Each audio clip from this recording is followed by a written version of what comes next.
A Calamity of Souls by David Baldacci. Chapter 1. On any other day, the dead quiet coming from this room would have concerned no one because the elderly couple usually napped peacefully, sat stationary as cats, or read their twin King James Bibles in silence, aged fingers turning pages replete with wisdom, tranquility, and violence. The latter was on embellished display, for the man was sprawled on the floor on his back, while the woman was draped across a finely upholstered chair. Life had been rent from them with a grim certainty of purpose. They were not remarkable in any way that mattered to most. What was memorable was the grand upheaval that would define and qualify the full measure of their deaths. It would fuel a calamitous surge of energy, like that of a sawed-off shotgun randomly discharged into an unsuspecting crowd. Their violent end would be gossiped about in Freeman County, Virginia, for decades. "You got the right to remain silent. You hear me, boy?" the first lawman said to the only suspect in the room. That suspect was on his knees, his hands shackled behind him, the cuffs cutting deeply into flesh. The only signs of his granular fear were the trembling of fingers, and the quick exhalations of breath. "This coon don't look like he can talk even if he wanted to," countered the second deputy. He was 6 feet cattail lean, with a soft jaw and eyes that resembled creased bullet holes. A policeman's hat was tipped far back on his head. The debilitating humidity, wicked off the nearby McHenry River, spread everywhere, like mustard gas weaving through the war trenches. The sweat dripped off the deputies' faces, darkened their starched shirts, and, like gnats flitting around nostrils and eyes, added annoyance to their rage. The first deputy continued to read off the little white card he'd drawn from his pocket. He was short and squat as a tree stump. He had just arrived at the part about an attorney being provided if the accused couldn't afford one, when his partner, clearly troubled by these new legal rights, interrupted once more. "You tell me what lawyer in his right mind would represent this here colored boy, Leroy, 'cause I sure as hell would like to know the answer." Raymond Leroy ignored this and continued to read off the card, because he hadn't yet memorized the words. He actually doubted he ever would. The will was just not in him. He had no idea who this Miranda fellow was, but Leroy knew that the legalese upon the paper was designed to help those people who had committed crimes, usually against white folks. And that transformed every word which he was compelled to read by the decision of 9 robed men hundreds of miles away into bleach on his tongue. "You understand what I just read to you?" said Leroy. "I apparently got to hear your answer according to those sons-of-bitches in Washington, D.C. His partner gripped the butt of his holstered .38 Smith & Wesson. "Why don't you just take off them iron cufflinks and tell him to run for it? Save the good folks of this fine county payin' for his trip down to Richmond and the chair. They ain't doing executions no more, Gene. Say it's cruel and unusual." Gene Taliaferro bristled. "And what the hell has he just done to them, Leroy?" In one corner, an overturned table had upset the items that had long rested upon it. Chiefly, a photograph taken over 50 years ago of the couple in their courting days. He with his slouch hat in hand, along with a pair of brooding eyes, she with a bonnet resting on her small, delicate head. The hair parted in the middle, making her resemble a child. They were framed by an arch of fragrant honeysuckle and jasmine that was hosting both bees and butterflies, tiny, whirring apparitions trapped by the flash pop and shutterbug. Now the photo lay on the floor, its front glass shattered, a cut across the picture bisecting the woman's face and reaching to the man's left eye. Leroy said, "We ain't gonna shoot him, Gene. Boy's in custody." "He's only a GDN," exclaimed Gene. "I know," bellowed an out-of-his-depth Leroy. "Do I got me 2 eyes or what?" "Well then," demanded Gene, "ain't be the first time we done it." "Well, it's not like that no more, is it?" countered a disappointed Leroy. 100 years ago, where was the capital of the Confederacy? Gene pointed to the floor. "It was right here in Virginia, and nothing can change that. Granddaddy 4 times removed owned boys just like this one." He stabbed his finger in the direction of the kneeling man. "Owned 'em? I got me a picture. They ought to fry his ass." "Then let 'em," muttered Leroy. "But I ain't having a bunch of Negro lawyers coming after me. And now that Dr. King got hisself killed down in Tennessee, coloreds are rioting all over the damn country." Gene snorted. "He weren't no real doctor, gonna let my son take up the cause. We got to keep fighting, 100 years, 1,000 years, it don't matter." Gene sucked in a long breath and let it go. The gesture seemed to sap the core of his fury like cold mist on a candle's flame. But then the lawman's expression grew cagey. He squatted down on his haunches next to the only suspect in the room and slipped a wooden billy club from his belt. Along the wood were cut a dozen horizontal notches. "I don't remember telling you to get on your knees, boy. Now stand up." Before the prisoner could move, Gene struck him full in the gut with the head of the billy club, propelling the man to the floor. Gene rose. "I told you to get up, not fall on your damn face. Now get your ass up, boy, right now. Now, or you get some more of the wood." Slowly, the prisoner managed to come once more to rest on his haunches. Gene knelt next to him and said in a near whisper, "Now who told you to get your ass off that floor?" He battered the prisoner on the back of the head with the club, sending him down once more, now bleeding from his scalp. Gene stood up and said, "Jesus, you ain't too smart, and here you want to be equal to the white man. Now get up, get up." He jabbed the prisoner fiercely in the ribs with the club. "I ain't telling you again, boy, up." The prisoner, inch by tremulous inch, levered himself back onto his knees. Gene knelt down again. Good, good boy," he grinned at his partner. "Who says you can't teach critters new tricks, Leroy, huh?"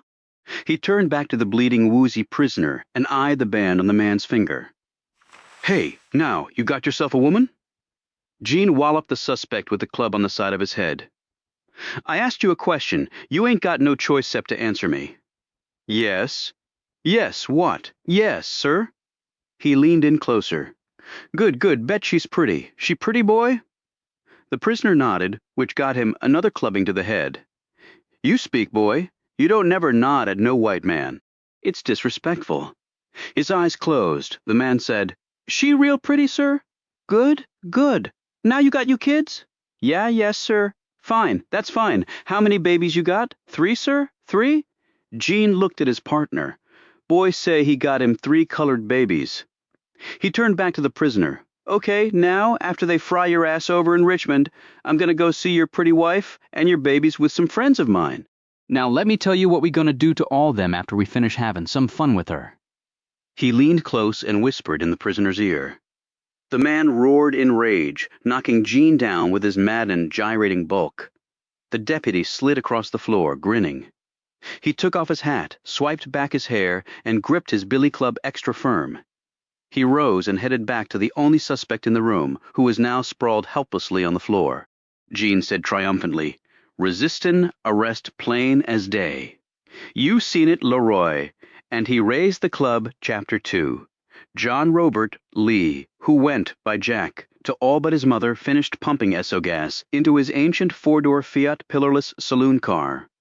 The front doors opened regularly, back to front, but the rear doors opened front to back.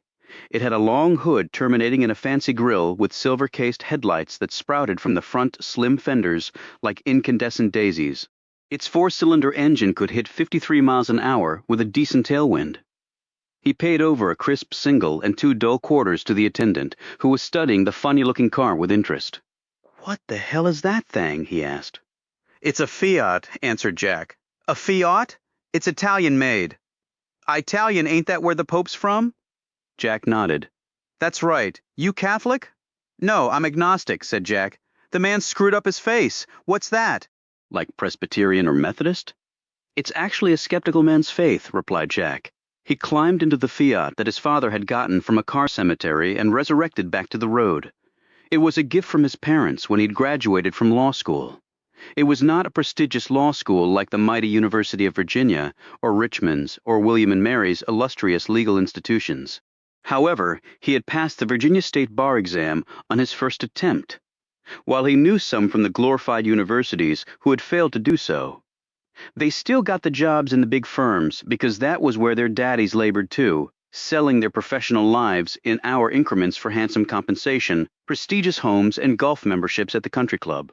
They also married lovely, elegant women with fine pedigrees and firm skin who ended up drinking too much or betting the gardener or the pool boy because of all the extra time on their hands. Jack was a white man, 32 years old at least for a bit longer, and 8 years out of law school he was just getting by and still unmarried, much to his mother's chagrin. As the 1970s approached, men were wearing their hair far longer, but his was as short as when he'd been in the Boy Scouts, though he was starting to grow out his sideburns. He was 2 inches over 6 feet, Broad-shouldered and slim-hipped and a bit too lean, he had never earned enough from his law practice to eat all that well. A six-pack of peanut butter crackers and an RC Cola was often his end-of-day repast. The Second World War had made everyone underfed and overworked. Then the 50s had ushered in a roaring economy with a chicken in every pot and a Ford or GM loitering in every driveway. Then the 60s had come along and proceeded to upend all that dollars and cents progress. It had also foisted stark changes upon society at large that were far too swift for many. He drove over to his parents' modest house in a working-class neighborhood where the husbands primarily used their muscle to earn their daily bread and their wives handled everything else. He had been born there in the main-floor bedroom, and he was fairly certain both his parents would die there, barring something unforeseen. No fuss and no muss. That was the leeway. He pulled into the gravel drive. All the homes here had been carved out of a plantation that more than a century ago had grown tobacco as a cash crop. Nearly all the residences looked the same. Brittle asbestos siding, high-pitched roofs with black asphalt shingles, one front door and one in the rear, 3 bedrooms total, along with 1 bath, set on a quarter-acre of solid red clay with a grass veneer. At his parents' house, there was an aging weeping willow tree out front, and an apple tree in the back that had never been honestly pruned and consequently sagged with the weight of the coming harvest. There was also a detached garage sitting where the gravel drive ceased. At the very rear of the property was the grave of the dog that had been Jack's faithful companion as a child, a black and white Belgian shepherd, as loyal and good as God ever made canines. He'd toppled over one morning in his 9th year of life and hadn't lived the day. Jack and his younger brother had cried like they'd just lost their best friend, and in some important ways of little boys they had. The Lees also had a second bathroom upstairs, thanks to their father, who was quite talented at creating useful things from cast-offs. Then there was a galley-sized kitchen, an 8x10 dining space bleeding off that, a small living room, and a TV den containing a faux wood Motorola with 2 dials big as saucers on its face. Jack climbed out of the Fiat and put on his suit jacket. He could smell through the front screen door chicken breasts and legs popping in a frying pan of sizzling Crisco. And he imagined the potato salad resting in the small almond-white Frigidaire, and the heated pots on the electric stovetop, the coils red-hot and holding pans of simmering green beans and stewed tomatoes his mother had harvested and then preserved from the kitchen garden. The meal would be concluded with chocolate sheet cake and Maxwell House coffee purchased from the A&P. The dinner tonight was to commemorate Jack's 33rd year on Earth at 7:10 p.m. On this day in 1935, he had emerged headfirst into a world still devastated by an economic collapse. His birth had occurred in the downstairs bedroom, while his nervous father had prowled the hall outside, smoking his American blend Camels. After a spank on the ass, Jack had given his first cry and hadn't stopped for 4 years, according to his mother. He'd grown up to play myriad sports, loved to debate folks, and was an avid reader from a young age. And every morning from the age of 12 until his junior year of high school, he'd risen long before the crack of dawn to deliver the Virginia Times-Dispatch. Many of the parents from his childhood still lived in the neighborhood. Their children, like him, had moved on. Most, unlike him, had married and now had their own swelling broods. He'd see them occasionally disgorging a passel of kids from battered station wagons to go visit grandparents who were getting more fragile and forgetful by the day. Yet sometimes the natural cycle of life was broken, and children remained closer than Mom and Dad might desire. And didn't Jack's parents know that? He opened the screen door. "Hello," he called out. "Birthday boy's here." He'd seen his father's tan GMC pickup by the garage. It was their only vehicle because his mother didn't drive. "Hello?" he said again. His sister edged around the corner from the dining room, where he could see the dinner plates laid out on the small table purchased years ago on layaway. There was a balloon tethered to a closet door handle, the words "Happy Birthday" stenciled upon it. "Hey, Lucy girl," said Jack. His elder sister rushed over and gave him a hug that nearly cracked his back. She'd always been strong, and he'd always believed it was nature's way of balancing out what was missing upstairs. It had begun with his mother's trip to the dentist to remove a painfully impacted wisdom tooth.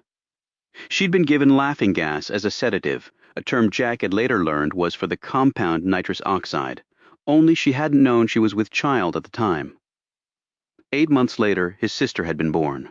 And a year after that, when Lucy was not developing as she should, some specialists had diagnosed her with severe and irreversible mental retardation, or so his daddy had told him years later when Jack had questions about his sister. She was now 37, a grown if physically stunted woman with the innocent mind of a child.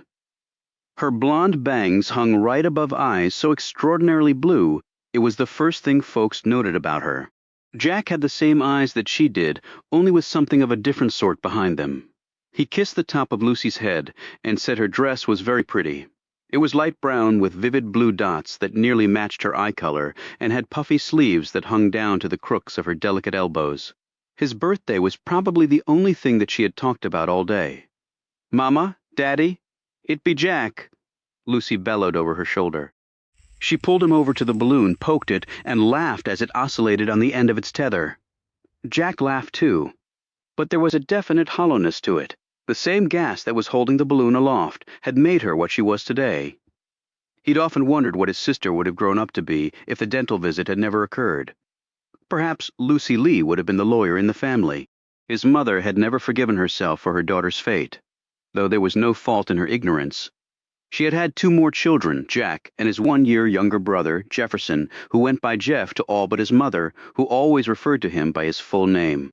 His mother had employed a midwife and taken no drugs for her son's deliveries, preferring to endure the unique pain of childbirth as perhaps penance for the daughter who had never been allowed to truly grow up because of the mother's bad tooth. And ever since, she had refused any and all medication, including aspirin, though she was susceptible to migraines that sometimes forced her to lie in agony for hours in the dark. "Mama," he called out expectantly. And he heard the woman coming. Chapter 3. Hilda Lee, known to all as Hilly, appeared, dressed in a crisp white t-shirt, faded Wrangler jeans, and flat canvas shoes with an olive green apron tied around her middle. It was a tomboy foundation, comfortably twined with a domestic facade. She was quite tall and sinewy lean, and her short hair was light brown with a reddish tint attributable to her Scottish ancestry. It was also now liberally laced with gray. Her nose was straight as a razor blade. Her calm, pale green eyes gave the impression that no matter the challenge, not only would she persevere, Hilly Lee would also conquer all comers with grit to spare. The woman's veined, wiry, tanned forearms were festooned with sunspots because she liked the outdoors. However, when she was outside, Hilly moved with force and had some purpose, tending the kitchen garden, mowing the grass, helping her husband to reshingle the roof, felling a dead tree, or repainting the backyard wire fence. She had been raised on a mountain ridge on the far western edge of the state that to this day had no electricity or running water. His mother rarely spoke of her hardscrabble time there, and that in itself articulated volumes. Hilly wiped her hands on the apron and gave her oldest boy a hug. 10 minutes to go, Robert. She had never called him anything other than Robert. John was your father's idea. Robert was mine, so Robert it will be, at least for me, and they had left it at that. With his mother he had left many things at that. If she'd had her way, he would have officially been Robert E. Lee after the gallant Confederate general who had sacrificed all to carry the mantle of the Army of Northern Virginia against his birth country in defense of states' rights, or so the old story went. But they were not those Lees. No first families of Virginia lived on this street or even in this blue-collar parcel of Freeman County. The homes weren't big enough, and neither were the opportunities. "Yes, ma'am," he said back. Her expression turned somber. "I still can't believe they killed JFK's brother." "I know," he replied. "A little over a week before, America had had another Kennedy running for president. Now they simply had another Kennedy to mourn. And Dr. King just 2 months ago. What is this darn country coming to where we have to settle things with guns? World is a troubled place. Look at Vietnam." He shouldn't have brought that up because of his brother, but perhaps it had slipped out intentionally, Jack thought. He'd had that sort of verbal sparring relationship with his mother from an early age. She usually seemed to relish the jousting, and he had always found it bewildering that she venerated a long-dead Confederate general at the same time she shed tears for the recent deaths of 2 men who held views diametrically opposed to all the Confederacy had stood for. But then he had found much about his mother to be irreconcilable. Walter Cronkite said, "It was a man with the same 2 names who did it." Sirhan, Jack told her. She said, "What kind of name is that? He's from Palestine. How did his kind get close to Bobby Kennedy of all people?" They say Kennedy was walking through the kitchen at a hotel in Los Angeles, and the man was waiting and shot him. This Sirhan will probably hire himself a fancy lawyer like you and get off." He smiled at her. He would never be a fancy lawyer. Doubtful. "Well, you're the attorney in the family, Robert," she said. Hilly's gaze flitted to her daughter, who was still poking the balloon and giggling each time it moved in response to her jab. In his mother's eyes, Jack could read the unspoken thought. "The family I have left. You seeing any girls I don't know about?" she asked, turning back to him. "You'd know. The gossip chain in Freeman is top-notch. Where's Daddy?" He'll be in shortly. She gripped his arm. Miss Jessup came by today. "Miss Jessup? What'd she want?" What she wanted was you, but didn't say why. "She didn't look good at all, Robert," she added hastily. Not that I ever had much contact with her, obviously. You think she's sick? You're not a doctor. She have family around? Jack asked. Yes, her husband's long dead, but she has children and now grandchildren. "Maybe great-grandchildren," she added ruefully, making Jack sense his mother was thinking that she had none of those future generations lined up. Jack went over to the door and stared up the street to the only house in the neighborhood that didn't look like all the others. A retired lawyer by the name of Ashby owned it, and he'd added to it over the years, usually when he'd gotten a big client or made a few bucks in the stock market. Thus, it was rambling and had oddly mitered wings and loose joints. Jack had read that there had been nearly 100 slaves on the sprawling plantation once situated here. They and their progeny had labored all their lives for not one penny in return to make their wealthy owners richer still.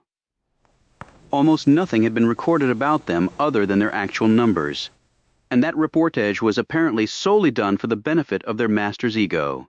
Ashby had 6 children, all long grown now, and with their own families to run. His wife had died many years ago, but not of illness. Well, Jack supposed it was a sickness to go to your garage, stuff a towel in the tailpipe of your Plymouth, lie across the front seat dressed in your finest cocktail dress, and, sipping on a mason jar of old-fashioned, start the engine and stay there until you were dead. Ashby had reputedly focused his final years on imbibing as many bottles of Rebel Yell bourbon whiskey as he possibly could. Miss Jessup was Ashby's maid, cook, and nurse. Jack had never known her first name. Years before Jack had been born, she had gone to work for the lawyer and his family. Now she was probably single-handedly keeping the old man alive. Growing up, Jack and all the other children in the neighborhood always called the woman Miss Jessup. The only sign of respect she probably ever received on the western side of Freeman County. And the only attention too, unless items went missing and someone was needed to blame or indict. She was the only black person who ever came around here, which lent her a certain novelty, at least in the eyes of the white youngsters. He flicked his gaze back to his mother. "What did she say, other than she wanted to talk to me?" Hilly deftly pulled a heavy glass vase from Lucy's clutching fingers before saying nothing. She walked right in the front door without a by your leave and just asked for you. But she was upset, so I made allowances. It's not like Miss Jessup's a stranger. We've known her a long time. We don't really know her kind. Times are changing, he said, not really wanting to go there on his birthday. She pursed her lips. I'm sure she'd feel the same way if I barged into her house. Tell all her friends about that crazy white woman and how she came barging into her house. So what did you tell her then? That you'd be here for dinner, and that I didn't appreciate her intruding. Scared poor Lucy half to death. Took me forever to calm her down. She reached out and hugged placid Lucy to her bosom. Okay, but how did you leave it with her? Jack asked patiently. I didn't leave it any which way with her. I just asked her to leave. Just like that, he said, clearly annoyed. His mother checked her slim Timex. You were born 1 minute ago, Robert. Happy birthday, son. Chapter 4. Coming home from delivering the morning paper, Jack would sometimes see Miss Jessup get off the bus that stopped at the corner. She always exited from the rear. He wondered why that was so until, as a teenager, he rode the bus one day into the city with his brother and found that all the blacks congregated in the back while all the whites gathered in the front. Each group seemed to willingly accept this arrangement as fine, and thus so did he and his brother. Jack would wave to her as he sailed past on his Schwinn bike, and she would wave back. Some mornings she looked tired and spent as though the mere act of living had done her in, while other times she looked full of fire, her eyes searching for a fight. He would think about this as he rode home, and then his mind would turn to other things, and Miss Jessup's meager place there was always crowded out until next he saw her. Occasionally she would call out to him. "How you doin', honey?" Or, as he got older, you lookin' more like your daddy every day. Move like he do, too. With a swagger, she added, smiling, which made him smile in return. Sometimes she would ask if he had a spare newspaper. She would tuck it away in her bag and always thank him profusely. "You're certainly welcome, Miss Jessup," he would say back because his parents had taught him to be unfailingly polite to all. "Rich, poor, colored, white," his father would say. "We're all God's children. We all deserve kindness and respect. We may not break bread with colored folks, but we don't break bread with rich folks either." Did little colored children have a say where they were born? No, they did not. You don't have to marry one or have a meal with them to respect the fact that they're people too. You remember that, boys, and pass it on. "Yes, sir, Daddy, I sure will," Jack and Jeff Lee had each dutifully said back, but now also starkly aware of differences between blacks and whites and rich and poor. Miss Jessup would wear her maid's uniform, starched and crisp, on even the hottest summer days. Her wide feet were squeezed into uncomfortable black lace-ups. Her hips were broad and grew wider still over the years. He could remember going over to play with the youngest Ashby boy and some other children from the neighborhood, and having Miss Jessup bring out glasses of lemonade with little chips of ice. She would also have some cookies and paper napkins with designs on them. This was how Jack knew the Ashbys were rich. They had napkins and lemonade and cookies on a platter in the afternoon, and a colored maid to carry it all right to them. He would watch as Miss Jessup trudged back inside, her hand slipping to the cookies left on the platter, and several of them would disappear into her apron pocket. He never begrudged the woman any of that.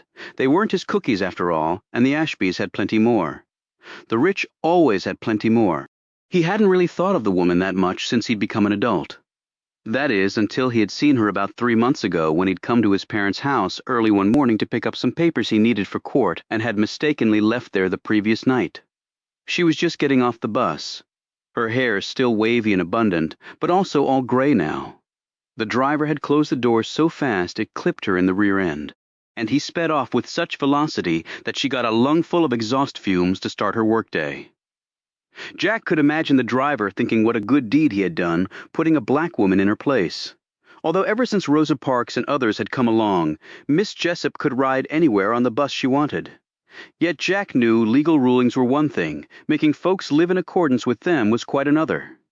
This made him remember something. When he was a little boy, he had once heard Miss Jessup talking to Ashby's wife. There seemed to have been a disagreement between the two women, for Mrs. Ashby looked upset, and Miss Jessup was saying, "I got me my place, and you got you your place, and there's oil and there's water, and they just don't mix. Faux show, they do not mix, ma'am." A flustered and teary-eyed Mrs. Ashby had quickly gone on her way, while Miss Jessup had just stood there, hands on hips, shaking her head and looking at least to Jack, like she'd just finished dressing down a youngster for doing something foolish. "Hello, son," said a familiar voice. Chapter 5. Jack turned to see his father wiping his hands off on a work rag.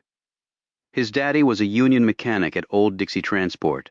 As a young boy, Jack had little reason to dwell on what his father did for a living until an accident involving one of the company's trucks. A semi-hauling Hostess products had overturned on a rain-slickened road. His father had gone out at near midnight to remedy the problem.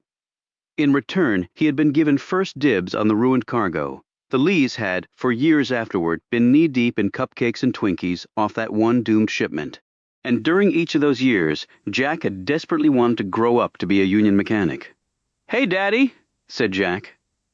Francis Lee was known to everyone as Frank, except his wife, who thought the name too juvenile. She always called him Francis. He was an inch short of his oldest son's height, but he was more heavily built in the shoulders, arms, and chest. Pulling wrenches for a living had made his forearms as broad as the widest part of his Remington 12-gauges wooden stock. He still had on his work uniform, light blue long-sleeved shirt with a white T-shirt underneath, and dark blue pants. His salt and pepper hair was cut as close to his scalp as a soldier's, which he had once been, performing his patriotic duty in World War II, much of it in the Pacific Theater. Frank Lee never talked about the war, but sometimes Jack had caught him sitting in the TV den, a beer in hand, just staring off, his unblinking gaze dead on the far wall. Maybe seeing through the cheap wood veneers directly back to Guadalcanal, Luzon, or the Battle of Okinawa, where the Americans suffered 50,000 casualties in less than 3 months. Jack had only learned about some of his father's military career when he discovered a cigar box in the back of a closet that contained medals and ribbons, photos, commendation letters, and official discharge papers. That was when he'd read the names of these Japanese outposts that American soldiers had had to take one by one with appalling losses at each island stop. He'd later been told by his mother that after a particularly vicious battle on Iwo Jima, his father had been the only survivor of his rifle squad. He'd heard his father screaming at night a few months after coming home. That was when his 2 Smith Wesson revolvers and the Remington over-under shotgun had disappeared from his parents' bedroom.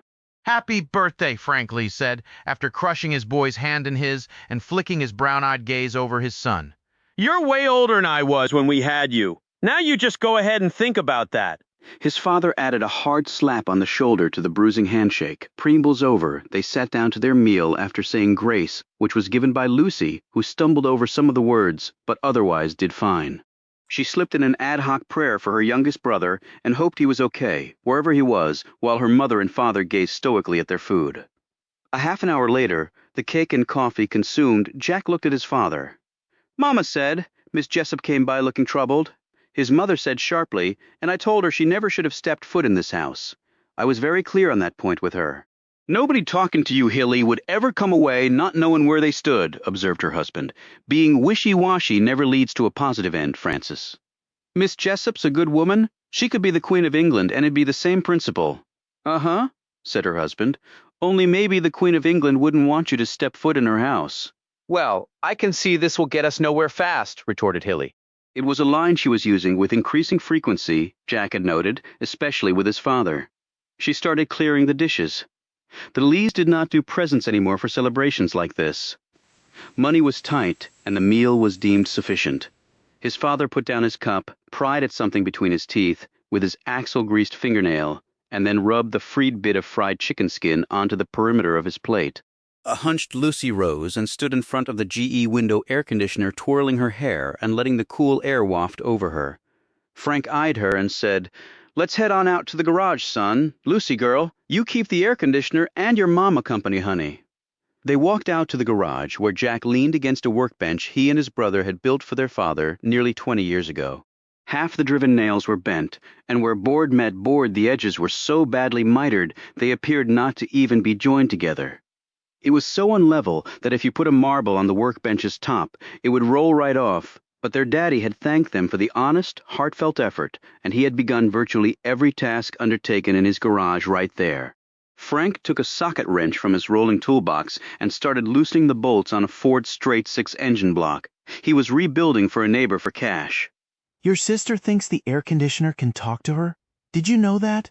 "No, I didn't," said Jack. His father broke loose a stubborn bolt and nodded. "She stands in front of it and just jabbers away, and she likes the way it blows her hair." Apparently General Electric and Lucy are good friends. He wiped some crud off the socket and leaned against the metal stand the engine block sat on.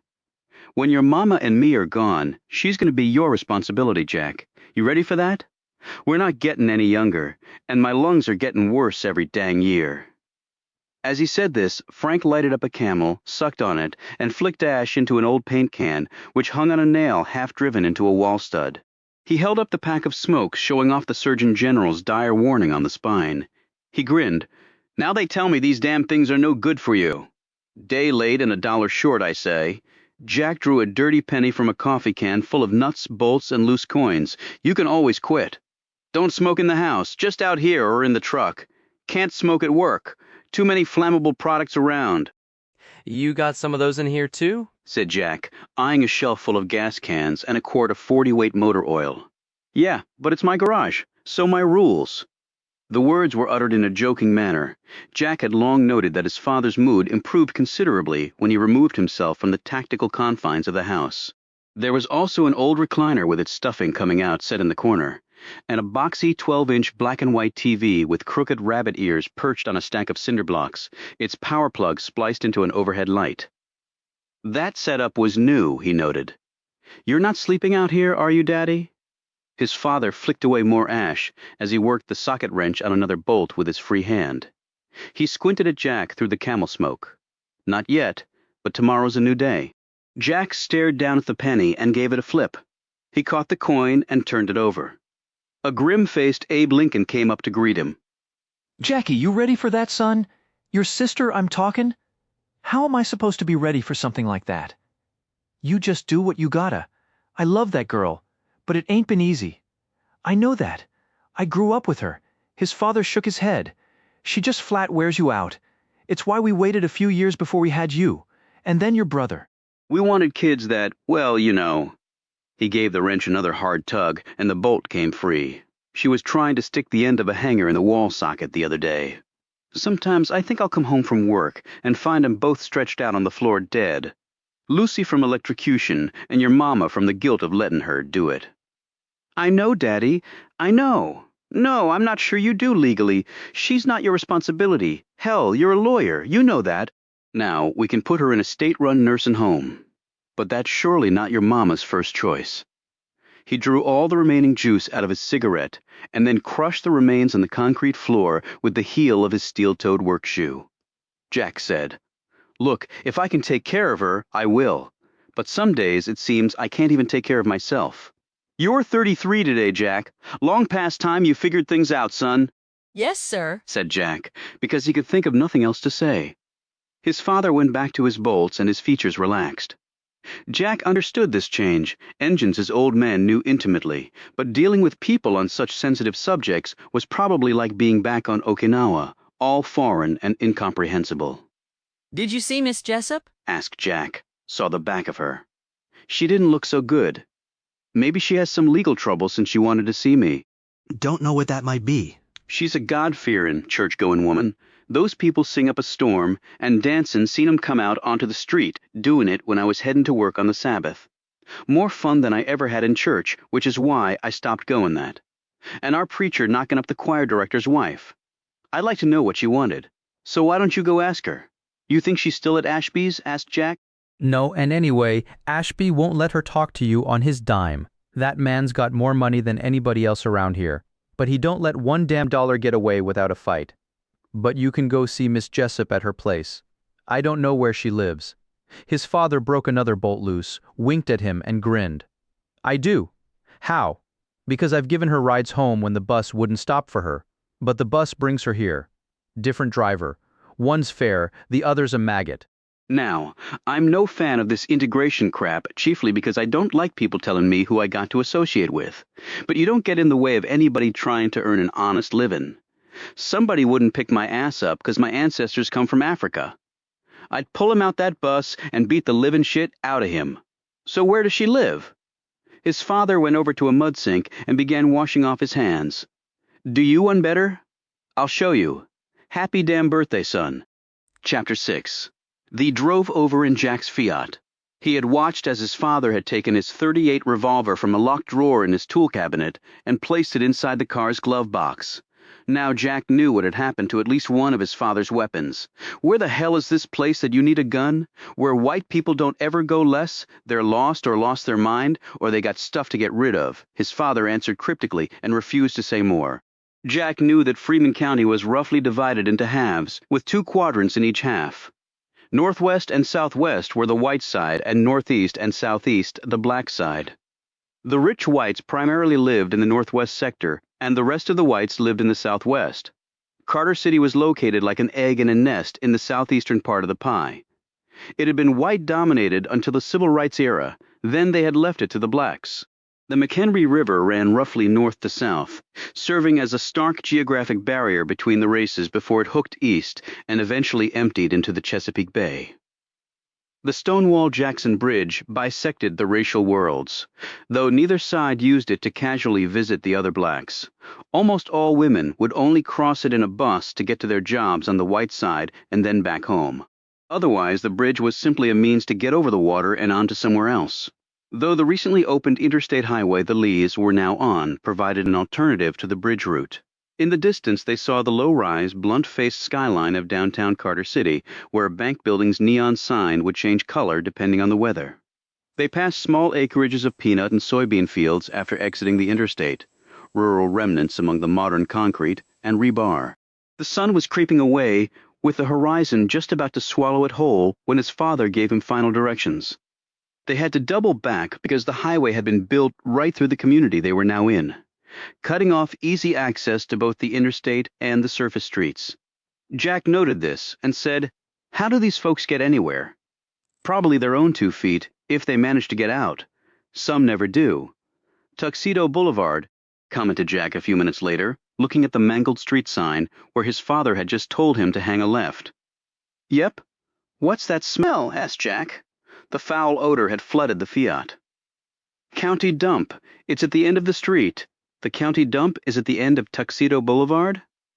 "Somebody's idea of a joke, I guess," replied his unsmiling father. Jack observed that the homes dated back to the previous century and were cheaply and poorly built. The street was also in wretched shape. The tiny Fiat encountered potholes that seemed capable of ingesting it. A skinny, snow-white cat darted in front of them, followed eagerly by a mangy, burly brown dog. Jack tapped the brakes to avoid striking them. He observed that people were sitting on many of the porches, no doubt trying to snag a breeze. And to a person, they were watching the Fiat. They were mostly rigid-faced black men, although there were some women in their midst who gazed at them suspiciously, as though this was an invasion of sorts into their small bit of the world. Shirtless boys ran up and down the small patches of brown, wiry grass, probably trying and failing to outrun the mosquitoes. But even they halted to watch them. It was obvious why. There were white men on Tuxedo Boulevard riding in a car that looked like one from which circus clowns would eventually emerge. Frank Lee put one hand on the dash near the glove box and the gun.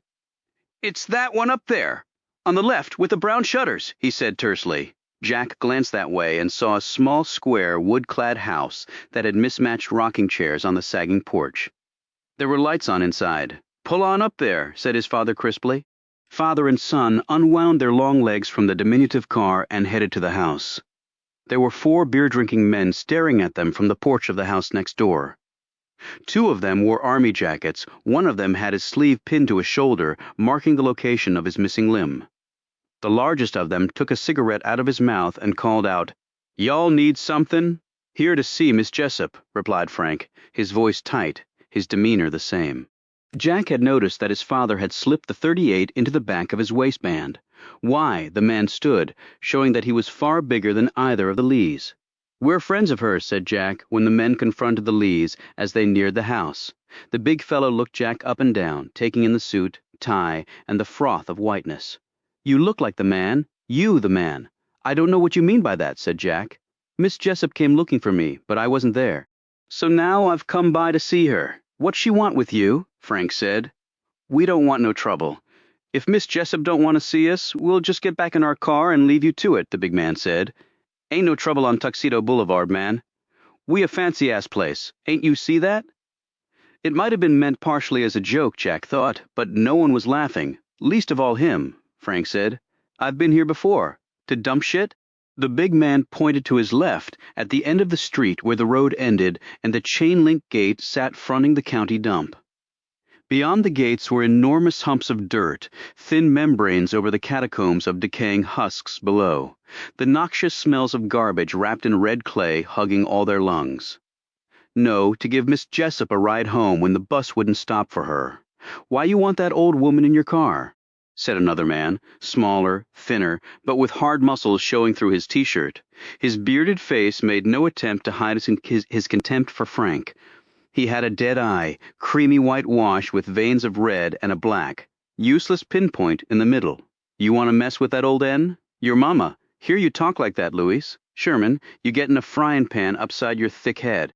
And there ain't a darn thing you gonna do about it, 'cause your mama is 3 times your size and 4 times as tough as you ever thought of being, even with that filthy mouth you got on you."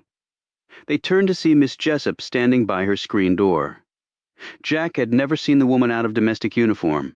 She wore a long black skirt that hid both her thick, wrinkled knees and her swollen calves, soft bedroom slippers that allowed her pinched feet to spread as far as they wanted, and a white blouse with sleeves that stopped right above her calcified elbows. Her hair was tied up in the back and off her shoulders like she wore it at Ashby's. She held a glass of iced tea in one hand and a look of deep disgust on her face. This was the inflamed Miss Jessup looking for a fight. conceding no ground that Jack had witnessed before as a boy. "You hear me, Louis Sherman?" she said, staring at the muscled, one-eyed man with the beard, and that world of contempt clutched tight in his features, like a squirrel with a nut it didn't know what to do with, hide, chuck, or eat. Frank watched Sherman nervously, no doubt wondering whether the Port 38 would eventually be required. Sherman turned and went back up on the porch and picked up his beer can and stared off at the darkness with his one eye. "Mr. Lees," said Miss Jessup, "what y'all be doing here?" "You know them," said the big man. "Whether I know them or don't know them ain't your business, is it, Daniel? Do I ask who these other fellers are sitting on your daddy's porch tonight drinking his beer? No, I do not. Why? 'Cause it ain't my business." "That's between you and your daddy when he finds out, which won't be from me. And God, too, when you headin' on out this world, and you ain't been going to church, so you need to sit down and have a good long talk with God 'bout where it is you headin'. What's God ever done for me?" Countered Daniel. "You still alive, ain't you? He didn't let a war or the white man take you, did he?" "Yet. You think on that?" After this cascade of blunt words, Daniel turned and went back to his porch. The other men followed, and Frank removed his hand from the small of his back. Miss Jessup beckoned to them. "Mr. Lees, come on in here, and y'all do it right quick." Jack and his father sped up the steps, and she held open the screen door for them. Chapter 7. She led them to a small front parlor, which held 4 wooden chairs and a small table in the middle, and faded gray carpet under it all. There were pictures of people from young to old affixed to a wall, and on another wall were 2 framed photos, one of Dr. Martin Luther King Jr. and the other of Robert Kennedy. Jack noted that both pictures had a gauzy black crepe around the perimeters as a show of respect after their deaths. She indicated 2 chairs, and they sat. Miss Jessup said, "Y'all want some sweet tea? Just made it nice and cold?" Jack said no, but his father nodded yes, and she hurried away to fetch it. While she was gone, Jack noted the stacks of the Virginia Times-Dispatch on the floor. He looked at the one on top. The date was recent. She might have the paper boy in the neighborhood giving her some of his extras. Or maybe she had her own subscription now, he thought. He turned to his father. "How does she stand living here with that smell? Live with something long enough, you just forget it's even there. You really believe that?" "Better'n that. I've done it, son," said his father offhandedly. "Mama will be wondering where we are," he said. "Depends. What do you mean by that?" "You don't live there, Jackie. Things have changed. How?" Miss Jessup came back into the room with a tall glass of sweet tea and handed it to Frank. She sat down across from them, picked up a dog-eared look magazine, and started fanning herself. "Lord have mercy, heat and skeeters awful bad tonight." Jack said, "Heard you came by looking for me, Miss Jessup." He thought for a moment to ask the woman what her Christian name was, but decided to let it pass. She would always be Miss Jessup to him regardless. She put the magazine in her lap and gazed at him. "Your mama was so mad. Why, I'm surprised you 2 here." "Hilly can be a little sensitive?" Frank sipped his tea and smacked his lips. "Mighty fine. Nice aftertaste." She gazed impishly at him. "Now you know that there's the little splash of rye? You were looking for me?" Jack said again while giving his father a curious glance. Miss Jessup nodded. "My middle daughter, Maggie, she got a daughter Pearl now. Pearl got a husband named Jerome. He need a lawyer, and I thought, a you? What does he need a lawyer for?" asked Jack. "Police arrested him for killing some folks." A startled Jack said, "Who did he kill?" "Allegedly kill, that what Mr. Ashby said, I should say?" Asked him in the morning. After about 11 o'clock, that man ain't good for nothing 'cept a chaser. She held up her hands, but sweet Jesus, don't tell him I said so. "Okay, so who did Jerome allegedly kill?" asked Jack. "Some folks, like I said, so more than one?" 2, she said, holding up the requisite number of fingers. She looked him over in an appraising manner. Jack suddenly felt like he was back in high school, and the teacher had picked him to humiliate that day. "You a good lawyer, ain't you?" she asked cautiously. "He's the finest damn lawyer in all of Freeman County," answered his father. "Now, Mr. Lee, every daddy and mama think they's child is the prettiest and sweetest and smartest in the whole wide world. But I got to know what I knows. This Pearl's young man," she turned back to Jack. "So is you good or not? I'm a good lawyer. I've been practicing 8 years. You win your law cases? Most of them, yes. Nobody wins them all. And you take on folks been accused of killing other folks?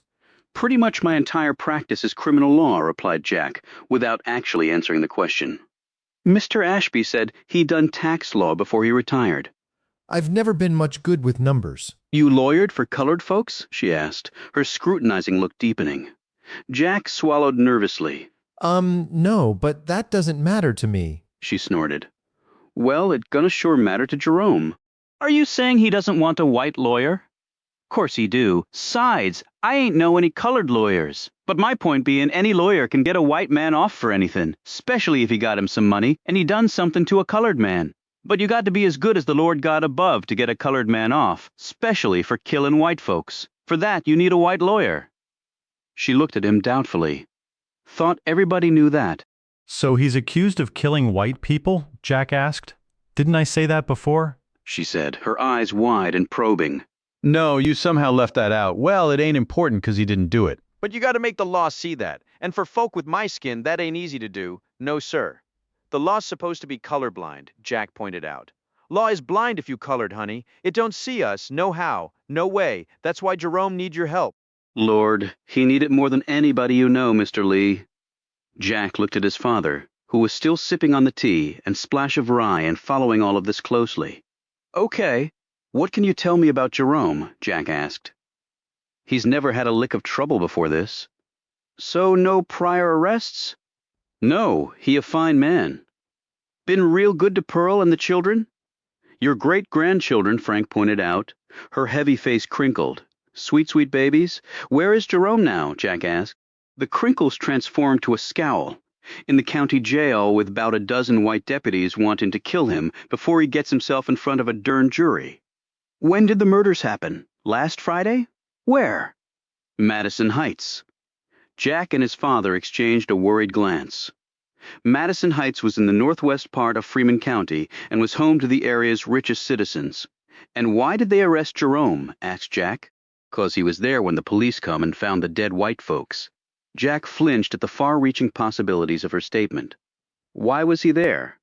She took a sip of tea and said, You best hear all that from Jerome. Me tellin' it second-hand, and all won't do you no good. Lawyerin' means being precise, judges. They like things just so that what Mr. Ashby say est so. Well, I haven't decided to take the case yet, said Jack. I came here to find out what you wanted me for. Well, now you know, honey. But Jerome needs your help, Mr. Lee. Real bad. Ain't that what lawyers do, help folks? His father nudged his arm. Won't hurt to see what the man has to say. Then you can make up your mind. He finished off the tea. That sound good, Miss Jessup? Not as good if your boy had just said yes, but guess it'll have to do. The Lees rose. Jack said, Look, if I take the case, I can't do it pro bono. What's that mean? She said fiercely, as though he had cursed at her. It means I can't do it for free. Jerome got a job. Well, he had one, and Pearl works herself to the bone. So they got money, and I can help out too. I don't want to take your money, Miss Jessup. She held up a finger and waggled it back and forth. Good, 'cause I ain't offering you no money, but I can do your laundry. She pointed to his neck. You got your shirt collars messed up with the iron 'cause you a man and don't know better. I can do some cookin'. You too skinny. Always have been. Deep fryer in Crisco, take care of that, and cleanin'. Bet wherever you live ain't too clean, not with no woman round to take care of it. And you? How do you know I'm not married? She gave him a patronizing look. If there's a ring on that finger, it's gone invisible, Mr. Lee. I'll get back to you after I've seen Jerome. You go see him tonight? She said eagerly, fanning herself with the magazine. He glanced at his watch and said, I thought maybe in the morning. Shoot, why waste time? He ain't got nothing to do sittin' in that dern cell. Has he been arraigned? Ask him, honey. Can't wrap my head round all that. But do it tonight, please, Lord, please. All right tonight, then? She graced him with a satisfied smile. You a sweet boy. Always thought you might grow up to be something. Just had that way with you when you was a little thing. Thank you for the libation, Miss Jessup, said his father. A minute later, after they climbed back into the Fiat, Jack turned to his father. One question, Daddy. Thought you'd have a lot more'n that after all we just heard. Didn't expect a murder with Miss Jessup's kin, and Madison Heights? Holy Lord, the poorest man there is worth 100 a me. I meant a question aimed squarely at you. Frank looked over at his son and said, "Fire away. How does Miss Jessup know you like rye whiskey in your iced tea?" Now his father studied his watch. Best get on, boy. Sounds like this Jerome needs himself one helluva lawyer. As Jack drove, he said, I've never handled a murder case before. It's the ultimate challenge for a criminal defense attorney. Colored man accused of killing rich white folks in Freeman County? I'd say that will be some challenge, all right. Some might say impossible. You don't think I'm up to it? You're a damn good lawyer, Jackie. Now, you don't know this, but I got off work and went to see you in court a few times. You got a nice style. Handle yourself real good, seemed to me. Why didn't you tell me you were there? Figured you'd get all tongue-tied with your old man in the crowd. Suddenly panicked, Jack looked at his father. We need to call Miss Jessup. I can stop at a payphone. You have her number? Or maybe she's in the phone book. You see any phone lines strung on her street? And why you need to talk to her? She didn't tell me Jerome's last name. I'll need that to get in to see him. His father gaped. How many colored men named Jerome you reckon they got in a cell for killing 2 white people in Madison Heights last Friday? If it's more'n one, I'll give up my damn smokes. I guess you're right. Now, just calm down and let's go do this. You're coming? Hell yes, I am. Why? 'Cause it looks to me like you need somebody with you. And your mama will likely still be up. Chapter 8. Jack and his father followed up to the Freeman County Jail, which had been built nearly a century before. There had been no notable improvements since that time. The walls were brick, tall and thick, and topped by rolls of studded barbed wire, with guard towers set at the corners, where grim uniformed riflemen perched with orders to shoot dead any prisoner trying to escape. The far smaller building next door was the jail for women. There were no riflemen on the walls there. Jack knew the thinking was no woman would try to escape. But if they did, the sharpshooters at the men's prison could easily pick them off. A guard leaned toward the Fiat's window and shined his light in the car. "What's your business here?" he asked. "I'm a lawyer here to see a client," said Jack. "Visiting hours over a long time ago." "I'm not a visitor. I'm a lawyer, and the accused has a right to see his lawyer at any time of the day or night." Jack knew this was not a hard and fast rule, but his voice was firm and his eyes held steady on the man's now wavering gaze. He added, "And denying the right to counsel can damage the prosecution's case. You want to be responsible for that?" The wavering look collapsed into a full retreat. "Let me see some ID. And your state bar card?" Jack produced these while his father grinned appreciatively at his son's artful maneuvering. Jack saw this and whispered, "Save your applause. That was the easy part." The guard handed back the ID and card and said, "Which prisoner?" "He's accused of killing 2 people in Madison Heights last Friday." "Jerome? Hell, Jerome Washington, you mean?" "That's right, Jerome Washington," said Jack, shooting another look at his father. The guard sneered. "He don't need no lawyer, he needs Helen Keller." "What?" said a confused Jack. "A miracle worker, man." The guard gut laughed. "That was actually Helen Keller's teacher. She was the miracle worker." The man stopped his laughing. "You think I give a shit? Go on in and see your client. What good it'll do you, or him." Jack passed through the front gate and parked the Fiat in an empty space near the main entrance. He grabbed his briefcase and looked at his father. "You can't come with me." Frank Lee's jaw went slack. "Why the hell not? I'll be speaking with a potential client. Anything he says to me is confidential. But if you're there, it breaks the attorney-client privilege. Why didn't you tell me that before? You never asked. And for God's sake, keep your gun out of sight." Inside, Jack was searched by a man with a few wisps of hair left on his head. His rolled-up uniform sleeves revealed a green mermaid tattoo on his right forearm. "Navy?" asked Jack, pointing at the mark. The man nodded. "Submariner, Pacific, the big one. My father was there too."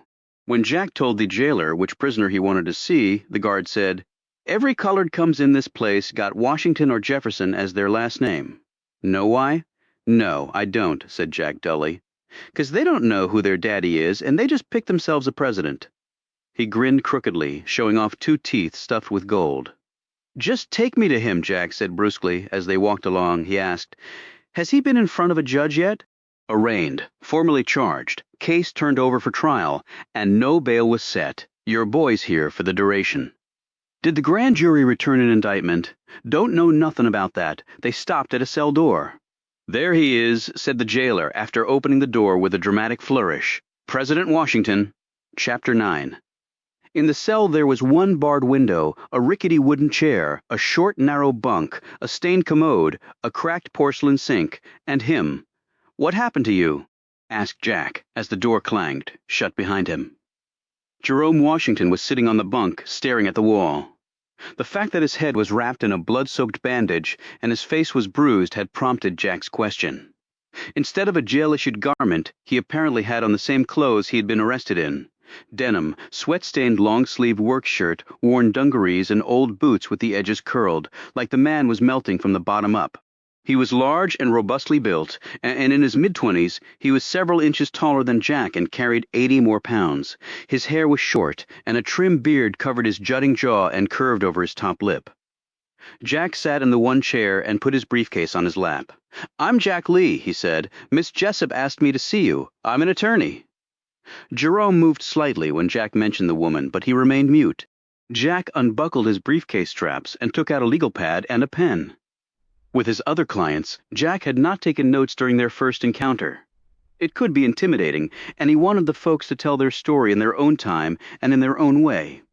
But this was different, since he wasn't even sure he was going to take the case. Despite what he had told Miss Jessup, he had never represented a black client. "You up for a few questions, Mr. Washington?" For that, he got not even a glance or a twitch. "I've been told that you were arrested for murdering 2 people in Madison Heights, and that you've been before a judge, and that no bail was set. Is that right?" Jack waited a moment. "How did you plead before the judge?" When Jerome still didn't answer, he said, "Did a lawyer go with you?" All Jack heard was the screech of katydids outside the window. He glanced that way and saw the wink of a firefly right outside the bars, an insect far freer than this man. "What you be doing here?" When Jack glanced back, the prisoner had leveled a darkly suspicious gaze on him. "Miss Jessup said you needed a lawyer. Do you need a lawyer, Mr. Washington?" Jerome made a show of looking around his cell. "What you think? What happened to your head? Cop busted open. Why were you resisting arrest?" "Naw. Why did he beat you up then?" asked Jack. "Bumped into him." "Bumped? Why?" "'Cause man say he gonna do things to my wife." "What sort of things?" asked a puzzled Jack. Jerome looked directly at him. "Ain't gonna say, but they all be bad. Real bad." "So you bumped into a cop?"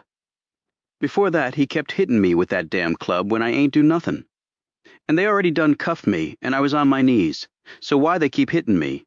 So he provoked you into doing something and then beat you badly while you were already in custody," said Jack. "Yes, sir, he did. Okay, I'll make inquiries about that and see what I can do." He looked Jerome over. "Why has no one come to take your clothes and issue you a prisoner's outfit?" "They say they ain't have my size. They still lookin'. I understand you were arrested by the officers because they had a reasonable belief that you had committed a crime. Guess 'cause I be there. And I also understand that you went before a judge or magistrate and that no bail was granted. Did a lawyer go with you?" He nodded. "Some white man. Don't remember his name. Was he a public defender?" Jerome shrugged. "Don't know. What did he say to you?" "He say, you got money for a lawyer? And I think he mean right then. So I says no. Then we went to the courthouse and they asked me how you plead. Yeah, and I say I didn't do nothing to nobody. Did your lawyer request bail?" "He ain't say nothing about that. But the judge say I gotta go to jail." Did the Commonwealth's attorney mention an indictment? Jerome shook his head. "I ain't never hear that word. What did the man who went with you to court look like? Skinny, short, got red hair, loud voice. George Connolly? That ring any bells?" "Yeah, you know him. Yes, I'll talk to him to get more details. Has he been here to see you?" "Naw." Jack wrote down a few things. "Did they take any bodily fluids from you, like a urine sample?" Jerome looked offended. "Naw. Why they want to do that? To see if you might have been intoxicated or on drugs." "I ain't either one." "Have you ever used narcotics?" Jerome fidgeted and glanced nervously away. Jack said, "If I'm your lawyer, everything you tell me is confidential. I can't reveal it to anyone." "Took drugs in Nam Army, give 'em to everybody," Jack thought of his brother. "I've heard that. But I ain't never take nothing since I've been back." "How long were you in Vietnam?" asked Jack. 2 years? Feel like 20. Were you questioned by the police after you were arrested? 2 white dudes in suits got me in a little room. Say I killed them people, and if I don't want to die in the chair, I better tell 'em how and why I done it. And what did you say? I ain't say nothing. They started screaming at me, pushing me, smacking me and such, but I just looked at the wall and pretend I ain't where I am. Finally, they got tired out and put me in here. Jack noted how stiffly Jerome was keeping his left leg. Did the police hurt your leg too? Happened in Nam. Got shot there. Ain't much good, hurts all the time, but least I'm alive. You got a Purple Heart then? He said. I got me lots of medals. So what? Now why you were at that house when the people were killed? I worked there, replied Jerome. Drove 'em round in the car.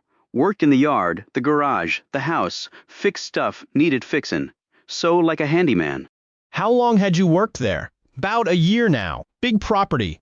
Got lots to do keeping it going. But Mr. Leslie want to keep it all going good? Jack glanced up sharply from his notes. Mr. Leslie? Yeah, Mr. Leslie and his wife, Miss Anne. Jack felt his skin grow cold despite the stifling heat of the room. Leslie and Anne Randolph? Yes, sir. Good people. Least they was. He lowered his troubled gaze to the floor. Jack didn't personally know the Randolphs, but he certainly knew of them. They were one of the most prominent families around, and he did know their youngest child, Christine. And this man was accused of ending their lives. It must have been in the local news, but he hadn't read a newspaper or watched TV because he'd been shut up in his office over the weekend, working on various cases. His parents hadn't mentioned it, and he wondered why not. He composed himself and said, "Can you tell me what happened?" Jerome lifted his gaze. "You say Miss Jessup send you?" But maybe you, with the cops getting me to say stuff so's I end up in the chair? Jack handed his business card to Jerome. "I'm a lawyer in private practice. My office is on Marshall Street, and despite what the police told you, Virginia has stopped executing people for now. There hasn't been one done in 5 years." Jerome stared uncertainly at the card. "Where it say where you is?" Jack pointed at the address. "Right there, Marshall Street?" He paused, something occurring to him. Can you read, Jerome? Jerome stuffed the card into his shirt pocket. What do you want to know? Let's get the big one out first. Did you kill them? You can tell me, and I can never reveal it. No, sir, I didn't. It would be helpful if we can provide evidence absolving you of the crime. He frowned. What that mean? To show you couldn't have killed them and then they'll have to let you go? Jerome snorted. Let me go. What drugs you on? The state has to prove your guilt. Uh-huh. Sure they do. Jerome replied bitterly, looking away. "You're a citizen with rights." Jerome stared at Jack, and his look was withering. "No, I'm an end to every white person walking down the street, looking at me like I don't belong here. Did they fight for this country? Did they get shot up? I did, I was, and this still ain't my country for why I don't know." Finished, he dropped his gaze and studied the floor. Jack waited for a few moments to break the silence. He knew every word Jerome had spoken was the absolute truth, and he also knew it would not help his case in the slightest. "So tell me about that day at the Randolphs." His head slowly swinging back and forth, Jerome said, "I was in the garage cleaning the car. They got them a big old Buick, Mr. Leslie like it spick and span. Okay, then what? I done finished cleaning it. Then time for me to get on home. What time was that? Clock on the car say 6. Remember the hands pointing up and down." "So you finished up and then what?" "Went to the house. Get my money. They pay on Friday, $40 cash for the week. Good money. Good money." "So you went to the house, and then what?" Jack asked patiently. "I knocked on the back door, but ain't nobody answer. I knock again, ain't hear nothin'. Then I see the door open a little bit. I poke my head in and say it's me, and no answer. Naw. Did they sometimes go out? Just for a walk, but it real hot that day, and they stay inside. But they real good 'bout payday, so I think maybe they ain't hear me. So you poked your head in and called out?" "Yes, sir. But nobody answer me. So's I walk on in. I don't like being in the house like that, but I don't know what else to do, 'cause I need my money. Pearl'll be expectin' it. I look round for 'em in the kitchen, front room, and then the eatin' room. But you did find them, and they were." Jerome looked up into Jack's face and his lips trembled. "He be on the floor." Miss Anne, too. Blood every damn place and all over them." Jack nodded. "What did you do?" When Jerome next spoke, his voice cracked. "I'm pretty sure they dead, but I still want to help 'em. I try to get Mr. Leslie off the floor, but he too heavy. I'm real strong, but I got the bad leg, and Mr. Leslie is a big man who like his food all right. He stopped. Leastways he did, and Miss Anne? Oh, she right small, so I done set her upright in the chair. She a fine lady. She ain't got no use being on the floor like that. You did all that, but you don't have any blood on your clothes? Jerome looked down. No, sir. Blood all dried up when I get there. Jack made a note of this. And when did the police arrive? About same time I put Miss Anne in the chair, got the guns out and tell me to get away from her and to get on the floor. Did they read you your rights? To remain silent, right, to an attorney? Man say stuff off a little card. I ain't understand none a it. Did you give them a statement? Talk to them. He shook his head. My mama always told me colored man talk to the police. They won't never find him again. That why I ain't talked to none of 'em. Do you know what killed them? Knife, most likely. They all cut up. Did you see a knife? No, sir. Miss Jessup said you're married to Pearl? He nodded. Got us 3 kids, 2 girls and a boy. Elijah, Kayla, and Darla Jean be the baby. A wobbly tear suddenly bloomed in his right eye. I ain't never gonna see him again, am I? You'll see them, Jerome. I can arrange a visit here if you want. Jerome shook his head fiercely. No, not with me all locked up like some piece of trash. I don't want him to see me that way. Okay, we can talk about that later. Now, do you own the place where you live? Jerome looked at him funny. Naw, why? Just for purposes of posting bail. What'd that do? It means you might get out of jail pending your trial. I'll look into it even though the court initially denied it. Okay, you ever been arrested before? No, sir, never. Good. I'm also going to look at the arrest report and find out what I can. Then I'll be back to see you again, hopefully tomorrow. Now I'll need a retainer. What's that? He said suspiciously. My fee to represent you. You talk to Pearl. She handle the money. She real smart with all that. Okay, but I need to know how it was left with the other lawyer, George Connolly. You said he hasn't been here? Have you heard from him at all? Last thing man say to me is, I better get me another lawyer 'cause he ain't mine no more. Jack thought. What the hell is going on? I'll talk to Pearl, but do you officially retain me as your attorney? How much you cost? My rate is $5 an hour. $5 an hour, he exclaimed. It's the going rate, Jerome. But I will pack a lot into those hours, I promise. How long you reckon it take? Asked Jerome anxiously. If I were a public defender, the rate for a felony trial for murder would be about $250. Sweet Jesus, exclaimed Jerome, and depending on the facts, there may be nothing I can do for you, Jerome. I won't sugarcoat this. It wouldn't be fair to you. Damn, he said, as tears formed in his reddened eyes. Okay, if you want to be my lawyer, I hire you, sir. You can call me Jack. What's your last name again? Lee? I'll call you Mr. Lee. Jack nodded as he slipped a paper from his briefcase. Okay, if that makes you more comfortable. I have this document for you to sign, saying that you agree that I'm to be your lawyer. He handed the paper and a pen to Jerome.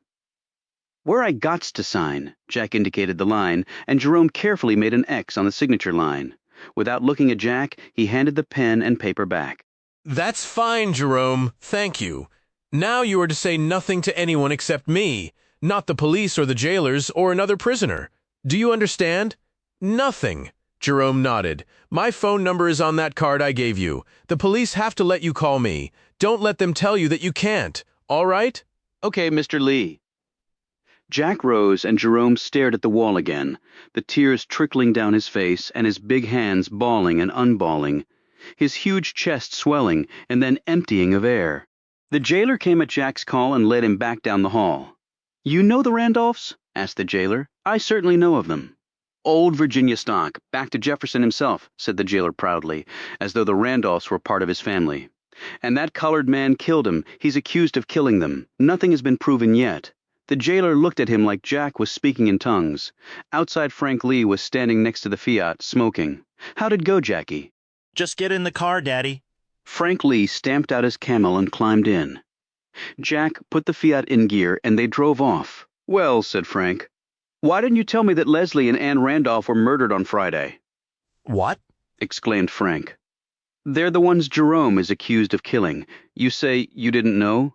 No. Your mama and me took Lucy to that special doctor over in Richmond. Left Friday night after I got off work and got back late Sunday night.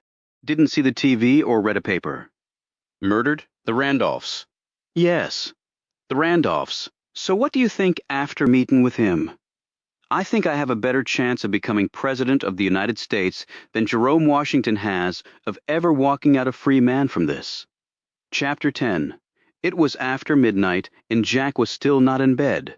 He had just made the most critical decision in the 33 years he had been alive, and now deep uncertainty had crept in, and with that the desire for sleep had vanished. He was in his office, which was also his home, with a bedroom and shower upstairs, and an office and a toilet downstairs, along with a small kitchen. It was located in a 1.5-story clapboard dwelling in Carter City, the sovereign seat of Freeman County. It was within walking distance of the county courthouse where Jerome Washington would be tried for his alleged crimes, and in all probability imprisoned for life for those crimes, whether he had committed them or not. The cavernous brick structure next to Jack's had once been used as a tobacco warehouse, and his building was where the warehouse manager had once lived. Like Jack's setup, it had also served as the manager's office. The residual smells of the curing leaves were still pungent all these decades later. He didn't know how folks could have endured working there when the place actually contained the leafy plants. But tobacco growing was synonymous with Virginia. All the majestic plantations around here could trace their origins to that sole cash crop. He stared out the open window onto the lighted street below, before the Supreme Court had recently changed the rules. Most poor whites and all blacks went through the legal system without the aid of counsel, which meant they represented themselves, or pro se. Jack knew that was a Latin term that basically meant you lose. He didn't know any white lawyer who had ever represented a black person in Freeman County for two simple reasons. You weren't going to win, and you weren't going to get paid much. He was actually stunned that George Connolly had stepped in to represent Jerome, even at his arraignment. He continued to stare down onto the streets of Carter City, hoping for a breeze that never came. The city was named after Robert King Carter, one of the wealthiest American colonists, mostly by virtue of being Englishman Lord Fairfax's land agent. When Carter died, he had left behind 300,000 acres, an immense fortune in British pounds, and over 1,000 slaves. Carter had also been one of the most successful slave brokers in the colonies, making several fortunes off buying and selling men, women, and children. When Lord Fairfax read of this enormous wealth in Carter's obituary, he had his cousin board a ship to Virginia to be his new colonial agent. Apparently, the exalted lord was shocked that his former representative had become so wealthy, and he didn't want a repeat performance by another ambitious Virginian. Jack lived in a world that had been sliced into halves that were termed separate but equal. However, even to an ignorant or a shameless eye, those halves never came within shouting distance of parity. Whether it was buses or bathrooms or water fountains or places of learning or praying or where you'd raise your knife and fork, there was us and there was them, and the lines were drawn starkly, if not in any way purely.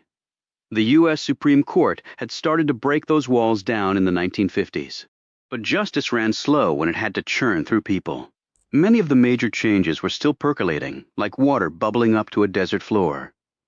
What you often got was nothing more than a mouthful of damp, gritty sand, if not an outright illusion of transformation. Because of the passage of the Civil Rights Act in 1964, the whites and colorids only signs on water fountains, bathrooms, shops, and eateries had now come down for the most part, as a result of federal decrees and the presence of armed U.S. Marshals in southern climes. It had occurred at the cost of the southern states fleeing the LBJ-led Democratic Party and hitching their allegiances to the Republican Grand Old Party of Lincoln, which was irony beyond irony, thought Jack. However, despite the law, on a bus, when a black sat down in the front, the whites moved to the rear. When a black came into a store that used to be off-limits to his race, the whites gawked until he left. Jack wasn't speculating about this. He'd moved, he'd gawked, and he'd never once spoken out against others who had done so as well. Yet his upbringing had been different, at least in some respects. His mother had taken her children to the library every Saturday, and he had read books that allowed him to see far beyond the stark boundaries of Freeman County. One day when he was 13 and checking out his stack as usual, the librarian, a fussy old woman named Mrs. Gooch, had picked up one of the tomes and said, "What in the world are you doing reading this, Jack Lee? I didn't even know we had this trash on the shelves. We ought to ban lies like this. Or better yet, burn 'em." The novel was Uncle Tom's Cabin. The thing was, Jack had not put it in his stack. He was about to tell her so when his mother had come up and said, "The more books read the better, right, Mrs. Gooch?" And Jack had taken the book home and read it. He hadn't found it particularly well written, and the main characters seemed exaggerated in many respects, all good or all evil, without nuance. But what bothered Jack the most about the novel was the fact that the principal reason it seemed to have been written was to warn people of the dangers and cruelty of slavery. Jack, even as a young teenager, wondered why anyone needed to be told that enslavement of humans was wrong. When he'd later asked his mother why she had placed it in his book pile, she had said, "The world does not all look like we do, Robert. And if you want to live in that world, you need to understand what all of it looks like, not just our piece of the pie."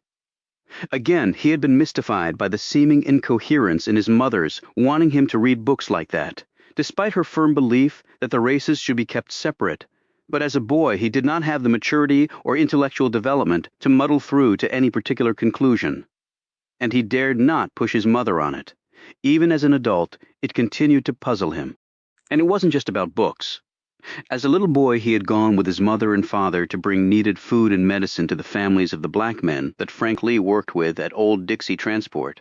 He had watched his mother dutifully nurse back to health men, women, and their children. She had done so with the skills and knowledge she had acquired, surviving largely by herself on that remote mountain ridge in southwest Virginia, or so his father had told him. He would watch his mother concocting a strong-smelling plaster to rub onto the chest of a wheezing baby, or spooning homemade soup into an ill mother's mouth, or cleverly breaking the fever of a man who was not paid if he was too sick to work.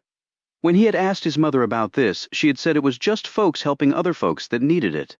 There was never mention of the race of the people being helped, although Jack remembered the stares of people in neighboring homes as his father pulled his pickup truck to a stop, and they all clambered out with their bulky bags and pale skin. His extracurricular reading also prompted him to think about things he apparently wasn't to question during his formal schooling. American history had been taught a peculiar way in Virginia, Jack had found. They had reached the 3-day Battle of Gettysburg with the South, mostly victorious up to that point, but the tide about to dramatically turn in favor of the Union, when the next thing Jack knew they were studying World War I. When he'd asked his teacher about the other years of the titanic American conflict, she had told him firmly that he had learned all he needed to about the War of Northern Aggression. Later in college, he read works that powerfully chronicled the struggles of non-whites in a white-dominated society. Collectively, they had set Jack's mind to thinking in different ways and directions. And yet, despite that enlightenment, he had never protested against Jim Crow or used his legal skills to do so, or sought political office where he could address racism head-on. Apparently, books alone did not inspire bravery, although they could certainly be a catalyst to action.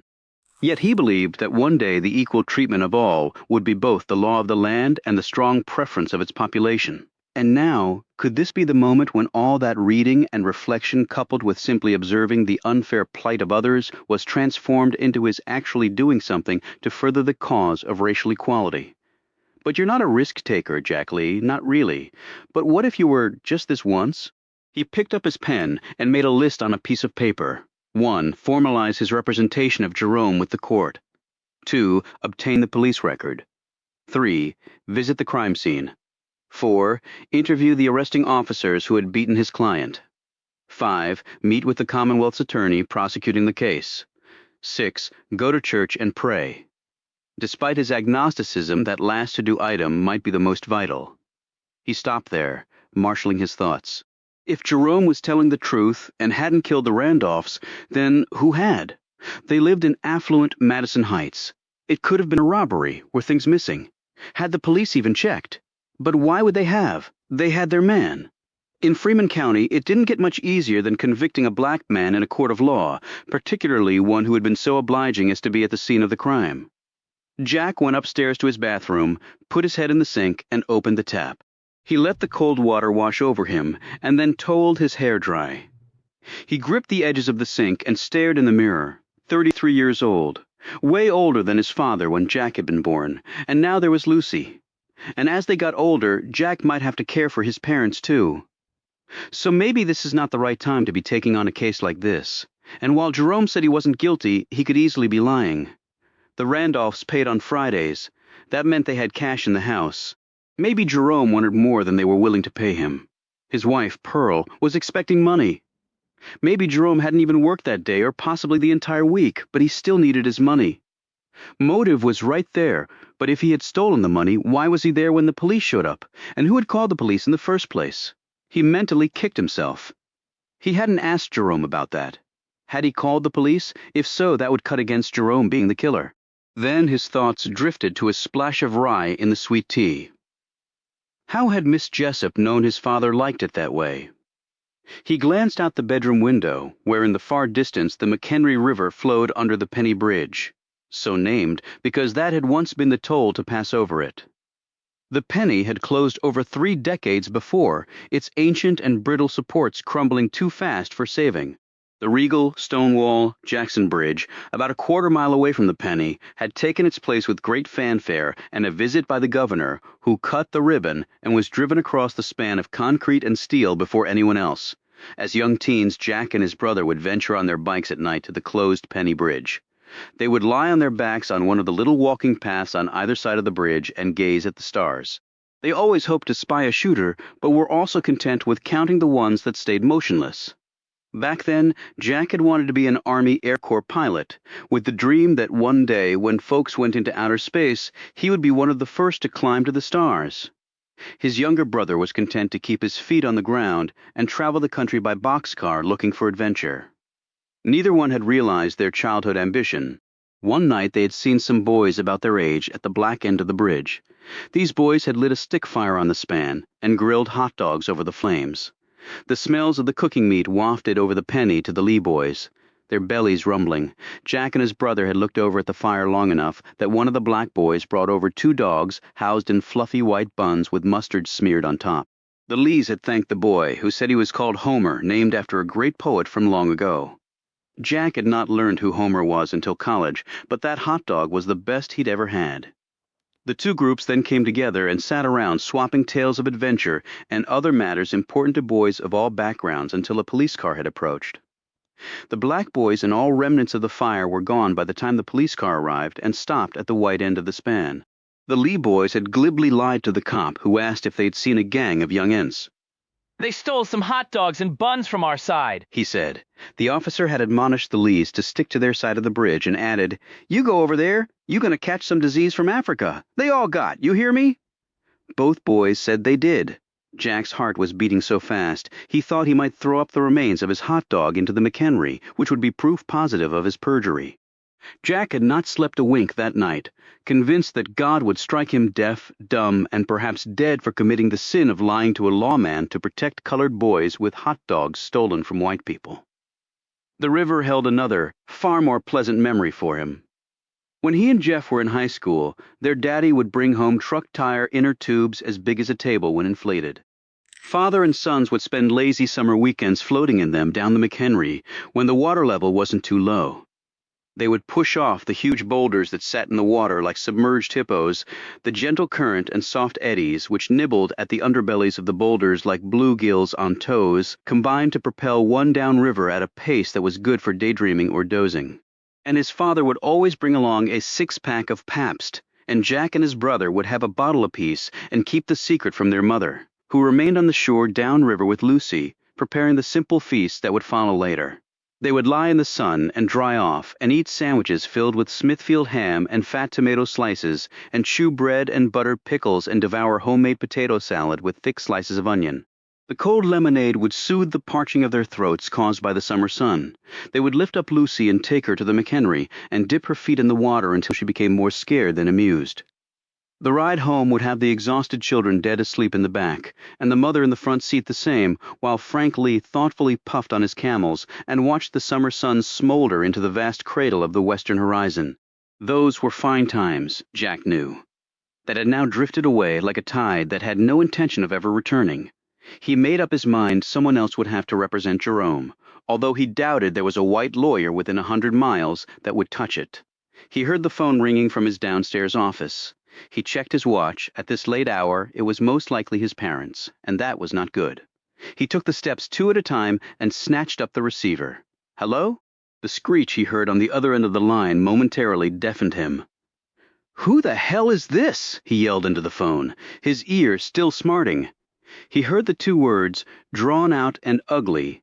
He put the receiver down, went over to his file cabinet, and took out the .32 Colt revolver he kept there. It didn't have a lot of power, but if Jack shot someone, they would know it. And Jack was an excellent marksman, having been taught by his late grandfather and then his veteran father. And he and his brother had fired hundreds of rounds over the years working on their aim, especially after Jeff Lee had joined the Army. He went back upstairs and stared out the window. Lover. Those had been the two spoken words on the phone, drawn out so long that the caller had run out of breath and coughed with the effort. It had to be one of the prison guards, he figured. Maybe the one with the mermaid tattoo who thought the Randolphs were Southern royalty. During Jack's childhood, when bullies had come after him, and his brother, they had absorbed a beating, afraid to hit back, or else run like rabbits while the older boys laughed their guts out. The reason for the bullying had been Lucy Lee. The boys had called her names, cruel, awful names, and Jack's father had hollered at them and complained to their parents. These boys had subsequently decided to exact their revenge on the man's sons. One day Hilly Lee had intervened in one of these tense encounters and told her oldest son exactly what he needed to do to break the grip of such an adversary. So while his mother silently watched, Jack had marched right up to the biggest of the bullies and punched him as hard as he could right in the nose. It had nearly broken his hand, but blood had burst from both of the boys' nostrils like the violent discharge from a double barrel. And they had never been bothered again, as word had spread that Jack Lee did not take shit from anyone, and would break your damn face if you messed with him or his brother.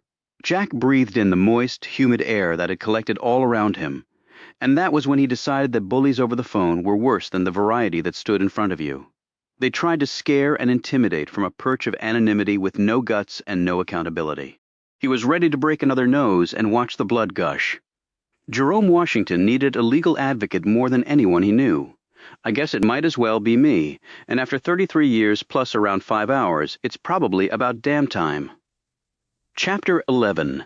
The next day, Jack walked over to the Matthias W. Bedford Courthouse, which had been built around 1800 and originally named for a judge from that era. In 1880, it had been renamed for Bedford, a major general who had fought in the Civil War. He had not worn Union blue. On the other side of the courthouse stood the bronze statue of a solitary Confederate soldier, resolutely facing due south. Jack had always been told this was because the silent sentry did not want to miss the Confederacy rising again. "Mornin', Jack," said Sally Reeves. She was the clerk of the court for Freeman County. In her early 40s, Reeves wore her brunette hair long, letting the row of curls drape her shoulders. Her face was pleasantly angular, and the cheeks rode high on it.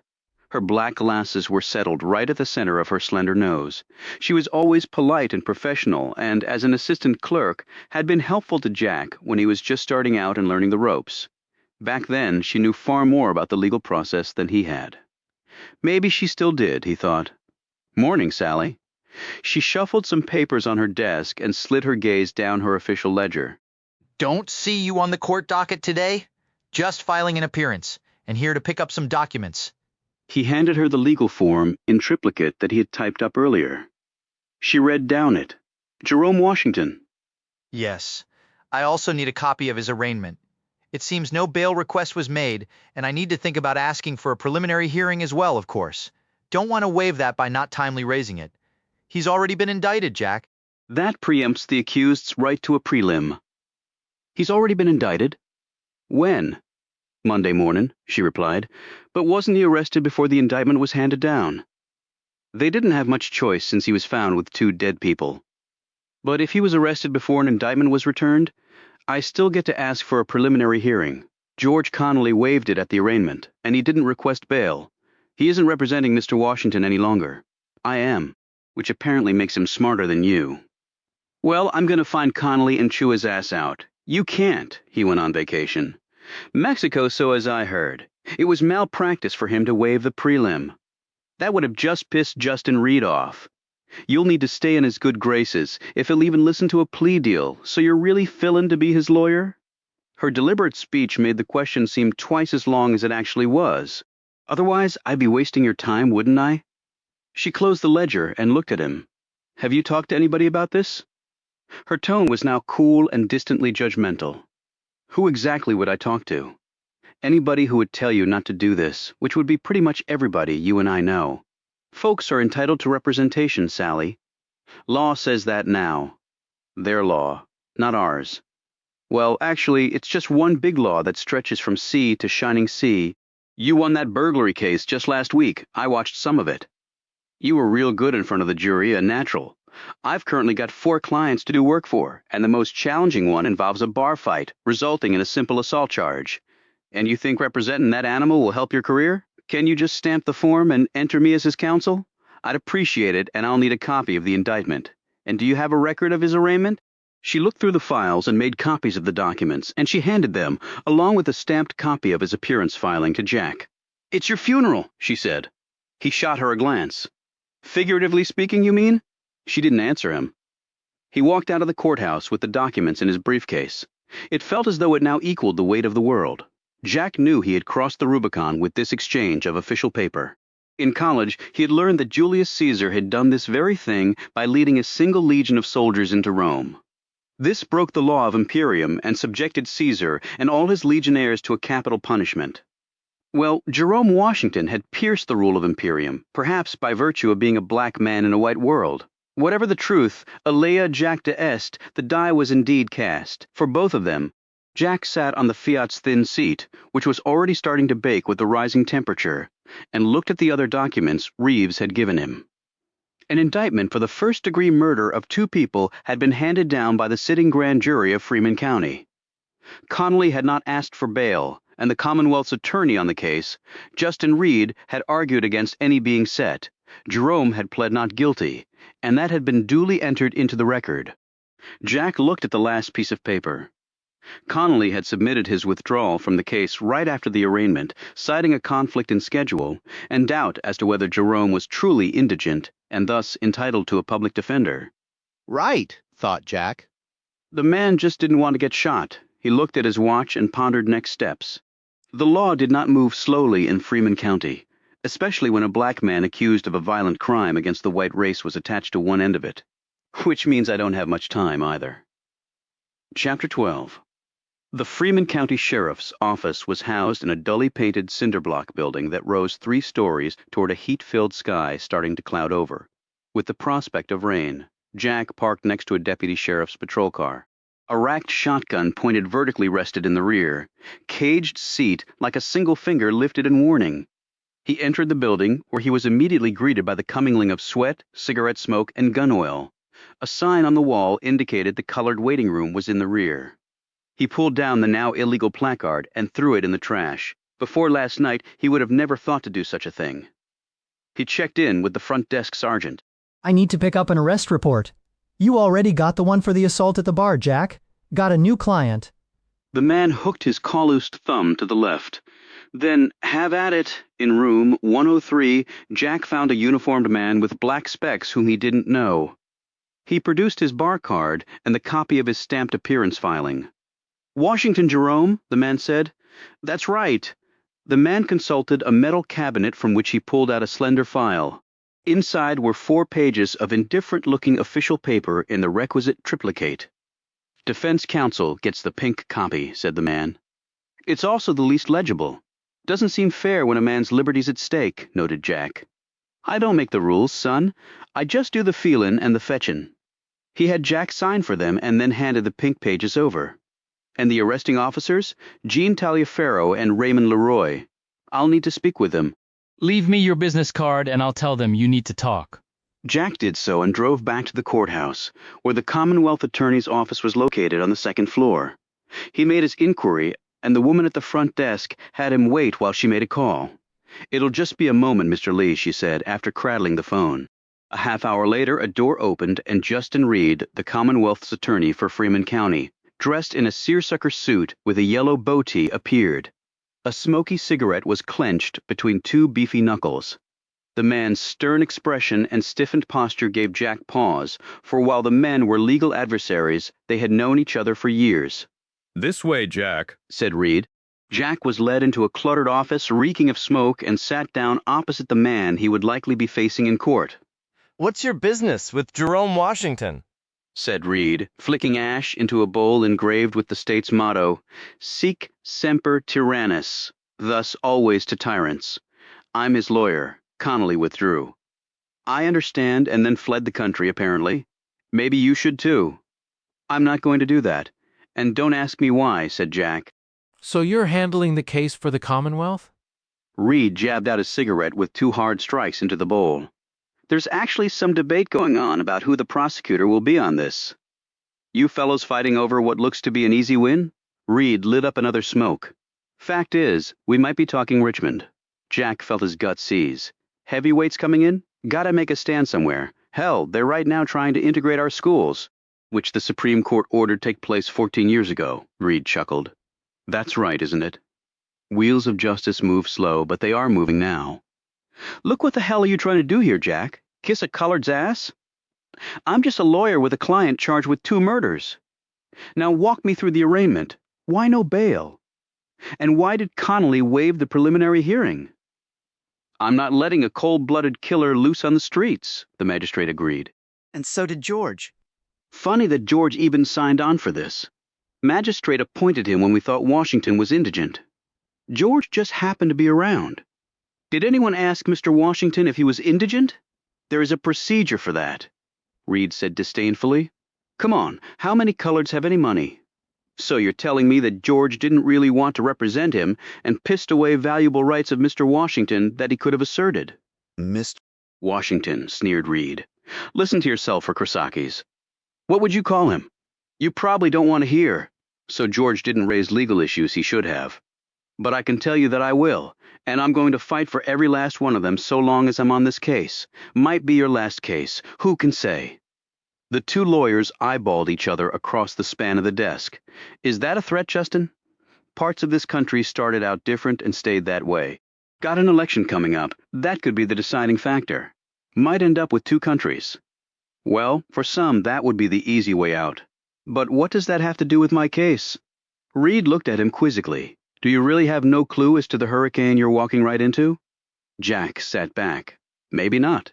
Well, you sure as hell will, and sooner than you probably want. Chapter 13. 2 boxes were checked. Now Jack headed on to the 3rd, the crime scene, and for good reason. He had as much faith in the lawmen of Freeman County to conduct a fair and thorough investigation with a black man standing accused of killing 2 white people as he did in medicine's ability to make his sister whole again. He drove toward the northwest part of the county, where the air held none of the stench of Tuxedo Boulevard, and the lifestyles of the privileged few were enviable and emphatically cloistered. Stately manors carved from the dirt hides of once far-flung tobacco plantations sat on substantial property and represented the moneyed class that always seemed to land on its feet. Jack glimpsed black maids and nannies watching over their white wards in front yards, or else pushing them down the sidewalks in elegant perambulators passed down from generation to generation white men with rakes, wheelbarrows, and pruning shears labored over immaculate landscapes. Jack knew black men were routinely considered unpredictably dangerous and thus unwelcome here in any occupation, which consequently made Jerome's presence stand out. Compact Mercedes-Benzes and lengthy Cadillacs sat in pristine driveways. The quiet was broken when a lovely woman, her hair done up and her costly dress tailored to her slim figure, fired up a convertible to travel perhaps to a luncheon or tennis. There was a deputy sheriff looking hot and riled as he fended off reporters at the impressive gates leading up to the Randolphs' home.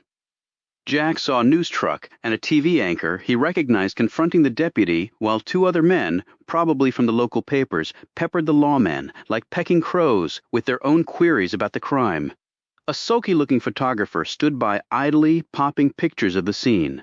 A bored TV cameraman, his bulky machine dangling in front of him like a dormant mechanical arm, watched all of this while he listlessly smoked a cigarette. When Jack pulled up, the deputy wheeled around to the Fiat, spoiling for a fight. He bellowed hoarsely, "Now you just turn whatever the hell that thing is around and head right on out of here." Jack held up his bar card and official court document. Jack Lee for the defense. I'm here to examine the crime scene. You can't do that, said the deputy, barely looking at the card or paper. So intent was his angry focus. Go check with your boss. You don't want this case dismissed because you wouldn't let defense counsel exercise the accused's constitutional rights, do you? That remark hit the target just as Jack knew it would. The flustered deputy called in another lawman to guard the gate and then stormed to the house on foot. The TV anchor and newspaper reporters swarmed the Fiat. Jack locked the door and rolled up the window. Although sweating, he stared placidly out the windshield, while ignoring their shouts and poundings on the car's metal. The deputy came back a minute later and said, "Okay, you can go on up." Jack headed along the wide pea gravel drive to the house. The lawn was bracketed by robust flower beds and punctured by stands of mature oaks, pines, maples, and multitudes of dogwoods, the state tree. In the spring bloom, legend had it, the dogwood carried the blood of Jesus' crucifixion wounds on each of its 4 white petals, representing the 4 sides of the cross. Jack had never believed that, even when he'd been a churchgoer. 2 sheriff's cars were parked out in front. The cruisers faced each other like 2 rams about to duel. There was also a black sedan with official Commonwealth plates. This captured Jack's full attention, and now he knew that the decision on the prosecutor who would oppose him in court had been made. And with that revelation, he felt his anxiety spiking. He got out and looked around. The Randolph estate was 2 streets over from the Willow Oaks Country Club, which rivaled Richmond's storied Country Club of Virginia in its pedigreed members list. It was all white and Gentiles only, and women were allowed when accompanied by their husbands. Other than that, all were welcome there. "You look like you got a lot on your mind, son," said the smiling man waiting for him at the front door. He was tall and well-nourished, his skin thin as an onion's, his head mostly bald on top, his age difficult to tell. His suit was coroner black and somber, but with a tie that was blood red. Jack held out his hand. "I'm Jack Lee, counsel for Jerome Washington, Mr. Battle." So I heard, said Battle, shaking Jack's hand a bit too energetically. Up close, the man's aftershave got in Jack's nostrils and made them twitch. Battle glanced at the black sedan. "Guess my official state license plate gave me away." It did. Edmund Battle was the Attorney General of Virginia, the 3rd-ranking politician in all the Commonwealth. A native of Richmond, he'd been a litigation partner in a suitably prestigious law firm and then became a circuit judge before throwing his hat in the ring for the AG slot, which he won by a country mile. And then, to add insult to injury to the same foe, he did it all over again 4 years later. "Come on in. See what you need to see. There's not much, I'll warn you. Medical examiner has the bodies." He shook his head. So tragic. Jack walked in and looked around at an opulence one would have imagined being in a place such as this, but very little that was to his taste, and not much that dated after 1940. Battle led him down a long hall. Arriving in the room in question, the man said, "Mrs. Anne Randolph was in the chair over there with all the blood, and Mr. Leslie Randolph on the floor right there. Can tell by the blood as well. Looks more like a damn butcher shop than a home. How did they die?" Waiting on the report. Surely you can tell that without a medical examiner's official tally. Battle pulled out a cigarette pack, lit up a Pall Mall, and studied Jack through the haze. How many murder cases have you handled, Mr. Lee? Be honest now. Counting this one? 1. But as a lawyer, I've tried just about everything else. And every defense lawyer has a first murder case, don't they? Battle shook his broad head. Not as sole counsel, they don't. And everything else doesn't come close when you're talking a man's life. There are public defenders in Freeman who have a lot of experience in such matters. He has money and doesn't need a public defender. And you said a man's life? Virginia doesn't execute people anymore. Virginia still has its death penalty statute intact, and legally there is no reason it cannot be immediately reinstated. And I can tell you firsthand, there is talk in Richmond of the government doing exactly that. He paused and eyed Jack in a tactical manner. And if it is reinstated, the Commonwealth will seek it against Mr. Washington. Good to know. You got the murder weapon? Anything taken? Anybody break in? Whoa, son, you're firing off questions like a machine gun does bullets. Just trying to get the facts right. Battle sucked on his smoke. Oh, we got the facts all right? And we'll give you what's required under the law. But focus on the fact that your client was found right here with 2 dead bodies. He worked here, so no surprise about that. Granted, he did, but that gives him no right to come in the house and kill his employers. He tapped ash into a glass ashtray set on a table and said, "Hell, people around here were already on edge. Why was that? You heard about that colored man in Faulkner's Woods, right next to here? Somebody shot him while he was walking down the street. He was up to no good. On the contrary, there was no proof he was doing anything other than walking. There was no lawful reason for that man to be there. Only coloreds around there are the maids, nannies, and cooks. He was clearly casing homes. looking for wives without their husbands or children without their parents, a back door ajar, keys in a car. Somebody stopped him before he could set out to do what he was certainly going to do. Rape, robbery, kidnapping, who the hell knows? I take it there will be no investigation or criminal charges filed, said Jack. The Negro's dead. How would prosecuting him make sense? I was referring to the man who killed him. You, being funny, might give him a medal. Battle looked around the room. Too bad somebody didn't stop your client before he did what he did here. Now, I understand that there was no bail asked for. Oh, you don't want bail for your client, Mr. Lee? He's safer in jail. You let that man out. Someone's liable to do him harm. I'll take that under advisement. The indictment was handed down very quickly. You have a problem with the law acting with alacrity, retorted Battle. I just don't want it to act so fast that an innocent man gets railroaded. No chance of that here, since there's no innocent man involved. And he was arrested before the indictment was handed down. So I still have the right to request a preliminary hearing. Battle shook his head. That right was waived at the arraignment by prior counsel who I believe acted without regard for my client's interests. A preliminary hearing? You just want to peek at the prosecution's case, right? Well, let me tell you something. We have uncovered so much evidence and built such a strong case that the grand jury had no problem returning that indictment. Hell, I'm ready to go to trial pretty much right now. I hope you are too. So what use will a hearing be? Lot of firepower for this one case. I wonder why. And you can keep right on wondering. Who called the police? Jack asked. Good Samaritan, I imagine. Seeing a colored man around here, what was he supposed to do? He worked here, as I said, and you conceded. And I imagine the neighbors were used to seeing him around, and thus would have had no cause to call the police. I know what a jury will think about a Negro man being in this house, retorted Battle. He pointed at the blood on the rug, and your boy was a real monster. So he murdered 2 people and then hung around until the deputies showed up. No, son, they got here in time to prevent his escape. He gave Jack another empathetic look. You real sure about this? Jack pulled a small brownie camera from his pocket. You mind? Snap away. Jack took pictures of the blood marks, the overturned furniture, the damaged photo of the Randolphs, and anything else that looked important. He noted the footprints in the blood. There were a few that looked like they could be Jerome's.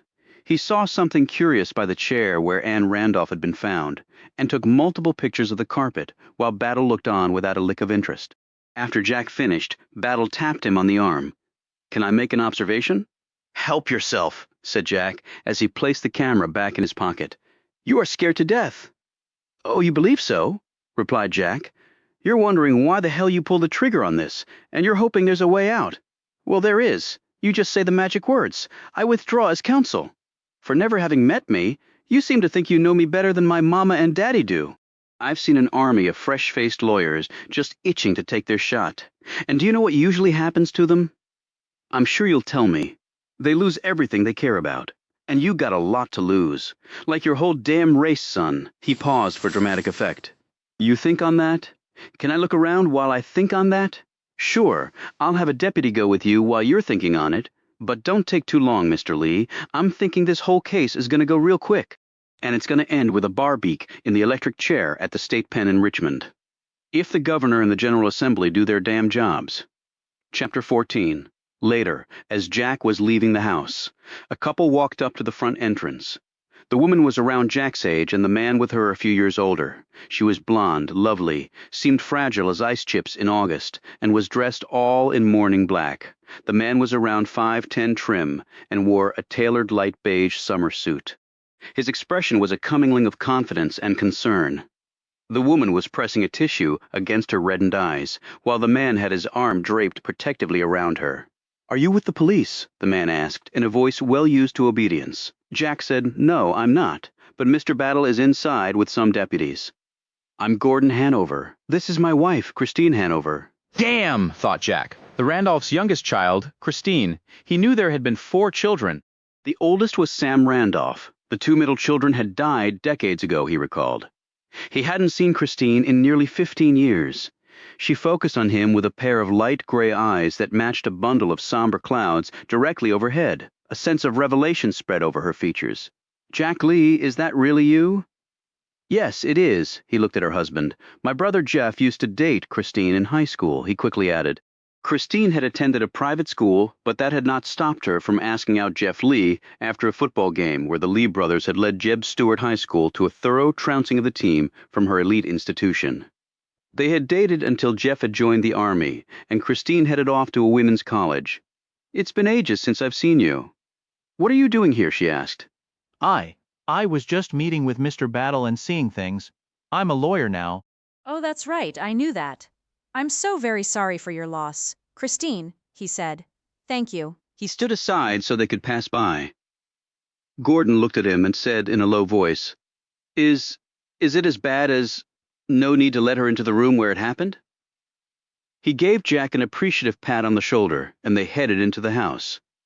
Jack was heading back to his Fiat when a brand-new four-door Lincoln Continental pulled up at the gate. The capped and uniformed black driver got out and held open the door for the sole passenger, a tall, pale man wearing an expensive suit and fingering a half-smoked, chunky cigar. He was around 50 with graying hair, a long, full face, and a pair of dark, analytical eyes. Unlike Gordon Hanover, there was no concern in his features, only reams of confidence. As Jack watched the TV anchor and the other reporters hurried over and began assaulting the man with questions, he started talking animatedly, seemingly taking control of the media with a well-rehearsed performance. The clearly engaged photographer snapped away, and the cameraman did likewise on film. Jack noted that the man's driver stood next to the Lincoln, staring off at a bird fluttering around. He heard the crunch of gravel and turned to see Battle striding up to him. "Who is that man?" Jack asked, pointing at the gate. Battle took a look and came away obviously impressed.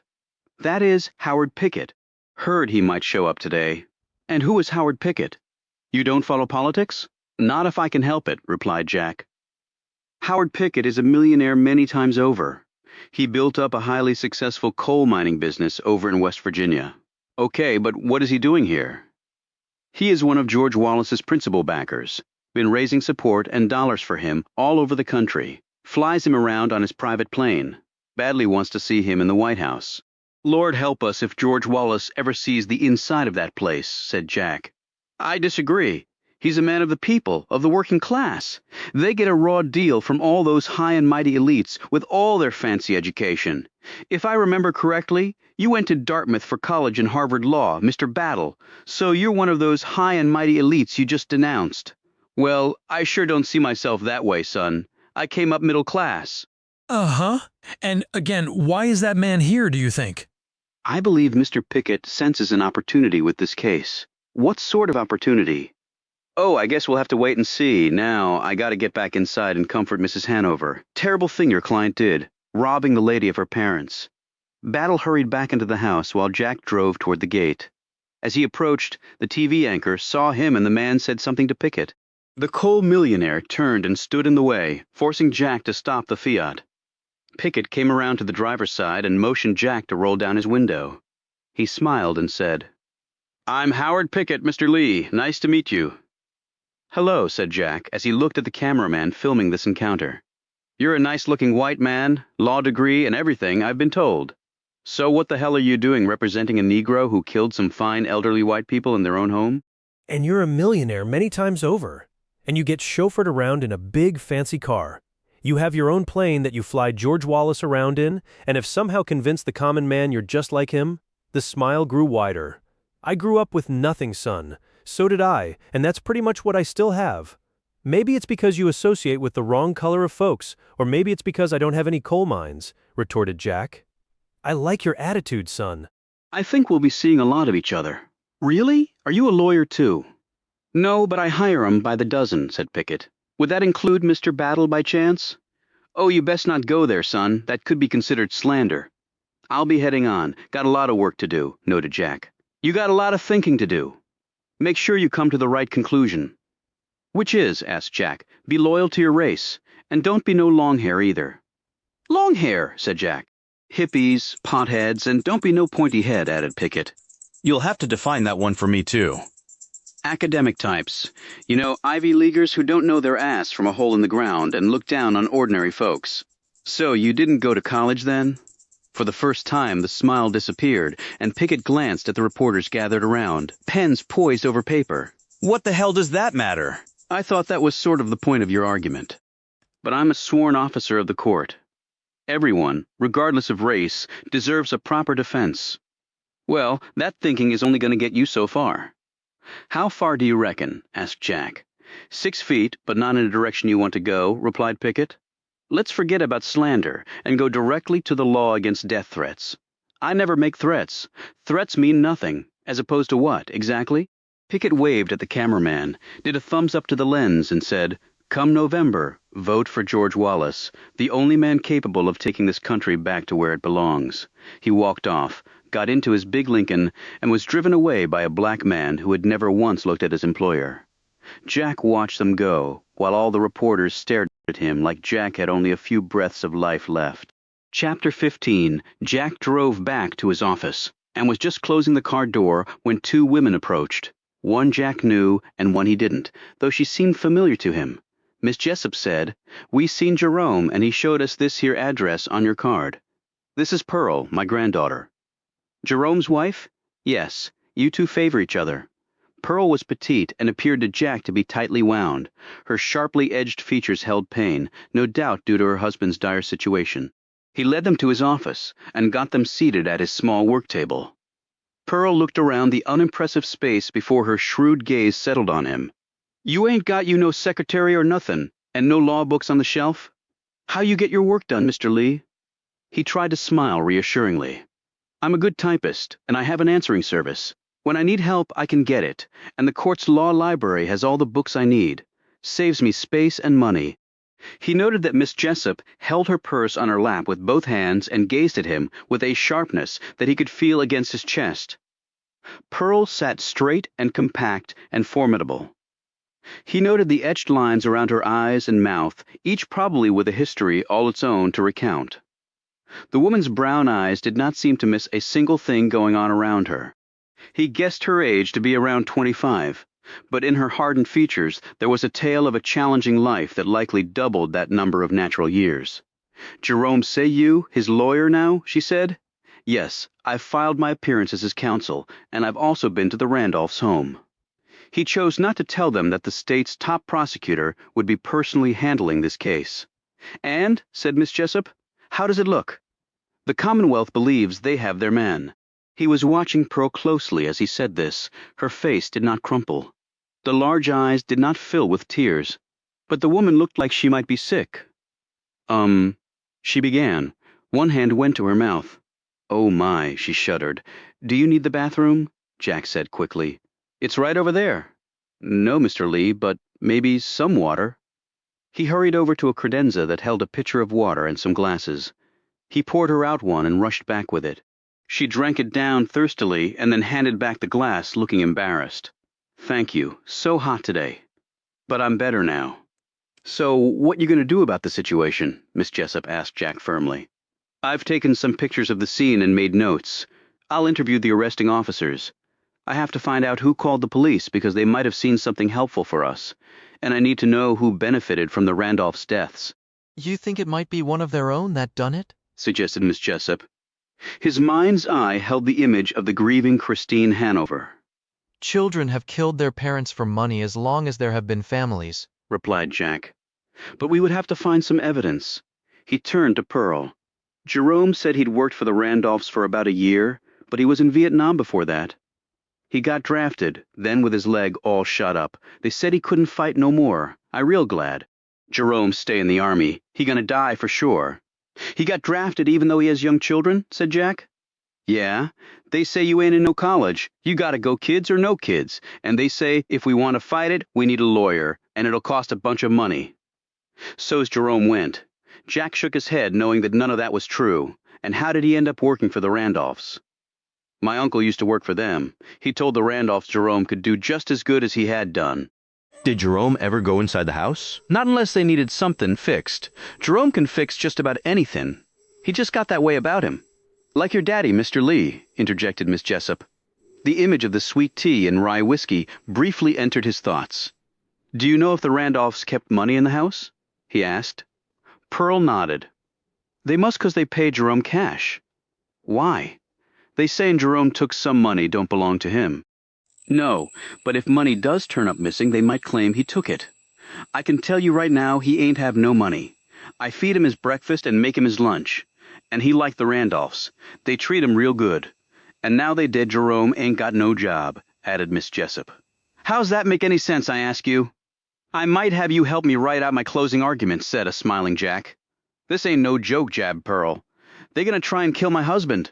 Jack pressed his palms against the warm table where the sunlight hit it and said, I know this is no joke. And at least right now, Virginia does not use the death penalty, so Jerome would be looking at life in prison, Pearl said. No way they're gonna let a colored man who they say killed 2 white people stay alive in prison. You may be right. And I checked the list of items he was arrested with. He had no money on him. She took out an envelope from her pocket and slipped some bills from it. Speaking of money, how much you need? Jerome said you need money to do the work. Yes, a retainer. But I know Jerome didn't get paid last week. I got a good job during the week, and I work a second one on the weekends. But you have 3 young children.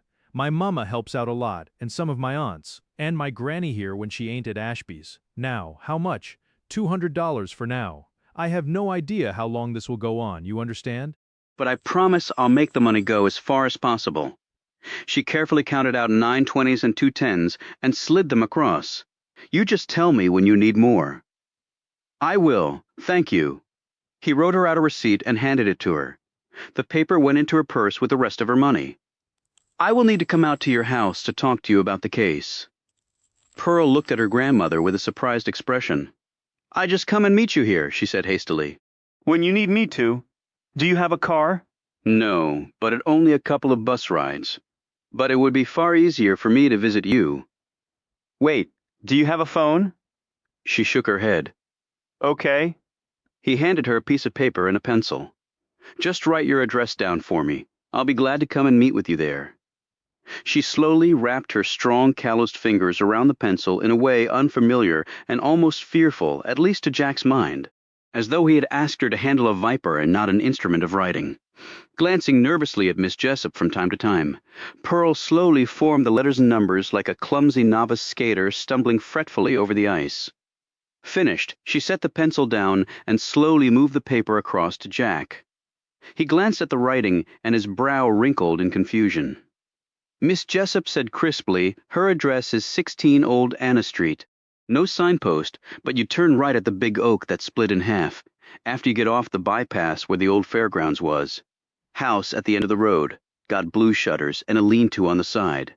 Can't miss it, only one other house down there. I'm sure I can find it, said Jack. Thank you. Pearl rose and Miss Jessup mirrored this movement. Pearl said, we got to get back to work. I can drive you where you need to go. Pearl shook her head. You got enough trouble coming your way as it is, without having 2 colored women in your car. Jack watched them walk down the street until they turned a corner and vanished from sight. Are you up to this, Jack Lee? Taking on the whole Commonwealth of Virginia, a coal millionaire, and George Wallace for $200. Chapter 16. The knock on his office door came at just past 6 p.m. When Jack opened it, he was gazing at 2 uniformed deputies who stared cautiously back at him. The tall, lean one had his hands on his narrow hips and had puffed out his shallow chest. The short, wide-hipped one allowed his right hand to dangle enticingly close to his holstered .38 sweat, lacquered both their brows and fouled their shirts. The tall deputy pointed to the sign on the wall. John Robert Lee, Esquire, Attorney at Law. That you, mister? I'm Jack Lee, yes. And you? Deputy Gene Taliaferro, he said, tapping his chest. And this here's Deputy Raymond Leroy. We the ones caught your boy after he butchered the Randolphs? He rubbed his shoulder. That sumbitch knocked me to the floor. He's like an animal, but most of them are. Even the women. Especially the women, volunteered Leroy. You called at the station for us? I wanted to speak with you as part of my investigation. Come on in. The men did so, wiping their boots on the doormat and taking off their hats. What investigation? Said Gene. We got the sucker.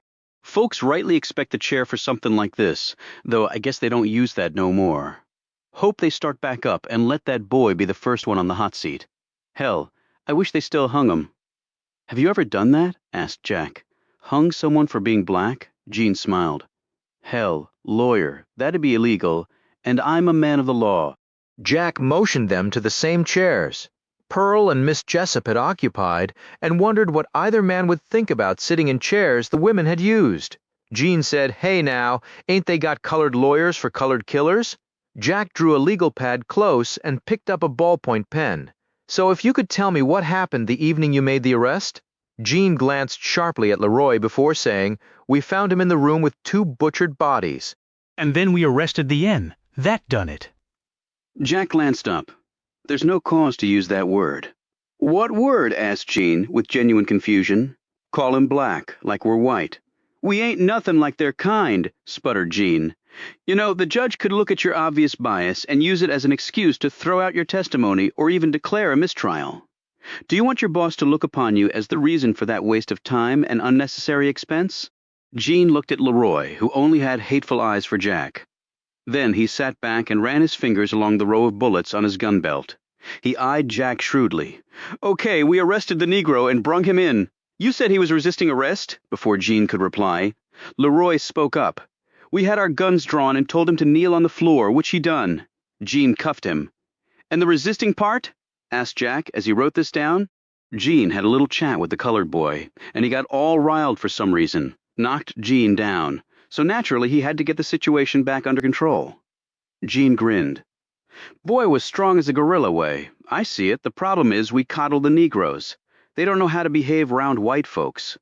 "And how should they behave?" asked Jack. "Well, with respect, and knowing they're around their betters," answered Jean, eyeing Leroy. "Hell, everybody knows that." "And who told you to go to the Randolphs' home?" asked Jack. "And what was the time?" "Dispatcher," said Leroy. "Around 6 or so. What did the dispatcher say exactly?" "That 2 people were dead and the killer was still there. We got there real fast." "How fast?" "Hell, 3-4 minutes," replied Leroy. "You went in the front door? And you found the accused doing what?" Jean said he had his arms round the old woman. Maybe doing something sexual. "You know how those boys around our women? Perhaps he was lifting Mrs. Randolph into the chair." Jean snorted. "What for? She was dead. Maybe out of respect?" Leroy exclaimed. "How in the hell is it respectful to kill somebody?" "You're presuming it was him that did it," answered Jack. "I got eyes that I see things with," countered Leroy. "And I seen him, and only him, in the room with 2 dead folks. The actual killer could have already escaped." Leroy smiled maliciously. "Good luck proving that." "Did the dispatcher say who had called them?" "Why's that matter?" said Leroy. "Well, how did the person know that 2 people were dead and the killer was still in the house? Did you see anybody else?" They both shook their heads. "Did you search the house to make sure no one else was there?" "No, need to," said Jean. "We got the bastard who done it." "On your way there, did you see anyone else? In a car?" "On foot," Jean snapped. "Just the Negro, who was resisting arrest real bad." Jack put his pen down. "That's all I have for now. I'll take formal statements from you both later." The deputies rose and put their hats back on. Jack stood, glanced at Jean's gun belt, and said, "That billy club of yours, what are the notches for?" "One looks new." Jean grinned and tapped the wood. "You know how some fellers mark the bedposts with their women? Well, this is sort of like that, only different." "Uh-huh." Jean drew chin to chin with Jack and said, "Now, look here, lawyer, you know your boy done it. In your heart, you do." "He's not my boy, he's my client, and you must have a very different heart from me, deputy." "You just get paid to say that," replied Jean, grinning and stepping back. "You know how things stand. You let coloreds start thinking they're equal to us. Then where are we white folks?" Leroy said, "Not in America no more. That's for damn sure." Even Abe Lincoln himself wanted to ship 'em all back to Africa. God's honest truth. Read it in a book. As they were leaving, Leroy added, "We're in this fight together, mister. You know that, and I know that.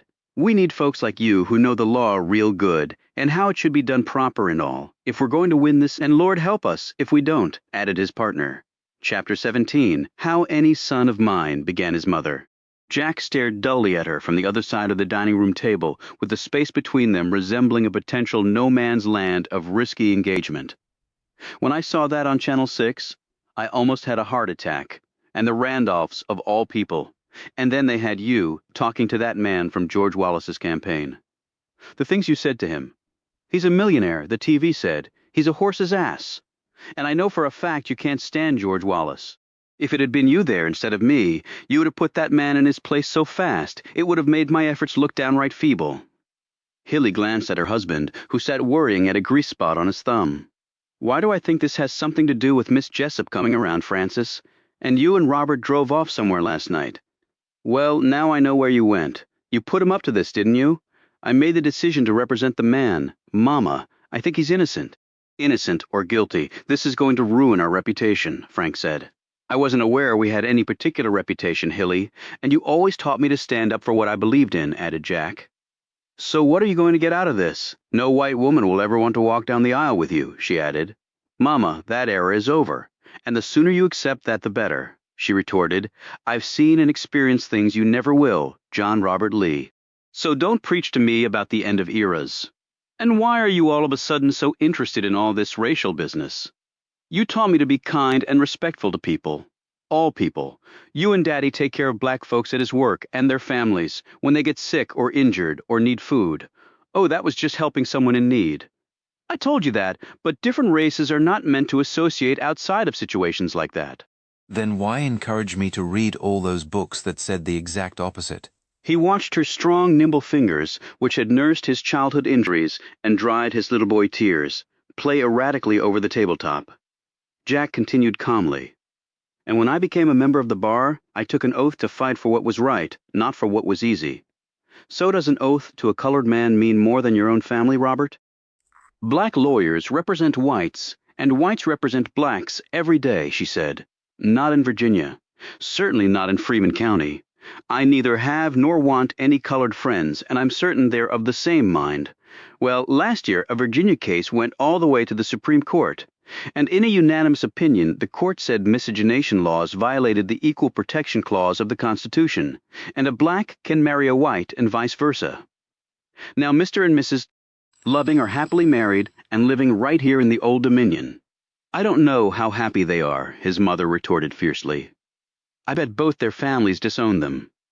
Jack was surprised at his mother's angry tone, which seemed overblown for the situation. As he stared at her quizzically, she looked away, her face full of heightened anxiety that Jack was not convinced was coming only from their debate. And it made him think of a long-ago memory. When he was 5 years old, Jack had snuck into his parents' bedroom while they were out, just to look around. He had found one of his father's pistols in a sock drawer, but luckily it was unloaded. Then, underneath a compartment in his mother's small jewelry case, he had discovered something else. It had been a picture of what looked to be his mother as a young woman and, well, Jack wasn't sure what else the picture contained, because his mother had come in at that moment and snatched it away from him. Then she had tanned his hide. For weeks after she had looked at him with fury, and for years Jack had half convinced himself he had somehow dreamt the whole thing. Now, as he looked at his mother, he wasn't so sure, and the tanning had certainly been real. He well remembered that. He said, So if a black woman and a white man can be husband and wife, why can't I, as a white man, represent a black person? His mother looked back at him, her features now calmer, her tone less strident. This has nothing to do with what a court says, and everything to do with just the way things are. God put the blacks in Africa and the whites elsewhere, and if he had wanted them to mix, he would not have done that. I know you learned that in church when you were little. Indeed I did, but I don't find the Baptist Church a reliable steward when it comes to parsing such issues, and the races got mixed because whites brought them here to be slaves. You think that was God's will? The calmness in her look vanished. I do not need a history lesson from you, Robert. What I'm saying to you is that is not the world we live in, and the sooner you accept that, the better. Then maybe we need to change the world. In fact, people are. Oh, for God's sake, I can see I'm getting nowhere fast with this. I did see Christine Randolph. Well, now Christine Hanover, he said. Hilly's expression immediately softened. I thought Jefferson and Christine might get married. But then your brother joined the army instead of going to college like you did. Where'd you see her? She was coming to her parents' house while I was there. Did she know what you're doing? Hilly asked anxiously. No. I just gave her my condolences. Her husband seems like a nice man. So you're still going to represent her parents' killer? Their alleged killer. Yes, I am. Mother and son engaged in a drawn-out staring contest, her resolute green eyes versus his determined blue ones. Hilly finally looked away, stood and declared, Then I'm going to make sure Lucy is still breathing. She glided from the room. Jack glanced at his father, who was still worrying at his thumb. Without looking at him, Frank said, "Your mama's a good person, Jackie, with a big heart, despite how she comes across sometimes. Now she has her beliefs. You may not agree with them, but they're what she believes because she's never known anything else. And she has seen more than you ever will. Hell, she had to learn to take care of herself at a young age because her folks would just leave her alone up on that mountain for months at a time. Guess after 9 kids before your mama came along, they were just tired of baying parents, getting cold in the dead of night, shooting critters for food and planting and tending a garden, and looking after the laying hens so she'd have something to eat, outrunning bears and mountain lions, going without pretty much every day of her life.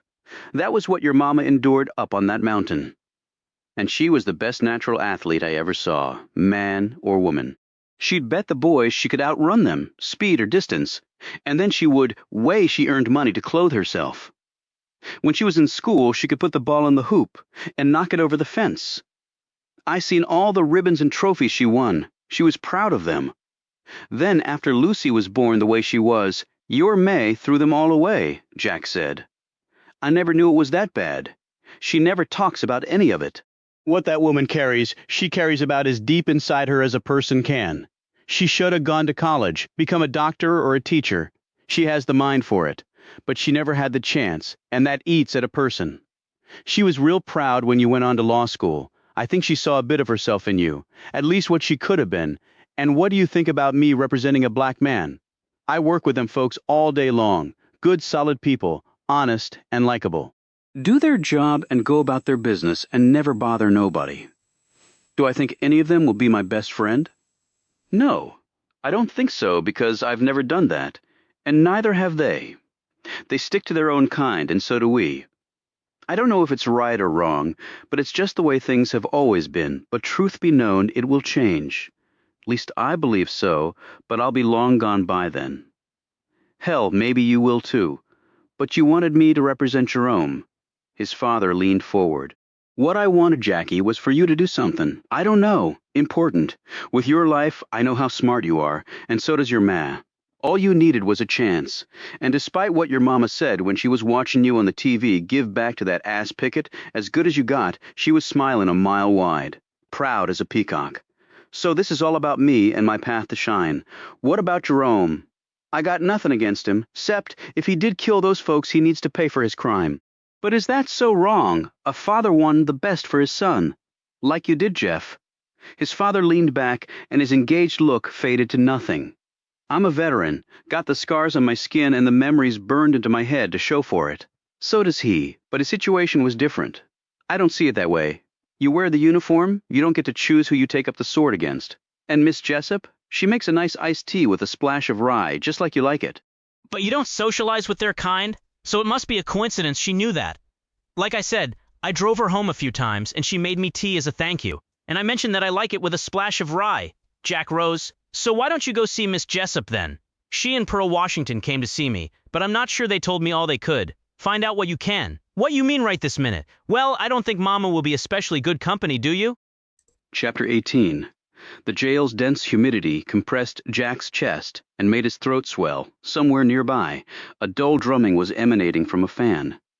Jack didn't think it was anywhere near where the prisoners were.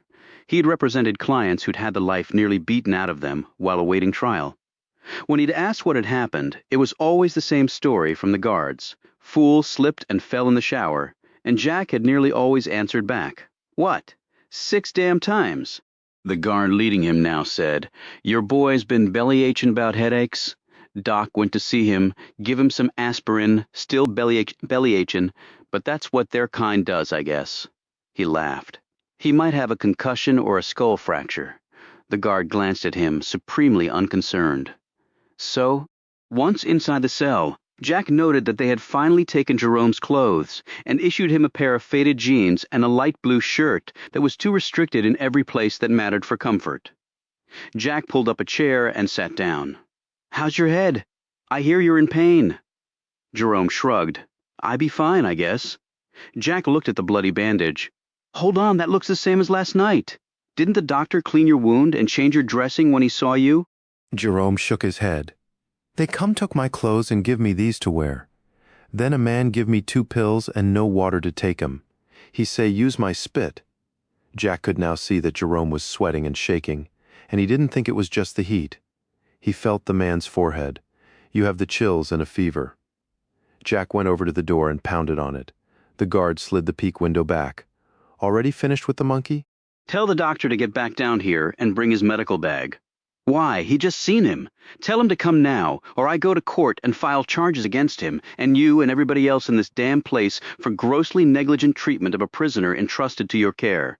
And you can go to jail for that. You think you'll like the view from this side of the door? Go do it now. The man trudged off, cursing Jack under his breath, and came back presently with the prison doc, a stout, barrel-chested man with a fringe of white hair and a cloth dinner napkin tucked in his shirt and spread over his chest, and an angry expression layered over his features. What the hell do you want? I was just sitting down to my supper. Has his head been x-rayed? Has his wound been cleaned and redressed? You telling me how to be a doctor? He's running a fever, so why do I think his wound is infected? The man waggled his head. That's not your call to make. It's mine now. You get out of my business, lawyer. Well, let me tell you what is my business. If he takes seriously ill or dies before the trial, I can tell you that Mr. Edmund Battle will be one upset attorney general. Wonder who he'll take that anger out on. And I will file a lawsuit against this prison, and you so fast it'll make what little hair you have left fall right off. I thought you doctors took a damn oath to do no harm. So what's it going to be? The man glanced over at the clearly feverish Jerome. Well, said Jack. The 2 men stared at each other until the doctor coughed, glanced at the guard, and said, "Bring my bag, son, and tell the nurse to roll the x-ray machine down here. But, look here, we want this colored boy ready for his trial. He don't get off easy." With a glare thrown at Jack, the guard stomped off. The x-ray was completed and showed no fracture, but Jerome had likely suffered a severe concussion, the doctor conceded. The wound was thoroughly cleaned and redressed, and Jerome was given shots of penicillin and some other medication to help with the concussion, infection, and fever, along with 2 bags of fluids. Jack stood right next to the doctor and his nurse to make sure it was all done properly. Then, noting how stiffly Jerome was holding himself, he told the doctor to check under his shirt. Jack felt stomach bile flow into his throat at the sight of the livid purplish bruises that covered most of Jerome's torso and arms. "What in the hell?" he exclaimed, looking furiously at the guard. The man blanched. "Hey, hold on, man, we didn't do none of that," Jerome said. "He tellin' the truth." "This be from the cop beatin' me," Jack said to the doctor. "You need to do something about that too, right now." The man grudgingly ordered ice packs and a hot water bottle. "You satisfied, lawyer?" said the doctor, after this was done. "Just make sure that dressing is changed every day and that his fever is gone by the morning. Now I need to meet with my client in private." After they left, Jack sat back down across from Jerome and opened his briefcase. He told Jerome what he'd done so far. The indictment is for first-degree murder. The penalty for that is life in prison. But I spoke with the prosecutor, and he said if the death penalty is revived, he will seek it. I know you don't want to hear any of this, but it's my job to tell you. Okay? Jerome nodded. You haven't talked to anyone, have you? Ain't said a word to nobody, like you told me. Good, keep it that way. Are you from Virginia, Jerome? Naw. I was born outside Jackson, Mississippi. Moved up here with my mama when I was a little boy. And your father? Dead, long time ago. What happened to him? Jerome shrugged. He went out to his job one morning, and they find him in a ditch with his eyeballs cut out that night. Some say he was looking at a white woman on the street, so they done what they done. Right after we buried him, Mama say we gettin' the hell out of Mississippi. These white folks crazy, she say. We took us a bus to Tennessee the very next day and then ended up here. Is your mother still alive? Naw, her heart stopped 3 years ago. I'm very sorry all that happened to your family. Jerome shrugged. Not just us. That's for darn sure. Jack flipped through some pages and said, Okay, let's get down to details. First, did you call the police when you found the Randolphs? No, sir, I just got to 'em when the police come in. Did you see or hear anyone else at the house that day? Jerome bowed his head as he rubbed his hands together. They got a man that does the yard work and such name's Tyler Dobbs. He get there about 8 and leaves about the time I have in my lunch. So, around 1 or so? Jerome nodded.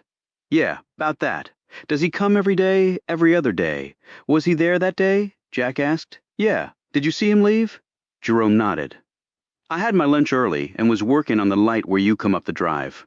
Wire gone bad. He flipped me off when he was leaving. Nice guy, said Jack. What time do you get there? Round about 7. How do you get there? Asked Jack. My bike. Jack thought about where he now knew the Washingtons lived versus the Randolphs' address. That's about 10 miles or so, isn't it? Closer to 15. Can't you take a bus? Take too long. Got to change about 3 times, and bus costs money. And I like to ride my bike. That way I ain't have to count on nobody else, and I get to where I'm going when I want to. How early do you have to leave to get there at 7? I ain't real fast on a bike and got some hills on the way. Then I cross the Jackson Bridge, so's I leave about 5 in the morning. I like to get there before folks round there are up so they don't get all curious seeing me. By curious, Jack knew he meant suspicious. Anyone else at the Randolphs? They got a woman come clean the house and such. Her name's Cora Robinson. She come every day round 9, leaves round 2. Did you see her leave that day? Jerome flexed his brow. Naw, I was in the garage cleaning the spark plugs on the Buick Round about that time. It way back from the house. Did she drive there? Jerome shook his head. She walked to a bus stop way down the road. She colored, he added, as though that would explain all. Jack wrote this down and said, anybody else? Yeah, I seen the mailman leave something on the front porch that morning. What was it? White package. Oh, I did see a car out front in the afternoon. Jack perked up. Do you remember the time? Oh, be round 4 or so. Jack looked at the man's naked wrist. You normally wear a watch? Tell by the sun. Got real good at that in the Army. So a couple hours before you went to the house to get your pay, said Jack. That's right. Did you see who had driven it there? No, sir. Did you recognize the car? Asked Jack, writing some things down. Look, why you asking me all this stuff? Jack looked up to see his client scowling at him. Because, Jerome, if you didn't kill them, someone else came that day, while you were there, and did. I know that. I didn't kill Mr. Leslie and Miss Ann, but they ain't care, so I don't see what we doing here except wasting time. And you making money, he added sullenly. Then he went back to rubbing his hands together. Speaking of money, Pearl paid me $200. Jerome stared up in shock. That be 5 weeks' pay. She paid it so I can get you out of here, and I need your help to do that. So did you recognize the car? No, Mr. Lee, I ain't never seen it before, replied Jerome, sitting up straighter. What kind of car was it? Little blue thing got the top that comes down. A convertible, said Jack. Yeah. You see the license plate? Asked Jack. Virginia or out of state? I think Virginia, by the color, but I can't swear to it, replied Jerome. But the car was gone when you went to the house around 6? Yes, sir, it was, replied Jerome firmly. Do you know the Randolph's children by sight? I know Miss Christine. She come by right often. And Mr. Sam, he come by a couple times, but he ain't been by for a long time now, least not when I been there. Jack glanced at Jerome's head. How do you feel? Better. He had placed the ice packs under his shirt and the hot water bottle against his lower back. Thank you for getting the doc back in here. I'll be meeting with Pearl again. Anything you want me to tell her? Just that my head don't hurt no more, and that, he faltered. You love her and the kids, Jack quietly suggested. Jerome glanced up at him, seeming to take all of Jack in for the first time.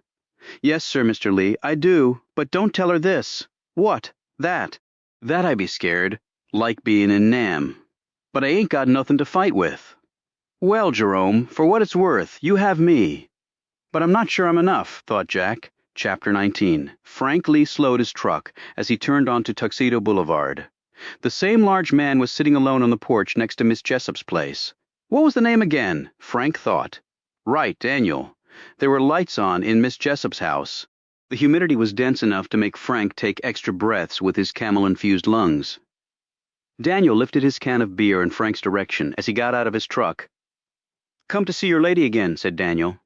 Just come to talk to Miss Jessup. Your kind ain't need to be here, you understand what I'm saying. Frank knew if it had been even 5 years ago, the man would not have dared talk to a white man that way, even on his own doorstep. But the blacks were getting more impatient and the whites more desperate, or so his son kept telling him. But he watched the TV too. If Walter Cronkite said it, he believed it. I understand, but my son is a lawyer, and he's helping out Miss Jessup's kin, and I just need to ask her some questions. Uh-huh, sure you do. Daniel rose and took a step toward Frank. Thinking quickly for some topic to calm things, Frank said, I saw one of your buddies had on an army jacket. He fight in Vietnam? I fought in the big one. We all fought in Nam. And we all come back here, and it all the same as when we left. You come back to parades, old man. We come back to shit, and not just the shit the white boys did. I hear you. I don't like it. I don't like you. Frank didn't know if it was the fact that Daniel had not been able to say his piece the last time he had been here, but he seemed determined to voice it now. Any man fights for his country deserves respect. And you got mine, Daniel. Daniel abruptly sat back down and sipped his beer. Frank pulled his hand away from the gun in his rear waistband and headed up to Miss Jessup's. They sat in rocking chairs on the front porch to catch what little breeze there was. In the moistened heat, the smell of the dump was so strong that Frank started breathing through his mouth. Jessup seemed unfazed by the stench, but then Frank knew she had lived in this house for many decades because she had told him so. I don't own it, mister. Lee, she had said. No bank loan me no money. One colored man own all these homes here, charges rent 3 times what they worth. He takes my money with a smile on the first of every month when he drives here in his fine car. Only difference now from 10 years ago, he come with a man who got him a gun, but I don't have a lot of other choices where I can live. Frank had felt bad for her, but what could he do? Your boy seems to be working hard on things, said Miss Jessup. He'll do his best. Now, he wanted me to find out more about Jerome. She stopped rocking. Well, what you want to know? Whatever you can tell me about him. He a good man, fought in the war, he a good daddy to his babies. Jessup rocked away, cooling herself with a green church fan. How was he when he got back from Vietnam? Anything? Funny? She stopped rocking again. He got him some nightmares, guess you'd call them. Frank shifted in his seat and said, nightmares? Yeah. Pearl say there was some bad ones. He sit up in the bed screamin' and punchin' like he's still fightin'. Or sometimes she'd wake up and they'd be tears running down his face and the poor man not even awake. Frank closed his eyes for a few moments. He was instantly back on Guadalcanal with dead and dying men lying all around him, even as the enemy drew ever closer. Frank had never fought anything close to the Japanese. It got to be whenever he killed one, he shot the man 6 more times because he never wanted to have to face him again. His face started trembling at the memory. Nightmares? How many times had he woken up, screaming, reaching for a weapon, looking for someone to kill? That was when he'd had Hilly hide his guns. Mr. Lee, you okay? He opened his eyes to find her staring worriedly at him. I'm fine, just probably something I ate. I got bicarbonate. It's already passed. Look, does he? I mean, does Jerome get violent? What you trying to say, Mr. Lee? He only done that asleep. I know. But they might say that Jerome might be out of his head sometimes. She started rocking faster. He'd done fought for his country. That's why he got him nightmares. I'm not saying they'll bring it up, but Jack just has to be ready if they do. Well, I don't know more than what I told you. When he awake, Jerome is the most gentle person I know, helps me whenever I need it. A good soldier and a good man. Speaking of, how is Mr. Jeff doing? You ever hear from him? No, said Frank. Look, is there anything else you can think of that might help? Like what? Frank searched around in his head. Does Jerome know anybody that might want to hurt the Randolphs? Anybody they didn't get along with? No, least not that he told me. Pearl might know. So nothing you can think of? Well, now that you mention it, Jerome did say something strange had happened. What was that, man? Come round to talk to the Randolphs one day. What man? What did he want? Asked Frank. Jerome said he was a white man in a fancy car and carrying a black bag. He was working near the house and heard some noise like folks arguing. Then the man, he come running out and scoot off in his car.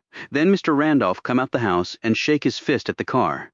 Jerome asked Mr. Randolph if everything was okay, and Mr. Randolph said something like, nobody's making me leave my home. When was this? Oh, a few months back. What do you think it was about? Got no idea. Randolph's lived in that house 50 years or more. I can't see nobody making him leave. You think that man might have come back and killed him? I don't know, but I'll sure let Jack know about it. She gave him a calculating sideways glance. And about Jerome's nightmares, Jack needs to know if he's going to defend Jerome real good. He took his leave as Miss Jessup went back inside. Frank had just reached his truck when Daniel appeared out of the darkness. He had no time to reach to his rear waistband before the man slammed him against the truck, knocking him down. He felt his back screaming in protest with the impact. "You still here, mister, and I told you to get on with yourself," said Daniel. "You disrespecting me, or what?" Frank slowly and painfully got back on his feet. "I'm just now leaving." Daniel pushed him up against the truck again, and Frank felt the side mirror dig into his back. He cried out in pain, "Look, I got no quarrel with you." "Well, I got a quarrel with you." He undid the top buttons on his shirt and pulled the fabric away. Frank saw what he knew to be a bayonet wound, sharp, brutish, and angry in the man's chest near his armpit. He knew this because Frank had one on his leg, courtesy of a Japanese soldier on the island of Saipan. Got this defending my country, or a country, not sure which, come back here and it all the same shit. It ain't fair, that's for damn sure. But even as he said it, everything Frank had been taught and seen over his life rebelled at these words, could not accept them even as they left his mouth. And then he felt a measure of visceral shame about that for perhaps the first time in his life. "Yeah, old man, it ain't fair." Now Daniel looked like he was going to kill Frank. "You know Jerome Washington?" Frank exclaimed, because the old army vet could see this mortal threat plainly in the other man's eyes. "Yeah, so what?" said Daniel, curling his hand into a massive fist. "He's been charged with murder. He ain't killed nobody. I believe that." "Sure you do, old man. My son's a lawyer and he's representing Jerome. He's going to do his almighty best to see that Jerome goes free. Your son, the other white man that was here last night?" said Daniel, taking a step back as he asked the question. "Yes, Jack Lee. I was here asking Miss Jessup some questions to help with Jerome's defense." Daniel seemed to take all this in, and then shook his head and stared down at his shoes, his expression as weary as it was hopeless. "Get in your truck and you get out of here. And don't you never come back. You hear me? You come back again, son, or no son, helping Jerome. You ain't leaving here breathing. You got that?" "Yes, Daniel," said Frank. "It's Mr. Daniel to you." His look was as grave as Frank had ever seen, in peace or wartime. "Okay, Mr. Daniel." Frank climbed into his truck and drove off, every limb he had shaking like he was right back, fighting for his life on foreign soil. Chapter 20. "Where have you been, Francis?" said Hilly Lee as her husband walked in the back door, rubbing at his spine. "Ran out of smokes. Hilly went to get a pack. The store is 5 minutes from here. You've been gone well over 2 hours. "They didn't have my brand. They didn't have Camels?" she said incredulously. "Where's Lucy?" he asked. She looked tired, so I sent her to bed. "Okay, so you're not going to tell me where you've really been?" Hilly folded her arms over her chest and stared resolutely at her husband. "If you got to know I was running an errand for Jack." "What sort of errand? It's covered by the attorney-client privilege. If I tell you, it won't be secret anymore. If that isn't a load of horseshit?" "Never thought I'd hear coarse words come out your mouth," he admonished. "Like our son said, times are changing. But I don't like using that sort of language, Francis. I'm sorry. Look, I got to work on that engine. Dick Overton wants it by the end of next week. You were talking about getting one of them new dishwashers that hook up to the faucet? Save you a lot of time. We'll discuss that when you have the money." I've never trusted Dick Overton farther than I could throw him, and that dern wife of his gets on my last nerve. Well, he's not getting the engine back, lest that cash hits my palm. She eyed him caggily. What did you think about Robert running into Christine? I didn't really think anything about it. Things could have turned out different for Jefferson if he and Christine. That was never going to happen, Hilly. They had fun, but something permanent was not in the cards. "Jeff always wanted to enlist, and we just ain't the right society for someone like that gal. I can't believe she was part of our lives for over a year. Came here all the time, had meals with us, sat and talked with us. But we never got invited over there, did we? To her house, did we? I'm sure back then the Randolphs were very busy. Right, they just didn't want us riffraff in their fine home." "We're not riffraff, Francis," she replied heatedly. "I fix trucks for a living. Folks like the Randolphs hire people like me. They don't marry them. Hell, it would be like a white and a colored getting married." "Well, as our son pointed out, people can legally do that now," retorted Hilly. "Okay, I'm all talked out." He turned to leave, grabbing at his lower back. "What's wrong?" she said. I've pulled too many wrenches in my time, Hilly. All adds up. And you're okay with your son doing what he's doing. People are talking. They think we're just fine, with Robert representing that man. I don't care what anybody thinks of him or me. Easy for you to say. You're at work all day. I have to deal with the neighbors. Hell, you don't even like the neighbors, Hilly. He's going to ruin his career in Freeman County. Well, then maybe he'll have to move to a new place. Fresh start. Hilly looked shocked. What about us? What about Lucy? He drew closer to his wife. I actually talked to him about taking over her care when we can't do it anymore. And now that I think about it, why is that his concern? She's our child. Lucy is his flesh and blood too, countered Hilly. He didn't bring Lucy into this world. We did. It's our responsibility, not his. And I regret telling the boy that it was his burden. I don't understand you, Francis. Does family mean nothing to you? The fact that family means something to me is why I'm telling you this. You're making no sense whatsoever, she replied. Having Lucy changed our lives. I'm not saying I'm upset that we had her. I'm not. I love that sweet girl. We made her together, but it broke the natural cycle of things. We have kids. We raise our kids. Our kids go off and make their own way and raise their own children. Lucy can't do that, and just because she can't, why is it Jack's job to step in? Because if he has her to take care of, his life will be completely changed too. There ain't many women who'll marry a fellow if they know they're going to have to take care of a grown woman, and maybe not have her own kids because of that. Life is complicated enough without adding that to his plate. And when you talk to him, what did he say about caring for his sister? He didn't have many answers or opinions, and why would he? He edged closer. Is really none of what I'm saying making sense to you? She glanced down. I suppose it really isn't fair to him. Lucy will be taken care of, Hilly, one way or another. You mean a nursing home? You know, we put my mother in one for a single week. When I saw how they were treating her, you took her out of there and nursed her yourself, in addition to taking care of 3 kids, right up until the day she died years later. No child could have done more than you did, even though Lord knows your mama wasn't always there for you. When your time comes, you can rest easy on that. Hilly looked away, her mouth twitching, which Frank didn't quite know how to take. Then she walked off. He heard the door to their bedroom open, and then close, with finality. Chapter 21. Frank Lee walked out the back door and trod the short dirt path to his garage. He glanced at the Ford engine block he was rebuilding. He hoped that Hilly would agree to use the money to buy that dishwasher. Several of the neighbors had bought one, and the husbands had been uniform in their opinion that the appliance was a godsend. Happy wife, happy life, said one of them. Lord, let me get there. He slid open the bottom drawer of his rolling toolbox and took out the folded-up paper. Jeff Lee had always had extraordinary penmanship, and Frank enjoyed reading the book reports that his youngest child did for school. However, this letter was from a grown man with significant issues weighing on him. Jefferson Lee had served gallantly in the Army, a decorated soldier, a Green Beret.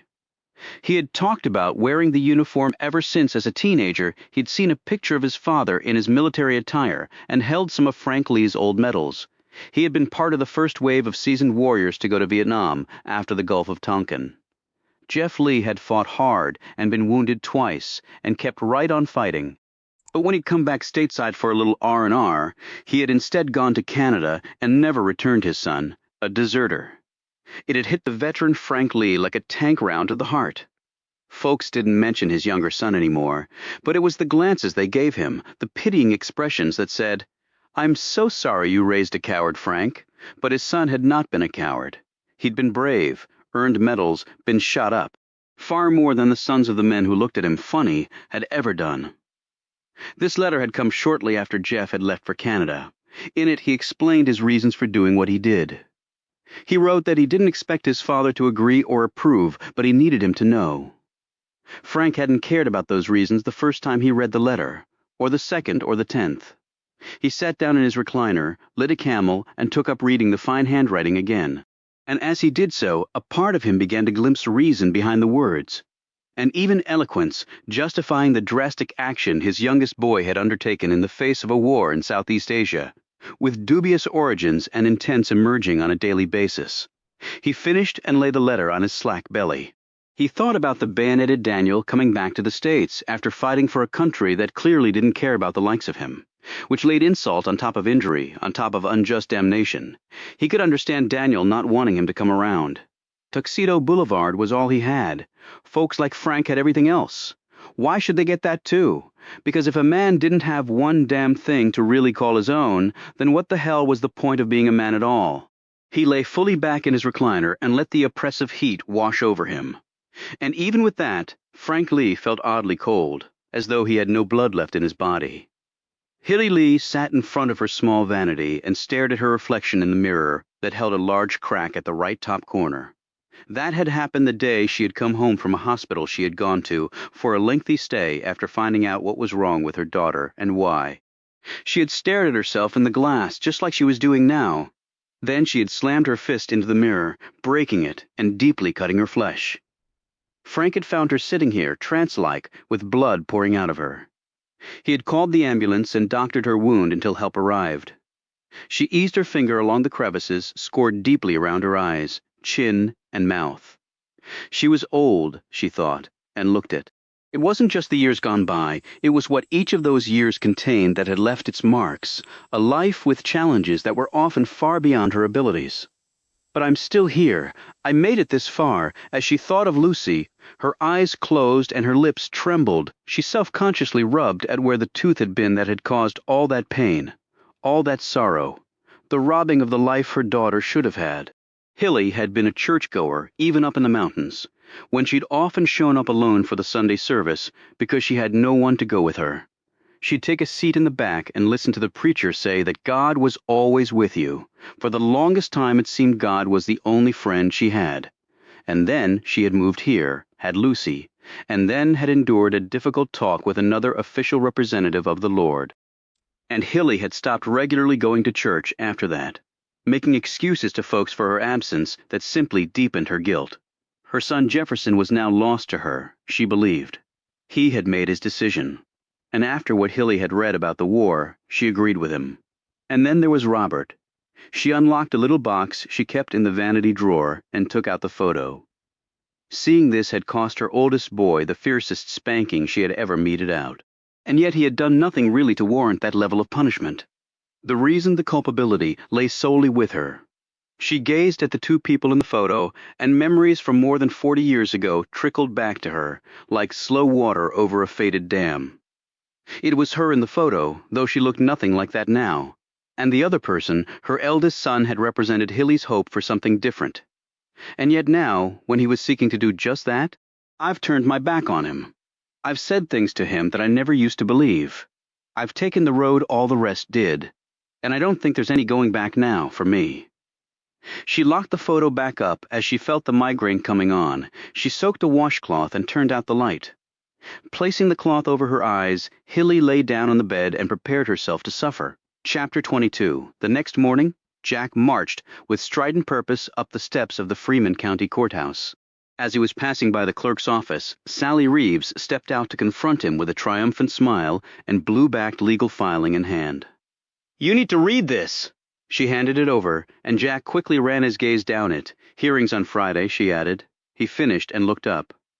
"The Commonwealth is seeking to have me removed as Jerome's lawyer because I cannot be considered adequate counsel? Now, you don't have to tuck your tail between your legs and slink off to Mexico like poor George Connolly. You can just bow gracefully out.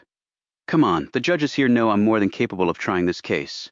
If you really believe this is about legal competence, Jack, you're not as smart as I think you are. And I watched Howard Pickett on TV. You know who he is, of course. I do now." "Well," he said, "that any white man who represents a Negro for killing white people should have his head examined. Is that right?" "And he also said that if this case doesn't wake us up, nothing will. The truth is, we've had it with all this civil rights crap coming out of Washington. The government can't tell us what to do. It's why I'm voting for George Wallace. He's the only candidate addressing the colored issue. They need to find their own country. Sally, black people helped build this country, including the damn courthouse we're standing in." She waved her hand dismissively. "Only because we showed 'em how, and we saved them from running around naked in the jungle and getting eaten by lions and such, and taught them how to speak English.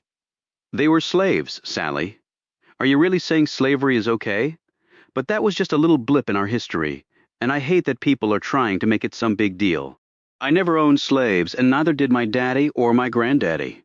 And I've never done any harm to a colored person in my life, and we freed them. No, this country fought a war over that, and the South lost. But my point is now they are free. And with all that, they want to go to our schools, eat in our restaurants, ride next to us on trains and buses, pray in our churches. Well, nobody's telling me who I got to associate with. They stay over there, and we stay over here. Fair is fair.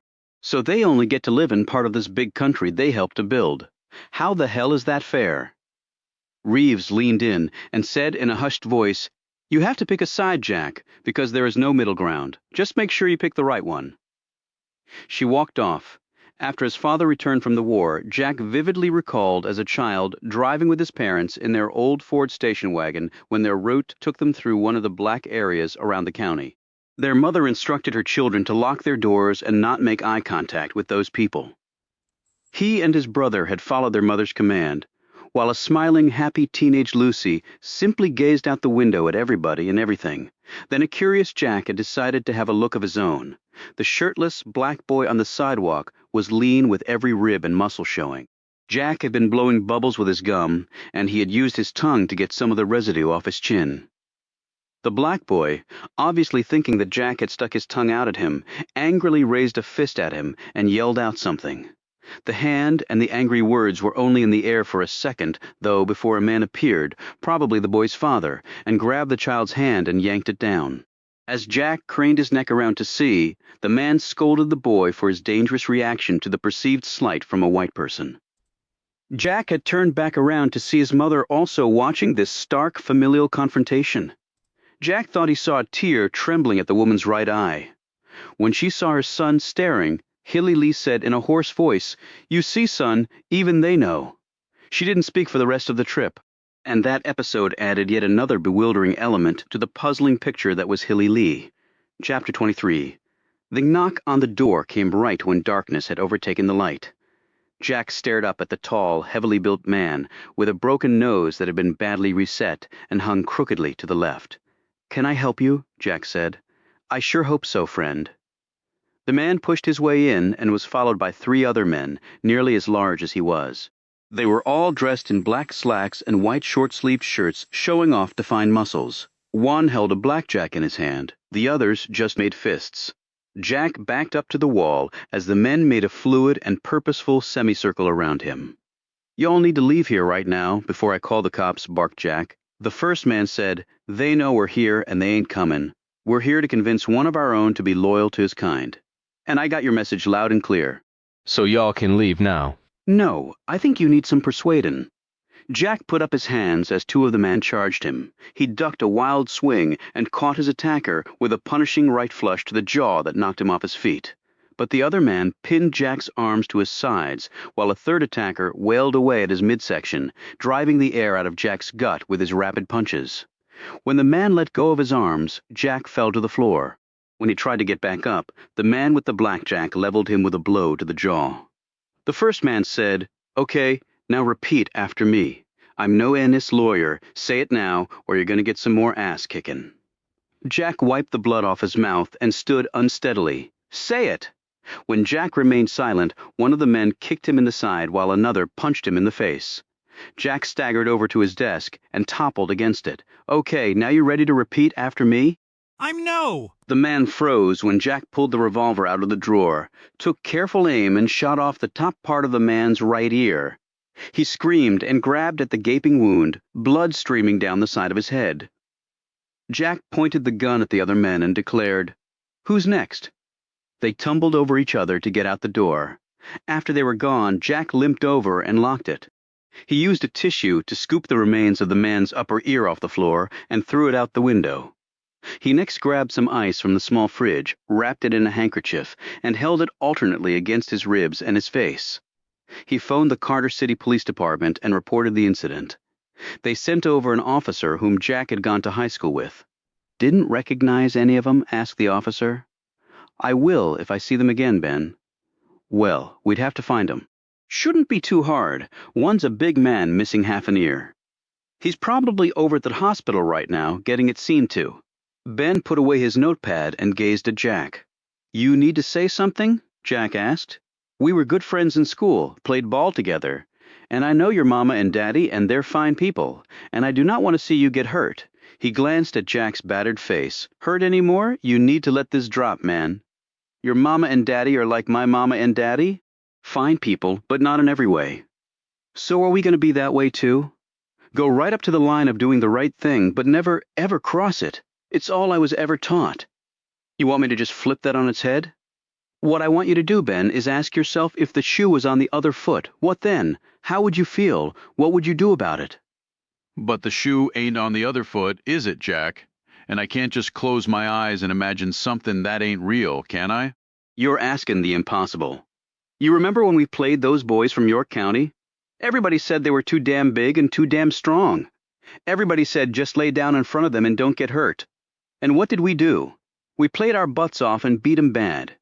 You threw 3 touchdown passes and your brother ran for 2 more, and you sacked their QB in the end zone on the very last play of the game. Ben smiled briefly at this memory, and then he drew closer, his expression sliding to somber. But we ain't kids anymore, Jack, and this ain't no game. You're a good lawyer. Don't throw it away over this. If I can't throw it away over this, what the hell else is worth fighting for? Ben shook his head, turned and left. Jack locked the door after him. About 10 minutes later, another knock came at the door. He stood and readied his gun. Who the hell is it?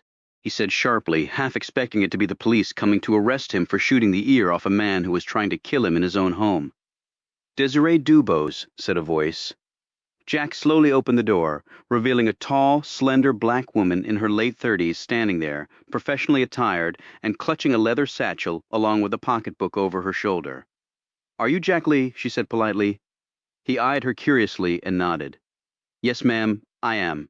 She studied the injuries to his face, and then saw one hand pressed against his side, and the other one holding the gun. I see they've already been by to see you. Who has? She hiked her slim, dark eyebrows and said nothing. He took a step back and lowered the gun. And who are you exactly? I might be the answer to your prayers, Mr. Lee. May I come in?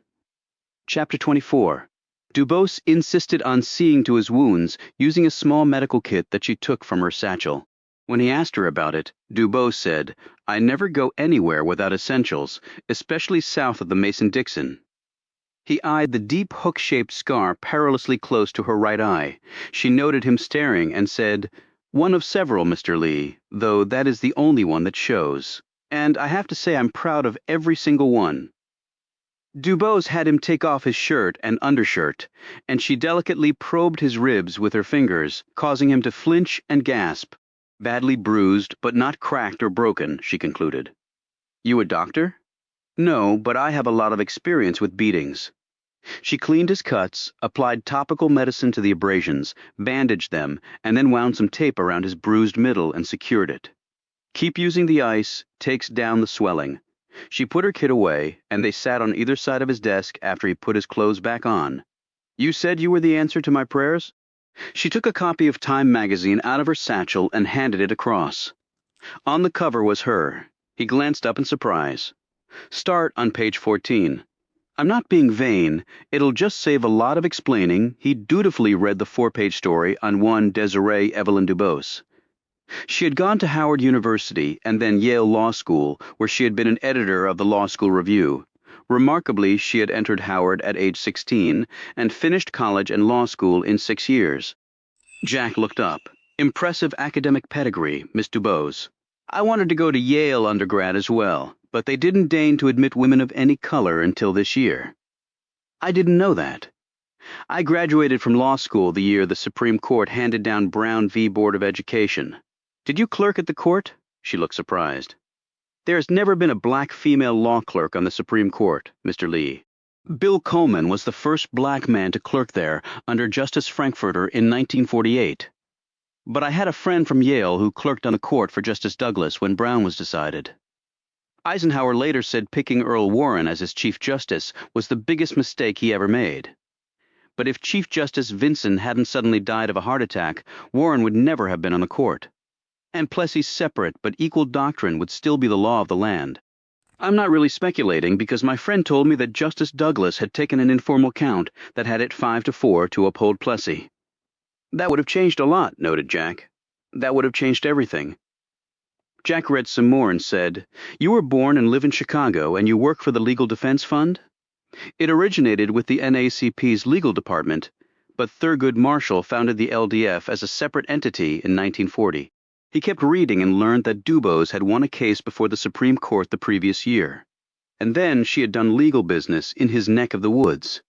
You helped take on the bird machine here in Virginia? The state closed all schools that desegregated and provided public funding for private schools that promised never to admit a black student. But the Virginia Supreme Court ultimately ruled that was unconstitutional. I'm impressed. Most white lawyers I know hardly keep up on such matters except to bitch about them. White folks can be pigeonholed too, I suppose. She compressed her lips. I'm sorry if that's how you interpreted my remark. Jack looked back at the article. You marched at Selma. She rose and walked around his office, keeping her gaze roaming. I never thought anyone could be meaner or crazier than Bull Connor in Birmingham, but I hadn't yet run into Jim Clark in Selma on Bloody Sunday. When we came over that bridge, Clark ordered his state troopers to charge, and they came at us with batons and bullwhips and tear gas and anything else they could get their hands on. Is that where you got that scar on your face? A policeman hit me there. I woke up in a hospital the next day, but 2 weeks later, Dr. King led us across the Pettus Bridge with thousands of supporters, all under federal protection. It was a glorious sight. I'm sure a few seconds of silence followed until Dubose sat back down and assumed a businesslike tone. And, more pertinent to your situation, I've handled over 24 capital murder cases, and I've won more than I lost. And now you're here in Freeman County. Why?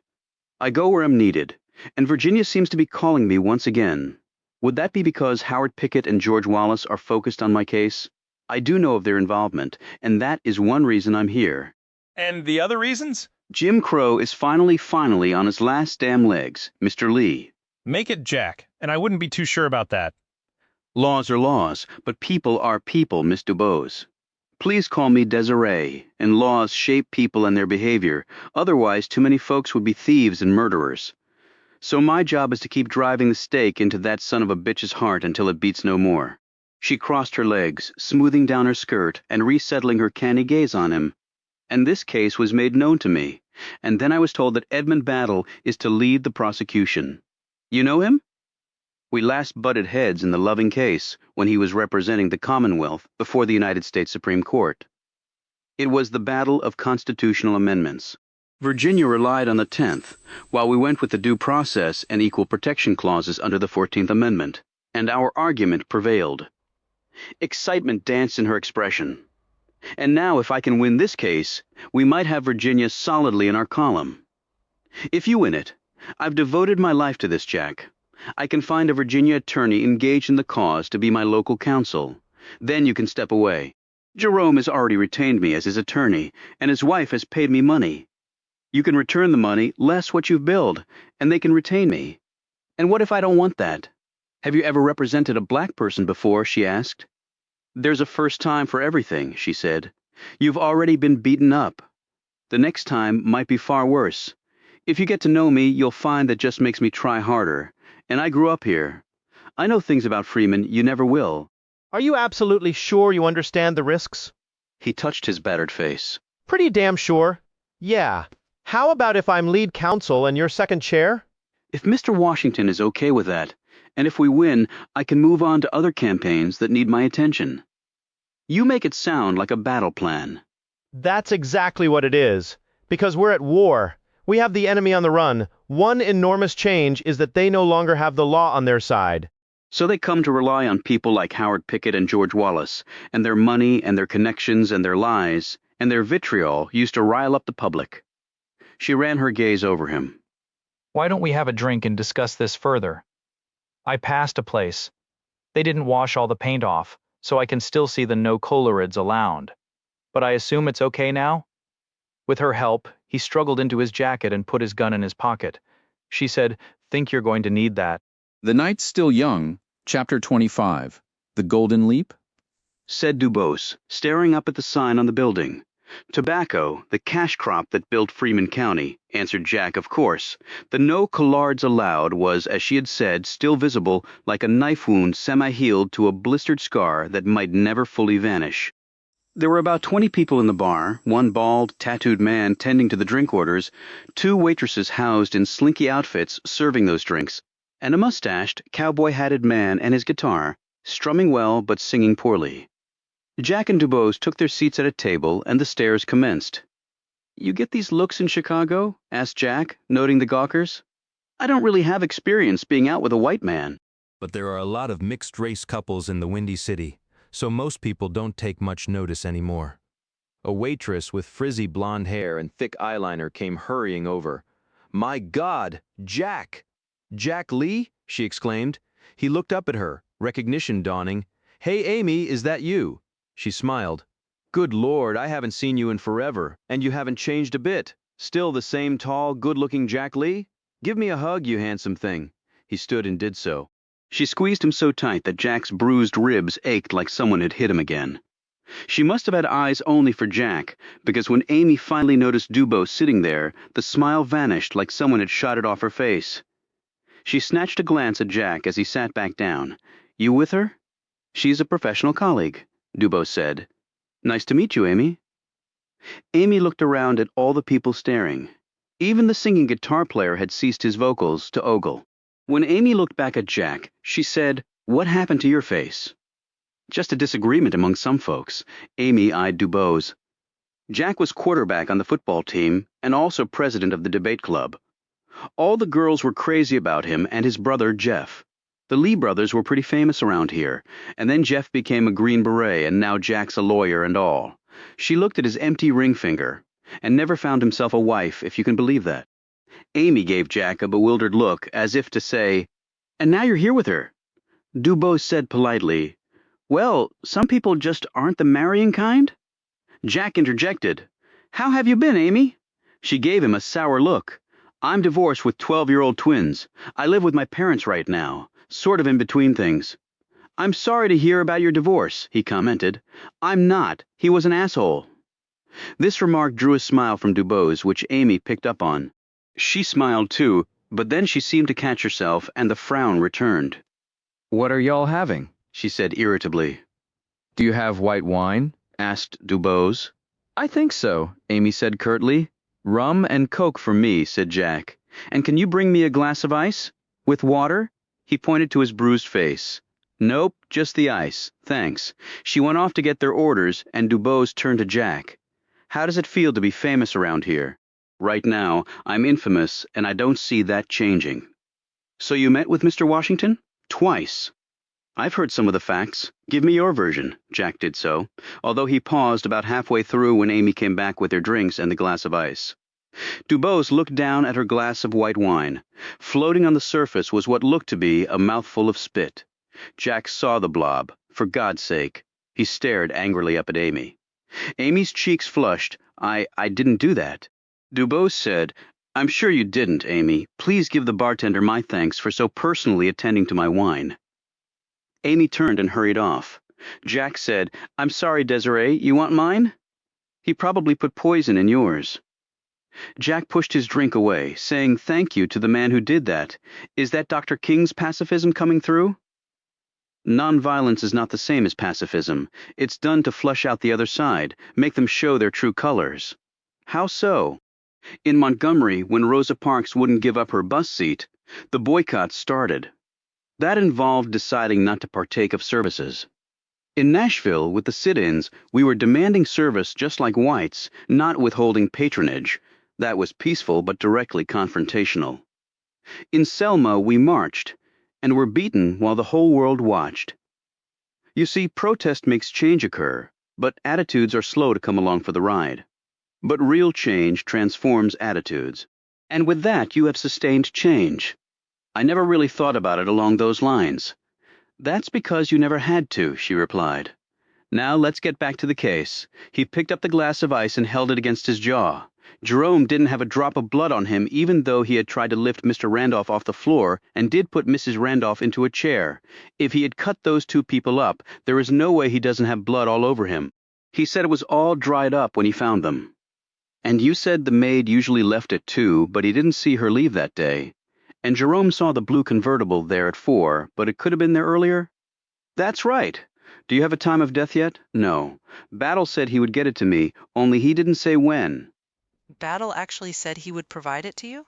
"Yeah, why? As you know, Virginia is an ambush state when it comes to criminal pre-trial discovery. They now have to adhere to the Brady rule because the Supreme Court said so, but Brady only covers exculpatory evidence. Right. Any evidence that might help the defendant. Funny thing though, I've never once gotten any exculpatory evidence from a Commonwealth's attorney. Everything else they can withhold until trial.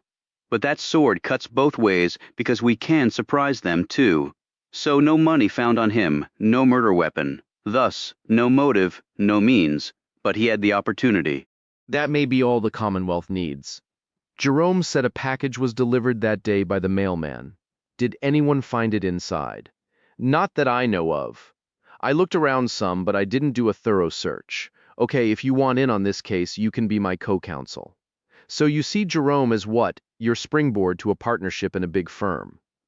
Taking this case will ensure I never get that, at least not in Virginia. Why are you doing this then? Well, maybe I can aspire to be a lawyer like you. Is that what you really want? She said skeptically. You can find out, as my co-counsel. It can get very dangerous, Jack, as in life-threatening. I already told you I don't run from a fight, so long as you're sure. Now, any way to track the blue convertible? Jack said. I have an investigator I use, Donnie Peppers. He also told her about the former counsel, George Connolly, waiving Jerome's right to a preliminary hearing. We can always threaten to raise the issue to get an advantage elsewhere, she noted. The formal charges from the indictment were read at the arraignment. Should request a bill of particulars? Dubose asked. I looked at the transcript. It was pretty clear, and Battle wants to take this sucker to trial as fast as possible. What about a change of venue motion? Where else in this state would we take the case, she said. Richmond? Danville? How about Lynchburg? No, we plant our flag and make our stand here. Now, what about bail? The Commonwealth objected to any being requested. I talked to a couple of bail bondsmen. I know. It's doubtful the Washingtons have the money to post their share, or that a bondsman would even agree to put up the rest. They don't own their home, so a surety bond is out of the question. But we'll also hold that in our back pocket. There's also a motion on the docket for Friday to replace me as counsel because I've never done a murder case before. Really, any thoughts on the lawyer Battle will want to replace you with? Hey, Jack, buddy. Who's your friend? They looked up to see a stocky man Jack's age, dressed in a seersucker suit and carrying a martini as he appeared next to their table. His slurred speech and unfocused eyes evidenced that he had imbibed more than he should have. Jack began. This is Dubose, held out a hand. Dee Dee, nice to meet you. Mr. Douglas Rawlins, he said, not shaking her hand. Jack, don't tell me this is the wife of the Randolph's colored errand boy killer.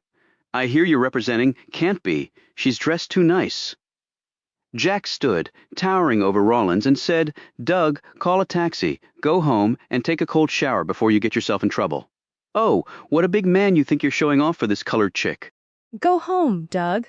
Now, said Jack, as he put a hand on Rawlins's shoulder. Rawlins leered at Dubose as he walked off. Dubose said, You showed more self-restraint than I imagined you would. I shot a fella's ear off tonight. I doubt Dr. King would have condoned that. No one has the right to take your life without a fight. Jack sat back down. I was horrified when I heard about Dr. King's assassination. And my mother, who, to tell you the God's honest truth, would be horrified that I'm here with you, was even more upset than I was about it. Interesting. I just presumed the state that once held the capital of the Confederacy would be jumping for joy at his death. My mother came from dirt poor in the mountains, small farms, no plantations, lots of coal mines, and just a damn rough life. She could have been a doctor, or hell, a fine lawyer. But people like her were just considered hicks, who talked funny, not worth the trouble. My daddy told me she worked for years to get rid of the accent and work on her elocution so people wouldn't look down on her. But she just can't seem to bring herself to. He shook his head, unable to finish. To understand that maybe she has more in common with black folks than she has with the likes of Douglas Rawlins or Howard Pickett. Yeah, something like that. People with money and power in this country have pitted white and black workers against each other for centuries. That exploitation has made a very few very rich, with everyone else barely keeping their heads above water. Jack nodded. W.E.B. Du Bois made that point clear in his works. The powers that be promise one thing to the whites at the bottom of the ladder. Du Bois said that they will always be above the blacks. So, W.E.B. Du Bois. Is that how you came to be the way you are then? By reading books? You wouldn't think it would take cracking open a single volume. Just looking around at how people are being treated should have been enough. But don't mistake me for someone I'm not, Desiree.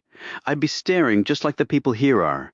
So long as we're making confessions, I've looked at white people as the enemy all my life. I'm not sure I'll ever be able to see them any other way. I can understand that, but we need to commit to each other for this case. I wouldn't be here if I hadn't already made that commitment, she said curtly. And after this, I will go on to the next case, and I will continue to do so until when? She looked at her spit-upon wine. Until that stops happening, I suppose. I hope you have the patience of Job. Oh, I left Job in the dust a long time ago, she replied. Chapter 26. On the walk back to his office, Jack asked Dubose if she wanted to accompany him to see Pearl Washington. I don't want to take you to see Jerome just yet. You'll need to show ID at the jail, and they'll be sure to tell Battle all about it. I know when you told Doug your name was Dee Dee. You wanted to keep your being here a secret for now. Yes. Do you have a car? I do. Let me guess, a big old pickup truck. How do you know? When he escorted her to his Fiat, she said, You going to keep surprising me? I don't know, Desiree. This is all new for me. As they drove off, Dubose said, What was your impression of Pearl? Sharp as a tack, and she minces no words. He glanced at her, but what? I'm not sure she can write. Pretty certain Jerome can't read. They're in their mid-20s? That's right. Separate but unequal was in full flourishing bloom when they were in school, and that, unfortunately, is the result. Pearl came to the door when they drove up, and she shone a flashlight at them. Who y'all? What you want here? It's Jack Lee. I've brought another lawyer with me to help. Pearl pointed her beam at Dubose. Her? They approached the house, and Jack said, Yes, Pearl Washington. This is Desiree Dubose. She's come down from Chicago. Chicago, said Pearl. She a lawyer? Dubose answered, I'm a lawyer, Mrs. Washington, and she won a case before the United States Supreme Court. We're lucky to have her help us. What happened to your face, and why you look all stiff? This query came from Miss Jessup, who had walked out with a plump-cheeked baby girl fixed onto her hip. It's nothing, Miss Jessup, said Jack. Just being clumsy and fell down. Uh-huh, said Miss Jessup, shaking her head. He brought us a woman lawyer, said Pearl. She must be better and good, noted Miss Jessup. And why do you say that? Asked Dubose politely. 'Cause, honey, they must have put up every roadblock there is to keep you from being one. So you must be something special, all right, Pearl said. What y'all be doing here? We wanted to ask you some more questions, said Jack, if you have time. Baby got to go down, said Pearl, looking at the little girl on Miss Jessup's hip. I can take care of Darla Jean, said Miss Jessup. You pour out some iced teas and get out those cookies I made, and get down to it. This is for Jerome. Ain't nothing more important than that. They all went inside. The space was half the size of Jack's place. At least 5 people lived here, he knew. And unlike his home, it was spotless. He saw all the crocheted pillows with little sayings that looked hand-sewn by talented fingers. Pearl led them to the kitchen and asked them to sit, while Miss Jessup put Darla Jean to bed. Pearl bustled around getting the iced teas and cookies. I think I heard you was from Chicago, Miss Jessup said as she rejoined them.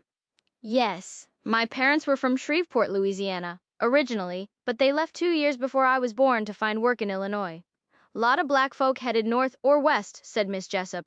I was born in Alabama, had 3 of my children there. We were sharecroppers, all colored people around there were.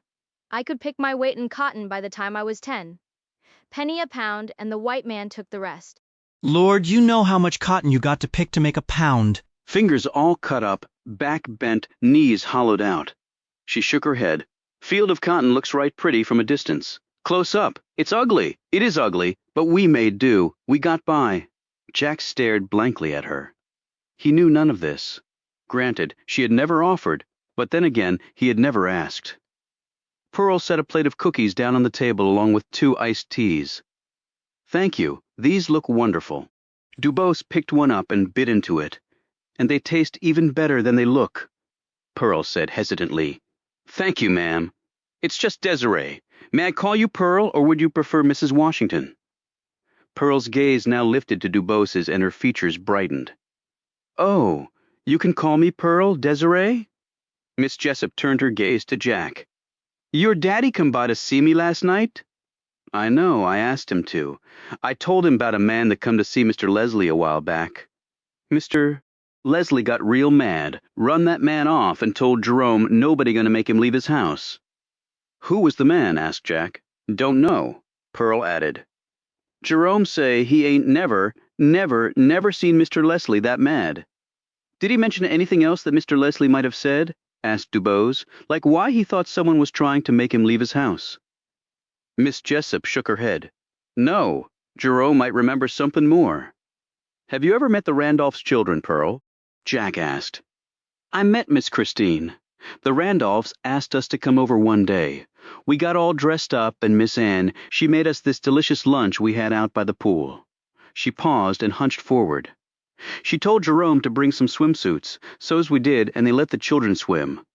Now my kids ain't know how to swim, so I didn't think I wanted them in the water, but Jerome say Miss Anne got these floaty things they wear to keep 'em up, and we just stayed in the part where it weren't too deep anyways. Dubose glanced at Jack for a moment. The Randolphs had you to lunch and a swim in their pool. Miss Jessup cleared her throat. Surprised me too. Mr. Randolph ain't known for being like that with colored folks. I mean, who is round here? So why? Persisted Dubose. Pearl answered, Jerome say Miss Anne told her husband that she want to do it. Now I believe that with Miss Anne, said Miss Jessup. I worked for them some, long time ago, cooking and cleaning. She come from Boston, I believe, so she might think different about people like us. Dubose nodded and looked at Pearl. Go ahead with your story, Pearl. We were fixing to leave when Miss Christine and her family showed up. And were they friendly toward you? Asked Dubose pointedly. Oh, yeah, they seemed fine. And when did the luncheon happen? Asked Dubose. First day of June.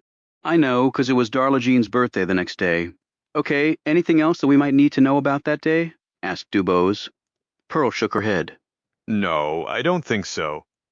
Jack glanced at Dubose and said, You need to know that they're trying to have me removed as Jerome's lawyer? Can they do that? Asked Pearl anxiously. I was worried they might until Desiree showed up. Now I think we'll be okay. Miss Jessup fixed a discerning gaze on Jack. You talked to your daddy yet? No, I haven't. Then you might want to. He took a chance coming by my house again. Jack stared at her, concern flicking over his features. Did anything happen? You go on and talk to him. She glanced at Pearl. He tell you what all I said? Her gaze moved to Dubose, and you can introduce Desiree to him and your mama. She and Jack had a little stare down. Okay, I will. Tell your mama I said hello. Chapter 27. When Jack opened the door to his parents' house, Lucy appeared and gave her brother a crushing hug. Lucy, this is Desiree Dubose, a friend of mine. Lucy next gave Dubose an embrace that almost knocked the woman off her feet. Lucy loves hugs, said Jack, grinning, getting and giving them. A startled Dubose said breathlessly, I can see that. Lucy bellowed, Mama, Daddy, it be Jack and a girl. She turned and scuttled off. Mama, Daddy, it be Jack and a girl. Dubose looked at Jack with a questioning expression. My mother went to the dentist before she knew she was carrying Lucy. Laughing gas. Not good for a baby in the womb, apparently. I'm so sorry, Robert, his mother called out. Hilly Lee appeared a moment later and looked at him, smiling. A girl? When her gaze caught on Dubose, she turned to her son with a stunned expression. Robert, Mama, this is Desiree Dubose. She's a lawyer. She's going to be helping me on the Jerome Washington case. Can't she take the whole thing on? Said Hilly hopefully. No, we're partners on this. Francis? Hilly called over her shoulder. Frank Lee appeared a few moments later. Jack, I was going to call you about that thing you asked me to do. And he saw Dubose. This is Desiree Dubose, my new co-counsel on Jerome's case. Well, ain't that good? Remarked Frank with an anxious glance at his wife. We just came from Pearl Washington's house. Miss Jessup was there. She told us about the man that came by to see Mr. Randolph and how he got angry. What man? Asked Hilly. Jack looked at his mother. Just something to do with the case. Aye. His mother suddenly noted her son's injuries as he turned more into the light coming from the house. Oh, my God, what happened to you? She exclaimed. It's nothing, Mama. When you end up dead, will it be nothing? She shot Dubose an angry look. Jack said, I'll be fine now, Daddy. I would like to find out what else Miss Jessup told you. She didn't seem to want to talk about it in front of Pearl, so that's where you went, Francis, said Hilly. Yes, Hilly, that's where I went. He turned to his son and Dubose. Why don't y'all come out to the garage? I'm working on that engine job. He shot Dubose a glance. If you don't mind, my father works on the delivery trucks for Marshall Fields in Chicago. I sure heard of them, said Frank appreciatively. I wanted to work on trucks, too, but my father wanted me to focus on my education. Hilly grudgingly gave her an impressed look and said, Smart man. Oh, said Jack, Miss Jessup told me to tell you hello. His mother gazed at him without speaking long enough for Jack to draw 2 breaths. I'll be here with Lucy. Robert, you take care of yourself, honey. Y'all can just walk around the house to the garage, fastest way. She closed and locked the door. Frank said uncomfortably, Hilly's right, that'll save time. And trouble his son finished for him. As they walked to the garage, Dubose said, Why does she call you Robert? It's a long story and not one worth telling. In the garage, Frank pulled up a wooden chair and wiped it off for Dubose to sit in before he commenced working on the engine. Dubose watched him and said, My father has forearms like you, Mr. Lee. Comes with the territory. But the aches and pains do, too. Miss Jessup, said Jack in a prompting manner. What else did she tell you? Jerome has nightmares about Vietnam. He wakes up fightin' and screamin'. But only when he's sleeping, said Jack. Yeah, but... Frank glanced nervously at Dubose. But the Commonwealth could argue there's something wrong with Jerome's mind because of his war service, she said. You had nightmares too, Daddy, said Jack. Frank put down his wrench and pulled a cigarette and lighter from his shirt pocket. You mind? He asked Dubose. It's your garage, so you set the rules. Frank glanced at the house. You'd think so, right? He said, his eyes lit with mild amusement. He took a puff on his smoke. Yes, I had nightmares when I came back. To tell the truth, I still have them sometimes. He eyed Dubose. It gets in you, things you saw, and then it can't get out of you. I understand that your other son is a Green Beret. Frank shot Jack a look who said, Someone who knew us both told Desiree that. Why? She said. Is he okay? Is he in Vietnam? He was, said Frank, and now he's not. But he's okay. At least I think he is. Just got the one letter from him, and that's been it. You never told me you got a letter, Daddy, Jack said. You just said he called and told you what he was planning to do. He looked at Dubose. My brother fought over there. They sent him home on leave, and then he wouldn't go back. He's a deserter, interjected Frank. He's in Canada. It is a complex situation, said Dubose diplomatically, and not one we need to debate, added Jack.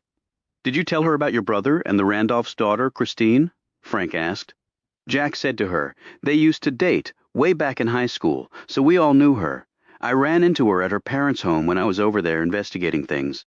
Does she know you're representing Jerome Washington? Asked Dubose. I suspect she does now. Anything else, Daddy? Just the fact that I'm not going back over to Miss Jessup's house anymore? Why? Because I was told not to by someone who seemed like he meant it. He rubbed his stiff back, and unlike you, my pain is where it don't show. Are you okay? Asked Dubose, looking concerned. Frank wiped his hands on a rag. I'm fine. Now, I don't mind helping you out, Jack, but I ain't getting myself killed over it. Of course, Mr. Lee, said Dubose, you needn't do anything else. Call me Frank. Even my daddy wouldn't go by Mr. Lee, and the man had airs about him. And I'm Desiree, Frank said. Can I ask you something? Desiree, a favor? Certainly, Frank. Please don't get Jack killed. He's the only son I got left. Daddy, you wanted me to take this case on. I know that, son, and I know something else now, too. What? That I was damn wrong. Dubose was staying at the George Wythe Hotel in the center of Carter City. Jack stopped the Fiat in front. Don't you have a suitcase? I checked in already. I just walked here from the train station earlier. You take the train all the way from Chicago? No, I was in North Carolina, so it wasn't that far. Trying another case? No, I was visiting one of my sisters. She lives near Raleigh. He looked at her finger. No husband or kids? I don't discuss personal issues with my law co-counsel, she replied tersely. Jack glanced away. Sorry, you want to meet up tomorrow at my office? I need to file a response to Battle's motion. I wouldn't bother filing any paper. We'll let the hearing do the job for us. Any idea which judge we'll be in front of? Malcolm Bliley, most likely. He's the chief judge, and with Battle being the prosecutor, I could see Bliley wanting to be in the loop on this from the word go. Tell me about him? He moved here from New Jersey and hung out his shingle before running for circuit judge. I've always found him fairer than most of the other judges we could get. I'll be at your office at 8 in the morning. Is that okay? I sleep right overhead, so I'll be there with the coffee hot. You like living over your office? I liked it fine until tonight. Now, I'm going to watch you all the way into the hotel. Anything seems out of whack, you have my card with my phone number, day or night. I can take care of myself, I assure you, she said sternly. I'm not worried about you in the least. It's everybody else that puts me on edge. She seemed surprised and even touched by his concern. All right, good night. He watched her until she was inside the front door of the well-lighted hotel. Then Jack Lee drove off to end what seemed like the longest day of his life. Chapter 28. Dubose sat on the bed in her plain room and surveyed the brittle and worn furnishings that looked like they had been here since the South had seceded from the Union. She had been in hundreds of such rooms in over a dozen of states ever since joining the Legal Defense Fund. They all looked and smelled alike. The only difference was in the last few years the hotels where she stayed also contained white people. As she had told Jack Lee, this case had been made known to her, and Dubose had found it to be a golden opportunity. Her superiors at LDF had concurred, and she had taken the first available train from North Carolina to Freeman County, a name she found sardonic at best. She undressed, put on her nightclothes, washed her face, and wrapped her hair in a silk cloth. She took out a photo from her wallet and gazed at the young couple, captured there before putting it back. This was her ritual. She had several of them to sustain her, especially in foreign lands like this one. Then she stood at the window and looked out over Carter City. She had traveled throughout the Deep South litigating cases to further the cause of freedom and equality for her race. She normally came into town with a contingent of other lawyers. She was not used to partnering with strange white men who had never lifted a finger to help the cause to which she had devoted her adult life. Jack Lee seemed sincere and willing, but she really didn't know him. She would have much preferred that he had withdrawn from the case, but Lee had not backed down, and she seemed saddled with him. That's a bit harsh, Desiree. The man was beaten up, and he could easily have turned tail and run for it.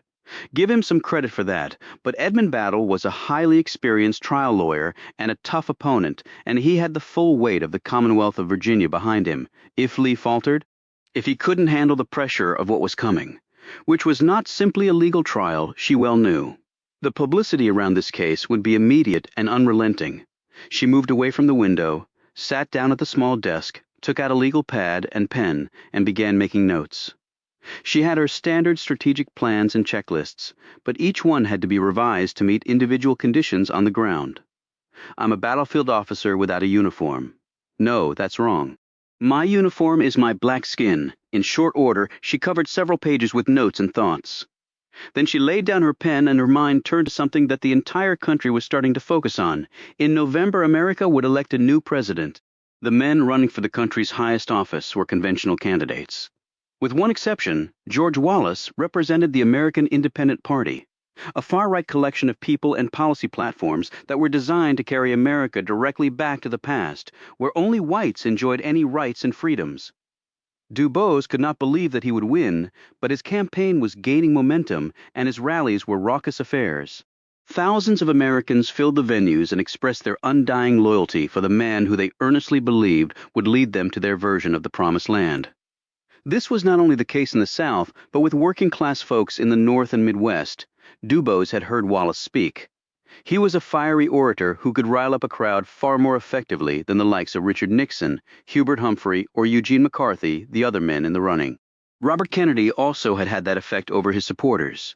Dubose had seen that firsthand, but he would not be president now. While the two official candidates would not be decided until August, according to people Dubose trusted, it seemed that Nixon would be the Republican candidate, and Hubert Humphrey would represent the Democratic Party.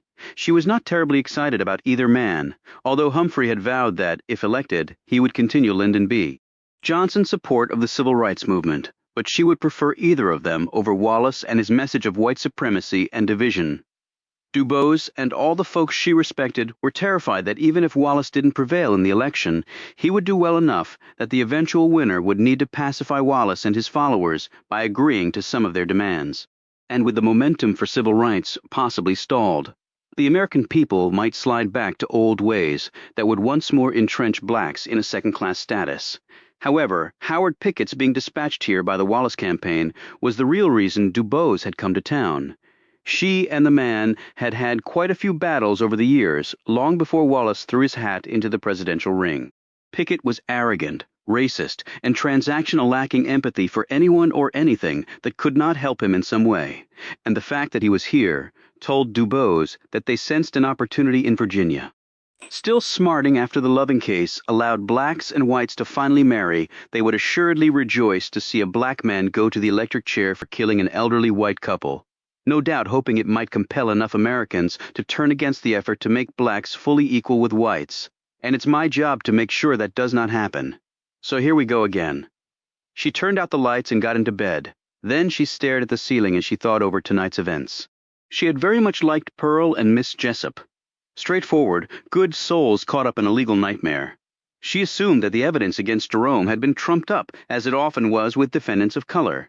But she was not drawing any firm conclusions before viewing the facts. She knew that Battle would not have signed on to prosecute this case without good grounds to do so. Whether those grounds were factual or fabricated, she didn't know yet. But regardless of guilt or innocence, it was part of Dubose's task to make certain that whatever happened, it would not negatively impact her strategic mission of eventual racial equality. She next turned to Jack Lee's family. His mother, despite what Jack had said about her grief at Dr. King's and Robert Kennedy's murders, seemed like a typical racist. She clearly didn't want me in her house, and she was nearly apoplectic when she thought her precious son might be dating a black woman. As if she had liked Frank Lee, who seemed down to earth and had the same occupation as her beloved father. But even he was clearly uncomfortable around her, and his plea at the end for her to make sure his son did not die. Well, Jack Lee was a grown man who could make his own decisions. Dubose had suffered the loss of many she cared for at the hands of racists. It was not her job to keep Jack Lee safe. As she closed her eyes, she concluded that much of this case would probably unfold like many of the others she had handled, but something told her that there would be differences too, possibly profound ones. With this troubling thought, Dubose finally fell asleep, in another strange, uncomfortable bed, in another foreign, discomforting place. Chapter 29. All rise, said the bailiff. The Circuit Court for Freeman County, Virginia, is now in session, the Honorable Malcolm T. Bliley presiding. All those with business before the court draw near, and you will be heard. Jack stood, as did Edmund Battle and his two associates, and all the spirited public spectators in the pews. The front rows were occupied by, at least it seemed to Jack, the full force and credit of the local and statewide media. All these journalists had their notebooks and sharpened pencils and full pens and agile news reflexes ready to forge masterpieces in print. A moment later the doors opened, and in walked Howard Pickett. Every head in the place turned their attention to the millionaire man who firmly had George Wallace's ear. He surveyed the room like a reigning king looking over his court with mocking interest before he took his seat in the back, so as to keep everything in front of him. The door behind the broad bench opened, and out popped Malcolm Bliley like a rousted quail. He was short and rotund, with a pile of white hair topping his 60-year-old head. He wore black-rimmed spectacles and had the air of a jurist in command of his courtroom. Jack thought they would have to see about that. "Be seated," said the bailiff. "Mr. Attorney General," said Bliley, "shall we get to your motion?" "Battle said, 'It gives me no pleasure to do this, Your Honor, but in good conscience, the facts will allow for no other action. It is clear that Mr. Lee has neither the experience nor the requisite legal ability to try this case. Heretofore, as was outlined in our documentation filed with the motion, the highest felony he has defended was armed robbery. Now, this is a murder case requiring extraordinary legal capacity, and this could indeed become a capital case if the death penalty is reinstated. Thus, we cannot allow the defendant to be represented by anything less than the best we can offer him." "And who did you have in mind?" asked Bliley. Battle pointed to the far end of the first row. "A man you know well, Mr. Douglas Rawlins of the firm McGuire, Russell & Williams. He is a graduate of the University of Virginia Law School and has been assistant defense counsel on a number of murder cases and is highly recommended by the partners at his prestigious firm." A now stone sober, Rawlins glanced over at Jack with a look of gripping fear. Jack eyed him, shook his head, and got to his feet. "Judge Bliley, the Commonwealth's motion has been rendered moot by the arrival of my new co-counsel. On cue, the doors opened, and Desiree Dubose strode confidently up the aisle as all heads and notepads turned to her. Jack watched Pickett's expression as his gaze lit on Dubose. It was not a look that Jack would ever want anyone to have when staring at him. He said, "This is Desiree Dubose, Judge Bliley, lead counsel in dozens of murder cases, and she has also won a case in front of the U.S. Supreme Court," Bliley said. "I also read of her involvement in the Loving case, which, as you know, commenced in Virginia." He eyed Battle.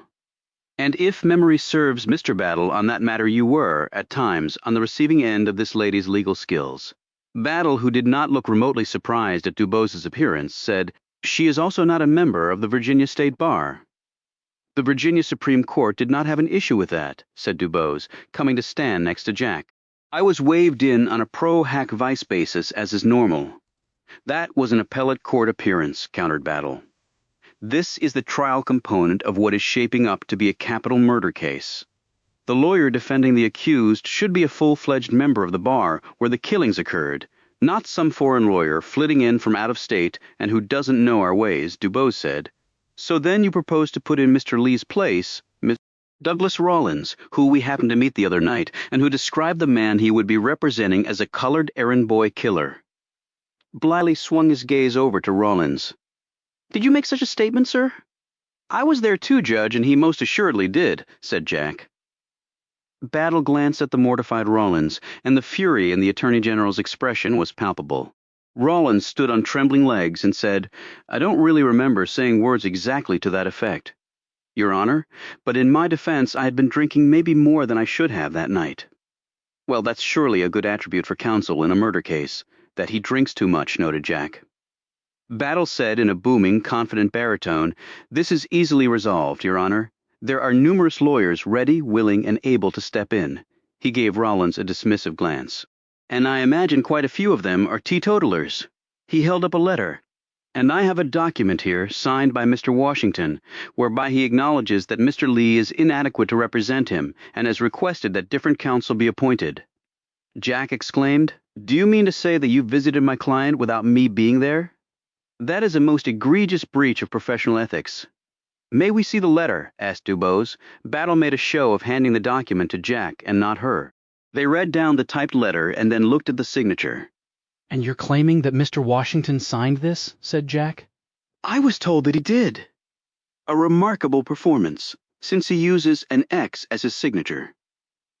Jack opened his briefcase and took out the document that Jerome had signed appointing Jack as his lawyer. "Approach the bench, Judge." Bliley motioned them all forward. Jack handed the document to Bliley. "Mr. Washington signed this in my presence at the jail." "Put me under oath, and I'll swear to it, and my client will do the same." He looked sternly at Battle. "And put him under oath, and let him swear that forgery is my client's signature." Bliley said, "Mr. Battle, you mentioned you were told the defendant signed this." "Yes. If there is any discrepancy, I'm sure it can be explained." "I wish I was as sure as you," said Bliley doubtfully. "That fact notwithstanding, I also need to object to Miss Dubose serving as co-counsel, which still leaves us with Mr. Lee being inadequate to try this case." "On what grounds do you object?" asked a clearly puzzled Bliley. "She is more than competent to be defense counsel on this matter, and Mr. Lee can assuredly waive her in as local counsel, since I do not agree that a Virginia lawyer must represent a Virginia defendant at the trial level. I myself litigated such cases in New York after being waived in by local counsel, since I was admitted only in New Jersey at the time." "I understand, Your Honor. However, the problem is actually due to her race." "Excuse me," exclaimed Dubose. "You can't be serious. A black attorney can try cases in the Commonwealth of Virginia." Keeping his gaze on Bliley, Virginia's highest-ranking lawyer said, "A Negro lawyer representing a Negro defendant accused of killing two prominent white people. There is a great deal of prejudice surrounding this case, and I don't want to add to it." "You're going to need to explain that, sir," demanded Bliley. "While it pains me to say so, Your Honor, if we can't find a qualified white attorney to represent Mr. Washington, there is not a white juror in this entire area who will be able to objectively judge his guilt, or, in the tiniest of probabilities, his innocence. They will simply assume he is guilty because no white lawyer would take the case. And while we believe him to be guilty, and the evidence for that is overwhelming, I have a reputation of being scrupulously fair in my dealings before the bar. Really like Mr. Washington's signature, that wasn't, interjected Jack Battle, ignored this and continued. And the last thing that I would want is the race of Mr. Washington's counsel to be the deciding factor. One need only look around and see the state of this country today. There is a lot of anger on both sides, and we ignore that reality to the peril of Mr. Washington. And while Mr. Lee and Miss Dubose may be willing to risk a man's freedom on that, I am not. Ironically, I find myself playing defense counsel right now, standing my grounds in support of the defendant's right to a fair trial. I would hope that opposing counsel understands my position, seeing as how I'm trying my best to do right by their client. Well, that was slickly done, thought Jack. When he looked at Dubose, he could tell she was most likely thinking the same thing. All right, Mr. Battle, I see your point, noted Bliley. Dubose said, Your Honor, I have defended black people in front of white juries all across the South, and I have also won more times than I have lost, which directly cuts against the argument Mr. Battle is attempting to make here, Jack added. And I obviously am a white lawyer, and might I also add that the white public defender that represented Mr. Washington at his arraignment abruptly resigned shortly thereafter, and there were no other white lawyers apparently willing to defend Mr. Washington. So it strikes me as quite odd that Mr. Battle can apparently summon a legion of them at the drop of a hat. And besides that, Mr. Washington's family has already paid me monies to defend him, and surely a defendant should be able to choose his attorney. Bliley said, All right, Mr. Lee, those are all valid points. Then let me make another one, Judge. If the standard is competency, then I would respectfully argue that competency also includes a sincere belief in a client's right to a fair trial, and a sincere desire to win the case. Contrast that with Mr. Battle being ready and willing to entrust the fate of a man to an attorney who already believed him to be guilty. Now, Mr. Battle may profess to a high standard before this court, but my daddy always taught me that words are cheap and actions are dear. Your Honor, began Battle. But Bliley waved him off. Step back, all of you. They returned to their respective counsel tables, and Bliley said, The Commonwealth's motion to replace defense counsel is denied. It is clear to this court that defense counsel, on a collective basis, can provide competent legal representation and that the defendant is not indigent and is entitled to the attorney of his choosing. Coupled with the fact that the Commonwealth is unable to validate the document that the defendant allegedly signed. He added with a piercing glance at Battle. Mr. Lee, do you desire to waive Miss Dubose into this court for purposes of this case? I do, Judge. Have you filed the necessary paperwork to do so and paid the required fees? We have, Judge. Then let's proceed with the formalities, Jack said the requisite words, and Dubose added her accompanying piece. Bliley declared, Miss Dubose, you are duly admitted into the Circuit Court of Freeman County, Virginia, on a pro-hac vice basis for the sole purpose of serving as co-counsel for the defense in the matter of Commonwealth versus Jerome R. Washington. Court is dismissed. He banged his gavel and scooted back into his chambers. As Jack and Dubose were preparing to leave, Battle strolled over to them. Round one goes to you, Desiree. It goes to Mr. Lee and me, she replied. Battle looked at Jack. If you think you're leading the defense, think again. This young lady does not know how to play second fiddle to either man or beast. Do you have the cause and time of death for us yet? Interjected Dubose. Or are you going to ambush us at trial? If so, we have a number of pretrial motions we can file, including a change of venue and a request for a preliminary hearing. That was waived by incompetent counsel, rendering that decision null and void. I know the supporting case law by heart, Edmund, countered Dubose. We'll see about that.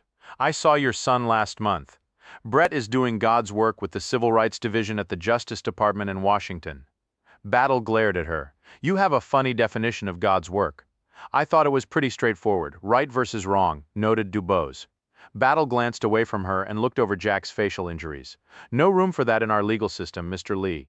I'm truly sorry it happened to you, but when you push them against the wall, some folks don't know any better than to strike back. He left with his legal posse.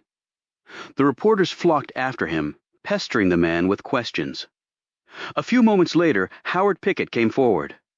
Miss Dubose, how nice to see you again. She barely looked at him. I wish I could say the same. You got the best of us a couple of times, but we returned the favor.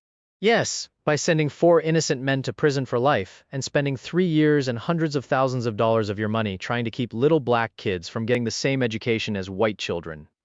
Pickett laughed and turned to the reporters who had left the non-responsive battle and gathered around the pair, sensing blood. A lawyer every second, twisting facts around to make it seem like she's doing good, when all she's really doing is destroying what America stands for. And what exactly does America stand for? She asked. Liberty and equality, but only for some? What we stand for are good family values, a strong defense, small government, and the right to live the American dream, and the true and natural supremacy of the white race in the greatest country on earth. And we can make it even greater if we can stop the damn federal courts from horning in where they don't belong. Well, good thing the Founding Fathers didn't agree with you on that, said Dubose, seeing as how they created the federal courts as an equal branch of government to do exactly what they're doing right now. And what is that exactly? Said Pickett in a bland tone, giving full force to the language of the founding documents we rely on to be a great and everlasting democracy, starting with all men are created equal. I figure if we adhere to that one literally, but also include all women, good things will follow. Well, it'll be a long wait then. Oh, I'm a patient person, replied Dubose. It may not be up to you, retorted Pickett. Well, it certainly won't be up to you, she shot back. Pickett grinned, spun on his heel, and walked out. As Jack and Dubose exited, the flock of reporters turned on them, but Jack quickly led Dubose through the gauntlet, out onto the street, and down a narrow alley lined with dented garbage cans where eager blackbirds were trolling for their breakfast. The reporters finally gave up pursuit and wheeled around to sprint to the nearest phone booth to report in. Jack and Dubose slowly walked back to his office. So I take it Pickett has a habit of showing up and getting in your way? His idea of America is antithetical to everything this country should stand for, and yet millions of people believe the man makes perfect sense. As they turned another corner, someone darted up to them. He was around 50 and unhealthily thin, not much more than flesh on bone. He was also breathing erratically, like his lungs were unwilling to perform in synchronicity. Jack Lee? Yes, I saw you in court and wanted to talk to you, said the man, gasping for air. Look, if you're a reporter, The man took a deep breath and said, I'm Sam Randolph. Oh, I didn't recognize you. I'm truly sorry about your loss, sir. I've spoken with Mr. Battle. He seems to think the evidence is incontrovertible. Prosecutors always do, but that's why we have trials. I just want whoever did this to be punished. So do we, said Jack. Only we don't believe it was Mr. Washington. Do you have any idea who it might be, then? Dubose spoke up. Mr. Randolph, with all due respect, we are in the middle of a murder trial. I'm sure you can understand that it would be against legal, ethical standards and also against the interests of our client to discuss the case with you. He wheeled on her. I'm not going running to battle with whatever you tell me. My parents have been murdered, which makes it critical that we adhere to the rules governing legal proceedings. Randolph looked her over and his lips twisted. You talk all high and mighty. I speak, I would hope, like a lawyer, which I happen to be. He then glanced at Jack. Is she the best you could do? Before Jack could say anything, Randolph turned and stalked off. Jack said, Do you think he was working for Battle? I don't know. I assume he stands to inherit a lot of wealth, so maybe he's more worried about what we might find out during our investigation? Meaning we have to prove Jerome's innocence beyond any reasonable doubt? She gave him a patronizing look. Welcome to my world, Jack. Chapter 30. Curtis Gates was an old-school trust and estates lawyer with a dour look and dusty, estate-box-littered office that stamped the breed of attorney who presided over death, taxes, and property with a certain grisly relish. In his 60s, with thinning white hair, blotchy skin, rounded shoulders, and a thickish belly, he eyed Jack and Dubose as though he was bewildered as to why they were sitting across from him. The will is to be read next week, and then only to the beneficiaries. He was interrupted by his secretary bringing in a pitcher of water and 2 glasses in response to Jack's and Dubose's requests. She poured out the drinks and exited, glancing at Gates with a dubious look as she nudged the door closed. I understand that, Mr. Gates, said Jack, but we need to know now because we have a case to try, and this information is pertinent. What exactly are you implying? Said Gates, sliding his wire-rimmed specs onto his long, wrinkled brow. We just need to know where the estate is going, and if they left Jerome Washington. Who? He was a handyman who worked for them. I can tell you definitively that that name appears nowhere in the estate documents of Mr. and Mrs. Randolph. Wait, isn't he the man accused of killing them? Yes, replied Jack. And you're his lawyers? Both of you. Both of us, confirmed Jack. And we need to know who gets what. Surely you're not suggesting that the beneficiaries had anything to do with their deaths. Wasn't that colored man found with the bodies? We need to track down every possibility. His life is on the line. As well it should be, considering he ended 2 other lives, said Gates huffily. Allegedly did so, corrected Dubose. Gates glared at Dubose as she sipped her water. This is all highly irregular. Well, I would imagine so is 2 of your clients being murdered, pointed out Dubose. We are duty-bound to do our job, Mr. Gates. I hope you, also being a lawyer, can understand that. Looking put out, Gates shuffled some papers and said, Christine and Sam split the money left by their parents equally. How much money are we talking? Said Jack. I will not give you a number until the will is officially read. And the house the Randolphs were living in? And the land? Gates hesitated. That is dealt with separately. That's unusual, isn't it? Said Dubose. Who are you again? Gates said abrasively. Co-counsel for the defense, replied Dubose. Can you please tell us the testamentary provisions of the real estate? Gates cleared his throat and said, The house and surrounding property goes to the surviving child, without exception. But there are currently 2 surviving children, pointed out Jack. I'm aware of that, growled Gates. The property is to be held in trust until there is only 1 surviving child. The French had a term for something like it. They called it a tontine. When one beneficiary dies, the payouts to the survivors increase correspondingly. It's a bit controversial because of the incentive to, well, you know, to murder the other beneficiaries, suggested Dubose. Gates cleared his throat noisily. To put it bluntly and crudely, yes. And while this situation is not, strictly speaking, a tontine in a testamentary disposition of property owned outright by the testators, one can leave one's property to anyone they want and under pretty much any stipulations. And this is what the Randolphs wanted, that only 1 child should inherit the property. So you're saying they didn't care which of the 2 inherited? Said Jack. Christine or Sam? I don't remember saying anything of the kind. Well then, persisted Jack. Gates said primly. Well then, nothing. I assume you've heard of attorney-client privilege? Okay, and when was all this done? Asked Jack. Why does that matter? If you could please answer the question, said Dubose. No, I don't think I will, Gates declared petulantly. All right, just to be clear, if Christine predeceases Sam, he gets the house and property free and clear, and Christine's children get nothing, said Dubose, and vice versa. Correct, Gates said grudgingly. Can you tell us how much the house and property are worth? Inquired Dubose. Gates perked up. It was actually appraised about a year ago.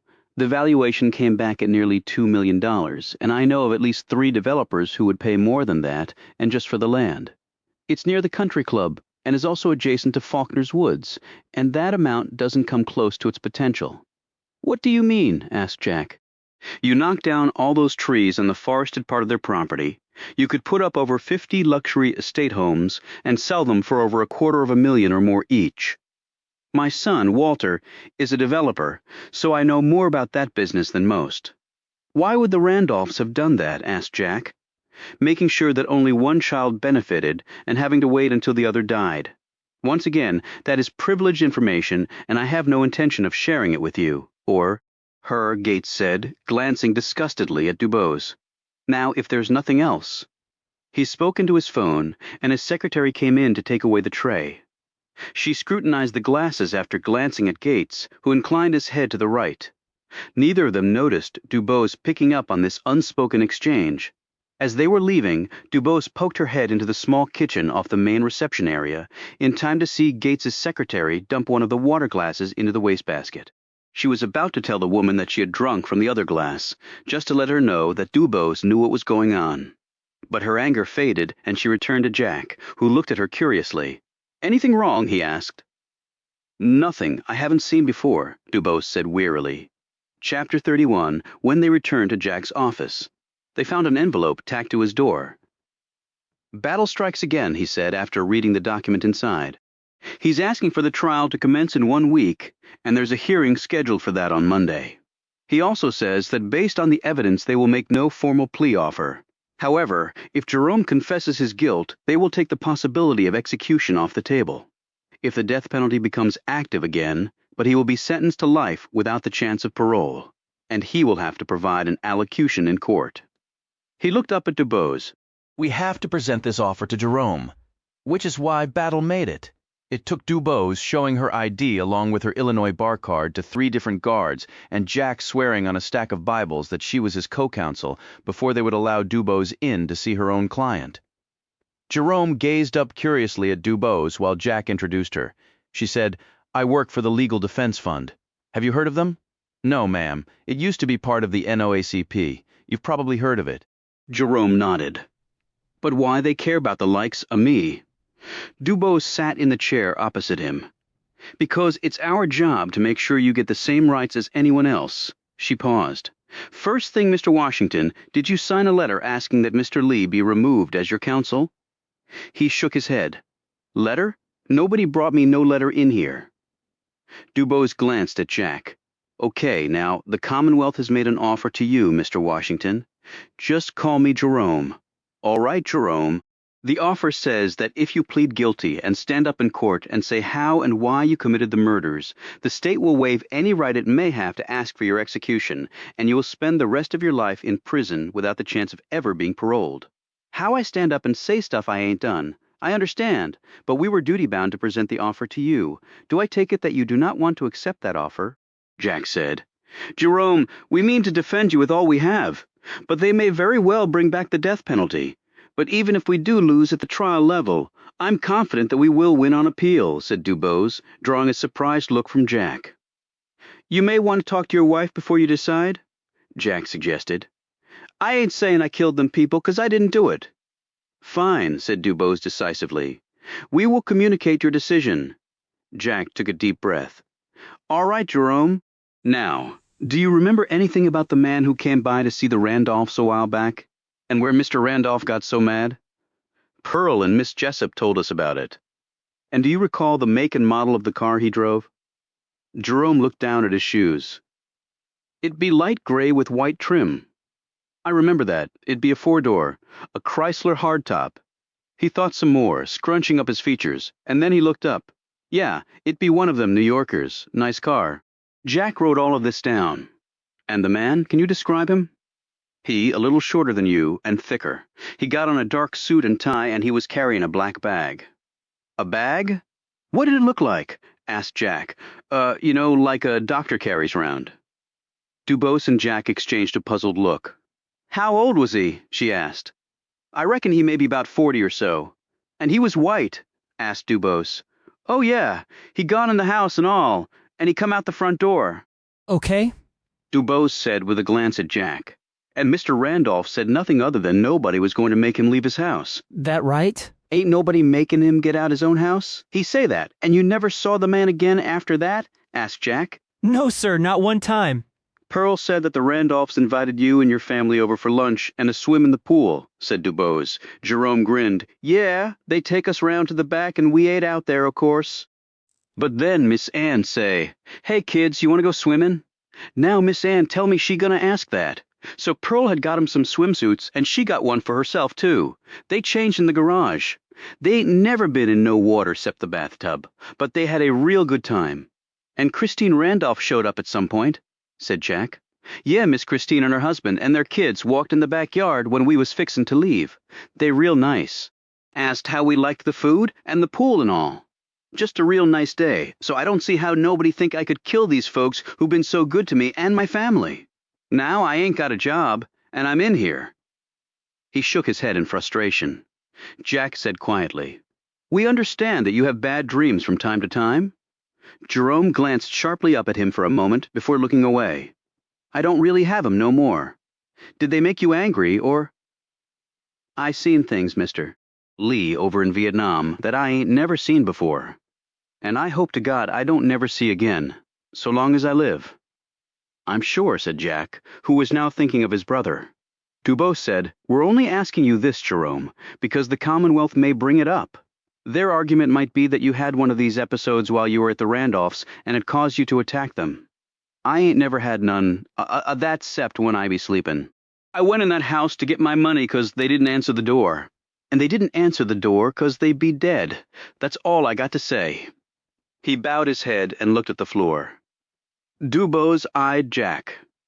Okay, well, I think that's all for now. We'll be back to see you soon, said Jack. Anything you need? Jerome never took his gaze off the floor. Just to get out of here. We're doing our best to make that happen, said Dubose. Back in the car, Jack said, I wish we had let him talk to his wife before he made that decision on the offer. Jack, there was no way that man was going to agree to spend the rest of his life in prison. She looked at him. Are you having second thoughts about trying this case? No, but you told Jerome, if we lost you were confident we'd prevail on appeal? I am confident. Did you win most of your appeals? Every case is different, and I feel good about this one. We haven't even seen the Commonwealth's case, Desiree. And we may not until trial, and I doubt that Battle would risk his reputation unless he was damn sure of winning it. And let me tell you, if they get that conviction, they won't waste any time getting him in that chair if the death penalty gets reinstated. We will file appeals, Jack. That takes time. Not so much in Freeman County and the Commonwealth of Virginia. Before the moratorium on the death penalty came into effect, we used to execute more people faster than any other state by a country mile. We better make sure we win at the trial level then, she said brusquely, and we're going to do all this in a week. No, we will oppose Battle's ridiculous timeline. Look, as co-counsel, I thought I had the right to speak my mind. She gazed at him coldly. You do, but don't forget that I have a lot more experience than you. So I think we trust my professional instincts over yours. Later, they walked to a restaurant near Jack's office and endured yet more stares and crude comments they could not fail to hear. They were finishing up when their attention was captured by a small TV that hung from a wall of the restaurant. It was a special news broadcast from Richmond. The announcer, looking appropriately stern, said, at a special session of the General Assembly in Richmond called by the governor, the moratorium on the death penalty was lifted, and the bill was immediately signed by the governor. All murder cases satisfying the necessary elements that have been charged but not yet gone to trial can once more invoke the death penalty. Jack looked at Dubose. Well, that changes everything, he said. Dubose said, and it means when we win this case, Jack, it will bring even more attention to the cause. My only cause is getting Jerome off for murder, he said, frowning. She glanced at him with an impassive expression. I care about what happens to Jerome in ways you probably can't understand. But I also have to think of the bigger picture. What's bigger than a man's life? You just don't get it, Jack, being white. I'm just trying to be a good lawyer for my client, black or white. And you think I'm not? I didn't say that. Dubose leaned in closer, her expression a diamond-hard wall of determination. I have been working my entire adult life to bring basic fairness and equality to my race, things you have never lived without for even 1 minute of your life, and I will do whatever I have to do, including taking on the Edmund Battles and Howard Picketts of this world to make that happen. Because, frankly, failure is not a damn option. Are we clear on that, mister? Co-counsel? Crystal clear, replied Jack. Chapter 32. On Monday, the bailiff ordered them to rise once more. The excitement in the packed courtroom was palpable. It had a carnival-like feel, as though they were all waiting for the bearded lady or a knife thrown within an inch of a frightened face. Judge Bliley took his seat behind the bench and nodded at Battle. Battle stood and said, Your Honor, there is no reason on earth why this case couldn't be tried tomorrow. But to be fair, we are giving the defense an additional full week in which to prepare. There is almost nothing in dispute and the facts are clear. When Bliley looked at the defense table, Jack rose and said, We haven't even started our investigation, Judge. We also haven't gotten the autopsy report from the medical examiner, and we just found out that the death penalty was reinstated. So we don't even know if this is a capital murder case or not. Then let me allay any concerns you might have on multiple fronts, announced Battle. He nodded at his associates, who carried 2 large boxes over to Jack and Dubose's table and set them there.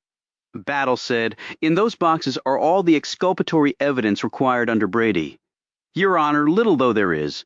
In addition, there is the Commonwealth's complete theory of the case, its list of witnesses, the autopsy reports, and the facts and physical elements that we intend to introduce into evidence.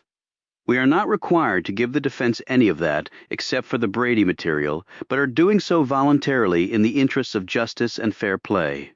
And we have duly amended our filed charges and are hereby asking that, if convicted, Mr. Washington be put to death.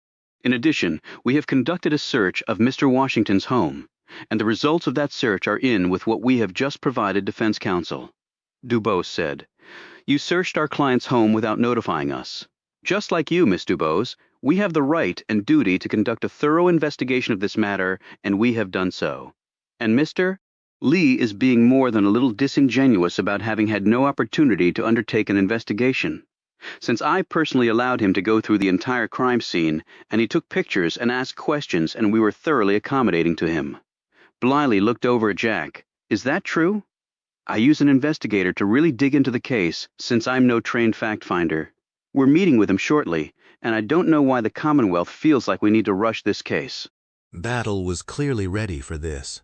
The Sixth Amendment to the U.S. Constitution and Section 8 of the Virginia Constitution require a speedy trial for the defendant. But unless the defense can point to any prejudice to their client, I fail to see what leg they have to stand on, and we have presented our entire case to them. Indeed, I believe that once they review it, the next thing I'll hear from them is not about a trial, but a plea deal. He paused, gave Jack and Dubose a meaningful look, and added, And the Commonwealth is also amending its pleadings to include a murder charge against a second individual. And who is that? Demanded a stunned Jack. Mrs. Pearl Washington. I can assure you that our amended filing will make for interesting reading, Blyly said. I will take all this under advisement and apprise you of my decision by tomorrow. He looked ominously at Jack and Dubose. But I would advise the defense to waste no time in preparing its case. He smacked his gavel and returned to his chambers. Jack marched right over to Battle. That is some cheap stunt to charge our client's wife and wait until we're in front of the judge to tell us. Battle shrugged. The ink is hardly dry on our filing. And where is Mrs. Washington? Asked Dubose, joining them. She was arrested this morning, and the indictment was handed down before her arrest, so you are not entitled to a preliminary hearing.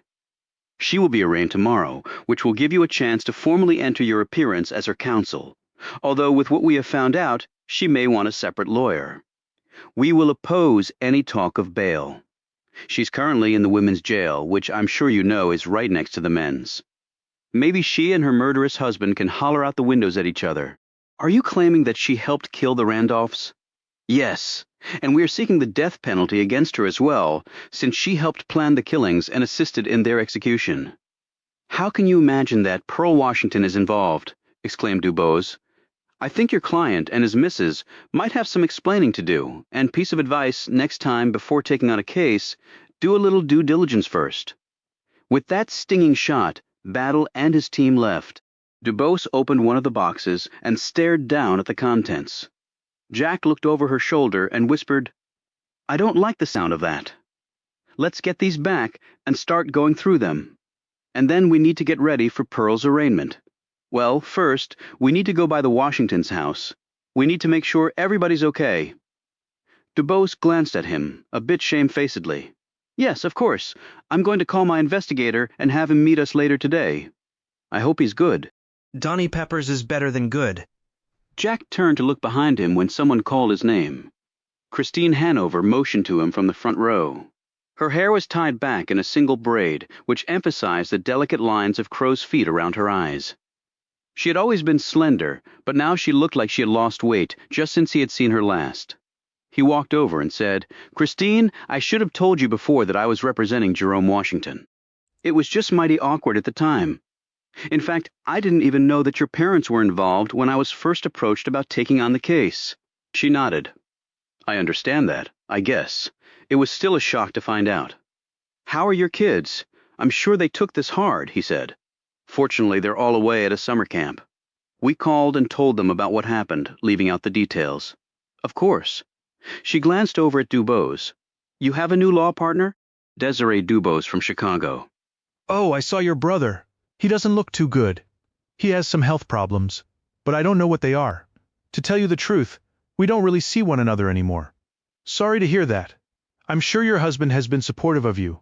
Gordon is always a rock, she said. You ever hear from Jeff? I just found out my daddy got a letter from him when Jeff made his decision, but I don't know what it said. People are finding out this war is not all we were told it was, so I can understand why an honorable man like your brother would decide to do what he did. She walked away as Dubose came over carrying one of the boxes. Who was she? Christine Hanover, the Randolph's daughter, said Jack. Do you think she knows about the tontine arrangement? If she doesn't, she will soon. Chapter 33. Jack and Dubose pulled into the front yard of the Washingtons' home. Miss Jessup answered their knock with Darla Jean again wedged on her hip. "We just heard," said Jack. "Y'all come on in," Miss Jessup said curtly. Inside, Jack saw another younger woman holding onto the hand of a little boy. "This is Maggie, Pearl's ma and my daughter, and this here is Elijah." "Maggie. This is Jack Lee and Desiree Dubose, Jerome's lawyers." Jack and Dubose greeted Maggie, who was petite with hair that fell to her shoulders. Her eyes were red-ringed, no doubt from crying, and her face puffy for the same reason. Jack knelt and shook Elijah's hand. "You got yourself a strong grip, young man," he noted. "You going to be Pearl's lawyers, too?" asked Miss Jessup. Yes, said Jack, standing. "Her arraignment is tomorrow morning. We just wanted to make sure things were okay here." Miss Jessup handed Darla Jean to Maggie and placed her hands over Elijah's ears. She said quietly, "Police come early, this morning," pulled Pearl out of bed. Good thing Maggie was sleeping over, else the children would have been left all alone. "Surely the police wouldn't have done that," said Jack. "The hell they wouldn't," snapped Maggie. Miss Jessup said, "Maggie said Pearl was half crazy when they took her away." The police were calling her name so bad Maggie had to take the children out the room. "Now, you two go on and see that poor woman right now, please." On the drive over to the women's jail, Dubose read through the new filings. "Damn," she exclaimed. "What?" "You can hear when I ask Pearl about it, but it's not good at the jail." They were led down a dark, bleak hall that smelled of equal parts bleach and urine. Behind a secure door, they were directed to a cell with a barred portal. Inside was Pearl, dressed in faded prison denim that was 2 sizes too large. It was so hot in here that Jack immediately felt a little nauseous. Knees drawn up to her chest, Pearl sat on the floor next to a filthy commode that bulged from the wall like a tumor. "Pearl?" Jack said.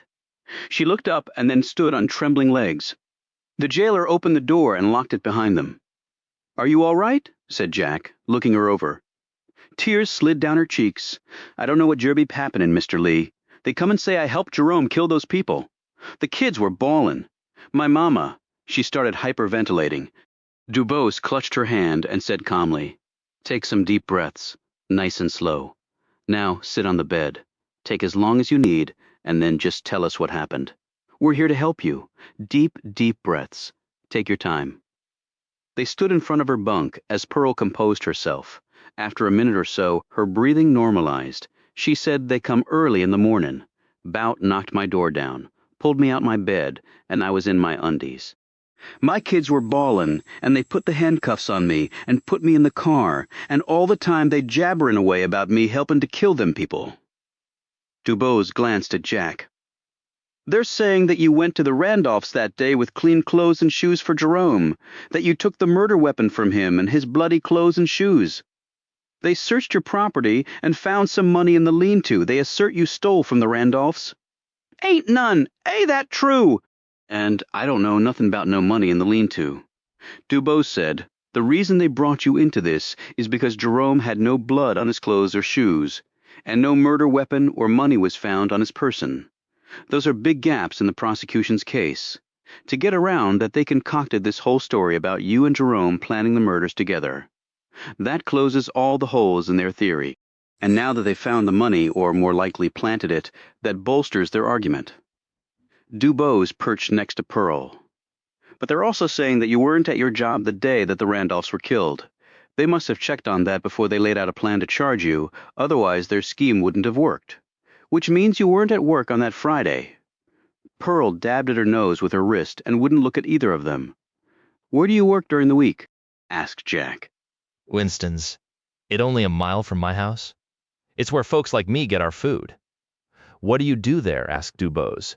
"Unload the trucks, stock the shelves, hard work, but it pays good." "So you weren't there that day?" asked Jack. "No," she said in a small voice. I had something else I had to do." "What was that?"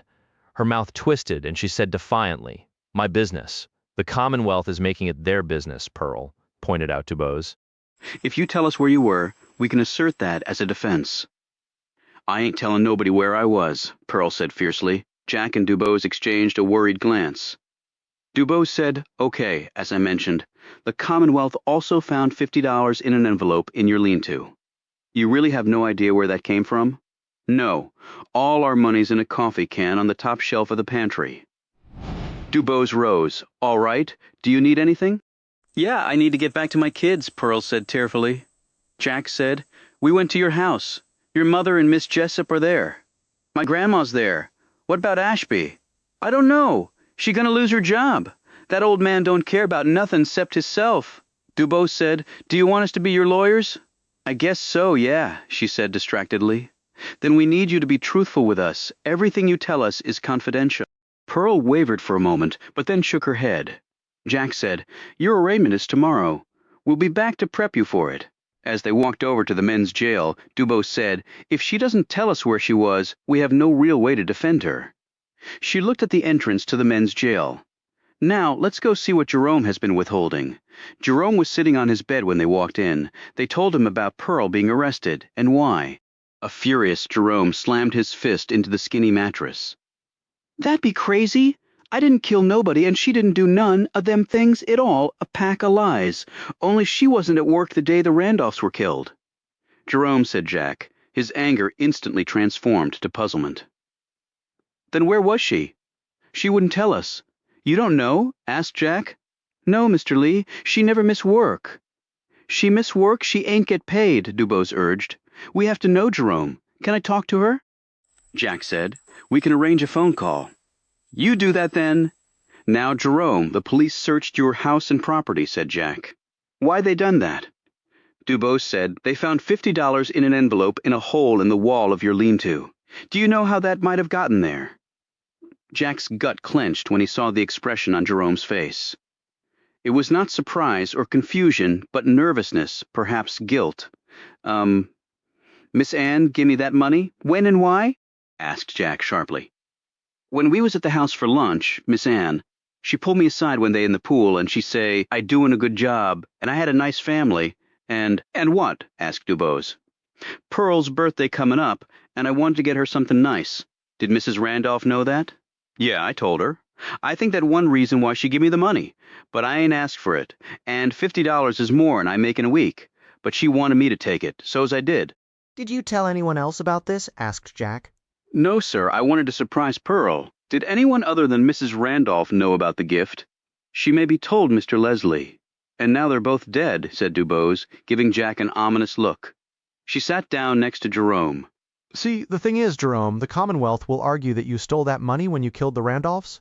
But that be a lie, he said angrily. With no one to show that it was a gift, it looks bad. Jerome rubbed his face with his hand and shook his head wearily. It don't matter. White man who brought you in here say they got the electric chair all fired up again. He say that, where I be going. Not if we can do something about it, said Dubose. And we can. Jerome did not appear to be listening to her. Look how I get Pearl out of this. The kids got to have their mama. How do I do that? He looked at them pleadingly. How? Tell me. Jack glanced at Dubose and said, if you're really serious about this, we could talk to the prosecutor and see if he'll accept a guilty plea from you on the condition that the charges against Pearl are dropped with prejudice, meaning they can never bring them again. Then she'll be free. Then you got to do that, Mr. Lee? You got to? Jerome said emphatically. Jack again looked at Dubose, who was now gazing stonily at the concrete floor. He said, we have Pearl's arraignment tomorrow. And then we can address it. Don't wait too long. Tear me up, Pearl, baying in a damn cage like this. Chapter 34. Jack poured out 2 more cups of coffee as Dubose sat at the work table in his office. They had gone over all the documents provided by Battle, and Dubose had made a list of issues and follow-up items. But what was most troubling was what their clients had not told them. Jack handed Dubose the fresh coffee and sat down across from her. When is your investigator going to be coming? She asked. Jack checked his watch. Any time now. He has his work cut out for him on this one. Jack picked up her list and read down it. The Commonwealth's case is pretty straightforward, he said. Jerome needed money. He had been inside the Randolph's house before to use the bathroom. Dubose nodded, and on the day of the murder Pearl was not at work. And they found cash money hidden in Jerome's lean-to. Money that Jerome says he was given, but we have no way to prove that without putting him on the stand. Battle will then have the right to tear him apart on cross-examination, or else we're forced to instruct Jerome to plead the fifth, and we could lose the whole case right there. Dubose said, they also have sworn testimony from Curtis Gates that the Randolphs were going to fire Jerome because they were afraid of him. No wonder he was so smug about Jerome being guilty, she added bitterly.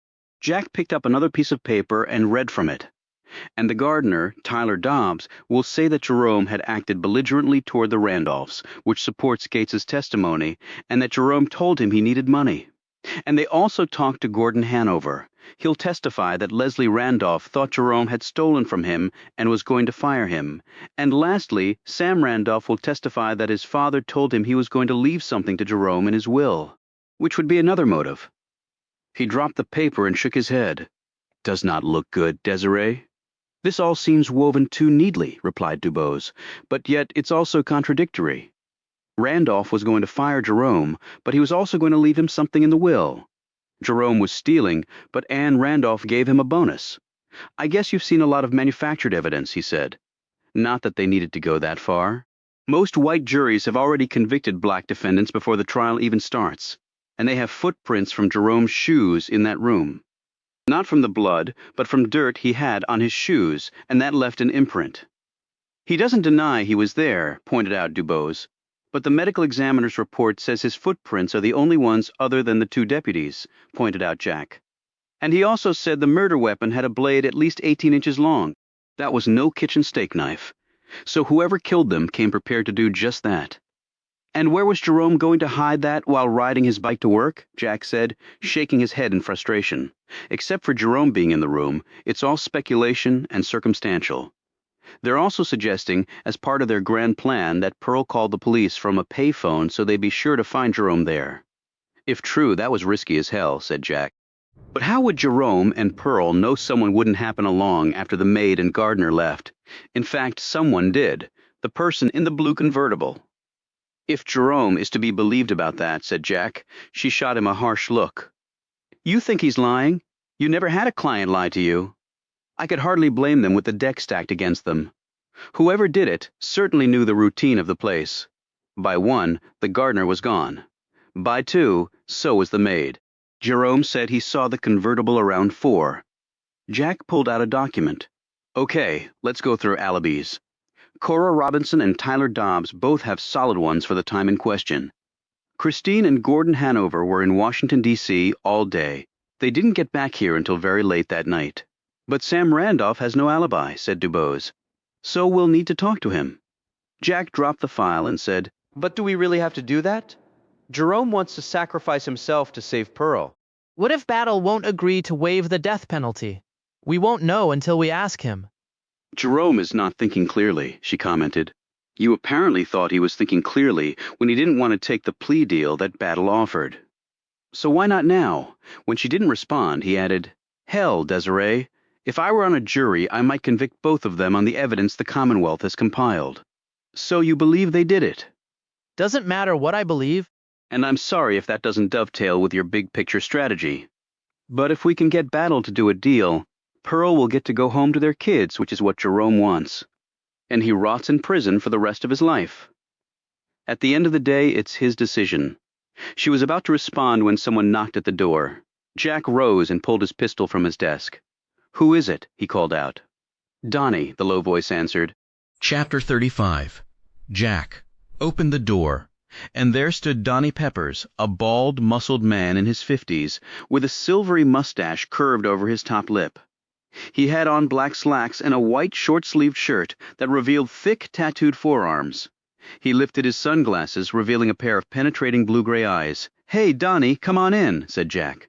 Peppers noted the gun Jack held and said, Heard you had trouble. Piece of advice, trade that pea shooter in for something a little more robust like this. From his waistband clip holster, Peppers pulled out a large revolver with custom wooden grips, single action, Sturm and Ruger Super Blackhawk chambering the .44 Remington Magnum cartridge. It's definitely a two-hander, but it'll drop a bear. Thanks for the recommendation, said Jack. He introduced Dubose, who said, We certainly can use your help. I heard some of it. Tell me the rest. Jack and Dubose went through the entire case, and Peppers wrote down some things in a black notebook. He then leveled his gaze on Dubose. What's your story? Do I need one? She said coolly. So you just dropped down from heaven to help Jack. What's in it for you? Would justice for the accused work? I don't know, because I don't know you. At least not yet. He turned to Jack. Word is, there are important people outside the state who are watching this case. We've met one of them, Howard Pickett, one of George Wallace's cronies. Peppers nodded. Country's at a tipping point, and this black-white stuff is right in the middle of it? Black-white stuff? Parroted Dubose in a scolding tone. Peppers glanced her way. I was just making an observation, and Bliley, what about him? Asked Jack. Don't think he's going to be the judge on this?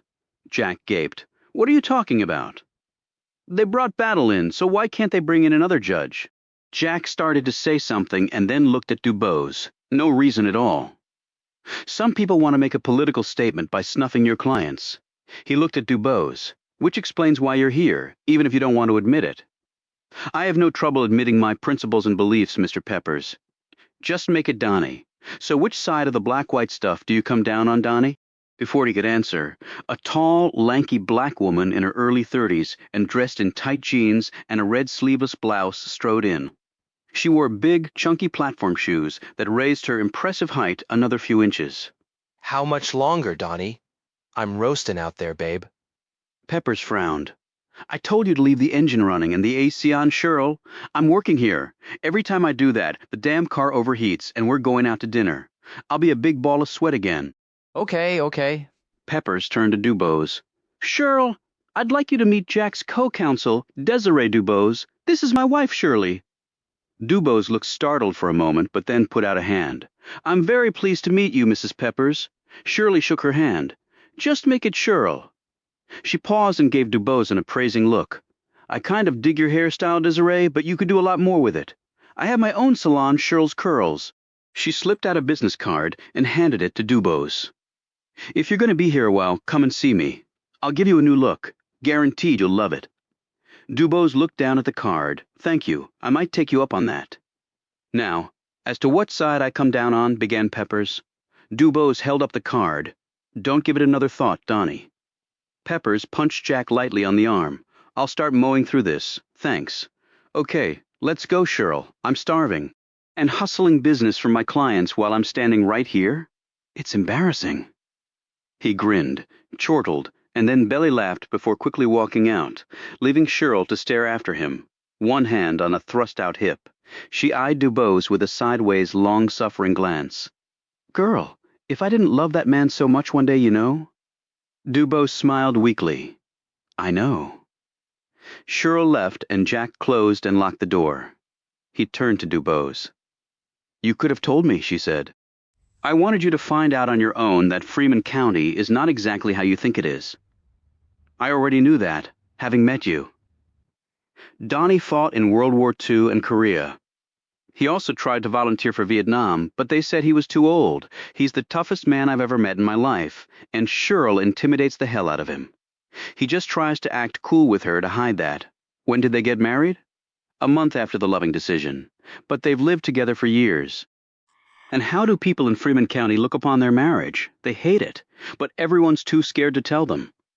So, a new judge? Said Dubose. Any thoughts on who it might be?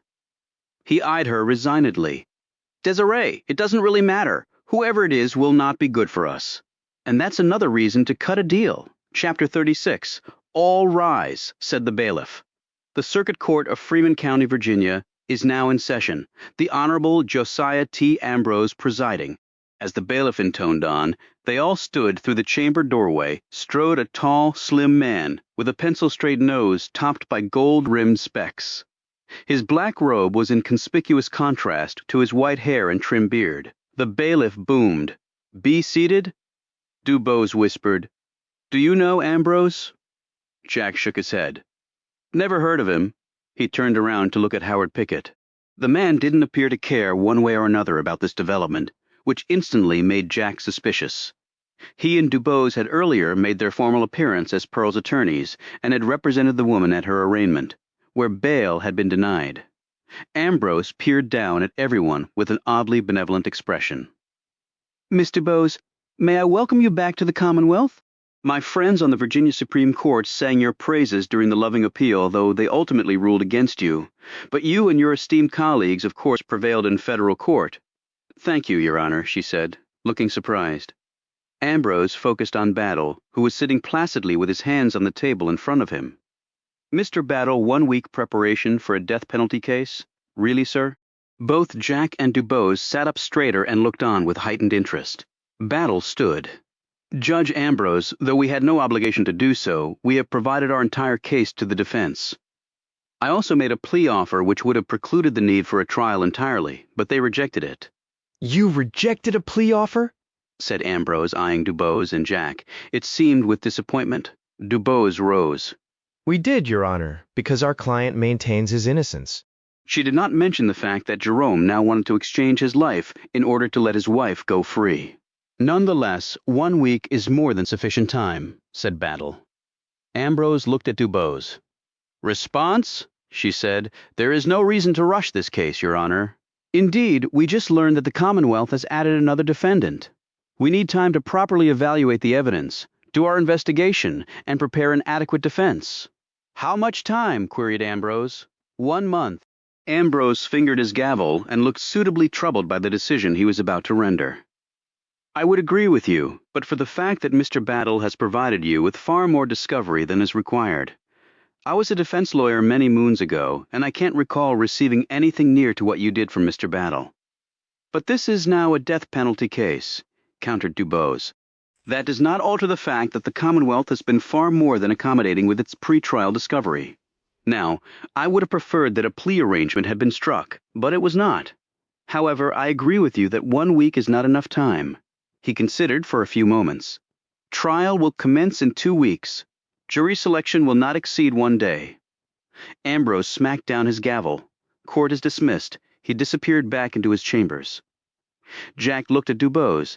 Well, it's better than a week, but not by much. Battle peered over at Jack and Dubose. I assume by now you've had a chance to review the prosecution's case? You covered a lot of ground in a short period of time, conceded Dubose. Well, it's an important case. Yes, it is, but for whom? Said Dubose, glancing sharply at Pickett as he walked out of the courtroom. Battle picked up his briefcase and left without responding. A black woman around Jack's age walked up to Dubose and him. Miss Dubose? Dubose turned yes. I'm Cheryl Miller with the local CBS affiliate. Miller eyed Jack and said, Hey, Jack.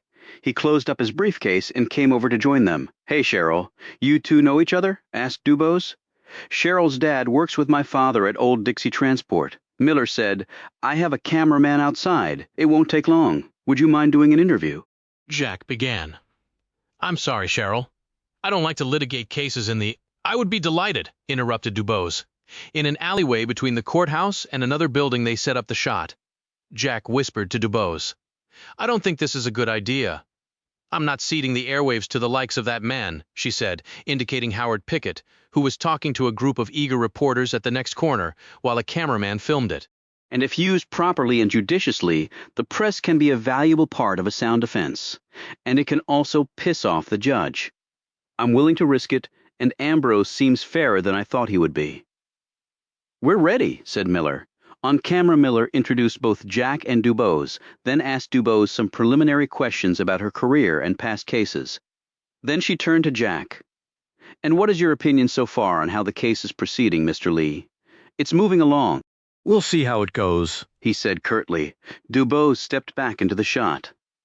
I think the fact that we have the Virginia Attorney General coming all the way here from Richmond to try the case speaks for itself. I'm afraid they are using this tragic event to advance a national political agenda, Miller said. Mr. Lee, your thoughts on that? Look, I just want folks to know that Jerome and Pearl Washington deserve the same presumption of innocence as any other defendant. He glanced at Dubose. I'll leave the politics and rest of the country to my co-counsel. Dubose's smile tightened at his words, Miller said. Miss Dubose, you have a sterling reputation as an advocate for racial justice in this country. What do you hope to accomplish with this case? Dubose glanced at Jack before saying, To be clear, my focus is the successful legal defense of Jerome and Pearl Washington. No one should want to see an innocent husband and wife railroaded to a date with the electric chair, a punishment that was brought back in this case clearly to intimidate an entire race of people. After we prevail in this case, the fight will go on until Jim Crow is no more and equal justice and opportunity actually applies to all, which is the real dream of this country.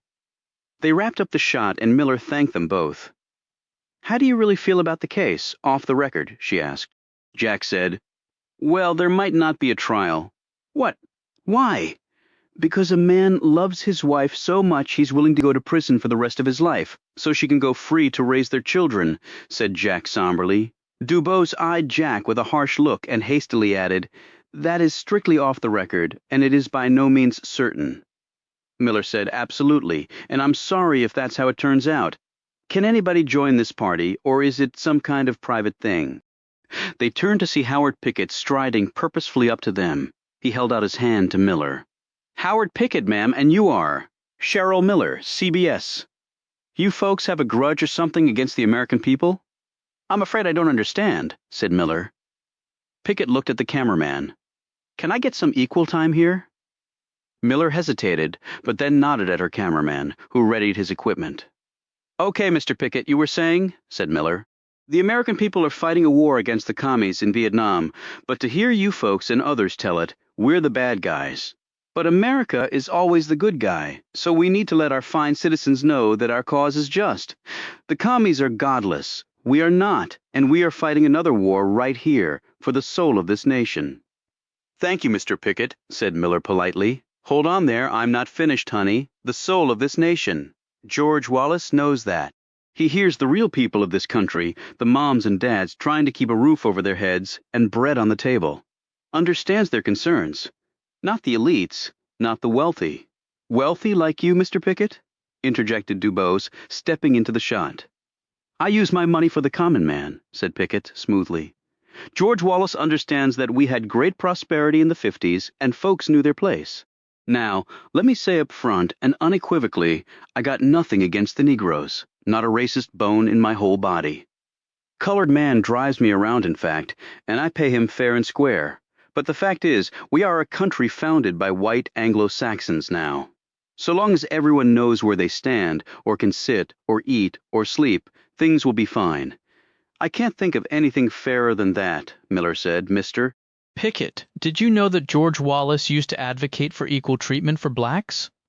Pickett grinned at her. Then he ran into John Patterson in the 1958 governor's race and got his ass handed to him, 'cause Alabamans didn't want anything to do with being forced to associate with certain folks.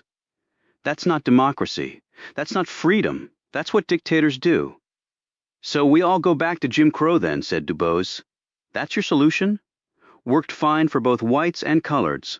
Just ask him. Miller motioned to her cameraman to cut the shot. Pickett saw this and smiled. Some people just don't like to hear the truth, do they? Could tell you were one of them just by looking at you, Hone. Miller thought for a moment and then said, All right, while you're here, I do have some questions to ask you.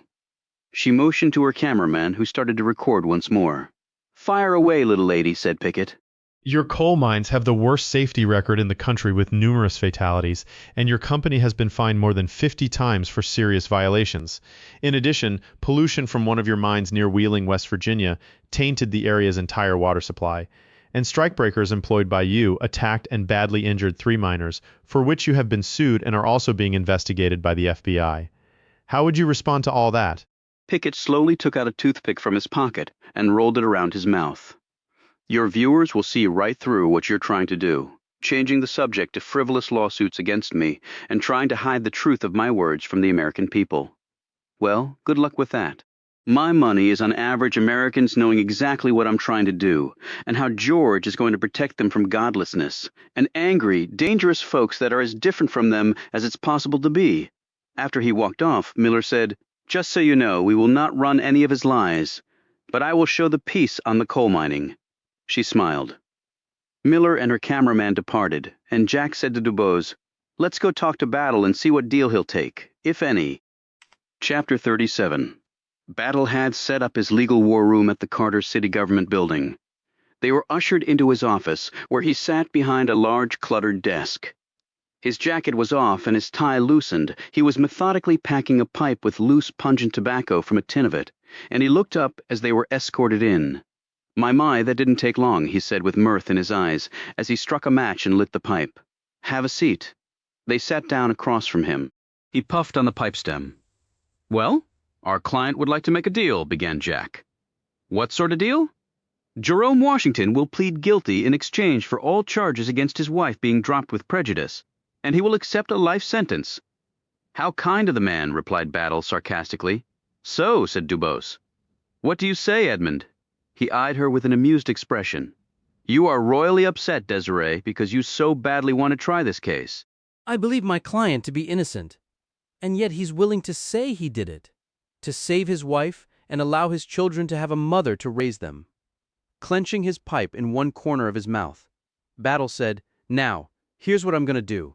I'm going to try this case, and I'm going to win this case, and I'm going to get the death penalty for both of them." "She's as guilty as he is in my mind," Jack said. "Jerome is willing to accept life in prison. Isn't that enough?" Battle took his pipe out. No, Mr. Lee, it's not enough. Two fine people who should still be alive are not because of your clients. And yet you ask me to spare his life and let her go free to live her life? No, sir. Life for a life in this case. 2 lives for 2 lives. So you can go back and tell your clients that the Commonwealth has no interest in a plea from either of them now, and that the electric chair over in Richmond is where they will take their final breaths. They have young children, said Jack. You're not going to persuade me trying sympathy, Mr. Lee. I'm plumb out. You mean for defendants with a certain color skin, said Dubose. As a judge and a prosecutor, I've overseen many a white man on an appointment with Mr. Sparky, said Battle, referring to the electric chair. And not everything in the whole damn world is based on race. It is for people like me, retorted Dubose. I'm real sorry to hear that. Whole years go by without me checking my skin. Now, if I were you, I'd start preparing for trial. He motioned to the door. Outside, Jack said. Well, I guess we better let Jerome and Pearl know. A big, scary black man and his evil, scheming wife killed 2 old white people in their home. Can you imagine how that will play out across this country? And how does that added pressure make you feel? Asked Jack. She glanced at him. Nervous, but energized and optimistic you. Right now, honestly, I'm just feeling the nervous part. Chapter 38. They met with Jerome and then Pearl, and told them both what had happened with Battle, and that the trial would commence in 2 weeks. Jerome had broken down and sobbed into his hands, muttering the name of his wife over and over. They left him inconsolable.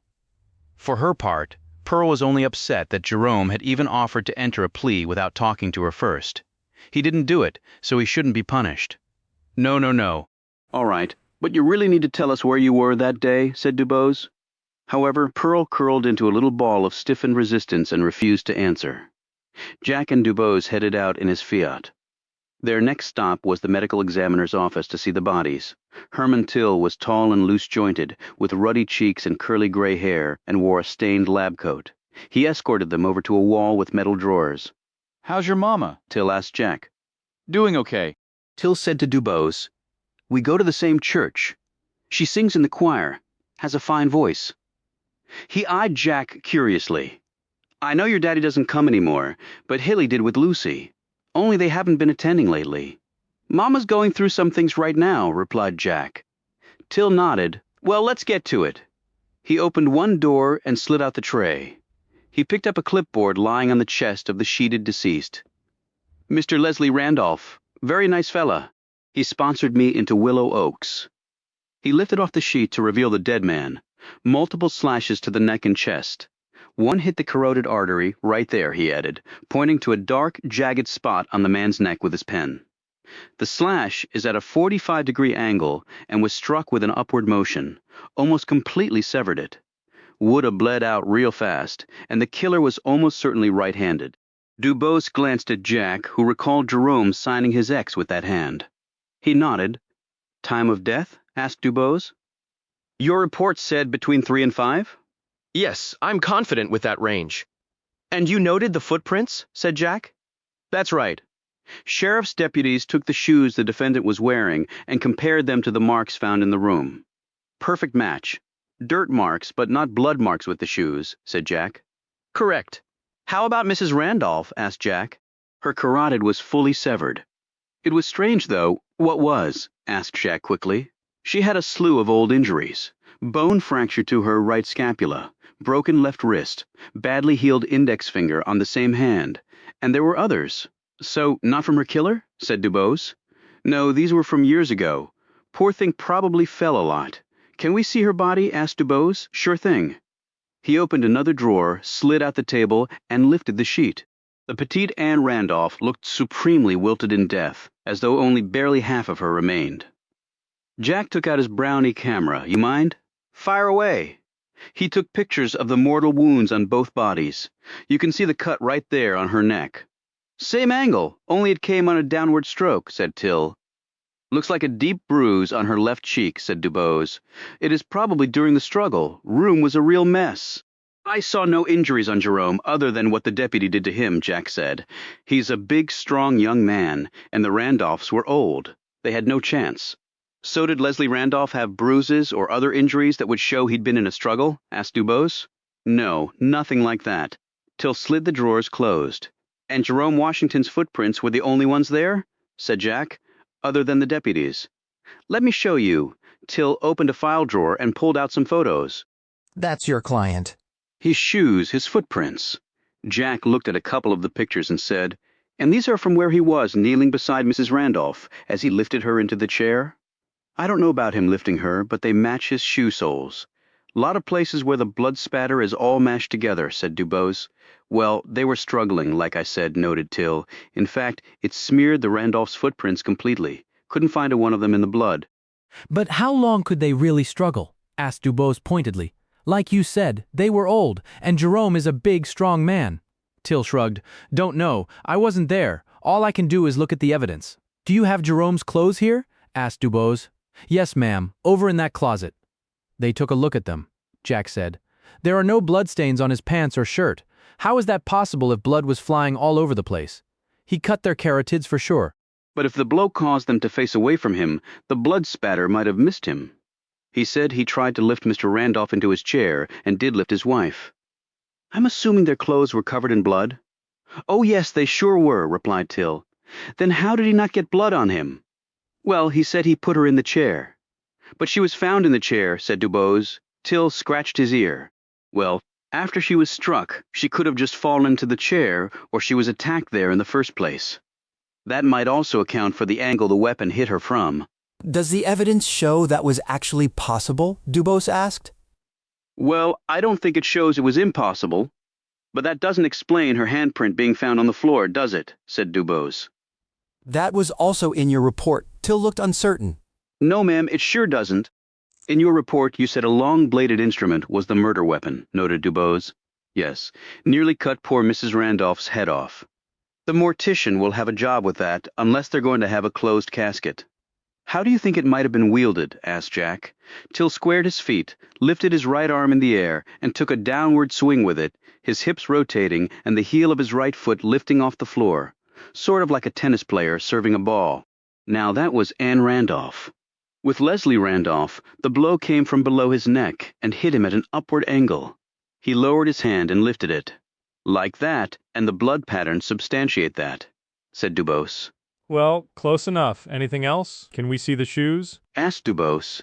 He opened another door and pulled out a pair of large battered brogans that had no visible blood on them. While Dubose held the shoes, Jack snapped several pictures of them. Okay, we appreciate it, mister. Till you tell your mama to come on back to church? I miss her voice. I sure will. Under his breath, Jack added, there are a lot of things I miss about her. Chapter 39. Jack drove down a narrow dirt and gravel street with rundown buildings on either side. Cora Robinson lived in a two-room apartment in one of them. Robinson was small-boned and wiry with short, dark hair. Her wide eyes were brown and watery. She had Jack and Dubose sit on the couch while she took a seat in a chair across from them. I understand you have children, said Jack. Yes, sir. Little boy and a girl. So that's why you always left at 2 from the Randolphs, said Dubose. That's right. I go to the school to fetch 'em, and we walk home together. Their last day of school was when the Randolphs were killed. Just awful. And your husband? Asked Jack. She looked down. Been 4 years now since he died. I'm sorry. Hard work with just one of me. After I get the children from school, I do sewing. I get paid for it. Place give me a Singer sewing machine to do the work for them. My mama taught me. I do all sorts of dresses and coats and pants and whatnot for their customers, after dinner, and then when the children go to bed, I keep right on sewing. But now I got to get another job cleaning during the day. Sewing alone don't pay the bills. Can you tell us about that day? Asked Jack. She looked at him nervously. I talked to the police. I know, but we're representing Jerome in Pearl, Washington, and we need to hear it directly from you. Her lips trembled. I like Jerome. He a good man. You don't think he killed the Randolphs? Asked DuBose. I never thought Jerome would hurt a fly. Okay, just take us through the day, and then we'll have some questions based on what you told the police. Robinson cleared her throat. I get to work about 9, lest the bus is late. At the Randolphs, I do the housework and help with the lunch and all. And did you see the Randolphs that day? Oh, sure, I seen 'em both. And they seem normal? Asked Jack, her facial muscles tensed. Yeah, nothing off that I could see. And did you see Jerome that day? He asked. No, sometimes I do, but sometimes not. Depend on what he's doing and all. When did you leave that day? I cleaned up the lunch dishes and give the kitchen a good wipe down till right round 2. I got my purse and left. Did you say goodbye to the Randolphs? Asked Jack. No. After lunch they usually take a little nap at the back, the house. And do you lock the front door when you leave? I don't go out the front door. I go out the back, just close it behind me. I don't have no key. Did you see a blue convertible out front when you were leaving? Or did you see it driving by when you were walking to the bus stop? Asked Jack. No, I never see nothing like that. Did you see anyone else that day? Mailman come round that mornin'. And he left a package on the porch, we heard, said DuBose. Yeah, he did. Did you see the package? Asked Jack. Yes, sir. I took it inside and put it on the table in the front hall. Do you remember anything about it? Asked DuBose. Who it came from, who it was addressed to, its size or shape? I didn't look at the label or nothing. It was about this size. With her hand she made a small rectangular shape. Was it heavy? Asked Jack. No. Could you hear anything rattling around inside? Nuh. I think it might have paper inside. Felt like it. Was it still on the table when you were leaving? Asked DuBose. No, I figured the Randolphs got it after I put it there. DuBose was writing all of this down while Jack asked, Now, you told the police that Jerome had come into the house alone one time, before that you know of. Robinson stared down at her hands. I don't want to get Jerome in no trouble. But he was in the house, and he only supposed to come in if the Randolphs asked him to do some work in there. And Mr. Leslie, he always stay with Jerome when he do come in. She glanced at DuBose. It just how he liked to do things, she added quickly. Did you ask Jerome why he was in the house that time? Asked Jack. Yeah. He say he have to, use the toilet. She looked down at her hands again, clearly embarrassed to be revealing this. Don't they have a bathroom for him to use? Asked Jack. I mean, the man is there all day. No, they don't got no bathroom outside Jerome. He just goes behind a tree if he has to pee. But that day he come in the back door and said he had to do the other one real bad. The Randolphs were out taking a walk, so I didn't see no harm in it. I showed him which bathroom to use, and I went in there after and gave it a real good scrubbing down. Then I give Jerome a roll of toilet paper and tell him to keep it in the garage. That way he can go behind a tree for the other one, and then take care his business after. Jack shook his head. In his mind was Miss Jessup being at Ashby's all day. Surely to God he lets her. Did you tell the Randolphs? Asked DuBose. No. I never had no reason to tell him. I scrubbed it down real good. They'd never be able to tell he was in there. And how did you come to tell the police this? Robinson looked scared. They asked me if I ever seen Jerome in the house before without Mr. Leslie Bing with him. They say if I lie, I go to jail. I can't go to no jail. I told him he had to use the toilet. Okay, that's fine, Mrs. Robinson. Now, how are things between Jerome and the Randolphs? Asked DuBose. Oh, real good. They like Jerome, a lot. You never heard any harsh words between them? Asked Jack. Harsh words? Why, no. Were you there when they had the Washingtons over for lunch and to swim? No, but he told me about it. It was on the weekend, and I don't work then. He say his children really liked it? She looked disappointed. They never let me bring my children over there for lunch and swimmin', and I've been working there longer'n Jerome. Did he tell you he saw Christine Hanover and her family as they were leaving? Yeah, he did. Have you ever seen Christine, or Sam Randolph? Asked Jack. Miss Christine come pretty often. I haven't seen Mr. Sam in a long while. But he could come over when I'm not there, Jack said. Were you there when a man came by to talk to the Randolphs? Jerome said, Mr. Randolph was very angry about it. Yep, I seen him. He was dressed in a nice suit and carrying a black bag. I thought he a doctor or something, Jack asked. Did you hear any of the conversation between them? No, sir, but when the man left, I hear Mr. Leslie say something like, I got me enemies all over the place, and I won't stand for it, and Miss Anne, she was crying. Did you ask them what the trouble was? Said Dubose. Oh, no, ma'am. I mean, I think they'd be mad to know I hear what I did. So I didn't say one word about it to them. But Mr. Leslie, he real mad. Did he get mad often? Asked Dubose curiously. Yeah, he had a temper all right. And what? I don't know if I want to say. Please, Mrs. Robinson, we really need to be told everything. We don't know what might help Jerome and his wife, said Dubose. Well, Mr.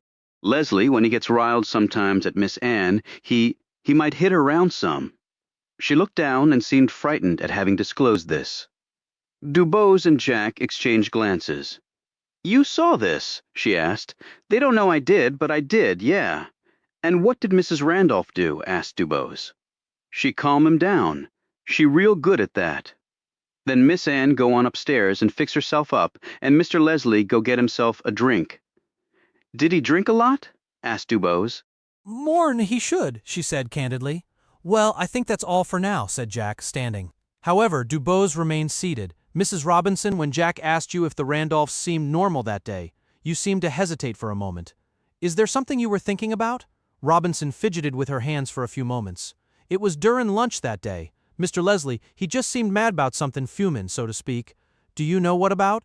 No, but he had a real sour look on his face. And Mrs. Randolph? She looked worried. Well, thank you for telling us, Mrs. Robinson, said Dubose. And were you allowed to use the bathroom at the Randolphs? Oh, no, ma'am, but I'm only there for 5 hours, so's I just hold it. And there's some bushes behind the bus stop where I can do my business. Dubose squeezed her hand. Thank you for speaking with us, I hope. I hope Jerome will be okay and all. He never killed nobody. Now we just have to prove it, said Dubose, chapter 40. So that might explain Anne Randolph's old injuries that Herman Till told us about, said Dubose after they left Robinson's home. They probably resulted from her husband beating her. So Leslie Randolph was not the nice guy everyone thought he was. So where to now? She asked. Tyler Dobbs, the gardener. As they were walking back to Jack's car, a sheriff's patrol car slowed to a stop, and 2 men got out and headed toward them. Jack whispered to Dubose, the deputies who arrested and then beat up Jerome. What in the world are you doing in this part of the county? Said Jack as the pair approached.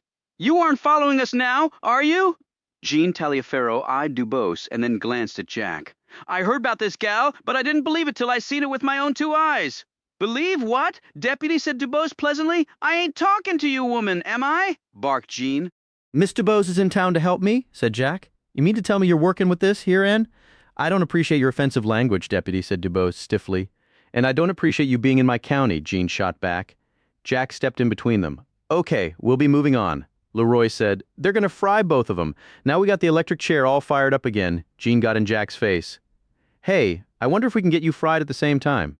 He glanced disdainfully at Dubose. Maybe they can strap both of you on. Chocolate and vanilla sundae on fire, he added gleefully. Dubose edged up to Jean, who looked immensely pleased with himself. Deputy, let me just tell you that I have been baited by white men far superior to you, and they failed spectacularly. So someone with your decided lack of ingenuity and intelligence will have no chance whatsoever. But if you try to lay a hand on me, though I have given you no cause to do so, I will have you arrested, and then I will sue you for everything you have, everything your family has, and everything you or they might have in the future. And on top of that, I will have a team of United States attorneys prosecute you for violations of the Civil Rights Act of 1964, which carry a lengthy sentence in a federal penitentiary. I hope I've made myself clear. His patronizing grin vanishing, Jean took a step back. Leroy said, Oh, we understand all right, and you understand this. You're in Freeman County now. The federal government don't count for shit here. She turned to him and coolly said, 2 flags fly at every courthouse in this country, including Freeman County, and the one on top is always the stars and stripes. Jean looked at Leroy for a moment before turning to Jack. Boys that came for you? They ain't done, I can tell you that. Well, I need to shoot the rest of that asshole's ear off anyway. You can tell him that, since I'm sure you know him, Jean and Leroy got back into their cruiser and slowly pulled away.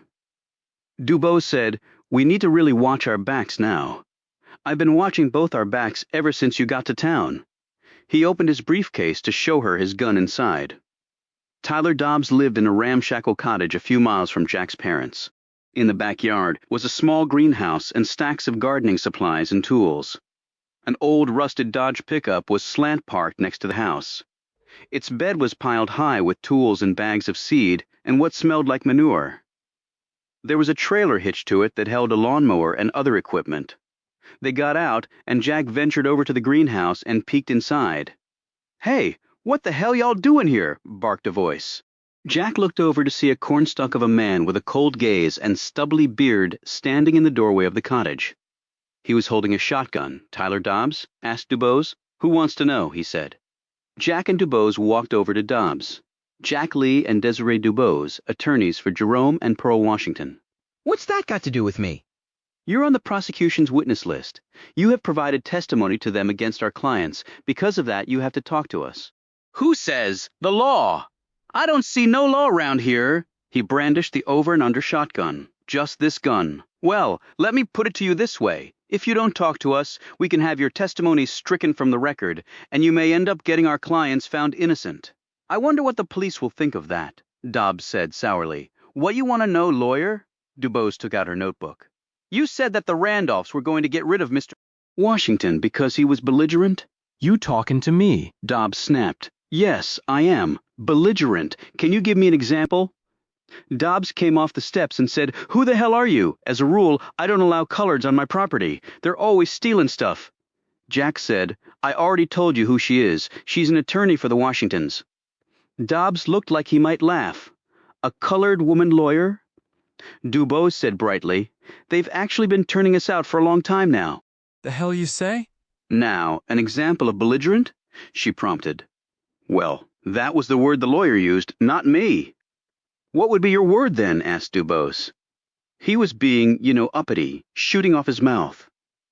He stopped and looked at Dubose. They were scared of him. "And when did this happen?" she asked. "Lot of times. Then why did they keep him on? They were scared of him, like I said. He's a big man. Could put the hurtin' on you, and he did. He killed him." "Why would he do that?" asked Jack. "'Cause he needed money? He told me so. When? Few weeks ago." Said he needed money and was figuring out how to get it. At that moment they heard a dog barking. A few seconds later, a large German shepherd hurtled from the open door and sprinted flat out at them. Jack jumped forward to block the dog, but Dobbs kicked the animal as it passed by him, sending the beast sprawling violently in the dirt. It lay there whimpering and shaking one of its paws. Dobbs walked over and kicked the dog in the side, making it yelp. "Damn dog, now it's lame." "Well, that's that." He pointed the shotgun at the animal's head. Dubose rushed over to stand between him and the injured dog. She screamed, "Don't you dare shoot that dog!" "The hell I can't. It's my damn dog." Dubose knelt next to the panting and injured dog. She placed a calming hand on its heaving chest and said in a soothing voice, "It's okay, baby. We're going to take care of you." She looked at Dobbs. "What's her name?"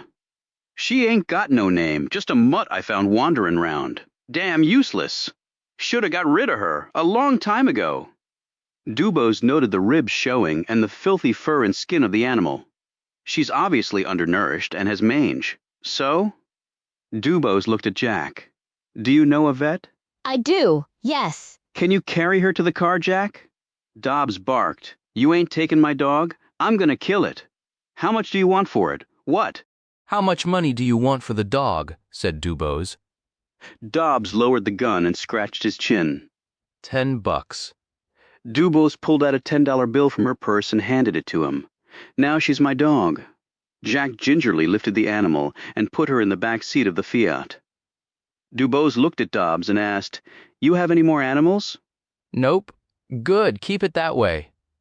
Dubose rode in the back with the dog and gently stroked her ears. Jack looked at her in the mirror. "I take it you like dogs?" She eyed him with a sad smile. "Sonny, he was a chocolate lab I had growing up. He died in my arms when I was 15. I've never cried that hard in my life. I had one of those too. What are you going to call her?" Dubose looked the dog over, and her features brightened. "Queenie, she has a noble look about her. Do you really think Dobbs would have shot her?" "Hell yes. I thought he was going to shoot us too." They drove to a vet who determined Queenie had no broken or fractured bones. They ran some blood tests, and the dog was given a bath. The vet gave Dubose some medications for the pain and said he would call when the test results came back. But he suspected Queenie had worms, among other things. Otherwise, it doesn't look like anything's much wrong with her that some good food and a lot of love won't fix, said the vet kindly.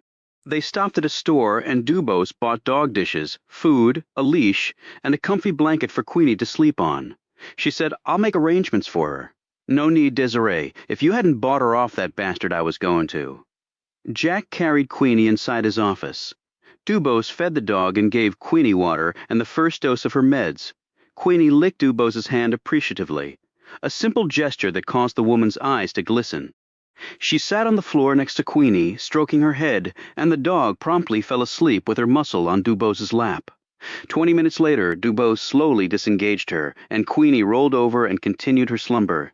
She said, "It's amazing what a simple act of kindness can inspire. Humans should try it more often." "That unconditional love thing is pretty damn powerful," noted Jack. Dubose glanced at him with a troubled look. "And there always comes a time when it exacts a heavy price." Chapter 41. During dinner at Jack's place, Dubose put her fork down. "Did you always know you wanted to be a lawyer?" He smiled. "No. At first I wanted to be a mechanic like my daddy, then a pilot, and then an astronaut. But growing up I had a neighbor named Ashby. He was a lawyer. Now, he was not the sort of lawyer I wanted to be, but he talked to me some about the profession. And I read all the Perry Mason books. I had just started law school when the TV show with Raymond Burr came on. It got me thinking. So you wanted to be Perry Mason then?" she said, looking amused. "I wanted to be something, I guess," he said contemplatively. "At least more than what I was, but I believed I could help people who needed it. Criminal defense work is pretty much all I've ever done. Most of my clients aren't bad. They've just had bad things happen to them, and then they made poor decisions because of that. My daddy always said, don't judge anybody unless you've lived in their skin. And I don't, at least I try not to." He peered at her. "How about you? What were your dreams?" Dubose sat back and looked off for a moment, gathering her thoughts. "I originally wanted to be a teacher, exposing young minds to all the things they needed to know, and showing them how to be kind and tolerant. There's far too much hate and anger in folks. But you didn't end up teaching?" "I had just finished my first year of college when a relative was killed in Louisiana by a local sheriff." "What happened?" "My cousin was trying to travel to the north for work, and the sheriff had been paid a bounty to stop any black person trying to do that. They wanted to scare others from leaving because black folks were needed to do the physical labor down there, or else the southern economy would collapse. He waited at the bus station, said my cousin attacked him, and then shot him. In the back." "Was he arrested?" She looked at him funny. This was the late 1940s in Louisiana, Jack. There was no earthly chance of a white lawman ever being charged for killing a black person. And that made you want to be a lawyer? That, and the fact that when we went to the funeral, the man who shot him was at the church. And as we were walking out after the service, he tapped his gun and laughed. You must have wanted to kill the bastard."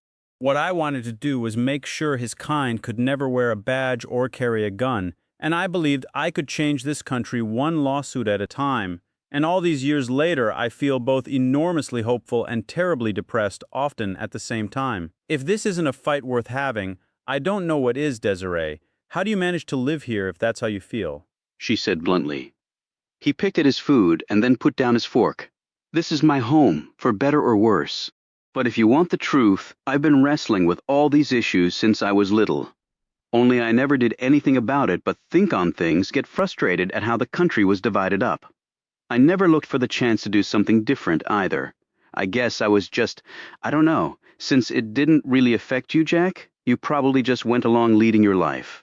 I'm not saying that was right, I'm just saying it was convenient. And why bring trouble on yourself if you didn't have to, especially when all you've been taught is that blacks and whites should not mix? Which makes me even more ashamed the way you just laid it out. Anyway, then Miss Jessup and Jerome came along, and I suddenly had this opportunity to do something. Something risky, but important. But even with that, I had decided not to get involved when I got a phone call that said I was it just called me a real bad name. And it was obvious that Jerome needed to be defended just like any other man, because that's what he is, a man. But to be totally honest, I've had second thoughts, I've had doubts. I've been scared, I've never been involved in something like this. You go from one of these situations to another all the time. But this is my first. It makes a man think a lot about what he's done with his life, or what he hasn't done with it, and what he could do with it if he had enough courage. You've shown courage, she said, eyeing the still visible injuries on his face. Not like you, and you're doing it without my skin color, which at least gives me some protection. He paused and added, Look, clearly I'm no Atticus Finch. I'm nobody's hero or savior. Fact is, I can barely save myself most days. Despite what Harper Lee wrote in that book, I've never once met an Atticus Finch in the South. Quite the opposite. She gave him a look. But maybe I will, as this case goes along. He glanced up from his plate as her meaning broke over him and shook his head. I'm not sure I have that sort of fortitude in me, Desiree. You never know until the opportunity arises. How do you keep doing what you're doing with all the crap thrown at you? After hundreds of years of slavery and then another century of Jim Crow, which is slavery as well, just without the shackles showing, white people ask why blacks can't get their act together. As though white society is the victim and not the culprit. We live with the fact that many white people in this country will do everything in their power to break us, every minute of every day, both by their actions and their inactions. The sheer wrongness of that is what keeps me going, Jack. And all that hell, all that misery, for everybody, is simply because of this. She placed her hand next to his. But of course, it's not just the color. It's everything that it represents. Whites may be ashamed of what was done to my race, but instead of turning that into constructive action, it's like they have decided that they will use that shame to make our lives as hard as possible. Whether it's because they don't feel responsible since they never owned slaves, or they just feel we are so different that we don't belong here. Even though the sweat and labor of my race helped build this country, they seem determined to ensure that the lives of blacks will never be anything but nasty, brutish, and short, to borrow from Thomas Hobbes.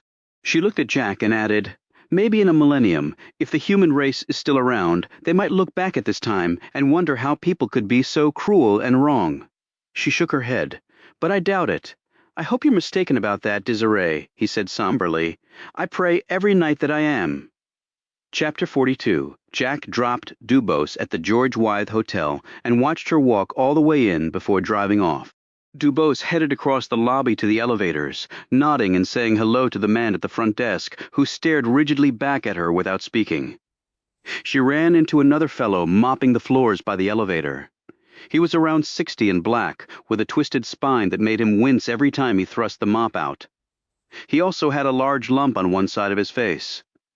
Hello, said Dubose. He looked up at her and smiled. Evenin', ma'am. You look to be in some pain, she noted. He shrugged. Just got me the rheumatism and such, creak in the bones I call it. And the lump on your face? Something bit me, I reckon. Have you seen a doctor, she asked. Naw, I be fine. I think you should see someone. It looks infected. Colored hospital a right long ways from here. The law now says they can't deny you care just because you're black. He looked surprised by this, but said, well, doctors cost money. She opened her purse and took out a $20 bill. Here. I can't take that. Why not? Well, I don't know. You and I ain't done nothing for it. Take it. Go get the lump checked, and maybe they can look at your back too. No, ma'am. I'm not going to do that. He looked her over and said, You dress mighty fine. You rich? No, but I make a good salary. What is you? A lawyer, replied Dubose. He cracked a grin. Go on now, missy. You say you a lawyer?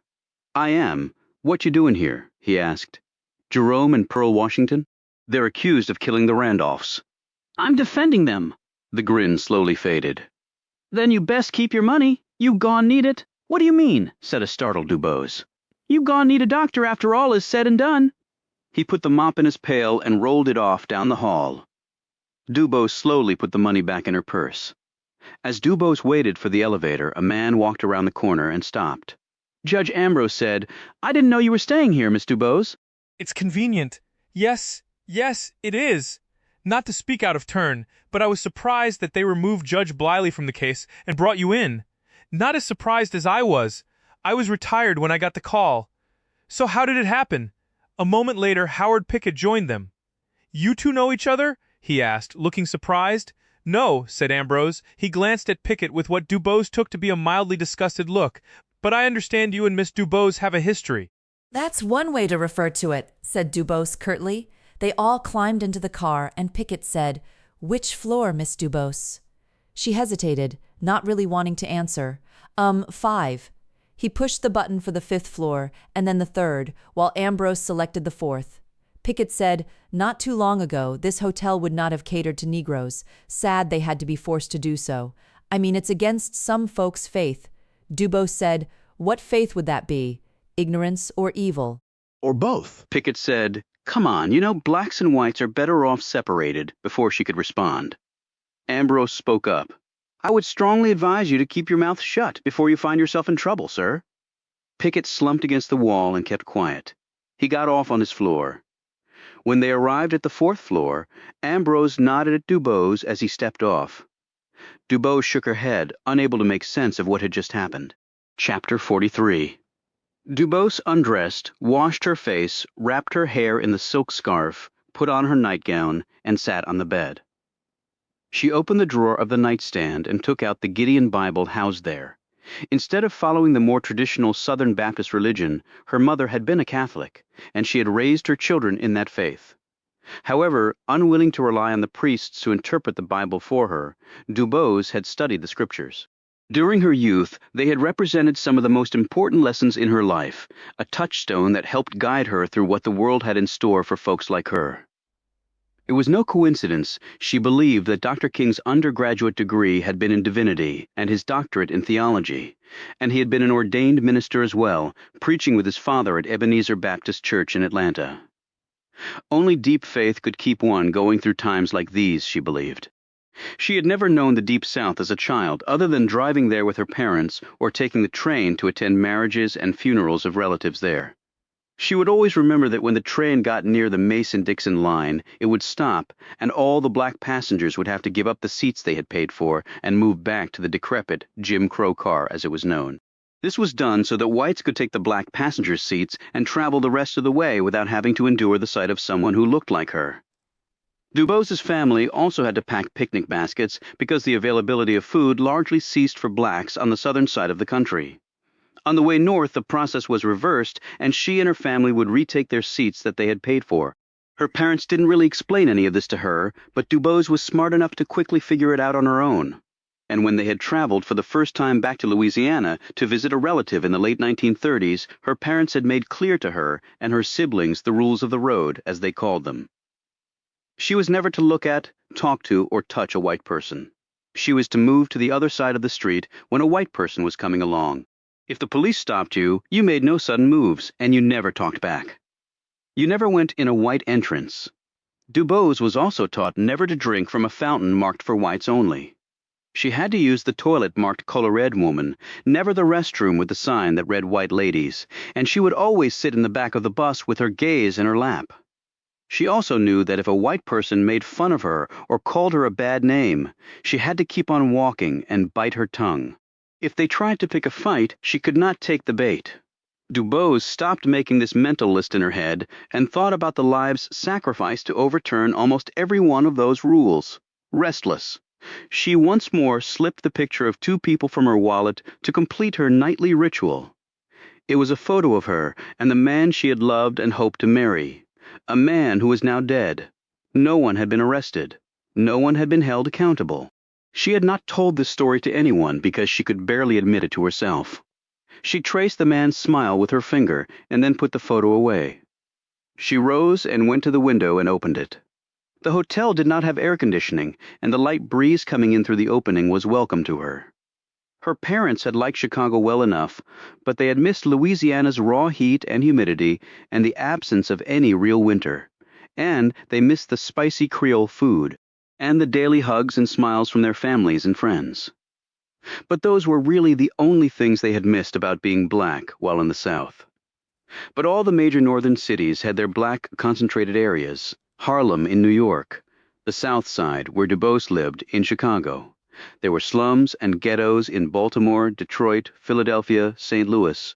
This was accomplished by banks refusing to loan to blacks in white areas, realtors not showing blacks any homes in white neighborhoods, and of course restrictive deed covenants that outright prohibited sales to blacks, much like Native Americans forcefully sequestered onto reservations. Blacks had thus been relegated to areas where the housing, dilapidated though it was, and other associated costs were exorbitant, the jobs scarce and low-paying, the crime and drug use high, the loan sharks and pawnbrokers ubiquitous, the imperious police omnipresent, and the deep feeling of inferiority and isolation inspired and demanded by the white community rampant. How could anyone really be happy being told where they had to live, thought DuBose, and knowing that it was solely because blacks were deemed not good enough to coexist with whites? With all that, any hope by her race should have been non-existent, DuBose realized, and yet folks got up every day and went about their lives as best they could. For DuBose, that was all she needed to show that blacks were the equal of whites. Indeed, they had to work harder and more cleverly and cautiously for less than any white person she knew. But then a politician or newspaper would tout that a few had made it out of these dire circumstances. If you just work harder, sacrifice more, tug those bootstraps with more vigor, you too can make it out. The message went, even if it was only 1 in 10,000. Yet people's abilities and experiences were not monolithic, and thus one method of success was not easily replicated for everyone. And touting the victory of one amid the failure of 10,000 was fine for the one, but it did nothing to aid the 10,000, and it certainly should not be a reason to do nothing except encourage harder personal bootstrapping. DuBose closed her eyes and mused. If a heart surgery was only successful once every 10,000 operations, or a plane landing safely occurred only once every 10,000 times, what would people demand? Change the way it was done. Now. From her satchel, she slipped out an old copy of the Green Book, a publication that she and her family had used for many years, and that told blacks where they would be welcomed while traveling, allowing them to avoid danger. As a child, she vividly recalled that her parents would always leave long before dawn when the family was driving to the south, to avoid traveling late at night. You didn't want to end up in a sundown town on the wrong side of the clock. When whites went looking for blacks to arrest or kill, this often meant that blacks had to drive 15, 20 or more hours without stopping if the distance was great enough, and nighttime driving could not be avoided. DuBose visualized the bucket of cold water and washcloths her mother would pack, and which she would apply to her husband's face and neck to keep him awake as they passed by places of rest unavailable to them. She knew of several families who had lost loved ones in car crashes because the driver had fallen asleep. That was another bite that Jim Crow took out of black flesh. She also was aware that white people often chastised or made outright fun of her race for wasting their money on large fancy cars with powerful engines instead of buying homes. The reasons, at least to black folks, were obvious. Since blacks weren't really allowed to purchase homes, nice cars were really the only way to show affluence and accomplishment. And the automobiles they typically purchased were large, because often whole families had to sleep in them. And the powerful engines were critical to outrun whites intent on doing them harm, including the police. Before they were old enough to really understand, DuBose and her siblings wanted to know why they couldn't stop at a motel or eat at a restaurant along the way, like white people.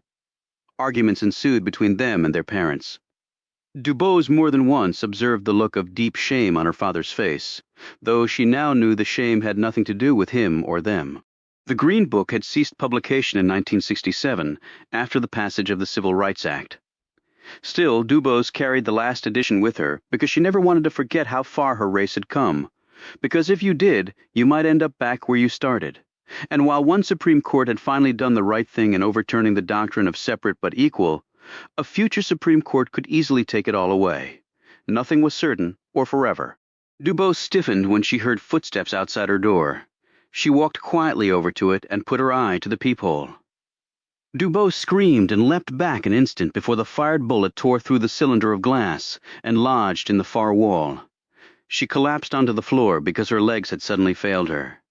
She frantically crawled away from the door and jerkily picked at the bits of wood and glass that had ended up on her hair, skin, and nightgown. She then wrapped her arms around her knees and sat there, trying to get her breath, her heart, and her nerves all under control.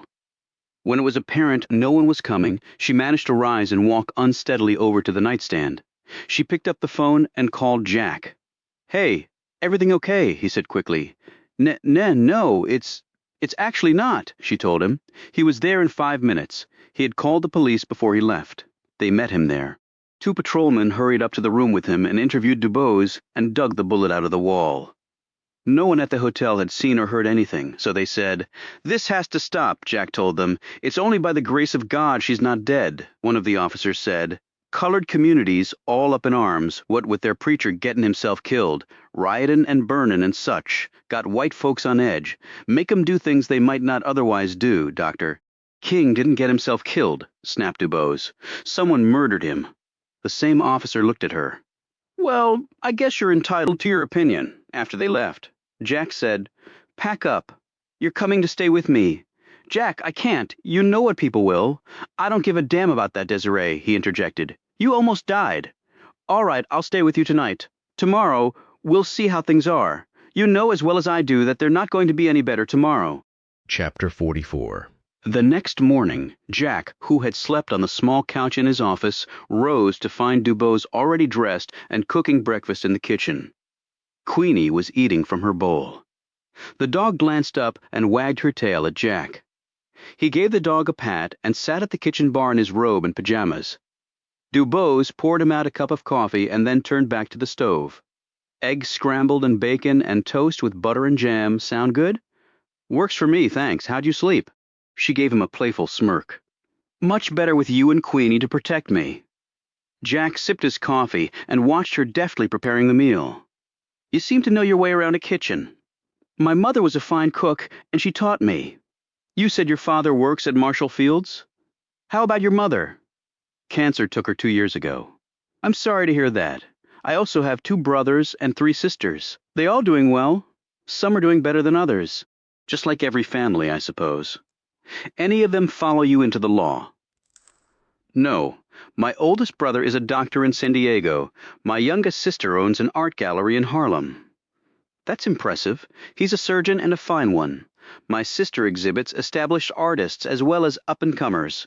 She's been very successful and influential in her field." Jack watched her for a few moments before saying, "You okay after last night?" She put his food on a plate and slid it in front of him, along with a paper napkin and utensils.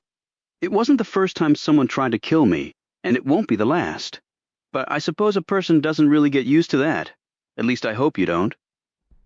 Dubose sat down on the stool next to him and cradled her coffee cup in her hands. She looked at Jack, clearly troubled. "What?" he asked. "Judge Ambrose and Howard Pickett are staying at the hotel. I was talking to Ambrose when Pickett showed up. We got into the elevator and Pickett asked me what floor I was staying on. I told him."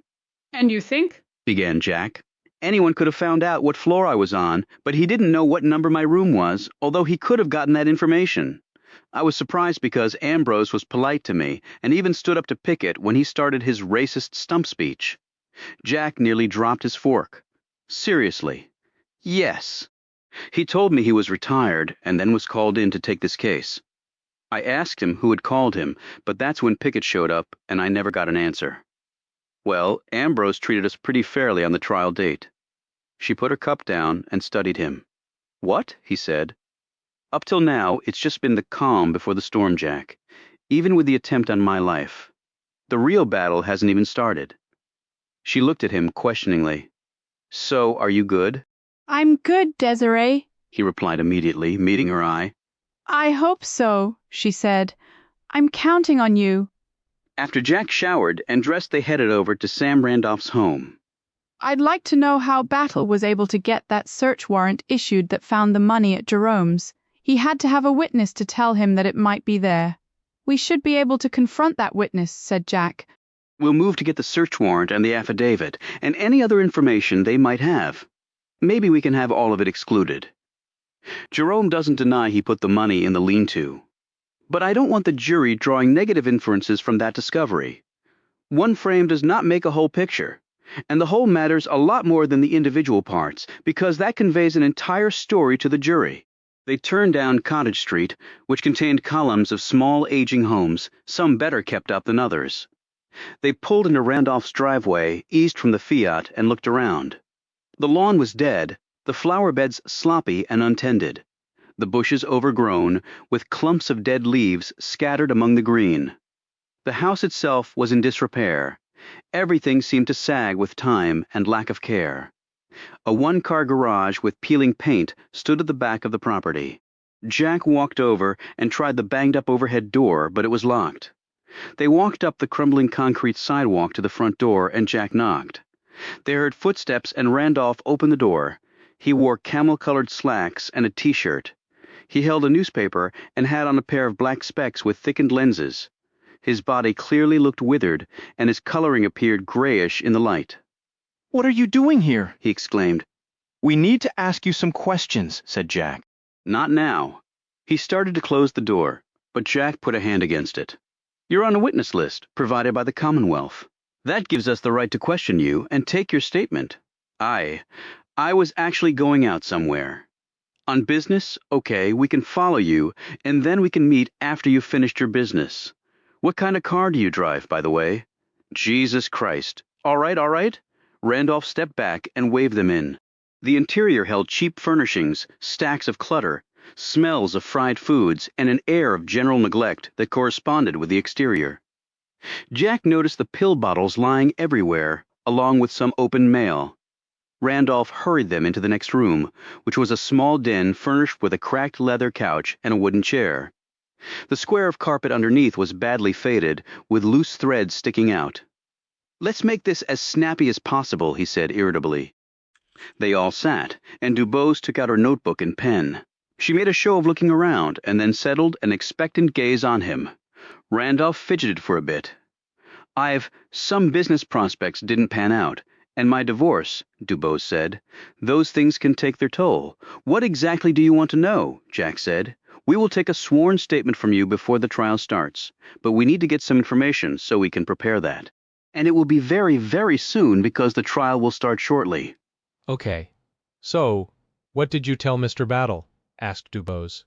I told him that my father had mentioned to me that he was going to leave some money for Jerome Washington in his will. Dubose said, When did he tell you that? About 4 months ago I had gone by to see them one evening. Do you know the terms of your parents' will and the disposition of their estate? No. Curtis Gates is supposed to tell us shortly. Mr. Randolph, said Dubose.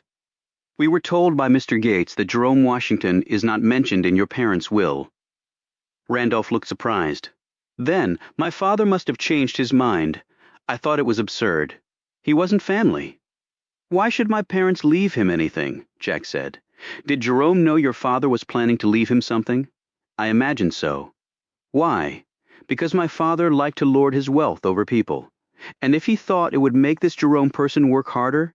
So odds are very good that he did tell him. So you're saying that Jerome had a motive to kill your parents? Yes, and I told Mr. Battle the very same thing. Chapter 45. Those were prescription drug bottles lying around, said Jack. They were in the Fiat driving away from Sam Randolph's house. And there were bills marked past due on his coffee table, noted Dubose. So the man is ill and clearly in need of money, which gives him a motive. But the real wealth is apparently in the property, and it's held in trust until either Sam or Christine dies. Why would he do that to his children, Desiree? Sounds like Leslie Randolph was upset about something. The man who visited with a doctor's bag. Maybe, replied Dubose. They next drove to the Randolphs' estate. The police were still there, and they were allowed inside. They were surprised to find Christine Hanover in the room where her parents had died, holding the picture of them that had been knocked to the floor. Christine wore a pale blue day dress and black flats. A string of small pearls encircled her slender neck. Her light blonde hair skimmed her shoulders. I'm sorry, said Jack. The deputy outside didn't tell us anyone was here. It's all right. I just came to collect a few mementos, Christine. This is Desiree Dubose, my co-counsel. Nice to meet you, Miss Dubose. Likewise. My condolences on your loss, and please, make it Desiree. And I'm Christine. She held up the damaged photo. I'll have to get this repaired. It's the only one of them we have before they were married. Nice to remember them by, said Jack. Yes, it is. She glanced at the bloodied carpet and then quickly looked away.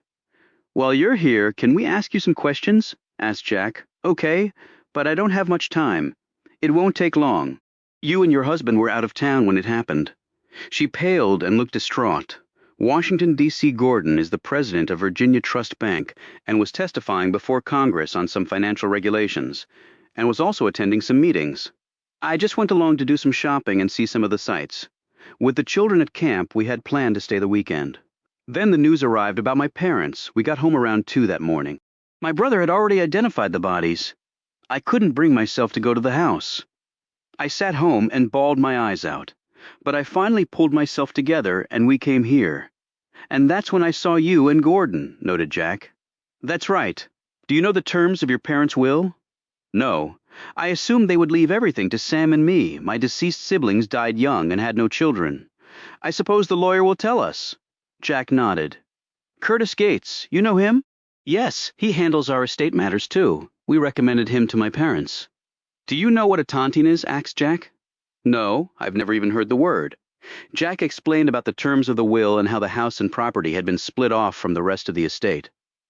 That is quite odd, Christine commented. Is your brother having money and health problems? His divorce was hard, and Sam has his challenges. He's not working right now. And you're right, his health is not good. What's wrong with him? Asked Dubose. I don't know, really. But just looking at him, it seems serious. So any money coming from the estate will be welcome to him, said Jack. Look, the fact is my parents' cash ran out a while ago. Gordon and I have been supporting them for the last few years. We weren't aware of that, said Jack, giving Dubose a sharp glance. We have plenty of money. Gordon came from wealth, and he's handsomely compensated at the bank. We live in Faulkner's Woods. It's only a short walk from here, she eyed Jack. You know it. Just by reputation, it's the nicest area in Freeman County. I would rather my parents' estate just went to Sam. He needs it. We don't. You care for your brother? Asked Dubose. He was going off to college when I was still an infant. So he and I had never been close. We did grow closer when we lost our brother and sister to illness, but the last few years have been difficult for him. Dubose said, Did your father ever talk to you about a man visiting here who made him very angry? He has been described as carrying a bag like a doctor does. Your father was heard to say that he had enemies everywhere and no one was going to force him to leave his home. That might have prompted him to have Gates change their will, separate out the house and property, and create the tontine-like arrangement. No, he never mentioned anything like that to me. Jack glanced around and said, Did your husband come here with you? No, Gordon's at Willow Oaks playing golf with some clients of the bank. Do you think he would talk to us now? Asked Jack. I'm sure he would be happy to speak with you. He was going to have lunch there, too. You could probably catch him after that. He was the one who suggested helping my parents, by the way. That was good of him, said Jack. Well, if there's nothing else, I was planning on taking some things and going back home, said Christine. She added soberly, I have the funerals to arrange. I didn't see a car outside. We can give you a lift. No, that's all right, Jack. It's just out my parents' rear gate here and a short walk, as I said, to Faulkner's Woods. I can actually use the fresh air. Christine had turned to leave, but then looked back. If you ever hear from Jeff, tell him I said hello, and tell him I hope he's okay. I sure will, said Jack. After she left, Dubose said, Why do I think she never got over your brother? It's only fair because I don't believe he ever really got over her. Chapter 46, in the Bookland study. Jack found something in the trash can. It was an open package that fit the description Cora Robinson had provided. This might be what was delivered on the morning of the murders. It's from Norfolk, he said, checking the return address. I didn't search this room the first time I came to the house. Who's the sender? Asked Dubose. He looked at the name. Craig Baker, attorney at law, he said in surprise. And the package was addressed to Anne Randolph. I wonder where the contents are, and I wonder why Battle's folks didn't find it. Jack said. I think the only thing they looked at in this house was the room where the murders happened, and they found Jerome. Presumably, this is Leslie Randolph's study, pipes in the rack, hunting prints on the wall. So why would a package to her be in his trash can? And we need to ask Craig Baker why Anne Randolph needed a lawyer. Jack glanced at the fireplace. Hold on. He walked over there and moved the screen away from the opening. Someone's built a fire here recently. In summer, can you make out anything? He gingerly sifted through the ashes before plucking out a half-burned piece of paper. What does that look like to you? Said Jack, holding it up to her. It looks like a court pleading, but I can only make out a few words. As Jack was holding it, the burned paper crumpled to bits and fell to the floor. Damn, they both exclaimed. After completing their search inside, they walked past the large pool with its lovely blue water and over to the garage where Jack admired the Randolph's Buick, which sat in the first bay. The garage space was tidy and well organized. Jerome obviously took pride in his job, noted Jack. He ducked his head inside the Buick and picked up the chauffeur's cap from the front seat. Jerome said he drove the Randolphs around sometimes, but were they vain enough to make him put on this hat? He didn't wear a chauffeur's uniform, I'm sure Jerome insisted on it. said Dubose. He glanced at her, puzzled. Jerome, why? If he drove them somewhere and they left the car to go shopping or to a restaurant, Jerome would be sitting in this fancy car all by himself. If the police didn't think he was the driver for some white people, they'd arrest him for stealing the Buick. With the chauffeur's cap on, they'd probably leave him alone. Jack dropped the cap back on the front seat and shook his head. They drove to the sprawling Willow Oaks Country Club, housed in a grand building with enormous windows and sweeping views out to groomed lawns and flower beds, and an 18-hole golf course where educated, affluent men agonized over directing tiny white balls into small holes. Jack angled his Fiat between a Mercedes-Benz sedan and a Porsche convertible. "How much does it cost to join this place?" asked Dubose. "I never asked. I'm just not country club material." They inquired about Gordon Hanover and met up with him just as he was finishing a meal with a group of men also in golf attire. Upon learning what they wanted, he led them into an adjoining lounge that was outfitted with leather couches, small club chairs, and an array of small tables, with magazines fanned out on them. A liveried black attendant came forward. Hanover ordered an iced tea, and they joined him in that. After the teas were delivered, Hanover said, "Christine is devastated. The day we ran into you there, I tried to dissuade her from going into that room after you warned me, but she insisted. I thought she was going to faint." "I'm sure," said Jack. "Now, you say you're representing the man the police arrested?" "Yes, Jerome Washington." Right. Jerome seemed like a good man. I thought Leslie and Anne liked him. That's what he says, too. "And they had his family over for lunch and to swim recently," said Dubose. Yes, we actually saw them there. I forget his wife's name, but she and Jerome seemed tickled pink about the visit, and their kids were all smiles. Made me smile, too. They were all thrilled, said Dubose, and her name is Pearl. That's right. Pearl. She's also been arrested, said Dubose. Hanover sat up looking startled. What? Why? The Commonwealth's theory is that they planned the murders together. That slip of a young woman I saw that day helped plan the murders of two people? He shook his head and said forcefully, "No, I just don't see it. Not at all. We don't either, but Mr. Battle seems confident." He made a show of checking his watch and said, "Now, how can I help you?" They asked him if he knew the terms of his in-law's will and about the tontine. "I didn't know until I spoke with Curtis Gates this morning, and he gave me a heads up. He handles our estate matters, too. I have no idea what Leslie was thinking with this tontine business. It's like something out of an Agatha Christie novel." "We understand that you've been paying their expenses," noted Dubose. He nodded. "Their problem was simple. They had outlived their money, so we helped them. It just seemed like the decent thing to do." They asked him about the man with perhaps a medical bag visiting the Randolphs. He shook his head. "That's the first I've heard of it. Anne and Leslie had a regular doctor, Joseph Browder." "Can you describe him?" asked Dubose. "Around 65, short, bald, and overweight." "No, that doesn't match the man's description," said Jack. "Are you close with Sam Randolph?" asked Dubose.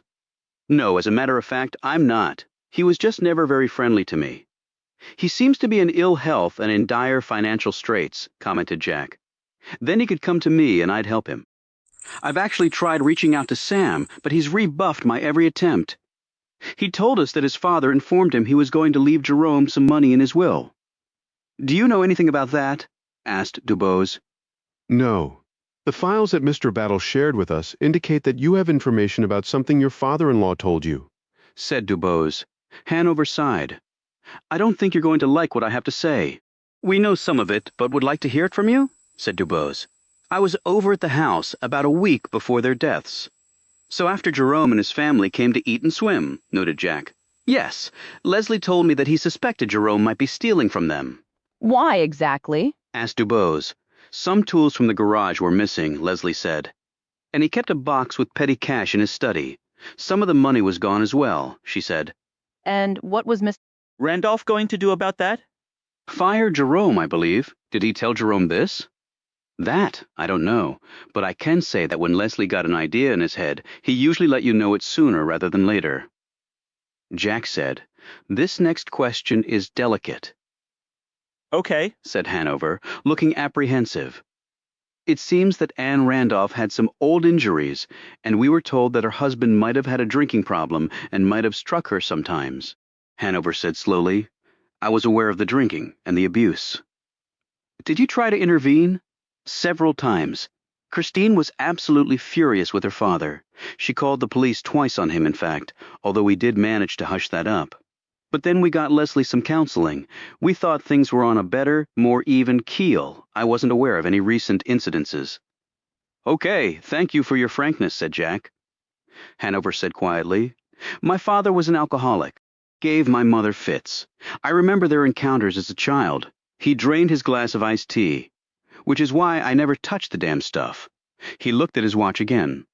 I don't mean to be rude, but I have to change clothes and head to a meeting. They all rose and shook hands. I wish you luck defending Jerome and Pearl, he said. What little I've seen of them, I can't imagine how they could have done something like this. Seems like a nice, honest man, noted Dubose after Hanover left them. But what he just told us gives Jerome a prime motive for murder. And it looks like the Randolphs didn't tell anyone other than their lawyer about this tontine thing. Now we need to know why they set it up in the first place. Chapter 47.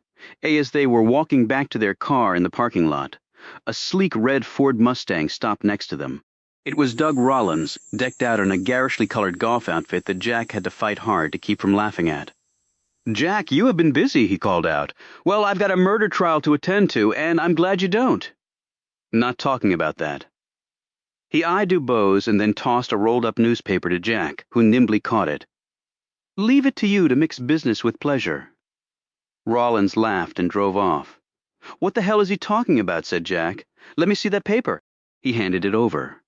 She searched the front page and held on a story, complete with pictures, at the bottom of the fold. Well, that explains it, Dubose said. What? She held it up.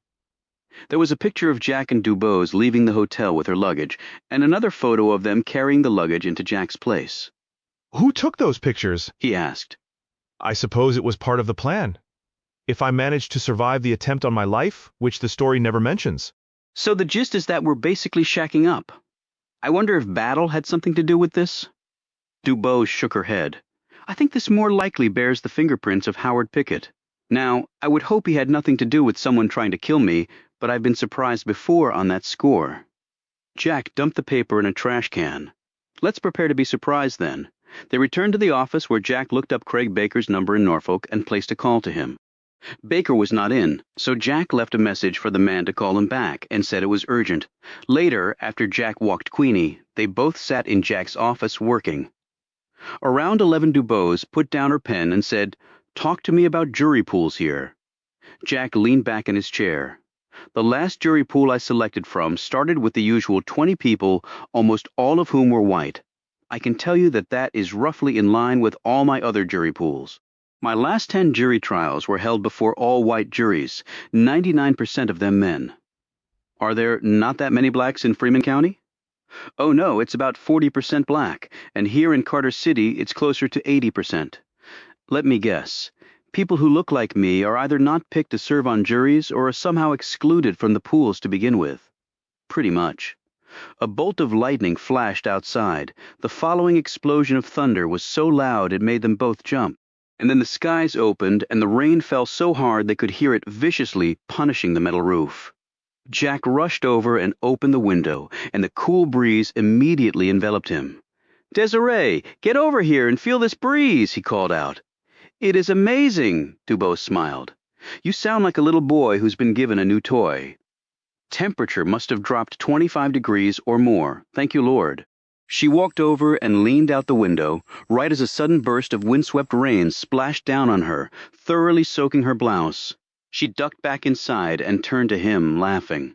I haven't run in the rain since I was a little girl, and when the police opened the hydrants in the summer in Chicago. Jack smiled as he witnessed this unguarded side of Dubose. He had been dazzled and intimidated by her intellect and accomplishments.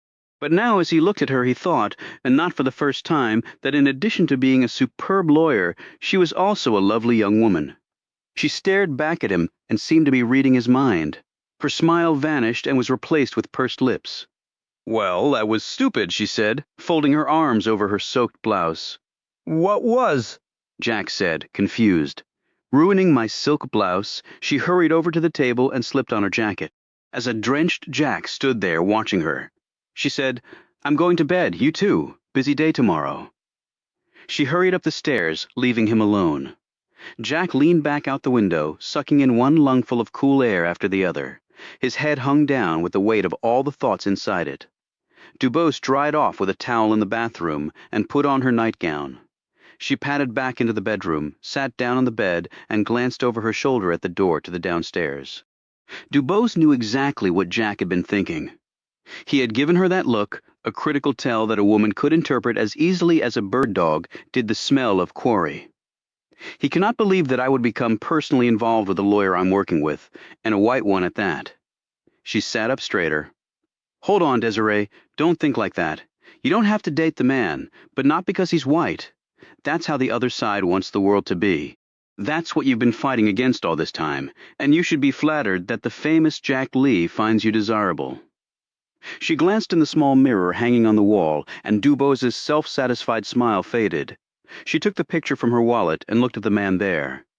You know it has to be this way, in your heart, if only to show you still have one instead of a million pieces of shattered glass inside your chest. Chapter 48. This time Jack was fully dressed and had the breakfast made and the coffee hot when Dubose came down the stairs. "Good morning," he said with far too much enthusiasm. "Hope you slept well. I already walked and fed Queenie. What a gorgeous day. It can't be more than 60 degrees outside, not a cloud in the sky and no humidity." He paused and added sheepishly, "Guess I sound like a damn weatherman." She looked at him quizzically. "Couldn't you sleep?" He shot her a sidelong glance as he ladled fried eggs on her plate. "I slept fine. I just felt like getting up early, I guess." They were eating mostly in silence, their gazes averted from one another when the phone rang. Jack answered it, listened, and then said, "Okay, we'll see you there." He hung up and looked at Dubose. That was Christine Hanover.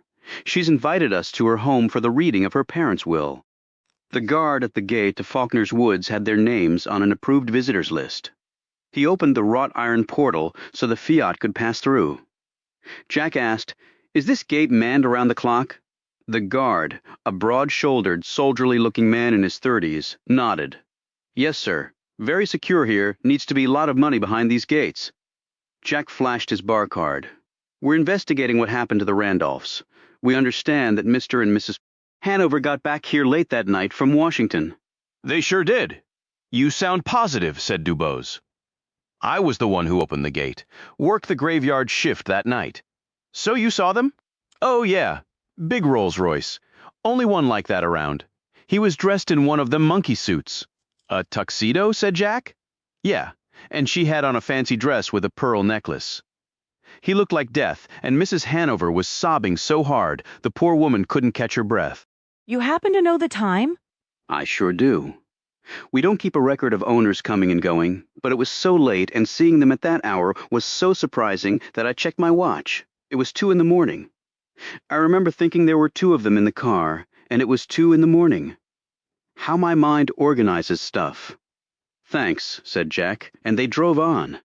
Mercy, said Dubose, as she looked at the brick and stone mansions they were passing, with their expansive, lovely green lawns and professional landscaping touches, including stone fountains of varying states of grandeur.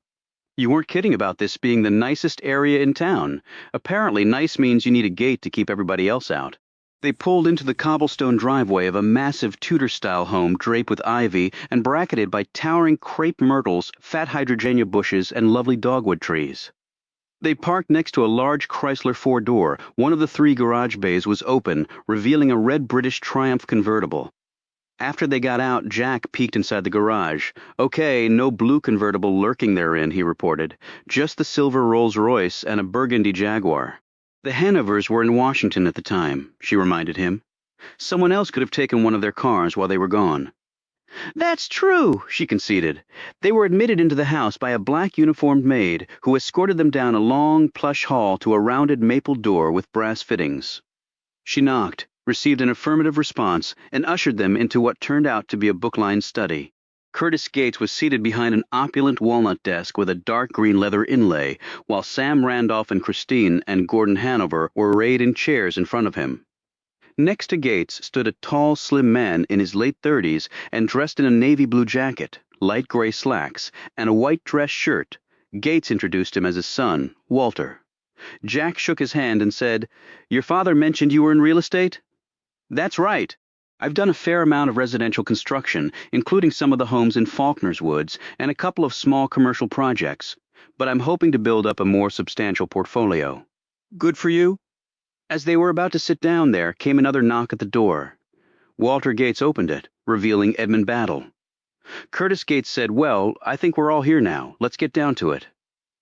They all settled into their seats as Gates cleared his throat. The estate's lawyer then recited the provisions of the will that were already known to Jack and Dubose. "This is absurd," barked Sam Randolph. "Why would my parents have created this tontine device? It makes no sense at all," Battle said. "Mr. Gates, how much cash is in the estate?" Gates consulted a document and said, "About $4,000. "What?" exclaimed Sam. "Then how in the world did they continue to live there?" How did they have money for a maid and to pay the man who ended up killing them? Gordon glanced at Christine, who nodded. He said, "We have been financially supporting Leslie and Anne for the last few years. Their money ran out, and we wanted them to be able to stay in their home and live out their lives in comfort." "Good God," cried out Sam Randolph. "Well, what you did was set them up to be murdered by a man looking for an inheritance." "What do you mean by that?" said Christine, turning to look at her brother. Battle answered, "He means that your father told Jerome Washington that he was to be included in the will. Then he changed his mind when Washington became belligerent." He glanced at Gordon, and he also thought the man had been in his house and had stolen things from him, but Washington didn't know that your father had changed his mind, so he killed them in the hopes of inheriting money. He looked confidently at Jack and Dubose. "How do you think that will play out before a jury? It'll sound somewhat plausible until we have our turn," said Dubose. He gave her a condescending expression and said, Sure," Sam said. "So Christine and I have to wait for one of us to die? That's outrageous." "Your parents were of sound mind when they made the will," countered Gates. "But what will happen to the property until one of us dies?" asked Randolph. "Who will pay for its upkeep, taxes and such? Will it just sit there and rot for years?" "That was thought of and addressed," said Gates. "The estate will sell off 5 acres for development. That will raise more than enough money to keep the property up for a very long time. In addition, the will does provide that one or both of you can live in the house rent-free for as long as you wish, until there is only one surviving child." "I don't want to live there," snapped Randolph. "I want the money, now." "I'm sorry," said Gates.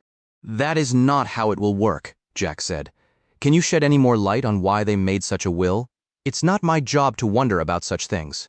It's my job to draft the documents that will implement my client's wishes, replied Gates testily. Dubose said, "But are you saying that Leslie and Anne Randolph were independently aware of the legal structure known as the tontine? I find that very difficult to believe.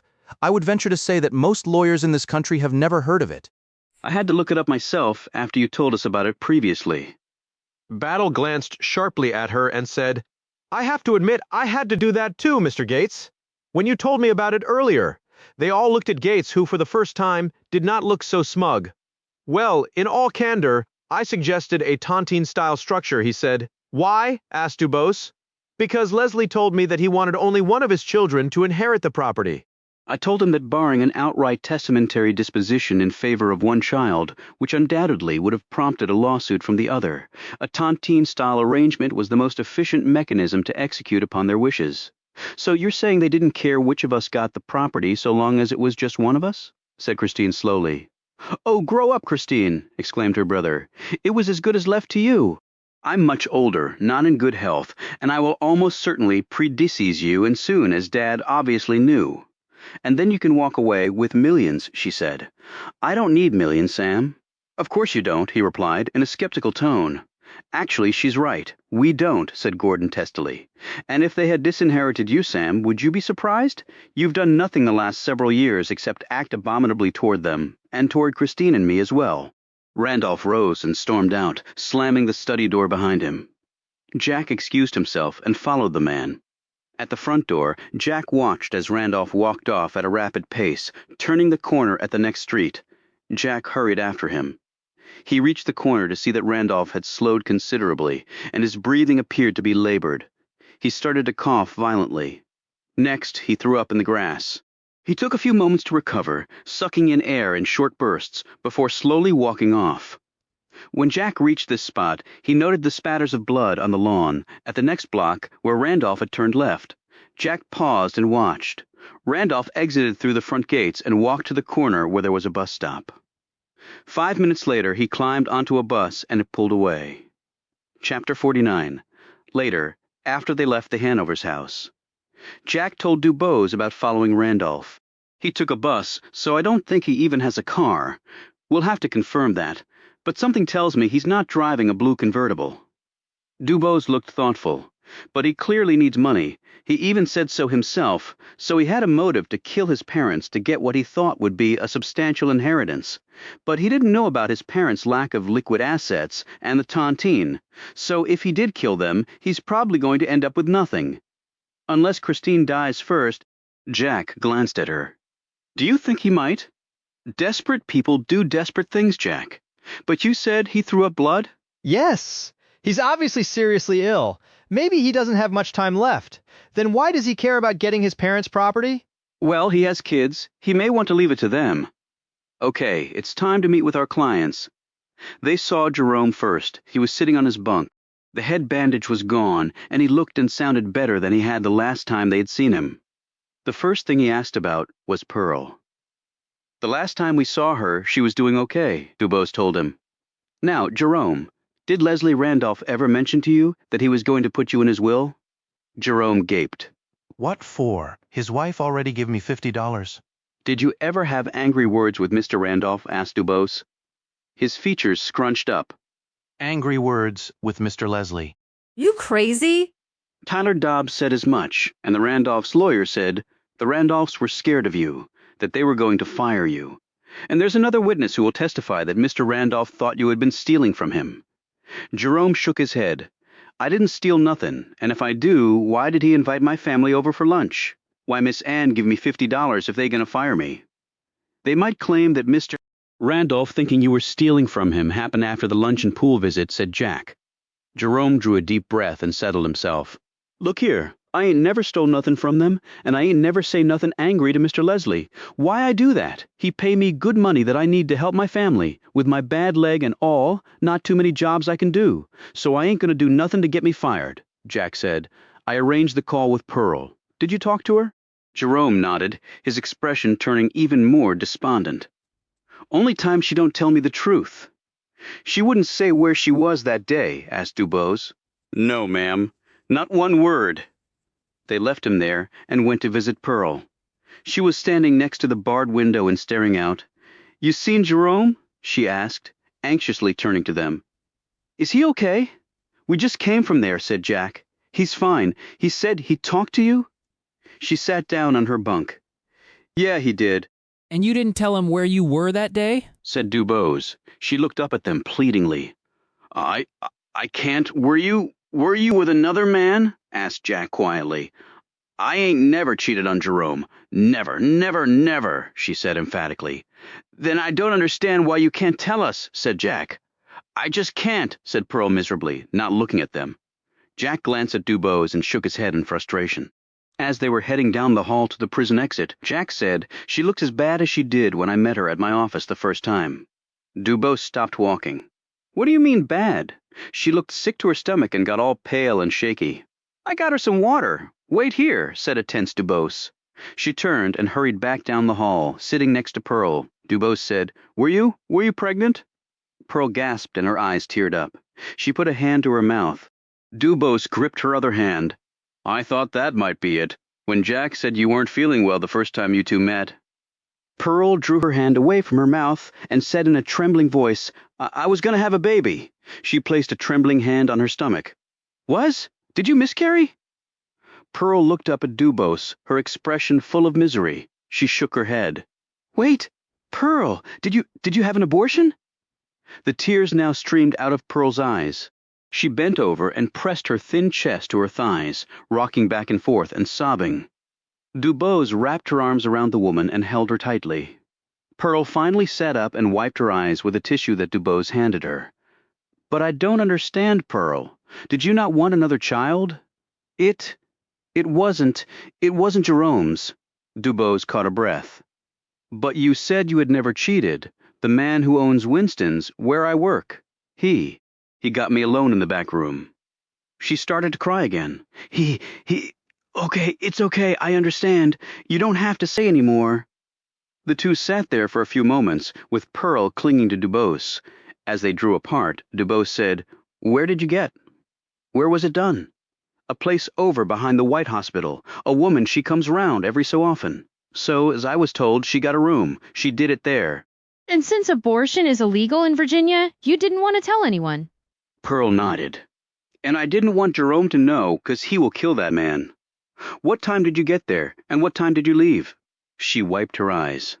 "Got there round 1 or so. Didn't get out till after 6.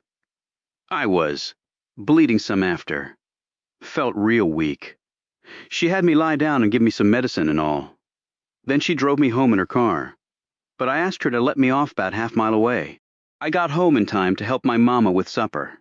Then we found out about Jerome, and my whole life just gone," Dubose said. "But that will show that you could not have been at the Randolphs when they were killed. You see that, right?" "Yes, ma'am, I do. And since the Commonwealth's theory hinges on you helping Jerome, that means it helps him too." "Yes, ma'am. I'm glad I told you. Did you talk to the police about the man doing what he did?" "I went down there and told them, sure. But they asked me what was I wearing. Was I flirting? When I told them it was a man I work for, they say, 'You trying to get him to pay you more money? You better watch out. That's a crime accusing a man like that.' Then they told me to get on with myself before they put me in jail." Dubose knew she should have been surprised by this, but she wasn't, not anymore. And this happened to all women, regardless of color. "You said the owner did this. Is he white?" "No, he colored. But he thinks he owned all the women who work for him. Will the woman who helped you speak with us?" "I don't know, maybe. Can you give me her name and address?" "She didn't tell me her name. But I know the place, of course." Pearl told her, and Dubose wrote the address down. "I know how hard that was for you, Pearl, but you did the right thing, okay?" A teary Pearl nodded. Dubose walked back to where Jack was waiting and told him everything she'd learned.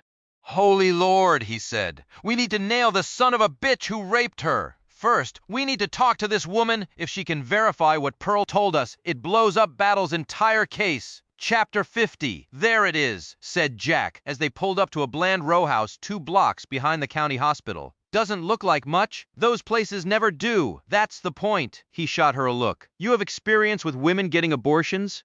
"Not personally, but I know in some places you can get an abortion by a licensed physician. The doctor just says it's for therapeutic reasons, and the request to end the pregnancy gets approved by a review board, or you travel to New York or one of the few states where it's legal.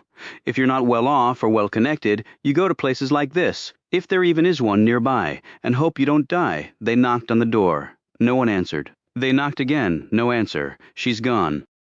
They turned to see an elderly man smartly dressed in a suit and tie calling out to them from a house directly across the street, where he was sitting on the porch. A table with a water pitcher and a glass, and a small TV perched on it, was next to him. "Saw her leave the other day with her suitcase and a box of stuff." "Did you know her?" asked Dubose. "No, not really, ma'am. She wasn't here long." "Oh, about 3 weeks or so. Did you ever see anyone going or coming here?" asked Jack. "Oh, yes." "I sit out here on my porch every day and see lots of things. I've watched young ladies go in and out that place every single day." "What do you think was going on there? Some sort of bingo parlor?" He glanced from side to side, looking intrigued. "Or maybe it's one of those houses of sin, only I never saw any men go in, come to think." "Do you have her name? Did you notice her car?" asked Dubose. "First name was Janice, least that's what she said. Nice lady, around 40. Redhead like my dear departed Emily." Car was a 4-door Chevrolet Bel Air, real pretty turquoise color. "License plate?" asked Jack. "Yellow numbers and letters and a blue background. Did you notice the state?" "Oh yes, New York. Stood out, you see." "Was she renting?" "That's right, woman who owns it. Lives right over there," he added, pointing across the street and 2 doors down. "Mrs. Burton." "Angela Burton. Very nice woman, makes the finest cornbread you'll ever put in your mouth."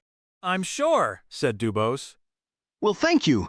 The man nodded and sat back down in his chair. Angela Burton was very nice and did offer them cornbread, which they declined. She readily answered their questions about her renter. Janice Evans said she was from Rye. New York, rented the place for a month, paid in advance. She had to leave early on account of her mother had taken ill. Was she here on business? Asked Jack. She didn't say, and I didn't ask.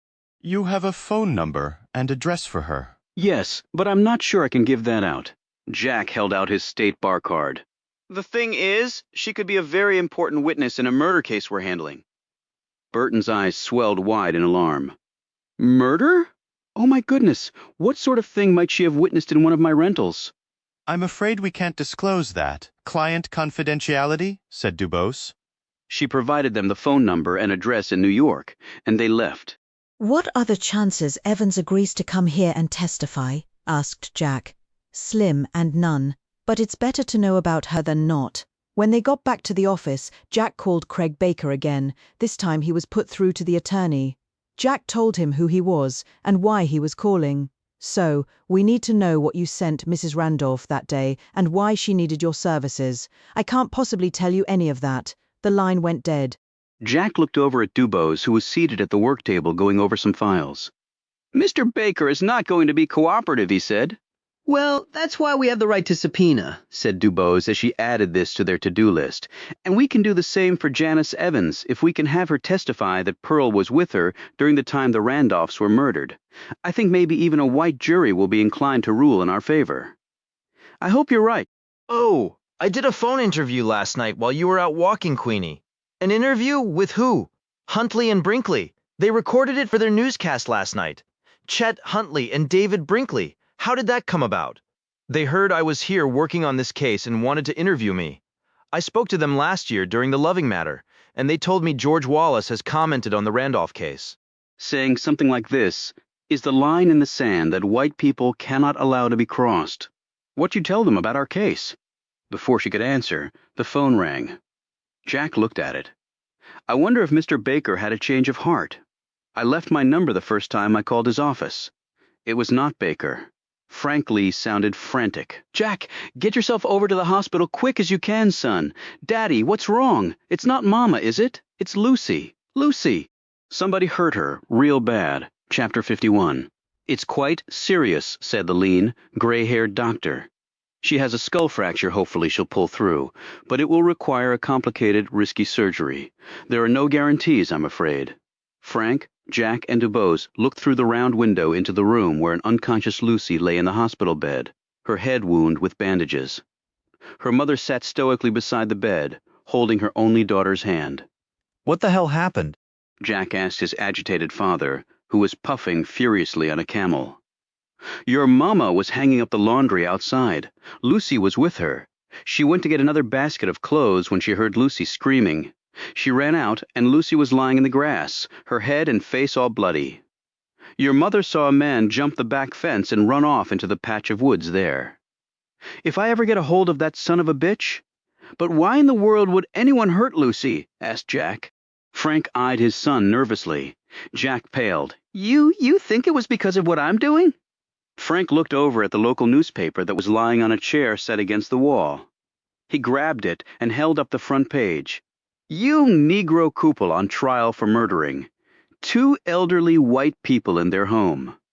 Buddy of mine from the war called and said the same headline is running in his newspaper in North Carolina. His son's a reporter for the paper down there.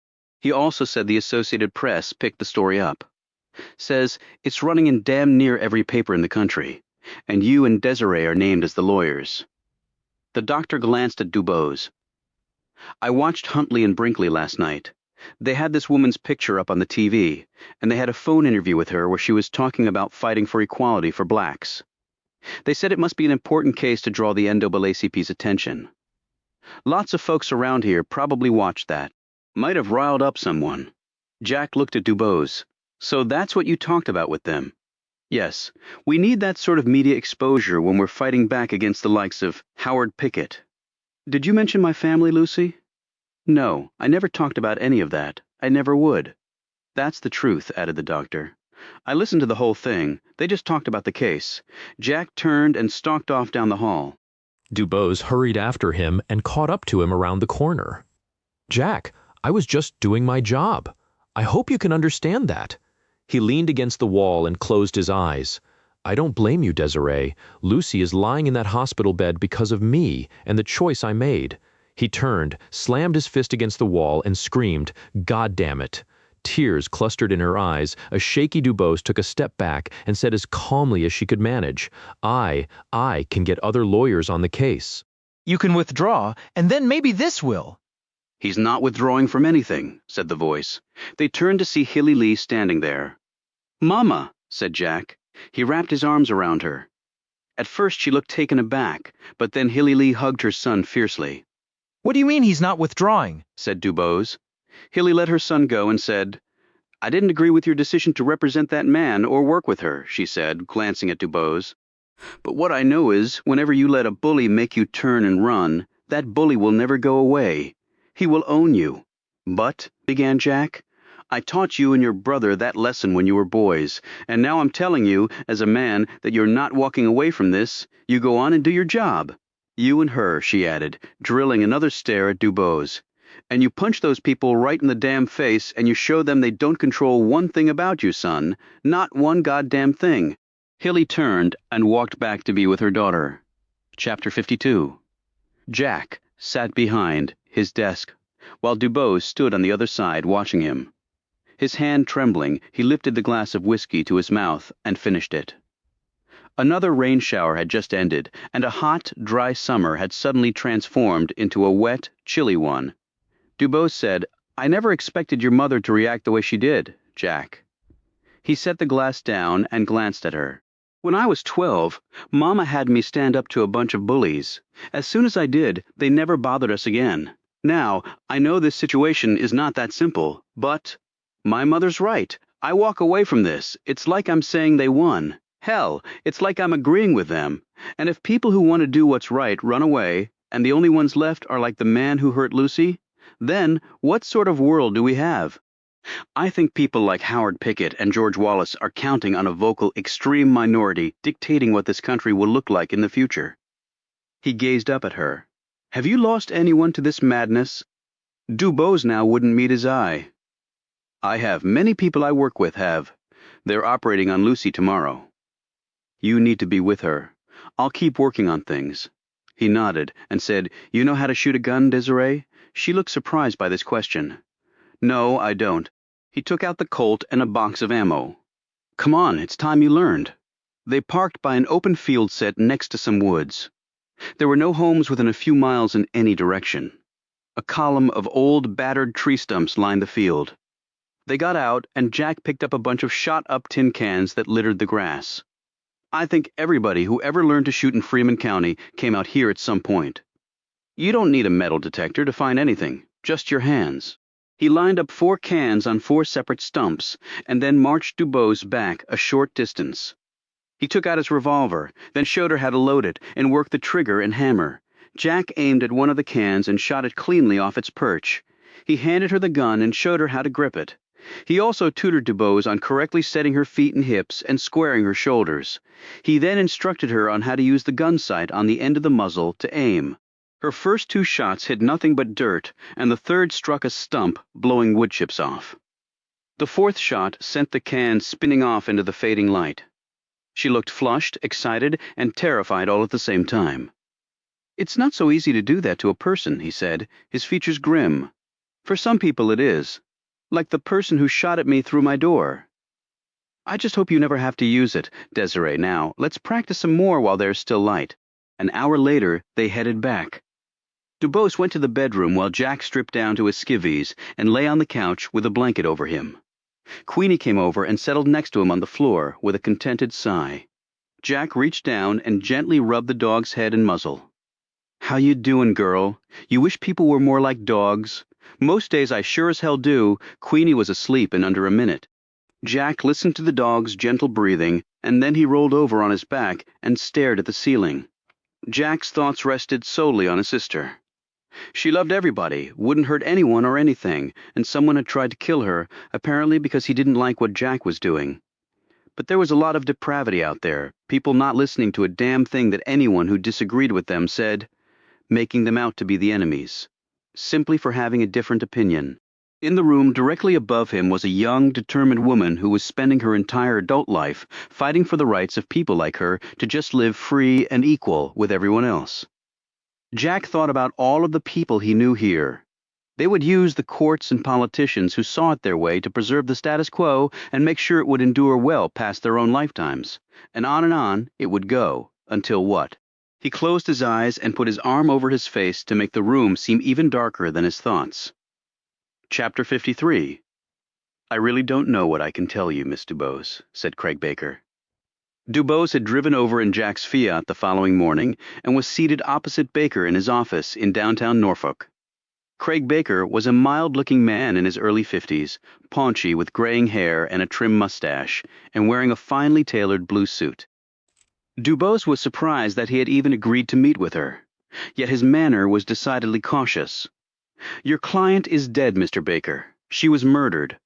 If you can provide any information that might show why someone else would want to kill the Randolphs. The attorney-client privilege survives the death of a client. Yes, but I'm trying to prevent my clients from dying in the electric chair. For what it's worth, I am sympathetic to your position. Is there any way that you can help me then? I just don't see how. I'm sorry. Can you at least tell me what sort of law you practice? When he hesitated, she said, Surely you tell people what you do for a living? They cannot be confidential. And maybe I'd like to hire you one day, she tacked on. You're not married, are you? She looked startled. Why no? Then I doubt you would have need of my services. She looked puzzled, but as realization spread over her features, Baker smiled and nodded. That's right. I'm a divorce lawyer. Does that help you? Later, Dubose drove back to Freeman County. She passed by broad tobacco fields and also endless rows of tiny corn plants that would not be ready to harvest until September or so. She knew that tobacco plants ripen from the bottom to the top and that they took about 2 to 3 months to be ready for harvest. You could get multiple yields from one plant, and it was a good cash crop for both large and small farming operations. Dubose also knew the whole country had profited off the cotton crop, from plantation owners in the South to factory owners in the North, as well as multiple countries that imported the commodity. Cotton production had made America an economic power, casting wealth across the land. The only ones who had not profited were the slaves who labored to plant it, pick it, and carry it to market. They had done all of that terribly hard work and helped build this country for centuries, and in return they had received nothing except continued enslavement. Dubose had spent years in the South litigating cases. Because of that, she probably knew more about growing and harvesting tobacco and cotton than most people, and she had read extensively about what had happened once the Union prevailed in the war, and that had led directly to where they were right now. After the Civil War, the federal government had given former slaves land to farm so they could become self-sustaining. This land was often part of plantations where they had once labored as slaves.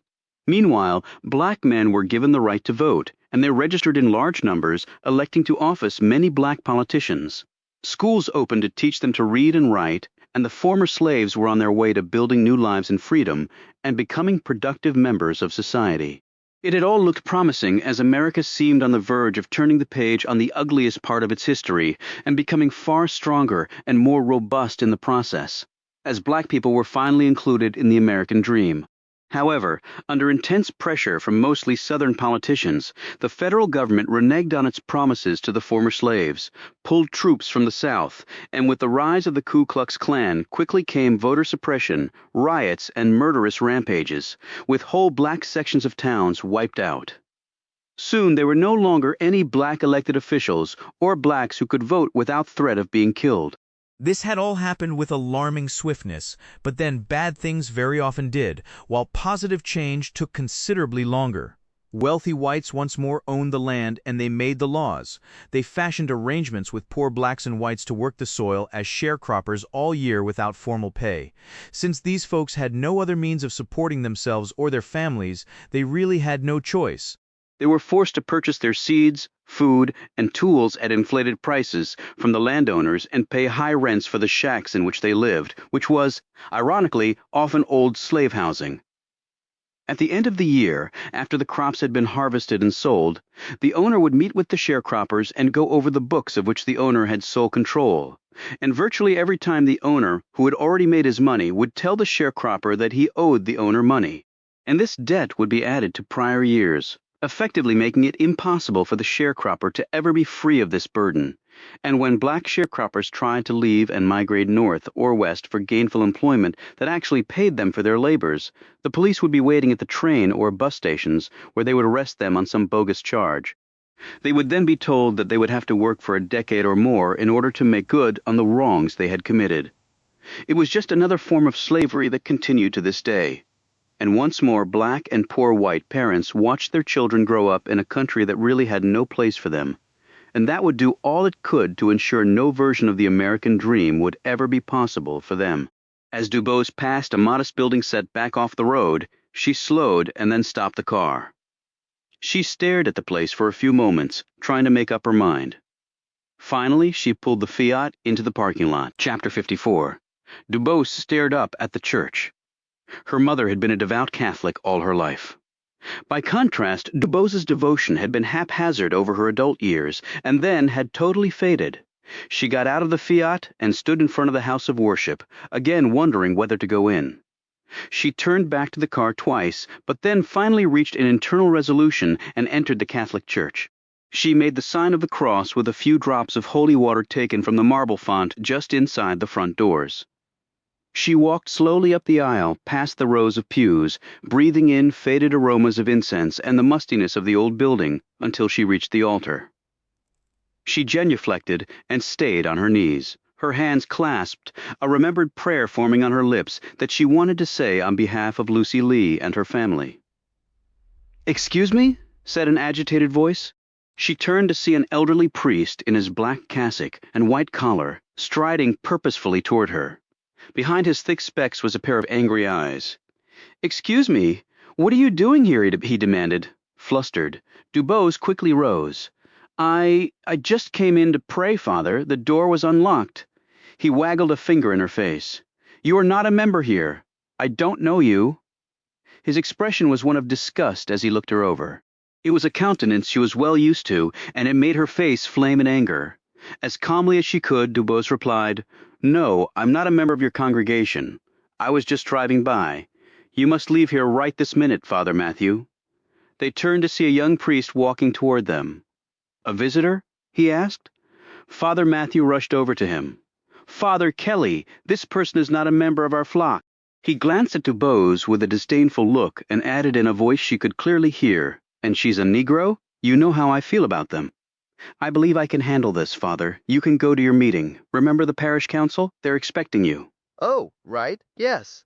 He clenched Kelly's arm and said in a cautionary tone, "Make sure she steals nothing. The chalices in the sacristy, irreplaceable?" All God's children. Father, the scriptures are very clear on that, admonished Kelly, inclining his head in Dubose's direction.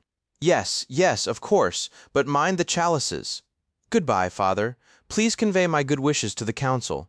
The man hurried out, leaving Kelly and Dubose alone. The young priest walked over to her.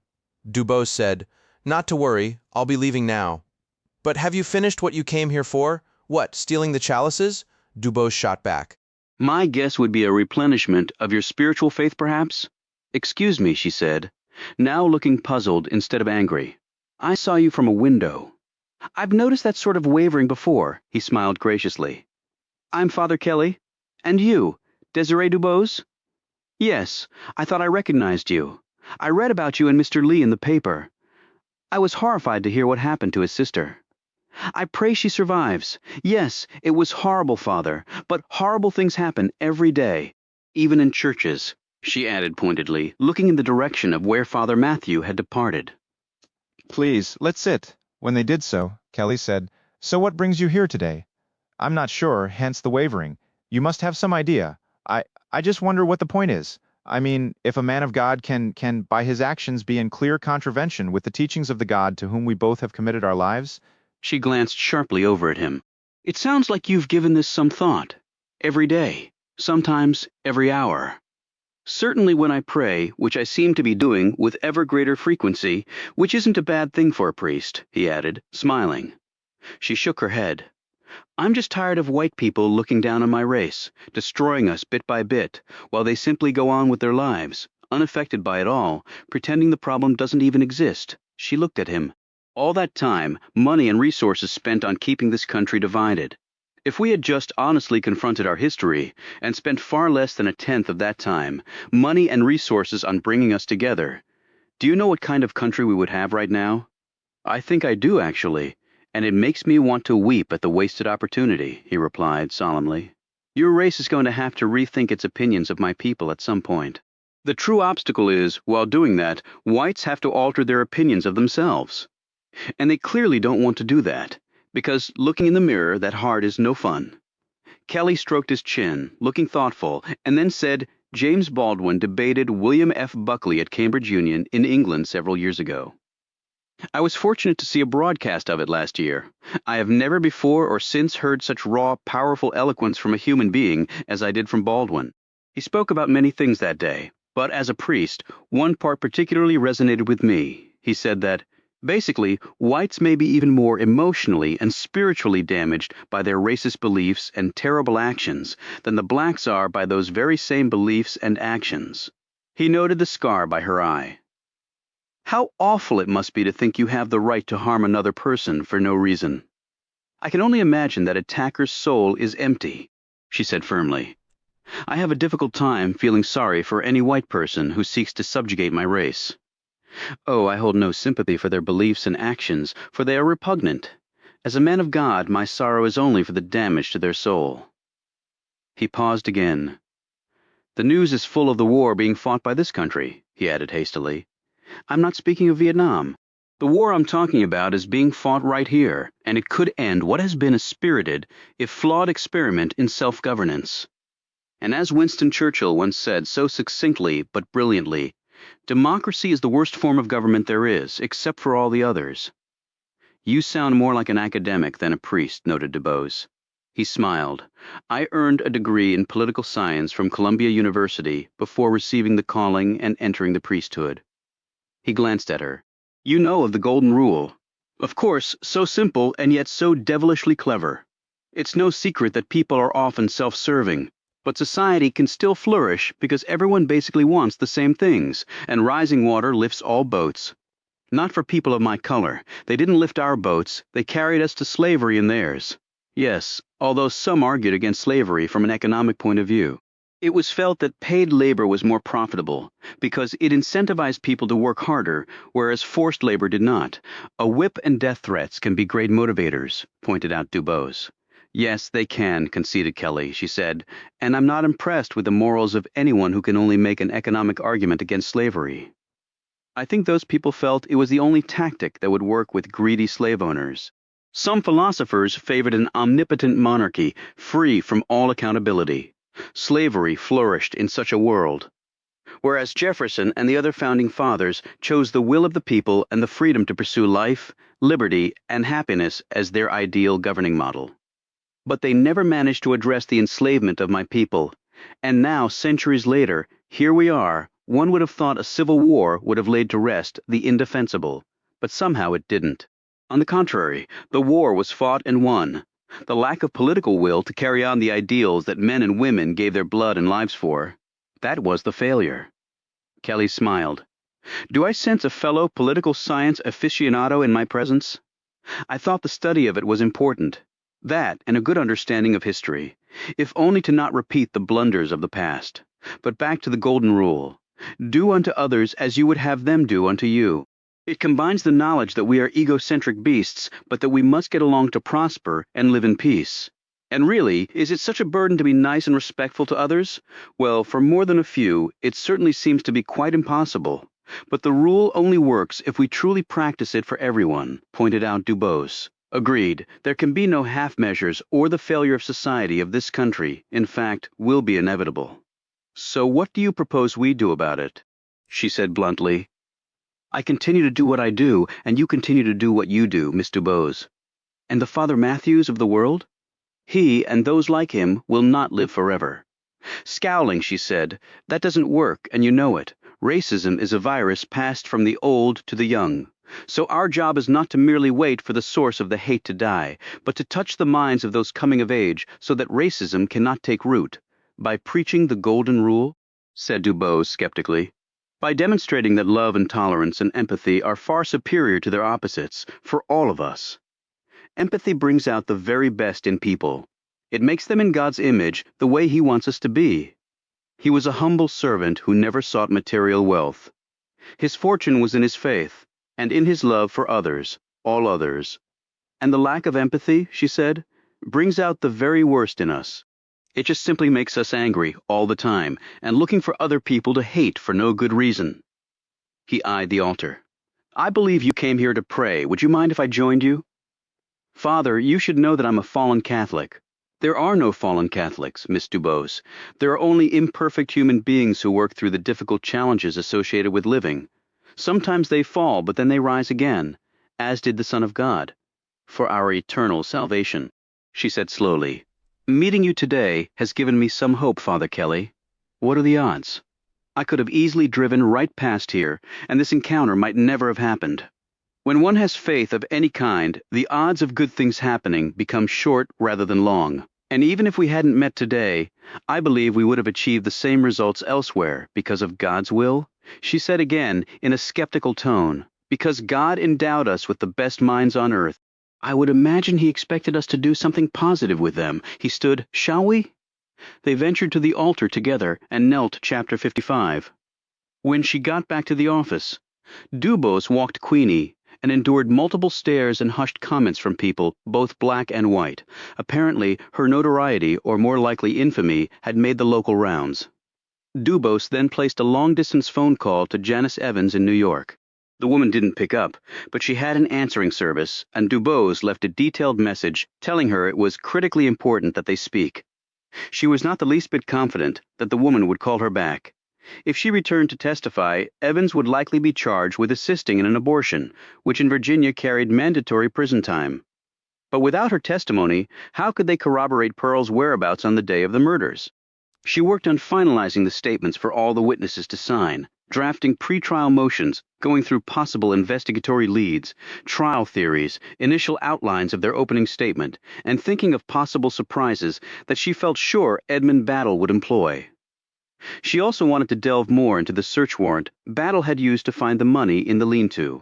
She knew Jerome hadn't stolen it, but she would have to put him on the stand to get that into evidence, and there was no way this jury would believe him. And Battle would likely destroy him on cross-examination. It would be like sacrificing your queen to gain a pawn. Jerome could, of course, plead the Fifth Amendment. And while a jury was not supposed to consider that as an admission of guilt in a criminal case, Dubose had never met a jury that had not done so. That evening, when a knock came at the door, Queenie let out a low growl. Dubose pulled the gun from her purse and walked over to the door, but kept to the right of it in case someone was going to try to kill her again by shooting through it. Yes, it's Donnie Peppers? She exhaled a sigh of relief and opened the door. Peppers eyed the gun. Heard about you almost dying. Did you also hear about Lucy? He nodded. Damn scum. He came in and greeted Queenie with a gentle voice and no sudden movements, and, with Dubose clearly at ease with the man, the dog lay back down. Peppers looked Dubose up and down. How you hanging after what happened?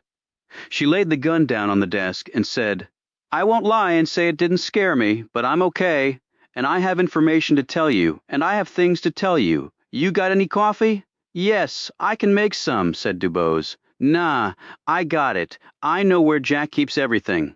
You want some? Thanks. There's a chill in the air, although I'm not sure it's just the weather. As Peppers was making the coffee, he eyed her. How are you and Jack doing? He's devastated about his sister. I meant, how are you and he doing? The work is going fine. He's a good lawyer. We definitely have different styles, but I think we complement each other well. He finished up and brought the coffees over and sat down across from her. I guess I'm not making myself clear. She stared deliberately at him. I guess you're not.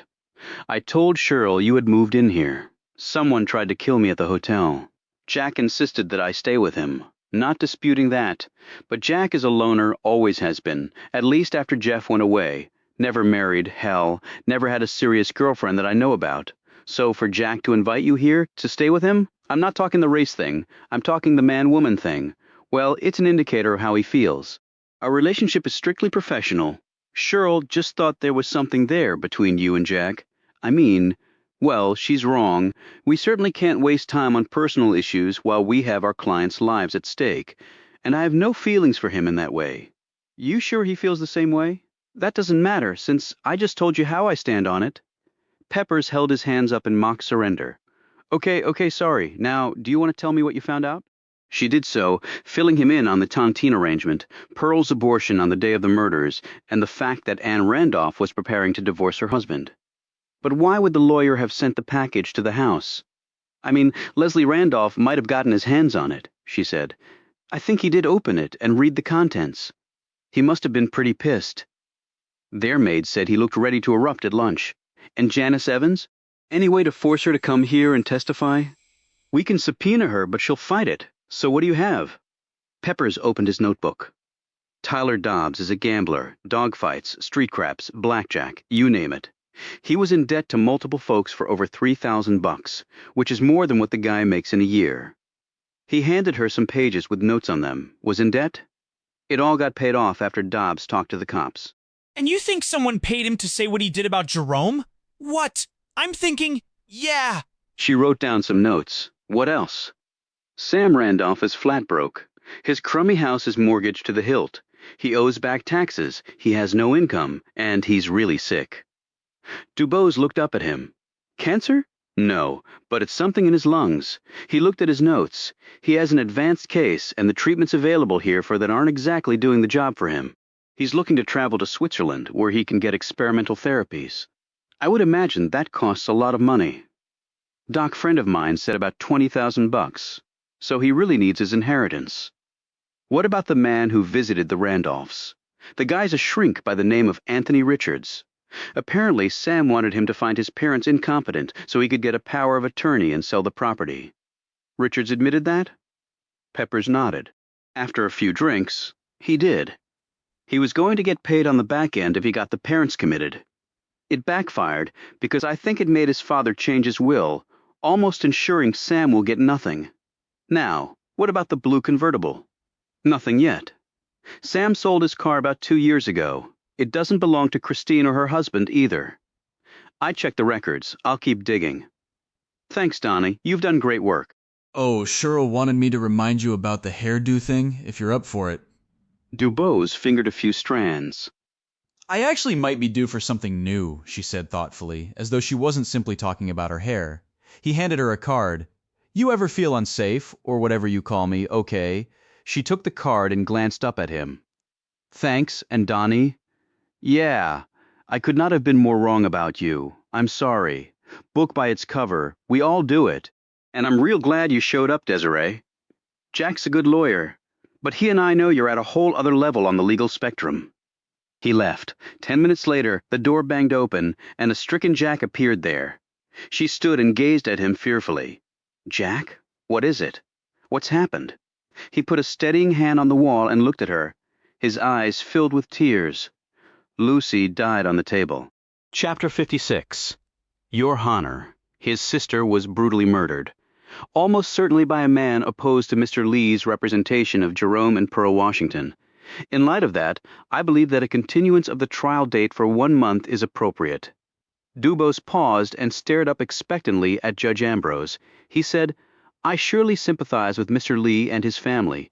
What a horrific event. Not to mention that someone tried to murder me in my hotel room, she added. Yes, I heard about that as well. I don't know what this country is coming to. Ambrose glanced at Battle, who had risen to his feet. Mr. Battle, said the judge, it goes without saying that the Commonwealth condemns these acts of violence, Your Honor, and I hope whoever did them is caught and punished. He hesitated and glanced at Dubose, and under these tragic circumstances and in respect of the grieving Lee family, the Commonwealth will agree to a 1-month extension. Dubose mouthed a thank you to Battle, who nodded curtly. Ambrose looked out at the sea of reporters, all of whom were eagerly awaiting his ruling. The judge scratched his chin.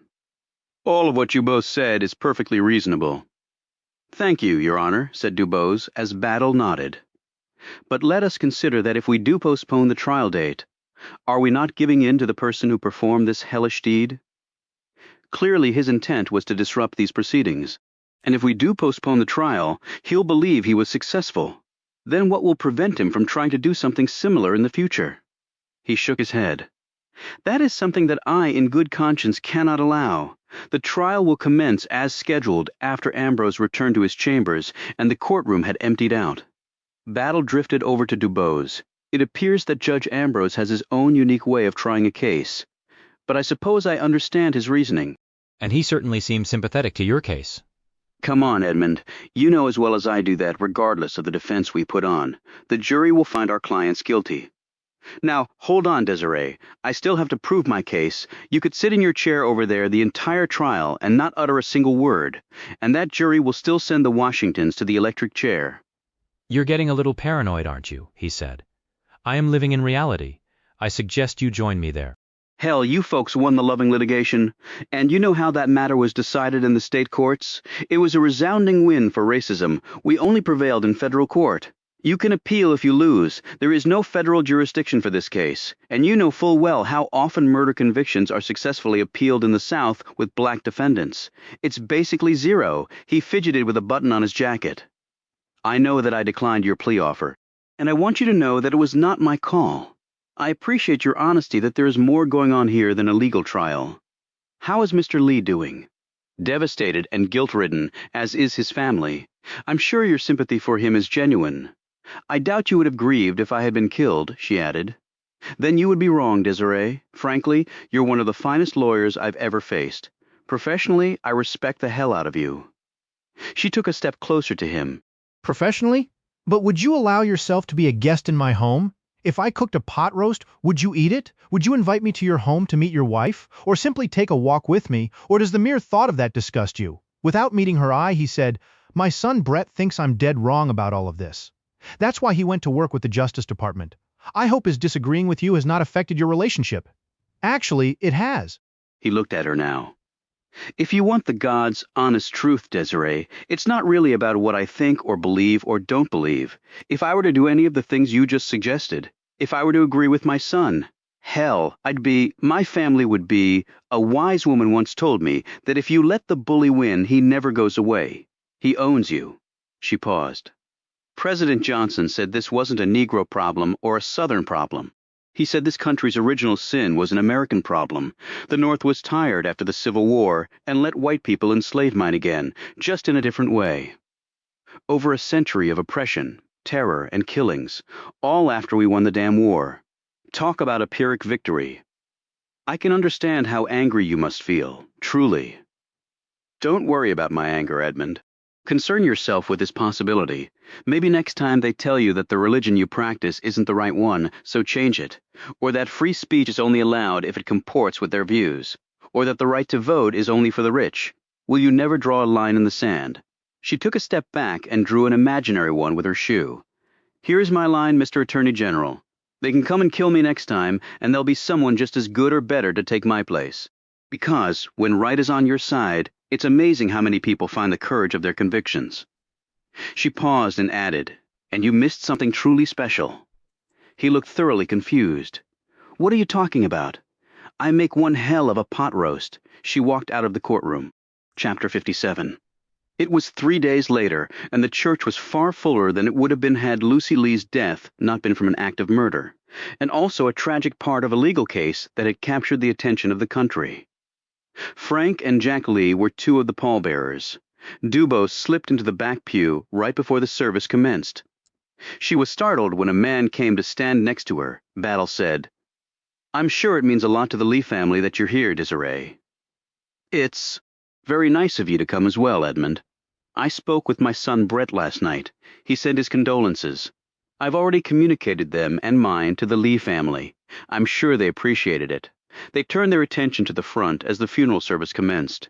In a tremulous but emotionally riveting contralto, Hilly Lee sang Amazing Grace from the pulpit while Herman Till, the medical examiner and a deacon of this church, looked on, tears trickling down his face.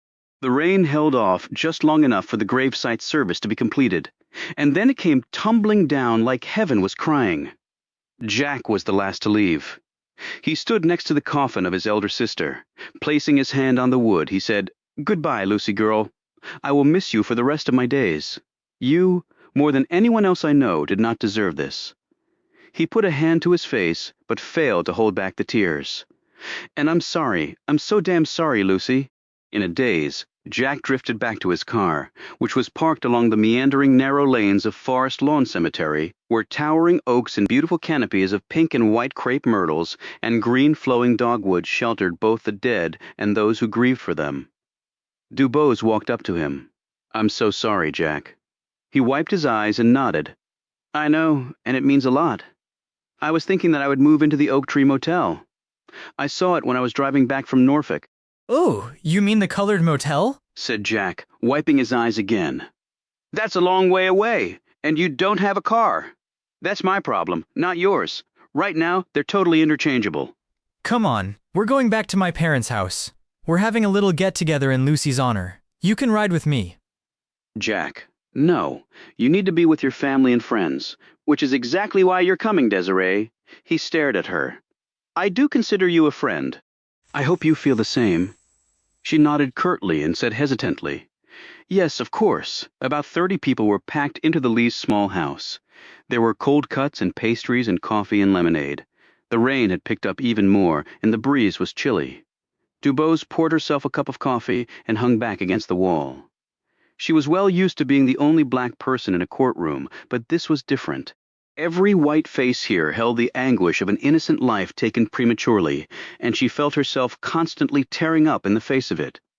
Hilly Lee sat on the couch in the living room, holding a cup of black coffee, which matched the color of her dress, shoes, and spirits. She stared down at the floor like she had no idea what planet she was on, or whose life she was actually occupying at the moment. Jack had sat with his stricken mother and father, then risen to greet the visitors and helped serve food and drinks. After that, he'd joined Dubose against the wall. The Lees' neighbor, Ashby, had come by, dressed in an ill-fitting suit from his younger and leaner days. By the looks of him, he was already 3 sheets to the wind before he walked in the door. But he conveyed his respectful condolences to the Lees, grabbed a pastry, glanced curiously at Dubose, nodded at Jack, and left. Dubose said, "You'll be surprised to learn that Battle had agreed to our extension request. But Ambrose seemed to think that postponing it would mean the man who attacked Lucy would win somehow. So we're still on for trial." Battle was at the service too, a second surprise. Dubose sipped her coffee and glanced out the window at the falling rain. "After the hearing, I saw another side of the man that I never expected to. People can change, Desiree. I know that," she said, but without much force behind it.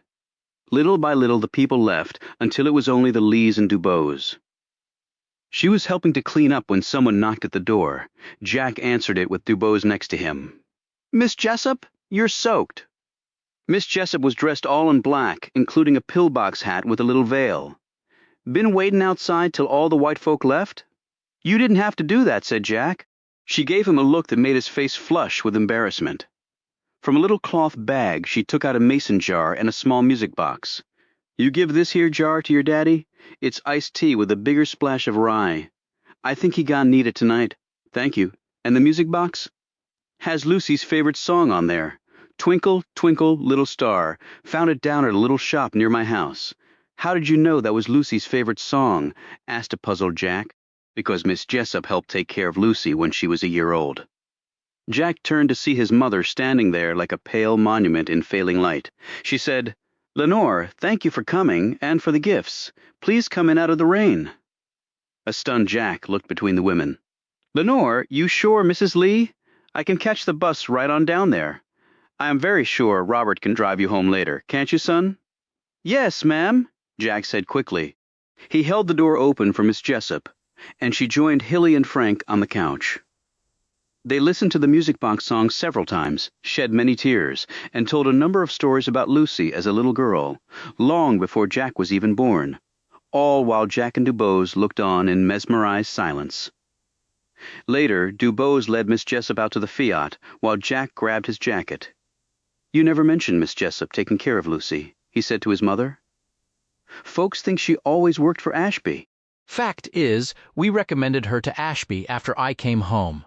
Jack looked puzzled. "You mean from the hospital after delivering her, but you said Miss Jessup took care of Lucy when she was a year old." His father joined them. "Your mama was at a hospital, Jack. She had some personal problems after we found out what had happened to Lucy." "The hospital was over in Petersburg," said Hilly, staring directly at her son. "But the hospital in Petersburg," began Jack. Yes, that's right. My problems were up here, she tapped her forehead. Your daddy had a little child to take care of, and Miss Jessup had a good reputation, but... Yes, said Hilly. I know, son, you take Miss Jessup home now and then, you go on and get ready for that trial. His mother put her arms around her son and squeezed him with a strength that belied her lean frame, but represented growing up in a daunting, unforgiving place, where the only person you could truly count on was yourself. When she drew back, her face glistened with tears. Hilly Lee picked up the music box, slowly walked down the hall to her bedroom, and closed the door. Chapter 58.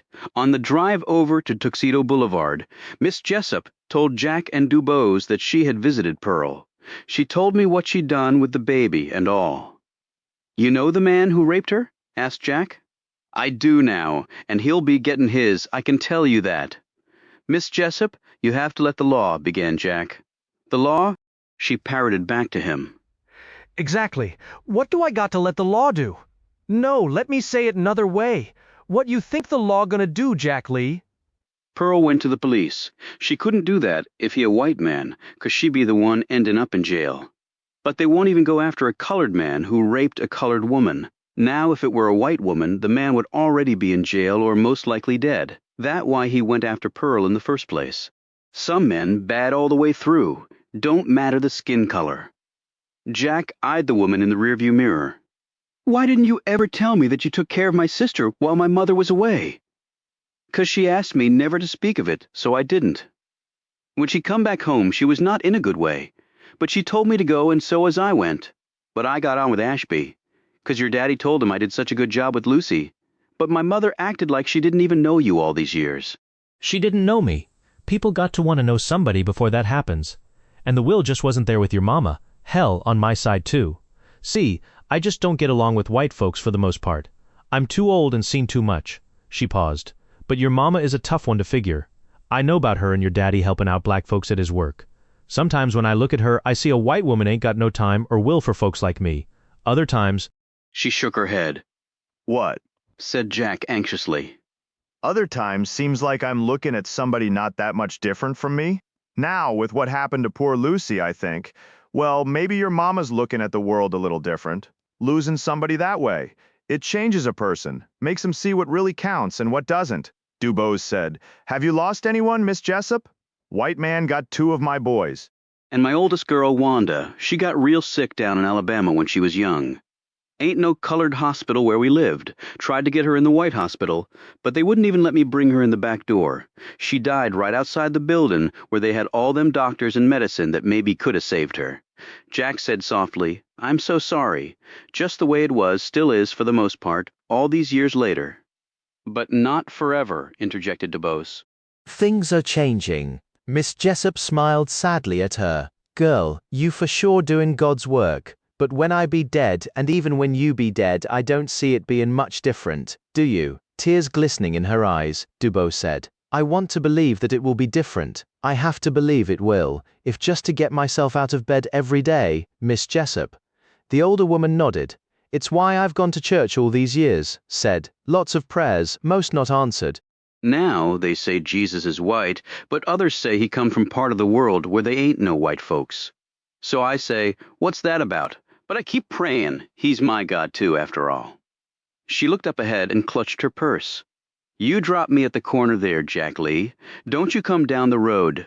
Daniel and his boys are out. It won't be good for you, and my chest's too heavy from crying to do much yelling. As she got out, Jack rolled the window down and said, I'm sorry I never asked about you and your family when I was a little boy. And I'm sorry so many years went by and I never spent any time with you. Tears trickled down his cheeks. She patted them dry and said, You take care of yourself, and that gal over there. I can't do much no more, and you got your people to answer to. But that lady, well, maybe she got a shot. I'll go to church tomorrow before Ashby and pray for her, and you. Jack watched her walk slowly to the home where she would most likely die. He hoped it would occur peacefully in her bed, and many years from now. Chapter 59. Later that week. Jack and Dubose finished their sworn witness statements, then went around and had them signed and notarized by all the people they had spoken with. Sam Randolph scrutinized his carefully before making one small handwritten correction and initialing it. Tyler Dobbs just signed his without reading it. "How's the damn dog?" he asked Dubose in a surly tone. "Doing just fine.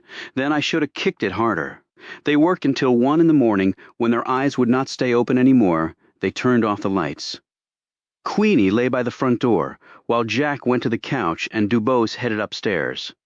It was around 2 in the morning when Jack felt something touch him. Whoever it was nuzzled his arm, and then he felt warm breath on his face. When Jack's eyes fully opened, Queenie backed up and started to whine and bark, and that's when Jack smelled it. He looked around.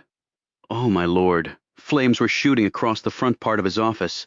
Smoke was everywhere and pouring up the stairs. "Desiree!" he screamed, gagging and holding his arm over his face. He took the stairs 2 at a time. A barking Queenie bounded right behind him. He pounded on the door. "Desiree!"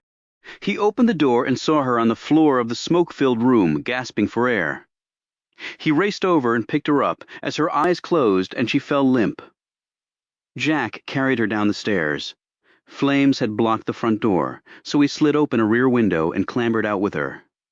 Queenie leapt neatly through the opening and followed. Jack carried her well away from the building and set her down on a strip of grass.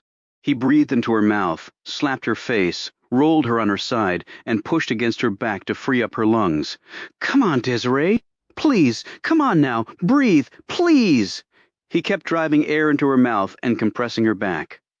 She suddenly gave a heaving breath, sat up, took another forceful swallow of air, then turned to the side and retched. "You're okay. You're okay," he said softly as he helped her lie back. He turned to Queenie. "Watch her, girl!" He passed back through the window and quickly filled boxes with their files, all the while coughing and gagging. Both their briefcases slung over his shoulders, he climbed back out through the window and put the items down. He made one more trip back inside to get whatever else he could before the place was fully engulfed in flames. Jack could hear sirens now as, coughing and spitting up, he ran back to Dubose and Queenie. Only this time he found they were no longer alone. "Son of a bitch," said Gene Taliaferro. "How'd you get out of there, man?" He was not in his deputy's uniform, but he had his service revolver pointed at Jack. The man next to him was the same one whose ear Jack had shot half off. "Miss me?" he snarled. "Because I sure as hell missed you." Gene looked at Dubose. "Get up, woman, now. I ain't telling you a second time." Dubose rose unsteadily to her feet. Queenie was snarling and baring her teeth. Gene pointed his gun at the animal. Jack stepped in front of the dog. "You're not going to do that, Gene. What you're going to do is get the hell out of here right now, before people show up and you get arrested." Gene smirked. "What? You think the boys in the fire truck are going to carry you? Simple, or what?" "Simple, like his sister," said his companion. Jack slowly turned his gaze to him. "My sister? Yeah. She screamed like a little baby when I hit her. Heard she died. You should thank me." "Now you don't have to change her damn diaper no more." With a roar of rage, Jack lunged at the man, striking him on the jaw so hard he knocked him down. But Gene struck Jack on the head with the butt of his revolver, and Jack fell to the pavement, moaning. Gene pointed his gun at Jack, but Dubose flung herself in the way. "Help us," she screamed. "Help us, somebody! Ain't nobody gonna help you," said Gene, grabbing her by the hair and yanking her away. He aimed his gun at her and grinned. "Say goodbye to yourself." A terrified Dubose closed her eyes and prepared herself to die. She heard a cry of pain and a thud. When she opened her eyes, Gene lay stretched out on the pavement unconscious, his gun next to him. The person who had put him there looked remarkably familiar to Dubose. The man missing half his ear charged the intruder and was rapidly and efficiently also beaten into unconsciousness. He dropped to the sidewalk and lay still next to the fallen Gene. Jack and Dubose's savior stepped over the prostrate figures as the fire trucks arrived and the firemen began battling the flames. He held out his hand and helped Dubose to her feet. "You okay, ma'am?" She nodded dumbly, amazed by the immense strength in the man's grip, as well as mesmerized by a pair of intense eyes she had seen before on someone else. "Good." He knelt down next to Jack. Man, I haven't seen your butt go down like that since we played John Marshall High School in the state championship. Jack rose up on his elbows, turned and looked at the speaker, his jaw descending in shock. "Long time no see, big brother," drawled Jefferson Lee. "Chapter 60, I got me a lawyer up in Canada. He specializes in working out these types of situations." And I knew some things that the Army had done that. Well, that they wouldn't want to see the light of day, Jeff Lee told Jack, his parents and Dubose back at the Lees' home. So we reached us a deal, so they can't arrest you now that you've come back? Said his mother anxiously. I got my general discharge papers. I'm good to go, Mama. How come you're back now, son? Asked Frank. His youngest boy turned somber eyes on his father. Heard about Lucy. When I got here, all the lights were out and nobody answered my knock. I remembered where Jack had his place, so I went over there. Good thing you did, or else we'd be dead, said Jack. As it is, my apartment and office are gone, but they've arrested Gene Taliaferro for arson and attempted murder. He was one of the deputies who arrested Jerome. He turned to his parents, and the other man was the one who hurt Lucy. He admitted it right to our faces. He's going to prison for life. Still too good for the bastard, snapped his father. But what you gonna do now, Jack? You got the trial coming up. You can stay here, said his mother immediately. You and Jefferson can have your old room. And Desiree can stay in Lucy's room, Mrs. Lee said Dubose. I can't possibly impose like that, especially not at a time like this. You can and you will, and you can use the garage as your office. I'm sure Francis can fix it up for you. Frank scratched his chin. They got some old desks and chairs at work. They were just going to throw them away. I can get it done tomorrow. He eyed the clock on the wall. Well, I guess it already is tomorrow, Jeff said, and I'll stick around here in case anybody else tries something. You still got your guns, Daddy? When Frank nodded, he added. We better make sure they're ready to go, Jack said. Now we just need to find some other clothes. The rest of ours got burned up. Lucky I had time to grab a pair of pants, my wallet, and your purse. Dubose's face fell. Oh, that's right. She looked down at the nightgown she was still wearing, though one of the firemen had given her a blanket to put around her. Hilly said, I've got some things you can use, Desiree. We're about the same size now. Let's all get some sleep. Breakfast will be ready at 9, which will be here before we know it. Jack could tell that all this activity had given his mother a reprieve from her grief, allowing her to focus her energies on something other than her dead child. Later, they sleepily met downstairs in the dining room, where they were greeted with fried eggs, bacon, ham, grits, biscuits, and hot coffee. Looking at his mother, Jack wasn't sure the woman had even been to sleep, but she swept around the kitchen and dining room full of vigor. They ate their fill, and Frank went off with Jeff in his truck. 2 hours later, they came back with 2 desks, 2 chairs, a filing cabinet, and a chalkboard. They unloaded it all and set it up in the garage. I can run a phone line out to the garage, said Frank, and you can use the telephone we keep in the bedroom for out here. Thank you, that's very kind, said Dubose, who was wearing a pair of Hilly's jeans and one of the woman's blouses. Later that day, as they were organizing their files and setting their office up in the garage, they heard a car pull up into the driveway, and someone honked a horn. Jack watched as Donnie and Shirley Peppers climbed out of a yellow Corvette. Shirley said, Where is that lady lawyer, Jack? Desiree? Jack called over his shoulder. You're wanted out here? Dubose came to the door and looked out at Shirley. Okay, Desiree, we heard what happened. Those damn assholes, excuse my French. Now we're going shopping for clothes and shoes and accessories, and then you're coming with me to my salon, and we are going to work on a new hairstyle so you can knock 'em dead in court. Dubose looked imploringly at Jack. But we've got so much to get done. Well, neither one of us can do it without clothes, replied Jack. You go with her. I'll go shopping at the Goodwill. We'll meet back here and burn the midnight oil. You're sure? Peppers glanced at his wife. Well, I know that look, and Cheryl is not going to take no for an answer. Shirley and Dubose drove off, while Peppers walked over to Jack. Real, sorry about Lucy. We were at the funeral but didn't want to bother you. Thanks, Donnie. That's your piece of shit Fiat over there, right? Yeah, why? While Cheryl is doing her magic with Desiree, we need to work on you. Let's go. Jack returned later with 2 suits and 4 shirts and a new belt, along with some skivvies and a new pair of black shoes and a few pairs of dress socks. Peppers had insisted on paying for all of it. Until you get back on your feet, Jack, then I'm billing your ass with interest. Thanks, Donnie, for everything. You need a ride home? Jack asked. Nope. Cheryl's old man is coming by to get me. We're about the same age, but we don't have a lot in common. As soon as he said this, a dusty Dodge pickup truck pulled up with copper pipes and toolboxes and an old toilet in the rear bed. Driving was a massive, stern-looking black man around Peppers's age, with a bald head and rolled-up sleeves revealing heavily muscled forearms. On the side of the truck was stenciled, "Big Mike, the plumber." Peppers said, "That's Big Mike." "Yeah, I'd actually worked that one out for myself," replied Jack. "He makes more money than I don't know what. I mean, who knew toilets were so damn lucrative? And he's really starting to come around on his opinion of me. Sort of going from outright revulsion to mild disgust. That's great! How long have you and Cheryl been together now?" 7 years. Jack's mouth fell open. "Oh, okay, well, I guess keep doing what you're doing, and Big Mike will be shaking your hand in no time." Peppers climbed into the truck cab, and they drove off without Big Mike even once looking at his son-in-law. Jack put his new things away, then went out to the garage to find that his father was hanging a sign on a wall. Dubose and Lee? Jack said, reading off the names his father had burned into a piece of pine. Yeah, Said Frank. "Think it has a real nice ring to it." A handful of hours later, the Corvette streaked into the driveway, Shirley got out, popped the trunk, and tugged out multiple shopping bags and a long garment holder. The other car door opened and Dubose climbed out. Gone was the tight bun when her hair was up, and the demure locks when it was down. Her hair was shorter on the sides where it curved around her ears, with considerable volume on top.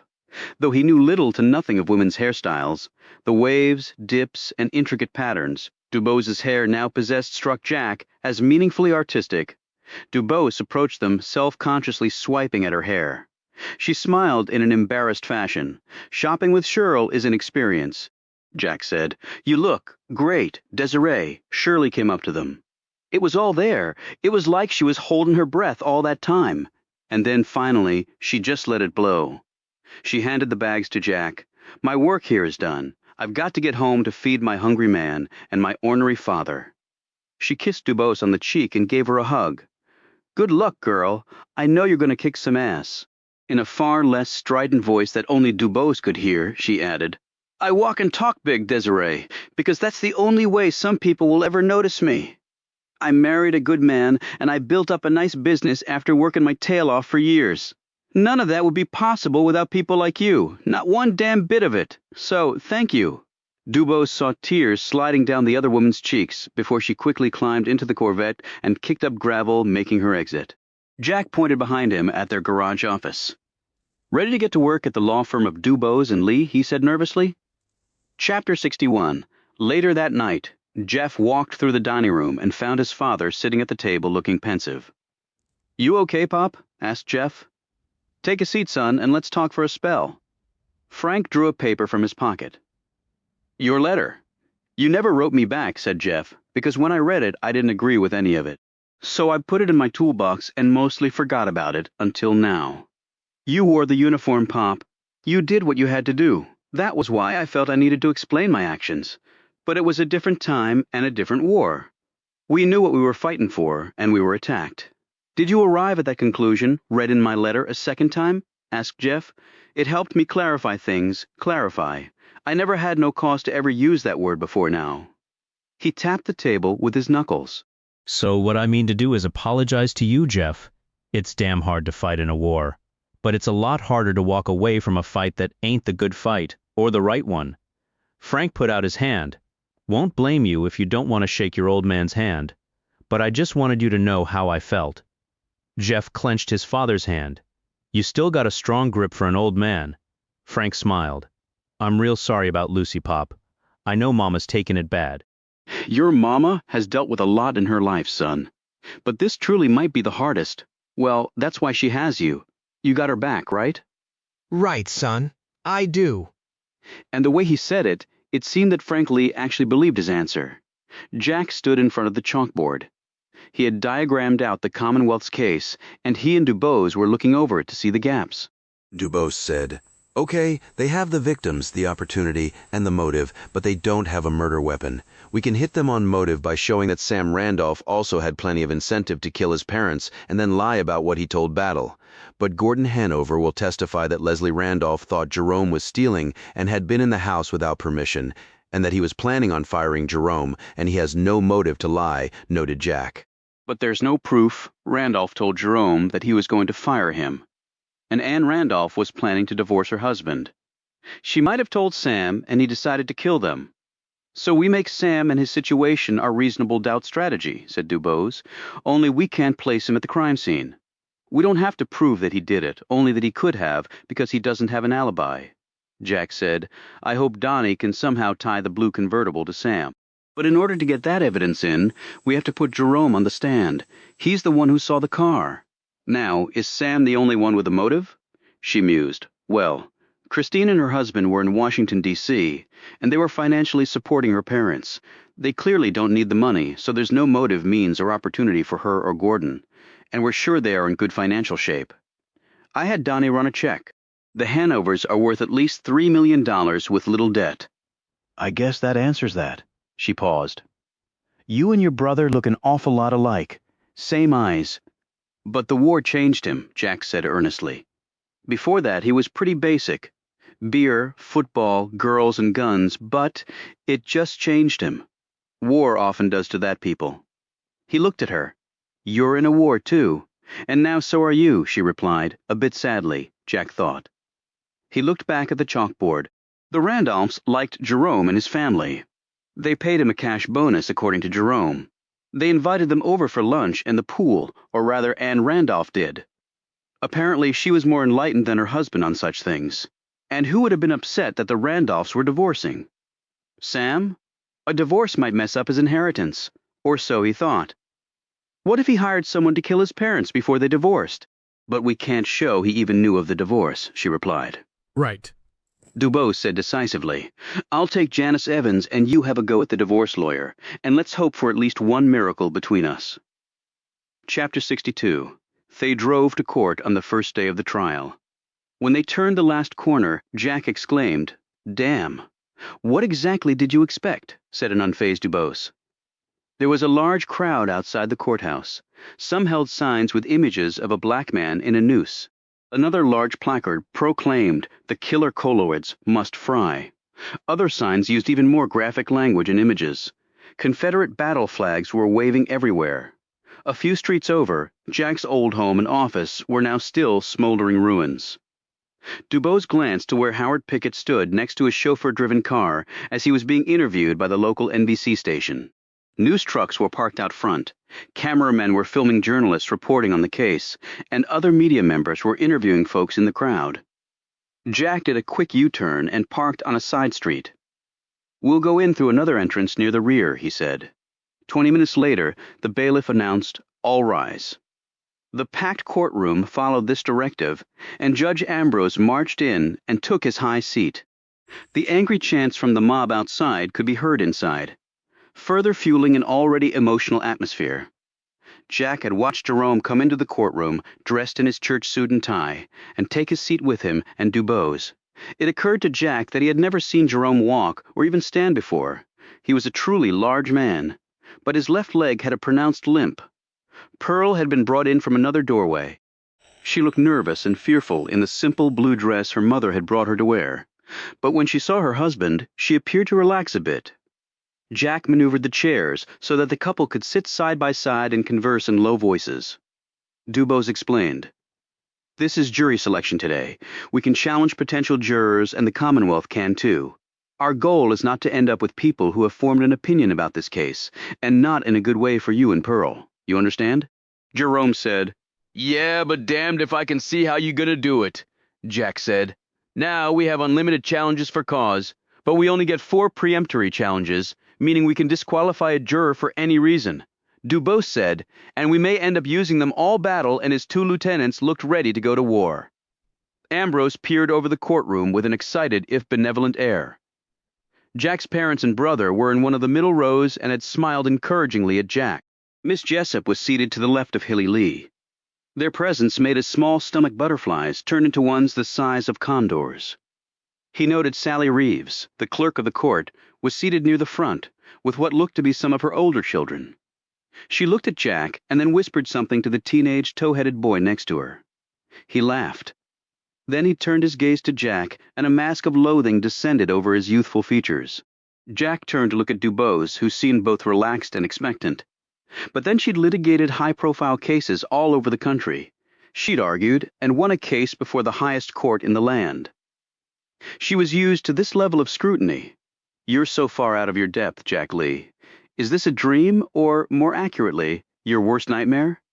No. What happened to Lucy was your worst nightmare, but this is an uncomfortably close second. He felt a surge of panic coming on. Then strong fingers closed around his under the table, and he turned to see Dubos's reassuring gaze on him. She smiled and whispered, "You can do this."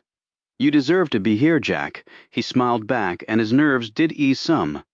The condors had now reduced to mere hawks in his belly. Ambrose said, "Bailiff, bring in the juror pool." The bailiff nodded at the deputy standing next to the rear doors. He opened them and motioned to someone out there. A moment later, a column of 20 people walked down the center aisle and over to the juror box. "That be the folks gone be on the jury," exclaimed Jerome. "They all white men!" Dubose rose and said, "Judge, this juror pool is prima facie unconstitutional. It requires a jury of the defendant's peers. There is not one black person or a female." Ambrose nodded. "I sympathize with you, Miss Dubose. I truly do, but it's the same all across the state. I will keep an eye on things, and you have your challenges to fall back on." He eyed the Attorney General. "No funny business today, Mr. Battle." "Excuse me, Your Honor," said a stricken Battle. Ambrose eyed him casually. "We all know why you're here, sir, and why the death penalty was reinstated, and I was made aware of your actions with a certain dubious letter regarding representation of the defendant." Battle began to protest, but the judge cut him off. "Let's get to it." Ambrose intoned to the juror pool. Now, the process of jury selection is called voir dire, which is Old French meaning to speak the truth, which we expect all of you to do. Jury pool member number 1, please take the witness stand. A man in a brown pinstriped suit came forward and was sworn in. He gave his name as Nathan Talmadge. The judge asked the usual questions, whether sitting on the jury would cause undue hardship, or whether the juror was related to the defendants by blood or marriage. To this last query, Talmadge uttered a firm, "No, sir." Talmadge went on to swear that he had no preconceived opinions about the case and had no financial interest in the outcome. "Mr. Battle," said the judge. "No questions, Your Honor." "Defense counsel," said Ambrose. Jack and Dubose had decided to handle the voir dire together, with each taking half, unless there was a compelling reason for one of them to interview a particular juror. Dubose rose and approached Talmadge. She had read about his background in the materials provided to both counsel, but she had faced so many white men in so many trials that she had developed a sixth sense about what they truly felt behind their soft, evasive words. It usually wasn't difficult. In this case, the closer she drew, the farther Talmadge leaned back in his chair. "Mr. Talmadge, nice to meet you." "Uh-huh," he said, frowning. She glanced down at the paper she held. "You sell cars for a living?" "Yep, Talmadge, Chrysler Dodge," he replied curtly. "Does your business do well?" He shifted in his seat as Dubose drew even closer. "Keeps food on the table. You meet a lot of people in your business, I would imagine."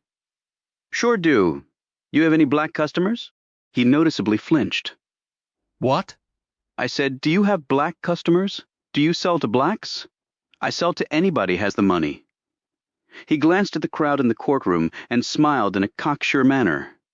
"Green's the only color I care about." That drew laughter from around the courtroom. "So you have and do sell to black customers?" His grin faded. "Well, I'd have to check my records. You can't remember a single black person you sold a car to? I mean, if it was that rare, I think you would remember." "Well, I don't. Coloreds want a vehicle, I'll sell it to 'em." "But you can't remember having done so?" "Not offhand, no. Those folks, well, they usually have trouble getting a loan, bad credit, and so on." "Those folks?" she said, moving still closer. Ambrose interjected, "Miss Dubose, I know the point you're trying to get across, but we have a lot of jurors to get through, so please move on." Judge, the law gives me the right to question a prospective juror about bias or prejudice that would impair his ability to objectively hear the case. The man has already said he would sell cars to black folks. I empathize with what you're trying to do, but you can't beat a dead horse. Dubose composed herself and said to Talmadge, "Did you know the Randolphs?" "No, like I already told the judge. Had you heard of them?" "Yeah, they were a well-known family hereabouts. Never sold him a car." But you can be impartial in this case? "Yes. You're aware, no doubt, of the murders of Robert Kennedy and Dr. Martin Luther King Jr., Ambrose said. We're not getting into any of that, Miss Dubose. No politics in my courtroom, and I'll hold the other side to the same standard, he added, pointing his gavel at Battle and shooting Howard Pickett a stern look.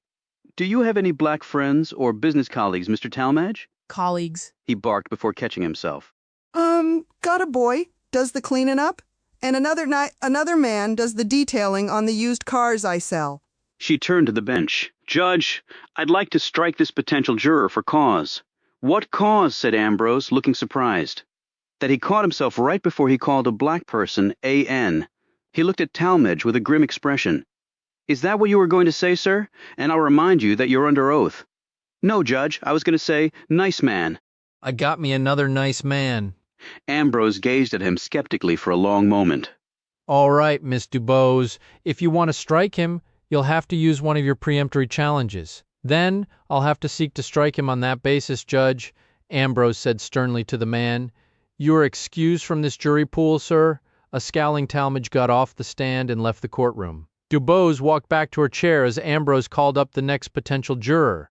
Jack looked over at Jerome and Pearl. He was staring down at his hands, and Pearl had her gaze fixed resolutely on her husband. She reached out and took his big hand in hers until a deputy rushed over and removed it. In the audience, Hilly Lee had her gaze directly on Judge Ambrose. Jack rose to question the next potential juror after Ambrose had finished with his standard line of questioning, and Battle, again, had no questions. You're a mechanic, Mr. Runnell, he said. Runnell nodded. How'd you know? Well, it says so right here on this paper. But I would have known anyway. It's your hands. My daddy pulls wrenches for a living, and he has the same set of thick, strong fingers you got. Work over at Associated Truckin'.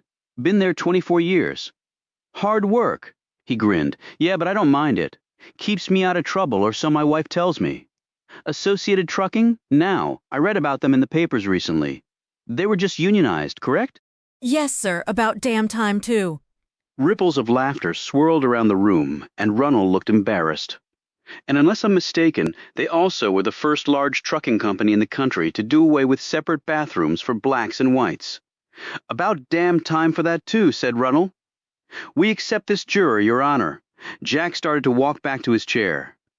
Mr. Battle, Ambrose said, as the lawyer started to rise. Dubose exclaimed, Judge, the Commonwealth has already had the opportunity to question this juror. Ambrose said, Come on now, Miss Dubose, we haven't even started the trial yet. Let's try to get along and let this play out fair and square. I'm doing all I can to accommodate your every request. Caught off guard by this, Dubose turned and looked at the reporters scribbling furiously in their notebooks. Several shot Dubose unfriendly looks. Battle said, Thank you.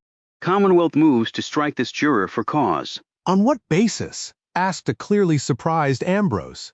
He's in the same occupation as defense counsel's father, and there might be a natural bias because of that. He might even know the man. Wait, do you know the defense counsel's father? Asked Ambrose. I might have met him at a union event. Don't know for sure. You should have acknowledged that when I questioned you, sir. Runnell now looked unnerved. I'm sorry, Judge. Ambrose looked sternly at Dubose and Jack. In the future, any possible connections between potential jurors and parties, attorneys and their families to this case, must be disclosed, he said in an admonishing tone. Motion to strike for cause granted.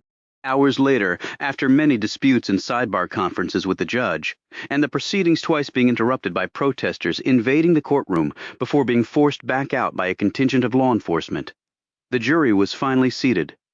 Jack and Dubose had asked for cause strikes on 9 potential jurors.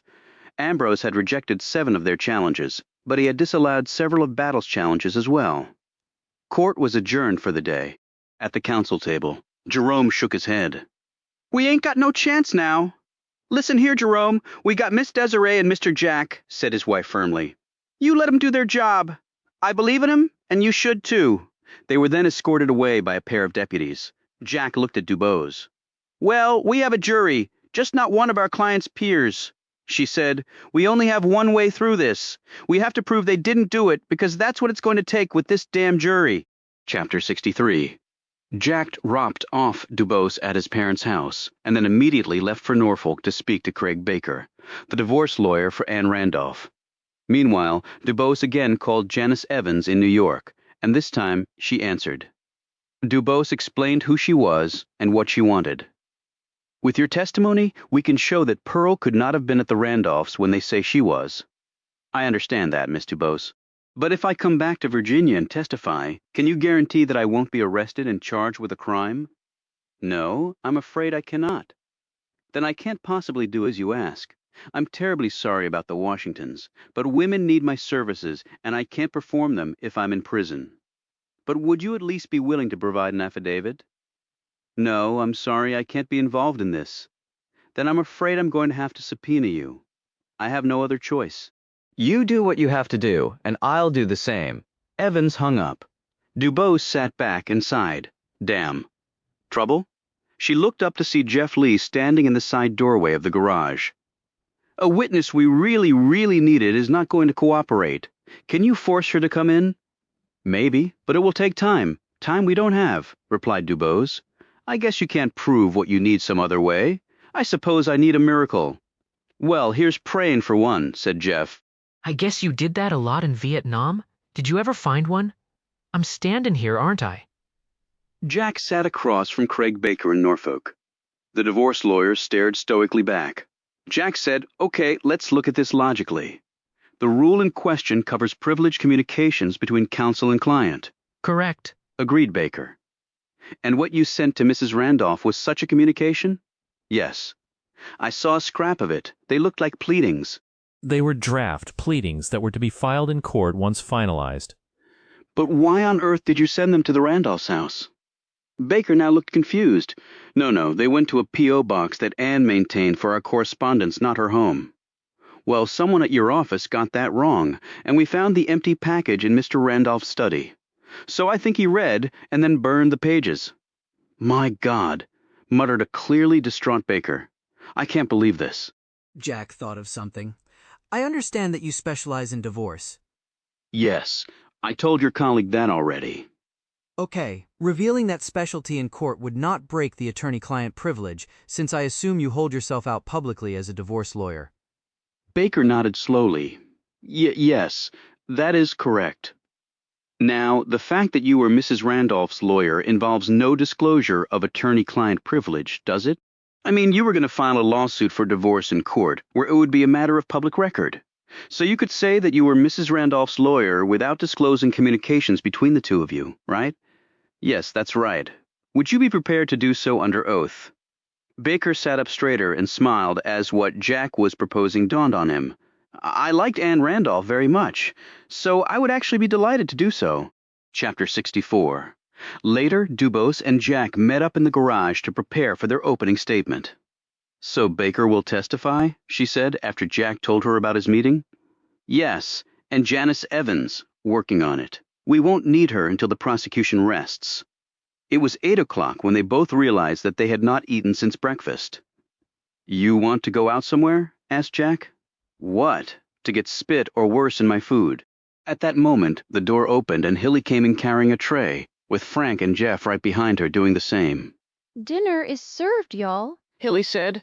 You shouldn't have gone to this trouble, said Dubose, as Hilly and the others set their trays down on a sheet of thick plywood laid over 2 sawhorses Jack and Dubose had been using to organize their legal files. Hilly laid out paper napkins and utensils. It's nothing fancy, but it's filling. It smells wonderful, said Dubose, lifting the lid off one pot, revealing beef stew. As they started filling their plates, Hilly said, That judge has it in for you. Dubose glanced up to see Hilly staring at her. He's actually been reasonably fair. I thought it would be much worse. Hilly took a newspaper off the tray and handed it to Dubose, evening edition. Dubose looked at the headline. Judge bending over backwards to aid defense. She glanced at Hilly, who said, You get more flies with honey than vinegar. Dubose gazed at Hilly in understanding and said, Okay, he wants to look good for the media. And Ambrose is probably going out of his way to appear to be on our side, so we'll have no way to argue that this whole trial has been fixed from the very start.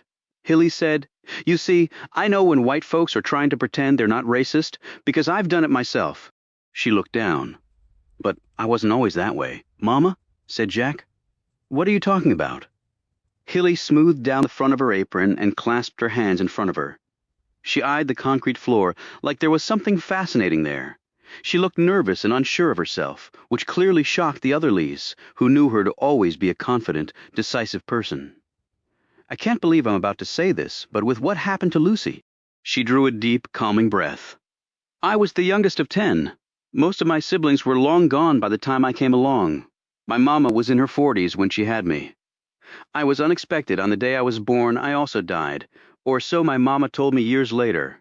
My daddy was a practical man, if not a nice one, so he built a little coffin for me that very day. I was laid out in my white burial clothes, and I would have been put into the ground behind the barn if the doctor who delivered me had not pressed a mirror against my mouth and got a little fog of life on it. That man saved me from being buried alive. She glanced up at Dubose. That doctor was a black man named Isaac Taylor, Jeff said. How did a black doctor come to deliver you, Mama? We were farmers, and the farm right next to ours was owned by the Taylor family. Isaac was from my daddy's generation, only black doctor I ever heard of. After medical school, he came back home to serve the community and farm the land. When Mama went into a bad labor with me, one of my brothers went to fetch him. Where I'm from, everybody just helped everybody. She looked at Dubose.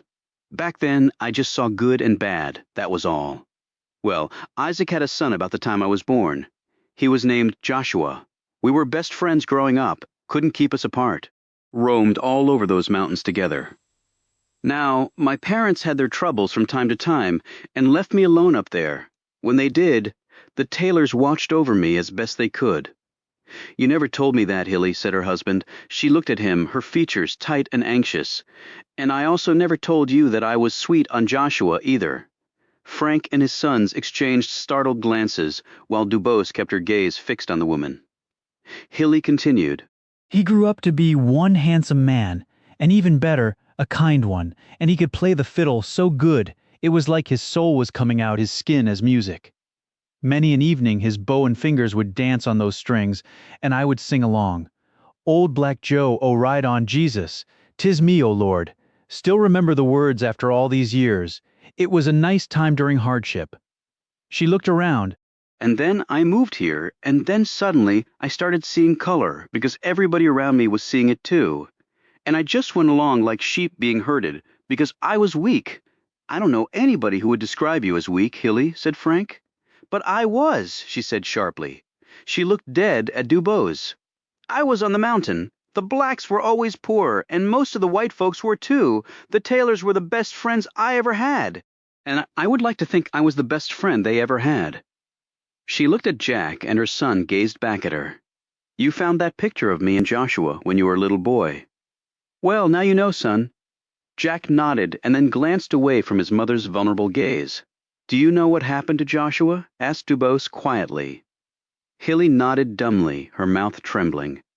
He went away to college, and the man never came back, and then I became what I am. She turned and walked out, leaving them all staring at one another. Chapter 65. When, given the go-ahead by Judge Ambrose, Edmund Battle rose, buttoned the jacket of his three-piece light gray suit, fronted by a yellow tie, made a sharp left turn around the council table, and approached the jury box containing 12 men who stared earnestly back at him. He eyed every one of them, lingering a few seconds on each face, smiling like he'd known them all his life. Back at the council table, his two associates were readying documents and jotting down notes, and being fine little foot soldiers for their leader. Battle began. Gentlemen of the jury, I'm Edmund Battle, and I represent the interests of the Commonwealth of Virginia. We are here today to prosecute Jerome R. Washington and Pearl H. Washington for capital murder. It is the most egregious felony in this state and any other state, as it should be. And we will ask you to return a verdict of guilty of murder in the first degree, and then we will ask you to impose a sentence of death on both defendants. We do not undertake this action lightly, I can assure you. He spread his hands wide. And let me tell you why we are asking you to do this, because it's not an easy thing to take the life of another, nor should it be, but that is exactly what both defendants are charged with, taking the lives of Leslie and Anne Randolph while they were in their home. An elderly couple enjoying their time together when those lives were brutally ended by the defendants. He stepped back and put his hands in his pockets and glanced down at his polished dress shoes, as the jury's attention remained riveted on him. He looked up and said, The evidence will show that on the 14th day of June of this year, Jerome and Pearl Washington entered the home of the Randolphs between 3 and 5 p.m. They found them in a room at the back of the house where Jerome Washington knew they would be because he worked for them and knew their routine. Using a sharp, long-bladed knife wielded with considerable force, he repeatedly stabbed and sliced both victims until they were dead. After doing so, the defendant stole money from the Randolphs. And then his wife, Battle, pointed at Pearl, in accordance with a plan they had concocted together, took his bloody clothes, shoes, the murder weapon, and the money, provided clean clothes and shoes for her husband, and then left. It is the Commonwealth's belief that she made a phone call to the police telling them of the murders. We have traced a call from a payphone that was very near the Randolphs' home to the police dispatcher at the relevant time in question here. Battle paused once more and looked around the courtroom. Christine Hanover and her husband were staring resolutely back at him. Battle continued. While she did that, Mr. Washington stayed with the bodies until the police came, to make it seem like he was innocent and had no weapon or money on his person, nor was he wearing bloody clothes. Now, the defense will no doubt argue that no sane killer would wait around for the police to come and arrest him. But the fact is, Mr. Washington worked for the Randolphs and was known to have been there that day. In fact, at the time of their murders, he was the only person other than the Randolphs who was there. Were he to have fled the scene, the man would have been hunted down and arrested immediately. As he said, this Battle pointed directly at Jerome and Pearl. The Washingtons knew this. Thus, their plan was slickly designed to cast off suspicion. Luckily for us, and the interests of justice, they made mistakes or overlooked things along the way. He held up one finger. Our evidence will show, first, that cash money they stole was found hidden at their home by police executing a lawful search warrant. Second, you will learn that Mrs. Washington was absent from her work that day, indeed the first time she ever was, without explanation. Well, the reason was because she had to help prepare for the crime, and then travel to and from the Randolphs' home to aid her husband in the execution of said crime. Third, the medical examiner will testify that the killer was right-handed, as is Mr. Washington. Fourth, only Mr. Washington's footprints were found at the crime scene. Fifth, we have witnesses who will testify that Mr. Randolph had decided to fire Mr.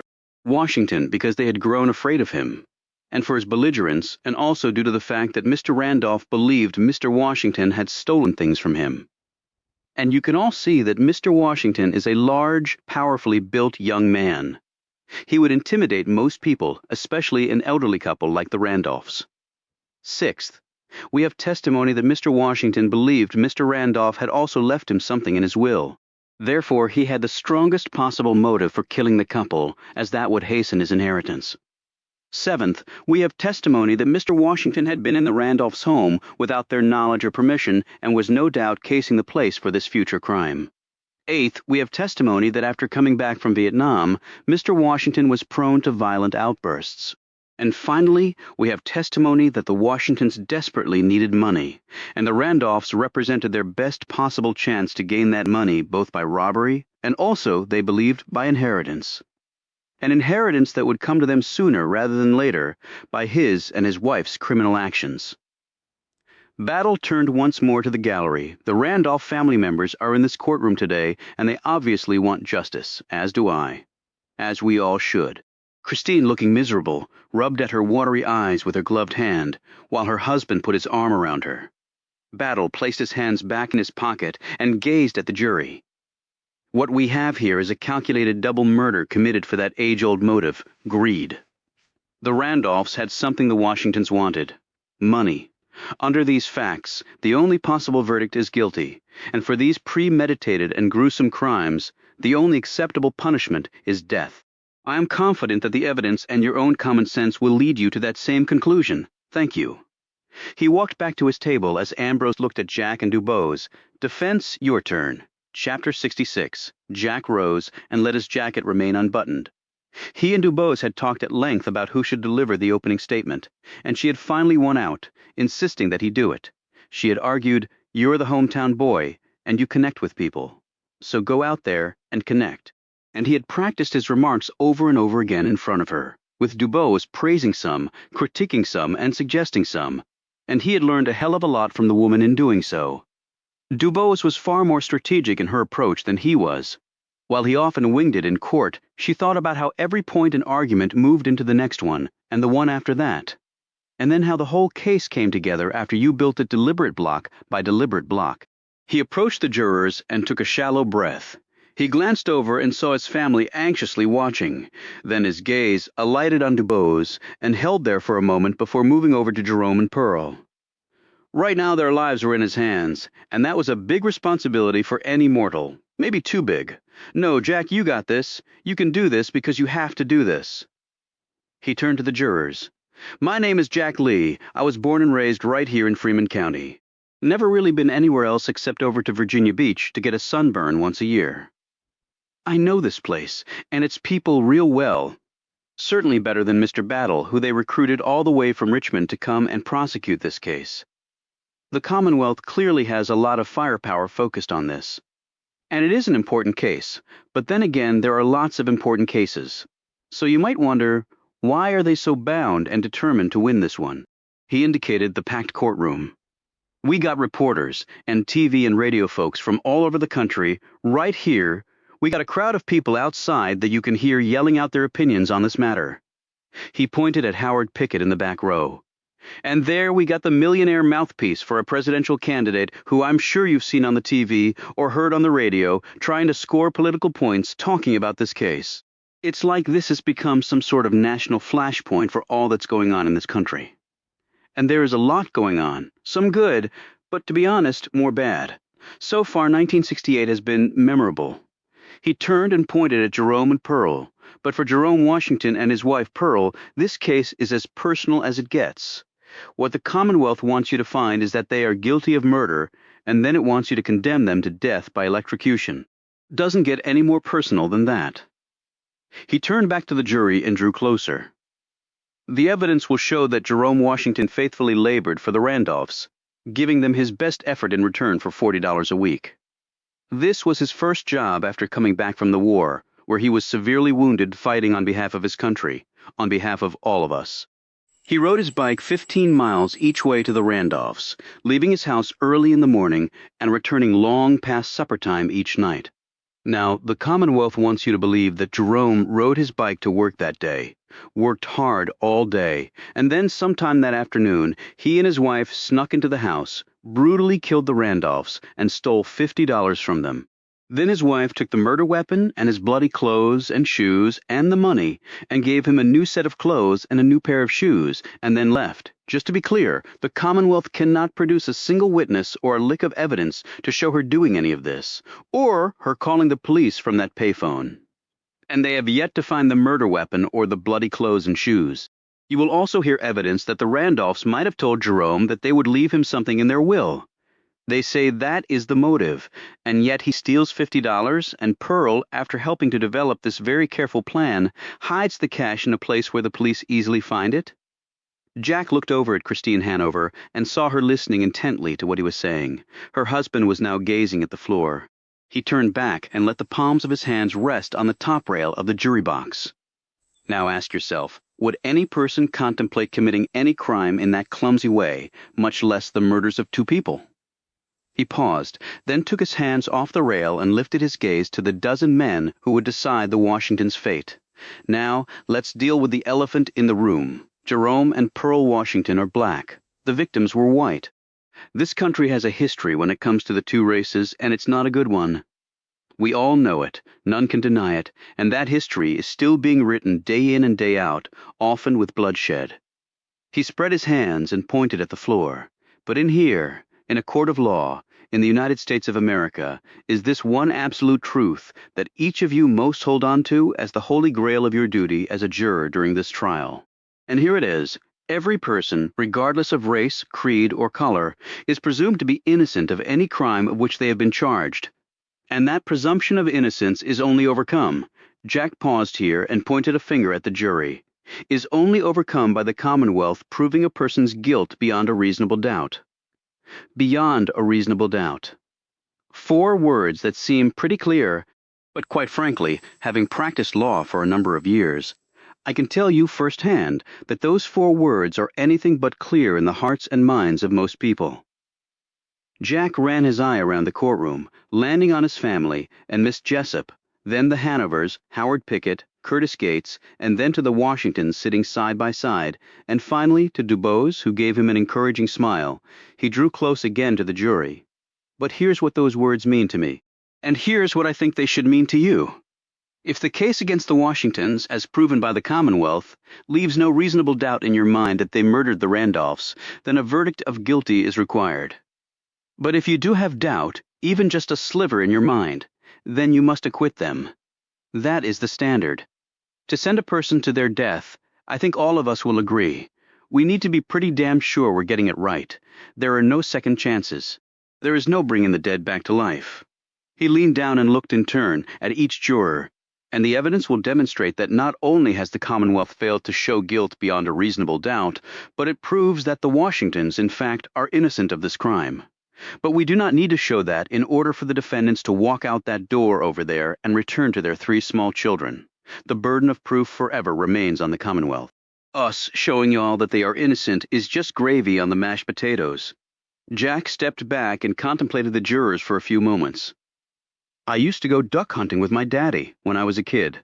I would ask him how I would know if it was a duck I was shooting at, the darn things being so high up in the sky and flying so fast. And do you know what my daddy told me? He said, son, if it looks like a duck and flies like a duck and quacks like a duck, then it's a damn duck. And as you see the evidence presented, and you listen to the testimony of the witnesses, and use the common sense that God gave us all, I am confident that you will conclude that someone did indeed murder the Randolphs.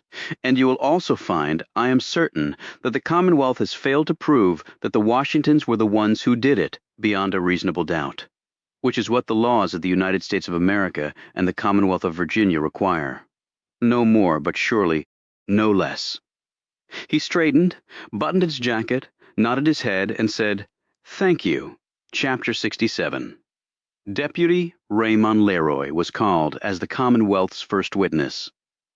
Leroy testified to being dispatched to the Randolph residence and arriving a few minutes past 6 o'clock. He then described what had happened when they found Jerome Washington there, including his partner's physical tussle with the man. After Battle was done with his questioning, Jack rose and walked toward the deputy. Jack asked, was the defendant in custody at the time when he allegedly attacked your partner? Was he restrained? Well, yes, he was handcuffed and on his knees. So neither you nor your partner were in any danger from him? Well, not really. Did your partner say anything to provoke the defendant? Not that I recall, but Jean was naturally upset with what the man had done, allegedly done. But I understand that right before the defendant lashed out, your partner had said he was going to go visit Mr. Washington's wife and do something to her? Maybe have himself a good time? Leroy looked uncomfortable. I don't remember that. Jack was handed a paper by Dubose and glanced over it. You want to try that again? You are under oath, and perjury is a crime. Leroy glanced nervously at the paper and said, Well, Jean might have gotten a little carried away and said some things he shouldn't have about the man's wife. And then your partner beat the living daylights out of the defendant with his billy club even though he was handcuffed and presented no threat, said Jack. I don't know about that either. Jack went over to Dubose, who handed him another document. I have his medical records right here with the injuries suffered during his arrest. The list is a long one. I can read them out. Or do you want to take another swing at my question? Leroy fussed with his tie and said, Okay, Jean beat him up pretty good. Yeah. And why is Deputy Taliaferro not here today to speak for himself? Leroy glared at him. You damn well know why. Oh, that's right, he's in jail after trying to murder me and Miss Dubose. Battle got to his feet. Objection. We have Deputy Leroy here to testify. Deputy Taliaferro's testimony would just be superfluous. Sustained, said Ambrose. Jack looked at Leroy, who was now smirking. When you entered the room where the bodies were, what did you see? 2 dead people.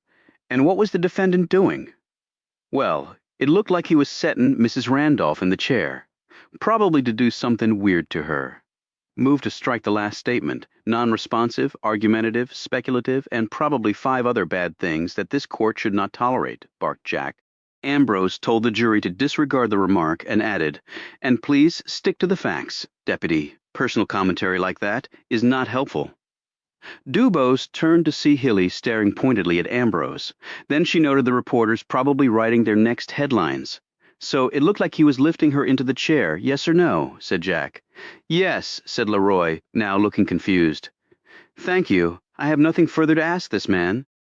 Next, Herman Till, the medical examiner, was called to the stand and sworn in by the bailiff. Move to show the jury the crime scene and autopsy photos that have already been stipulated into evidence, said Battle. Objection, said Dubose. That would be prejudicial to the defendants and far outweighs the probative value of the photos. Mr. Till can testify to everything having to do with the crime scene and autopsy reports. Ambrose said. It's well-established law in Virginia to allow a jury to see this material, and I'm a stickler for observing precedent. Your objection is thus overruled. He turned to Battle. Be efficient about it, sir. Battle had his associates hand the photos out to the jury.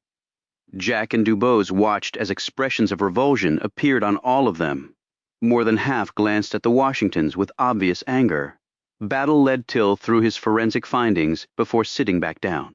When Dubose rose, she could feel the eyes of every juror on her as she strode purposefully to the witness box.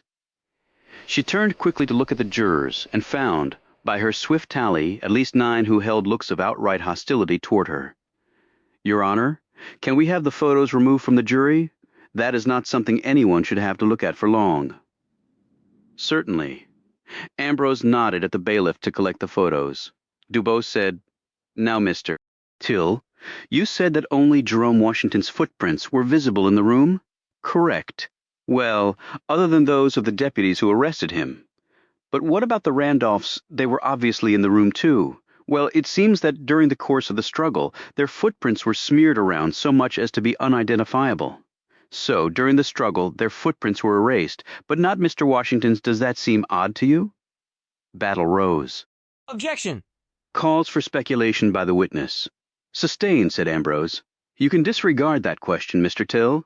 An undeterred Dubose said, How many murder cases have you handled, sir? Till said, Well, before I came here, I worked over in Norfolk. Bigger city had more homicides. Best I can figure, more than 300. In any of those cases which involved considerable blood loss, have you ever seen where the alleged killer's footprints were visible, but the victims were not? Ambrose seemed ready to say something, but he held his gavel, looking uncertain. Then he glanced at the gallery and saw a row of journalists staring at him, their pens poised over pads. Ambrose slowly set his gavel down and looked on attentively. In the audience, Hilly Lee and Miss Jessup exchanged whispered comments. Well, I can't say that I have, ma'am, replied Till. So you would classify that as unusual? Ambrose eyed Battle, who had not risen. He rapped his gavel. Calls for speculation. Move on. Dubose looked at him for a long moment as if to say, I thought the lawyers were supposed to object, not the judge.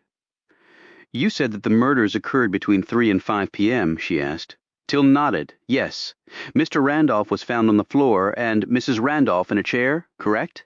Was Mrs. Randolph killed in the chair, asked Dubose. I don't believe so, no. Then how did she end up in the chair? She might have fallen into it after she was struck down. Dubose went back to the counsel table and picked up a photo. Defense Exhibit 4 previously stipulated into evidence. Can you identify what's in this photo? Till examined the photo. They're palm prints and fingerprints that were found in the blood by the chair. We matched the prints and blood type to Mrs. Randolph. Why would her prints be in the blood on the floor? Dubose asked. Because she had fallen there, I suppose. But she was found in the chair. Can you explain that? No, I cannot, replied Till. Could she have lifted herself from the floor into the chair afterward? With the injuries she had sustained, it would have been impossible.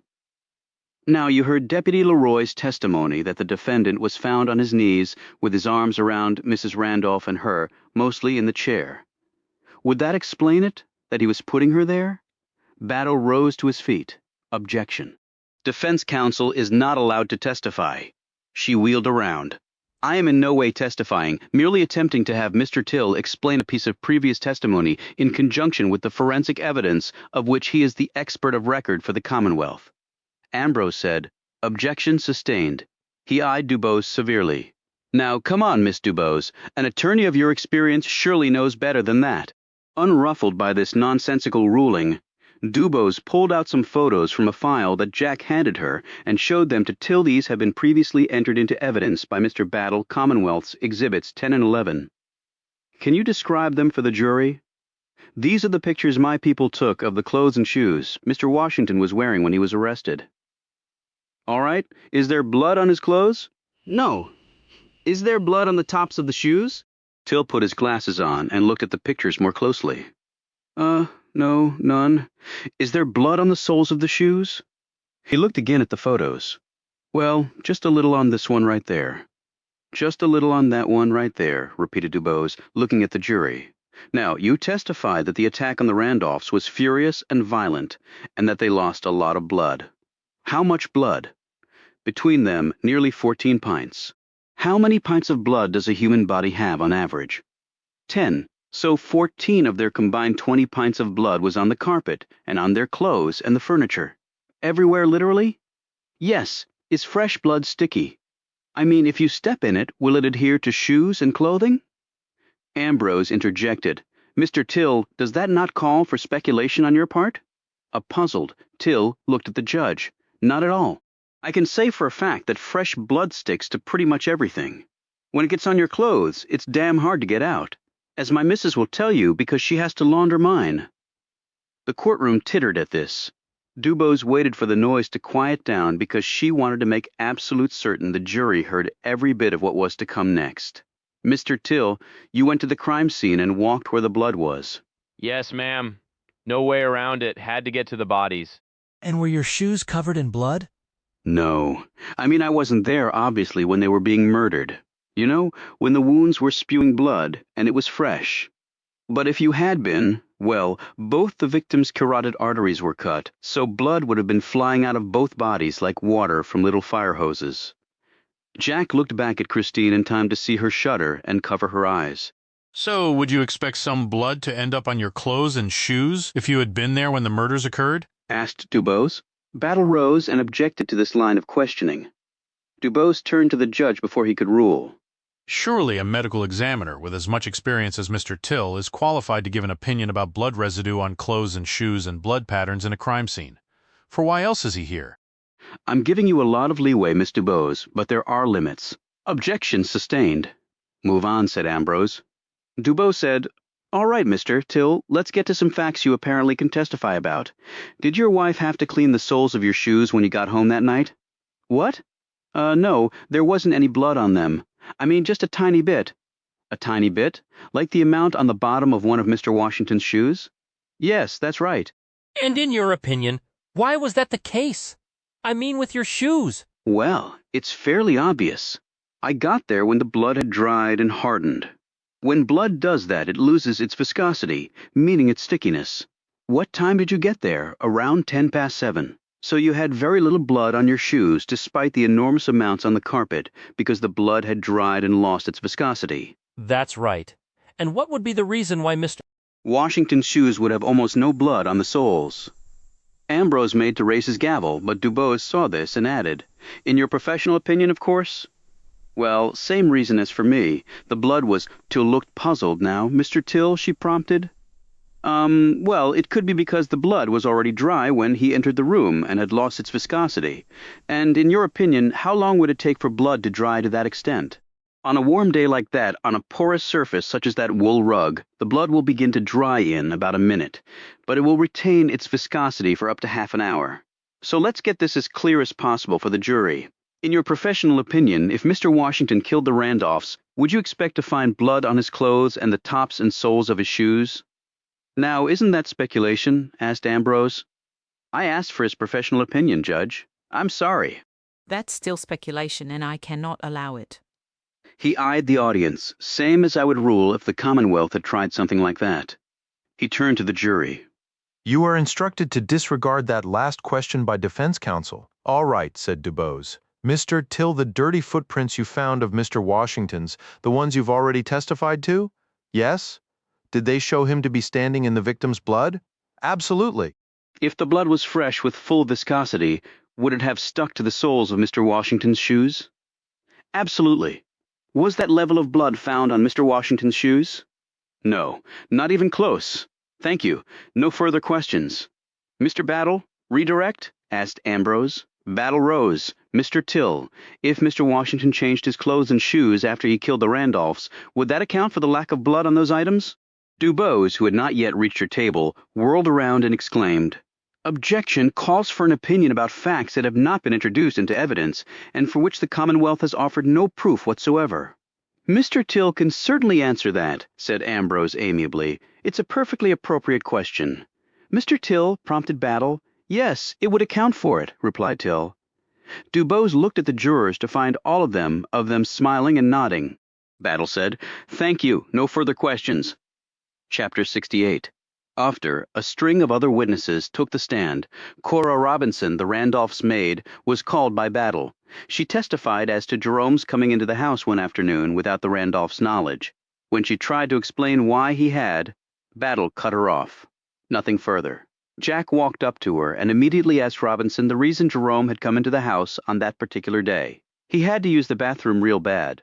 After he was done, I cleaned the bathroom up real good." "Thank you. No further questions." Battle rose looking pleased and eager. "Did you tell the Randolphs that the defendant had been in their house without their knowledge?" Robinson looked fearfully around. Battle said, "I remind the witness that she is under oath and that perjury is a serious crime." "No, I didn't tell them. Why not? It was their house, and this man was not supposed to be in there." Well, I didn't want him to get into trouble. So, you were covering up for one of your own. Not informing the people who were paying your salary of an unlawful trespass into their home?" Battle tacked on a disappointed expression. Looking both anxious and frustrated, Robinson answered, "I just didn't want him to get into trouble for having to use the darn bathroom. I mean, we all got to go." Dubose glanced over at the jurors who were, to a man, staring at Robinson like she had just committed a terrible crime. A deputy sheriff was called to the stand. He had been one of the officers who had found the money in the lean-to.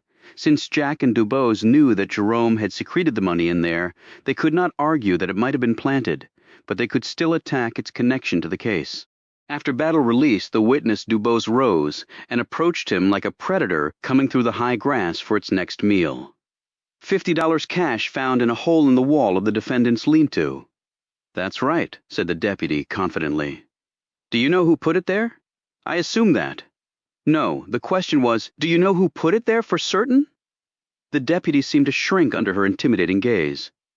No, ma'am, I don't." "Can you show that this money was taken from the Randolph's home? Did it have anything on it proving where it came from?" No. In fact, for all you know, Mr. Washington could have earned that money from his job and placed the funds there, isn't that right?" "Aye." The man looked at Ambrose, but the judge would not meet his eye. "Isn't that right?" said Dubose in a louder voice. "Yes, that's right." "And isn't it possible that the Randolphs could have given that money to the defendant for a job well done?" Battle rose and said, "Objection, speculation. I'm only asking him if it's possible." She shot Ambrose a determined look. Plainly goes to reasonable doubt, the bedrock principle of all criminal law. Ambrose gave her a look of grudging respect. "Answer the question, Deputy. Yes, it's possible that they could have done that." "So, despite your having found the money in the lean-to, you have no evidence, no proof whatsoever that the defendant stole that money from the Randolphs, do you?" "No, ma'am, I don't," said the man, now thoroughly defeated. "Thank you for your honesty, Deputy," she said brightly. "It's refreshing." Curtis Gates was next called by Battle and asked whether the Randolphs were planning to fire Jerome because he had been belligerent to them. "Yes, Leslie Randolph told me that." Gates glanced at the Washingtons. "They were scared of him, and from where I'm sitting they had good reason to be." Dubose leapt to her feet. "Judge, I move to strike that last sentence. He answered a question that was not asked, and not only is it highly prejudicial, it is personally repugnant." Dubose and Gates did a stare-down that she won when he looked away. Ambrose turned to the jury. "You are to disregard the witness's statement that he believes the defendant to be a frightening person." Dubose gazed stonily at the judge as he turned back around to look at her. "Anything else, Miss Dubose?" after Battle was done. Jack questioned Gates about the tontine provisions of the will and had the lawyer explain it fully to the jury, along with the wealth of the Randolphs being almost wholly in their house and land. After he had done so, Battle rose and said, "Relevancy?" Ambrose looked at Jack. "Well, the relevancy will become clear when the defense puts on its case. Mr. Gates's testimony on these points is critical to lay the foundation for this line of inquiry. I hope it is, Mr. Lee, said the judge. Otherwise you are wasting our time, sir. Miss Jessup was called next and talked about Jerome's nightmares, which Battle's people had unearthed during their investigation. Battle twisted her words around so much that even on his gentle cross-examination, Jack could do little to straighten it out. As she got off the witness stand, she turned and smiled sweetly at Ambrose. Afternoon, Judge, she said in a friendly tone. He quickly looked away from her without replying. After more testimony, court was adjourned for the day. Jack and Dubose had a hurried conversation with their clients as the jury filed out. Dubose kept a close eye on them until they left. Jerome said, How we be doing, you think? It always looks bad when the prosecution is putting on its case, said Jack. But we'll get our turn. You think you want us to testify? Asked Pearl anxiously. Jack glanced at Dubose. We haven't decided yet. If you do take the stand, Battle can question you, and he's good at twisting things around. You saw that for yourself? Yeah, we did, said Pearl. But I don't got no bag big enough to carry all the stuff they say I did. It's just ridiculous. The deputies came for them. When Jerome rose from the table, his left knee buckled, and he had to grab the table to right himself. Jack took a hold of his other arm to steady the man. Damn leg, said Jerome, breathing hard. I forget sometimes not to put all my weight on it. Jack said that happened in Vietnam, noted Dubose. Yeah, ain't never gonna be right again. He looked around the courtroom. Nothing ever gonna be right again, I guess. Jack watched Jerome limp awkwardly off. Then he and Dubose gathered up their things and left the courtroom. Chapter 69. Vonks, they reached the hall. Jack said, Come on, we can avoid all the reporters if we go out a side door. Who said I wanted to avoid the press? Dubose countered. She marched out the front doors and into the sea of journalists. Battle had just stepped away from the podium that was lined with microphones. He glanced at Dubose. Have at it, he said before walking off. Dubose stepped up to the podium while Jack hovered behind. One reporter called out, How do you think the first day went? She said. It always looks dire when the prosecution is putting on its case. But there are two sides to every story, and we will get our chance to tell ours. How do you feel about the jury? Asked another. A thin woman with glasses. I would feel a lot better if it had some people on there who looked like my clients.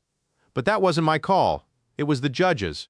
I will let others judge that while we try to win this case. Some of the reporters laughed while protesters across the street yelled and jeered. Jack touched her arm. Desiree, let's go, another reporter said. Seems like Ambrose is doing all he can to help you. And who are you with? Asked Dubose. The Review of the News. Ah, yes, the John Birch Society. Well, all I can say is you and I have a difference of opinion on what helping someone looks like. Desiree hissed Jack. Enough. Another reporter, a large man with a soft dark hat and hanging jowls, said, Why do you think colored people keep killing white people in this country? Dubose appraised him coolly. Do you know what I pray for, sir? She didn't wait for him to reply. I pray for the day when this country moves forward together, as one mighty nation and one united people. It wasn't that long ago that Senator Joe McCarthy sought to tear this country apart, pitting one American against another with his slanderous accusations and pieces of paper with nothing on them. Divided is when we are at our weakest, our most vulnerable. We are called the United States of America for a reason, because when we are truly united, there is nothing on earth that can defeat us, including whatever bogeyman someone puts up to turn one American against another. Dr. King may no longer be with us, but he loved the possibility of this country. And his spirit and his message of hope, his cry for equality, will forever be part of us. Jack noted that a number of people in the crowd were actually nodding their heads in agreement with her words. He looked at Dubose with a fresh level of respect. Dubose also seemed to sense some support in their ranks. She had taken a step back, but now moved up to the podium once more and glanced at the journalists arrayed around her, obviously eager for more, and the crowd of everyday people just beyond them. She said, A great nation can never realize its full potential until all its citizens are allowed to realize theirs, and the rest of the world is not waiting for us to get our house in order. They are moving forward in ways that are best for them, not for us. By battling each other, we're literally fighting with one arm tied behind our back, and for no good reason at all. She gazed around the crowd and then spied Pickett standing near his Lincoln, watching and listening, and Dubose allowed herself the barest of smiles. She continued, "It would be like taking pretty much every cent of wealth created in this country by all of you and giving it to a handful of folks at the very top." "Who thinks that's a good idea?" one man called out. "They already got too damn much as it is." There were cheers throughout the crowd that clearly showed they were in agreement with Dubose and the man on that point. And then another voice spoke up. "So you mean socialism, communism, Miss Dubose? You're a socialist?" She looked at Howard Pickett as he finished speaking. By his slick smile, she knew the man thought he had trapped her. Dubose said, "On the contrary, it's socialism, when the government divides up the wealth and everyone gets the same share, no matter what. However, what we have in this country, I believe, is outright theft." Pickett's smile faded. She continued, looking out at the crowd, "As a lawyer, I can tell you theft is the illegal taking of something that does not belong to you. So when all of you work hard all day long and the lion's share of the wealth you create goes to someone else, how would you define that?" Pickett immediately said, as the American way, the individual pulls himself up by his own bootstraps, like I did. With the triumphant look that Dubose gave him, Pickett was suddenly aware that he had made an ill-advised move on the chessboard. She said, "Really, Mr. Pickett? You got into Princeton through your family connections, not on merit and bootstraps. After you graduated, your uncle, a millionaire many times over, gave you your first coal mine, which you subsequently drove into bankruptcy through a series of grossly incompetent business decisions, as you did your second coal mine. Then you received a government loan to bail you out, which you subsequently defaulted on, leaving the American taxpayer to foot the bill. But then luck shone upon you, because some valuable mineral rights became available through a government program, and you were awarded those rights. Not in an auction as it was supposed to be conducted, but by an administrator with the Department of the Interior. You then hired that man as your vice president at 10 times his government pay. Last year your income exceeded the combined salaries of every coal miner you employ. I don't call that bootstrapping, sir. I call that bullshit." Pickett looked up at her with more loathing than Jack had ever beheld on another person's features. The coal magnate then turned and walked away as people in the crowd started to clap and hoot in appreciation of her verbal assassination of the man. She stepped away from the podium and looked at Jack. He said, "You sounded like a politician, not a lawyer." "I actually have to be both," she shot back. "Because while we have the law on our side now, they have the actual politicians on theirs." "I didn't mean that as a bad thing, Desiree. I think you might have gotten through to some of the folks in the crowd. One can only hope. How'd you know so much about Pickett?" "Many years of digging into his career. You see, I often know more about my enemies than I do my friends. I find it far more useful. They left the area and turned the corner, heading toward Jack's car. Halfway down a side street, something hit Jack in the head." He looked down and saw that he was covered in the remains of a burst tomato. He looked up and saw several of the protesters jeering and pointing at him and Dubose. One of them was Sally Reeves. And the person who had launched the tomato was her tow-headed son, who was cranking up to hurl another one. A smirking Reeves called out, "Just be glad it's not a bullet, Jack." After dodging a second tomato, they hurried along, turned down another street, and stopped as the man loomed up in front of them. Raymond Leroy barked. "What the hell you think you're doing in that courtroom?" "My job," Jack shot back. "It's your job to ask stupid questions and make good people upset?" "It's my job to see that my clients have a strong defense." Leroy drew closer, his right hand edging close to his holstered weapon. "Gene's in jail, 'cause Gene's in jail, because he tried to kill us, and his asshole buddy did kill my sister." "Well, I don't know nothing about that," Leroy said dismissively. "I do. And I hope they both rot in hell." Leroy shot a glance at Dubose. "They say you gettin' in bed with this colored gal. Have you lost your goddamn mind?" "Okay, we need to get on," said Jack. He and Dubose started to walk away. Leroy hooked Jack's arm. "You ain't gonna win, you know that?" Jack removed the man's hand. "We'll see. Trial has a long way to go. Not talking about the damn trial. I'm talking about her kind and our kind. I'm not part of your kind." "The next generation is gonna do the right thing," spat Leroy.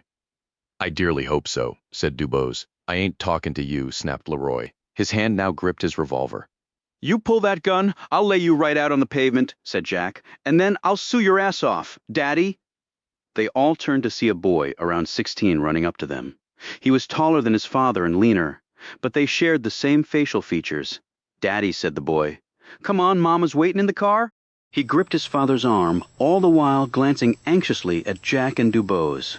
"Come on, Daddy, Mama said we got to go." All right, Kenny," said Leroy. He pointed a finger at Jack. "This ain't the end of it. No, sir. Daddy, come on. You ain't doing no good here talking to those people." As they walked off, Kenny Leroy glanced back apprehensively at them. "The next generation," said Jack. "Let's hope to God they do the right thing." "But our generation has to do its share too," countered Dubose. On the drive back to the Lee's house, Jack said, "You did a first-rate job on Herman Till's cross?" And Battle blew it all right out of the water with one question that Till should never have been allowed to answer. But Ambrose let him, the son of a bitch.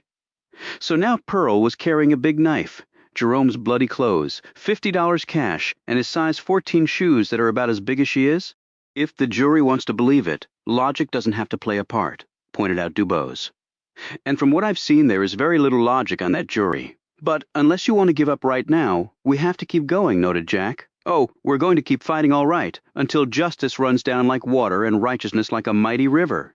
She looked at him appreciatively. "Now you're talking like a civil rights lawyer, Jack Lee." Chapter 70. Late that night, Dubose went to Lucy's old room to go to bed. Queenie was already asleep on her blanket. Dubose undressed down to her slip and wrapped her hair. Then she idly wandered around the room, looking at the possessions the dead woman had cherished so much that she had displayed them. Some stuffed animals from her never-ending childhood, a picture book full of toads, a frilly pink dress, a Mickey Mouse figurine. She picked up an empty glass bottle of Coca-Cola that had a large floppy artificial sunflower inside it. On the wall was a photograph of the Lees. Jack and his brother were tall, angular teenagers. They stood on either side of their older sister, arms protectively around her. On either side of them were Hilly and Frank Lee. They looked happy, thought Dubose, with no idea what the future held for them, the loss and accompanying heartache, just like every family, just like my family. She carried the Coca-Cola bottle over to the bed and sat down with it in her lap.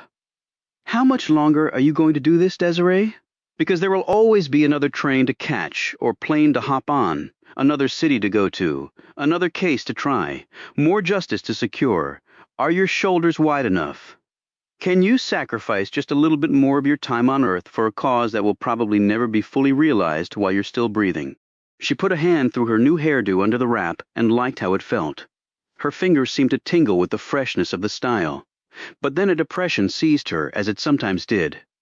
She set the Coke bottle on the nightstand, slipped off the bed, stood in front of a mirror hanging on the wall, and took a good long look at herself. In less than a handful of years she would be 40. Then, before she could blink, 50. Then, in another heartbeat, 60. If I haven't been killed... "Then what comes after that?" Desiree distressingly. She found she had no answer. Dubose had just slipped under the covers when there was a knock on the door. "Yes? It's Hilly? May I come in?" Dubose sat up. Of course. The door opened, revealing Hilly wearing a long, pale blue robe that accentuated her lean frame. She sat in a chair by the bed and looked around. Lot of memories in this room. I'm sure. Hilly picked up the bottle with the sunflower, her face easing into a sad smile. This was Lucy's first Coca-Cola, and Jack won the sunflower for her at the county fair. A nice piece of family history. After a few moments of silence, Hilly said, "That judge is playing one slick game. I guess they saw that the likes of Bull Connor using fire hoses and attack dogs on men, women, and children was not a winning strategy to capture the support of the public. So they sent a wolf in a judge's robe. You'll have to outsmart him at some point, Desiree." I just have to find the right moment. "If I can help you with that, I will." "Thank you, Hilly," Dubose said slowly, unsure where all of this was going. A lengthy silence was broken when Hilly spoke. "Joshua Taylor?" I'm sure that was so difficult," observed Dubose. "I wanted to marry him," Hilly bluntly said. Dubose looked startled, which drew a resigned look from Hilly. "I've never told anyone that. Not even Francis, but I wanted you to know." "Oh, okay," said Dubose uncomfortably. Hilly seemed to read her mind. "I'm not telling you this to relieve some guilty secret, Desiree. I wouldn't do that to you, and frankly, I have no reason to feel guilty for how I felt. But what I want you to understand is me, why I am how I am, Without knowing that, I don't see any way forward for us, do you?" she added. "No, I guess not," said Dubose, still clearly uncomfortable. Hilly took a small photograph from the pocket of her robe and passed it across to Dubose. "That's Joshua and me." Dubose looked at a decades younger Hilly in a long dress with her auburn hair done up and a brilliant smile on her face. Next to her was a tall, handsome black man. His arm was around Hilly's waist, and his smile matched hers in its luminous intensity. "You make a truly lovely couple," noted Dubose, handing it back. Hilly looked down at the photo and smiled. "I made that dress from the sacks the cow feed came in? First time I ever wore hose. And those shoes sure hurt something fierce. I was so used to going barefoot, but that was one of the happiest days of my life. Where were you two going? My high school dance was that night. We couldn't go together, of course, so what you do? We had our own little party down by the McClure River. Obviously, way back then it was illegal pretty much everywhere for a black and a white to marry. Not that I cared a whit for what the law said. I knew where my heart was." "Did you talk to Joshua about it?" Yes, before he went away to college. I didn't want him to go, begged him not to, or at least to take me with him. But that was crazy talk. I mean, how could he show up at a black college with a white woman in tow? I waited a year for him. When I didn't hear anything, I left the mountain and moved to Richmond. Stayed with one of my sisters for a while, before moving here and meeting Francis and getting married. "I take it you really love Joshua?" said Dubose quietly, "because loving a black man would have involved a lot of sacrifice." "If you want the God's honest truth, Desiree, it was something more than love, at least the way I looked at it. I don't understand, Hilly." Set the Coke bottle down. "It was like I couldn't exist without him. It was as though I couldn't breathe without him. I had no purpose without him by my side, but with him next to me, I could accomplish anything in my life. Anything. And I had dreams back then, Desiree, as big as the Appalachians. The things I wanted to do with my life with Joshua, that's why it hurt so bad when he went away. I didn't tell all of you the exact truth earlier. After I left home, I wrote his mother every week for news." "She only sometimes wrote me back." "Why is that, do you think?" asked Dubose. "How much hatred and abuse and anger do you think blacks and whites have endured for simply loving each other? Far too much, and none of it was right. And what mother would want that pain, that danger, for her child if there was an easier path to take? So you think his mother didn't want you and Joshua to be together? I know she didn't, because she told me so right to my face." "I would ruin her beautiful son's life. I would take him away from his world, his kind, and worst of all, I would be condemning him to death." "And how did that make you feel, Hilly?" asked Dubose in a cautious tone. Hilly's features clouded over. "It angered me. It made me think there was no way through, no way at all, and before then, Desiree, I always figured out a way to keep moving ahead. No matter what life threw at me, and it was a lot, I figured out a way to keep going. People calling me a stupid hick all those years because of where I came from, and the way I talked? The fact that I didn't have a good education. The fact that my mama and daddy would just leave me up there by myself like I didn't matter, like I wasn't worth anything. It all just made me fight harder, made me more determined to prove them wrong." She paused and drew a shallow, nervous breath.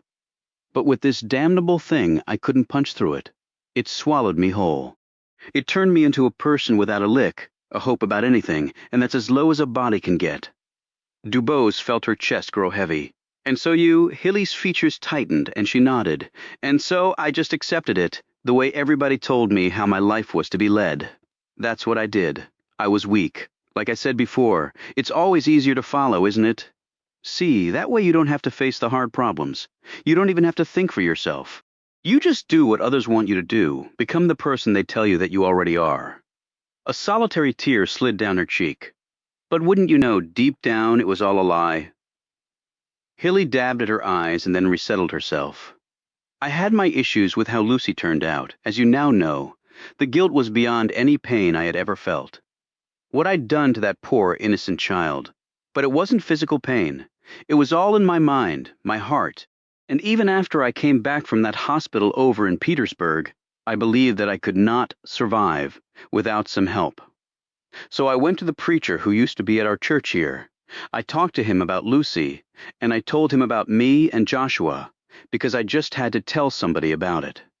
The things I was feeling, what was in my soul. Regrets I had, everything so mixed up in my head. What did he say? Was he helpful? Hilly lifted her gaze to Dubose, and the woman's expression of crushing hurt was all-encompassing. He said that God had made Lucy the way she was as punishment for me being in love with a colored man, though he did not use that term. Dubose caught a quick, erratic breath, and her thoughts went back to her encounter with Father Matthew. Then he was no man of God. Hilly touched her eye where a tear clung to it, letting it leach into her finger. But I believed his words for the longest time. And then I thought, how can that be? God created the heavens and the earth and every single thing on it. God doesn't say one creation is better than another. For God there is no color. There is only love, so these folks can't have it both ways. I'm so sorry, Hilly, the law case that allowed blacks and whites to finally marry. What about it? She smiled, bittersweet and deep. The white man's name was Loving. I always thought that was one of God's finest ironies. She rose and gazed around the room of her dead daughter before looking back at Dubose. You and my son both give me hope. And that's a powerful thing when it looks like the whole world is spinning right out of control, when we should all know better if we just opened our damn eyes. After she left, Dubose stayed sitting up in the bed. When you're fighting for the rights of the millions, Desiree, never forget that the millions are made up of single people like Jerome and Pearl. And Hilly Lee, Chapter 71. The next day, after calling a series of witnesses as part of the prosecution's case, Edmund Battle brought Albert Custer to the stand. He was a black man, slender in physique, wearing a three-piece cream-colored suit and a colorful bow tie. He was sworn in and faced the crowd with an assured, superior manner. Several of the jurors looked at him with contempt. Battle said, "You are the owner of Winston's Food Market?" "I am. Do you employ the defendant, Pearl Washington?" Custer looked at Pearl, who had her head bowed, clearly unwilling to meet his eye. He smiled and licked his lips. "Yes, I do," he said. "In what position?" asked Battle. "Gail does what I tell her to do," he said casually. "Monday to Friday after that? Guess she does what her husband tells her to." Now Pearl glanced up and gave Custer a look of singular disgust. "Is she a good worker?" Battle asked. "Yeah, she's a good gal. Knows her place." Can you tell us if she was at work on June 14th of this year? "No, she was not," answered Custer. "Did you know she was going to be absent from work on that day?" "No, I didn't. I was pretty upset. I had things for her to do that day, for me." He grinned, and Jerome glanced at Pearl in a quizzical manner. "So, all day she was not at work?" queried Battle. "That's right," answered Custer. "And when she came in on Monday, did you ask where she had been?" "I sure did, and her answer?" asked Battle. "She didn't have one," replied Custer. Dubose said something to Pearl, and she whispered back. Dubose pressed her point, but Pearl glanced fearfully at Jerome and shook her head. Battle said thank you, nothing further. Dubose rose and approached Custer. "You're in the store all day?" she asked. "I am. Never take a lunch, or a break, or leave the premises. I go in the back room sometimes." He smirked at Pearl. "If there's a reason for me to be there." "Did you ever have a reason to go in?" Dubose halted and looked back at Pearl, who was staring at her with pleading eyes. She then glanced at the smug Custer and said, "Nothing further, Your Honor." Custer chuckled, but as his gaze roamed over the courtroom, it fixed on Miss Jessup, who was staring at him with an intensity that struck the self-satisfied look cleanly off the man's face. Then, when he glanced on either side of Miss Jessup, he saw Daniel on the left and his friend Louis Sherman on the right. They were also staring rigidly at him. Custer started to breathe fast. Ambrose said, "You're excused. You were excused," snapped Ambrose. Custer got up and hurried out of the courtroom. Miss Jessup nodded curtly at Daniel and Louis Sherman. They rose and followed Custer out. Dubose, who had been watching all this, eyed Miss Jessup. The woman didn't look at her. She stared straight ahead with both hands clenching the handle of her pocketbook. Dubose turned back when she heard Jerome say to Pearl, "Where was you that day? You gotta tell me, Pearl. Ain't no secrets between us." Dubose leaned over and said, "She was getting some medical treatment, Jerome." "What?" he exclaimed. "It was for a woman's issue," said Dubose. Jerome now looked at Pearl with concern and said, "You okay, baby?" She smiled weakly and nodded. "I am now." The gardener, Tyler Dobbs, was wearing jeans that were stained, and his corduroy jacket was threadbare.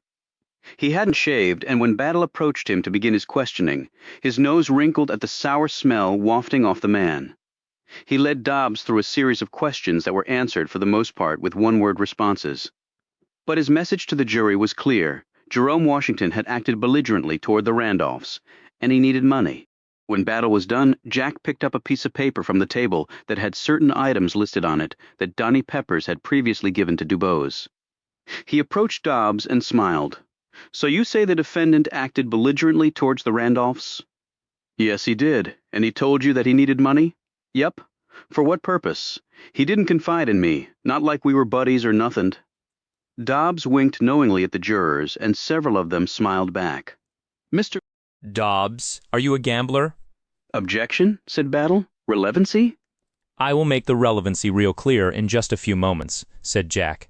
Ambrose frowned down at him from the bench. "Well, please do so quickly. Are you a gambler, Mr. Dobbs?" said Jack, glancing at the paper in his hand. "What do you mean by gamblin'?" snarled Dobbs. Jack looked at the paper. "Dog fights, poker, street craps, and blackjack. Ain't gamblin' illegal in Virginia?" "That's not what I asked." "And just remember, you are under oath, and also know that I'm prepared to call a half-dozen witnesses depending on your answer." Dobbs sat up straighter and crossed his arms over his chest. "Yeah, I done all that." He glanced at the bailiff at the back of the courtroom. "But I don't do it no more." "Since when?" "Since you just told everybody." "What is your yearly income?"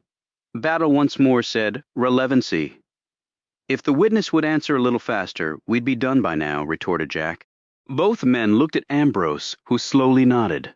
Answer the question. "Depends on the year," said Dobbs. "Last year, then." Dobbs shifted in his seat. "Oh, about $2,000? How about this year? You doing better or worse? Little worse. Probably won't end up making $1,500 this year. You come from money? You inherit a bunch?" Dobbs laughed. "I wish." Jack didn't crack a smile. He just stood there waiting an answer. Dobbs stopped laughing and said, "No, I ain't come from no money. How much do you have in the bank right now?" "I don't use a bank. I keep it on me." "Okay, how much?" Dobbs pulled out his wallet and counted out the money. $40 satisfied? Have you taken out a loan from anyone recently? Anyone given you a gift? Anything like that? No, what the hell is all this about? Okay, isn't it true that you owed $3,150 in gambling debts? Dobbs looked wildly around the courtroom. What? Over $3,000 in gambling debts? You owed that to a number of individuals, correct? Dobbs clenched the top rail of the witness box. I? Correct. Dobbs swallowed heavily and nodded. Yeah, that's right. You must be a really, really bad gambler. Battle rose to his feet.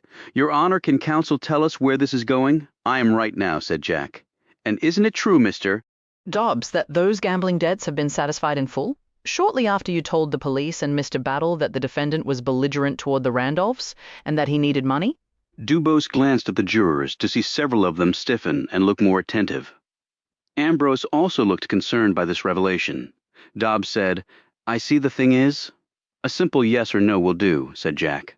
"Well, yeah," admitted Dobbs. "Yes, your gambling debts were paid off?" "Yeah." "How were they paid off?" asked Jack. "I see. I won me some money in a craps game. You won over $3,000 in street craps in Freeman County." Dobbs glanced at the jury to find them staring at him in complete disbelief. "Yes, no, who gave you the money to pay off the debts?" Dobbs slumped back, a resigned expression on his face. "Nobody give it to me." "Mr. Dobbs," began Jack, "I'm telling the truth. Nobody give it to me, but they paid off my debts. Who did and why? I don't know who. I found out when some folks come by. I thought they were there to collect and might hurt me. But they said the money had come in and I was free and clear. And someone did that out of the goodness of their heart?" Dobbs leaned forward. "Yeah, I guess so. No, Mr. Dobbs, someone paid those debts off so you would provide false testimony about Mr. Washington. Isn't that true?"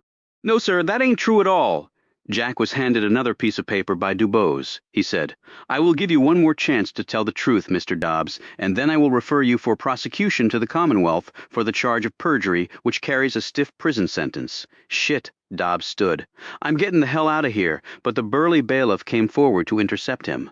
"Sit down, sir," ordered Ambrose, "and no profane language in my courtroom." Dobbs slumped down in the witness chair and started to chew on a fingernail. Jack said, "Answer the question. Who told you to lie?"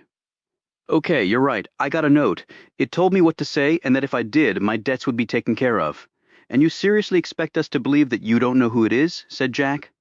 I swear to God. Where's the note? I burned it. Jack glanced at the paper. One more chance. Dobbs was desperate now. Listen, mister. Lawyer? I'd love to tell you, but I don't know who done it, I swear. And the people who were paid off? They told me the money just showed up with a note saying it was to pay off what I owed. That's all they know, too. It's why they come by, to see if I knew about it.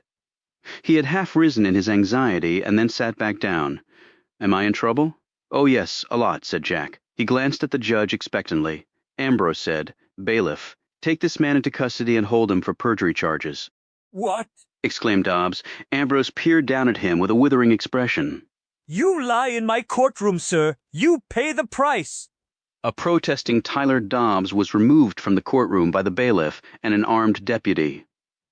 Jack handed the paper he had used to intimidate Tyler into telling the truth back to Dubose.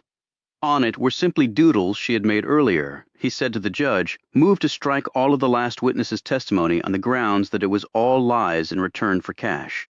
Ambrose looked at a deflated Battle, who said, no objection.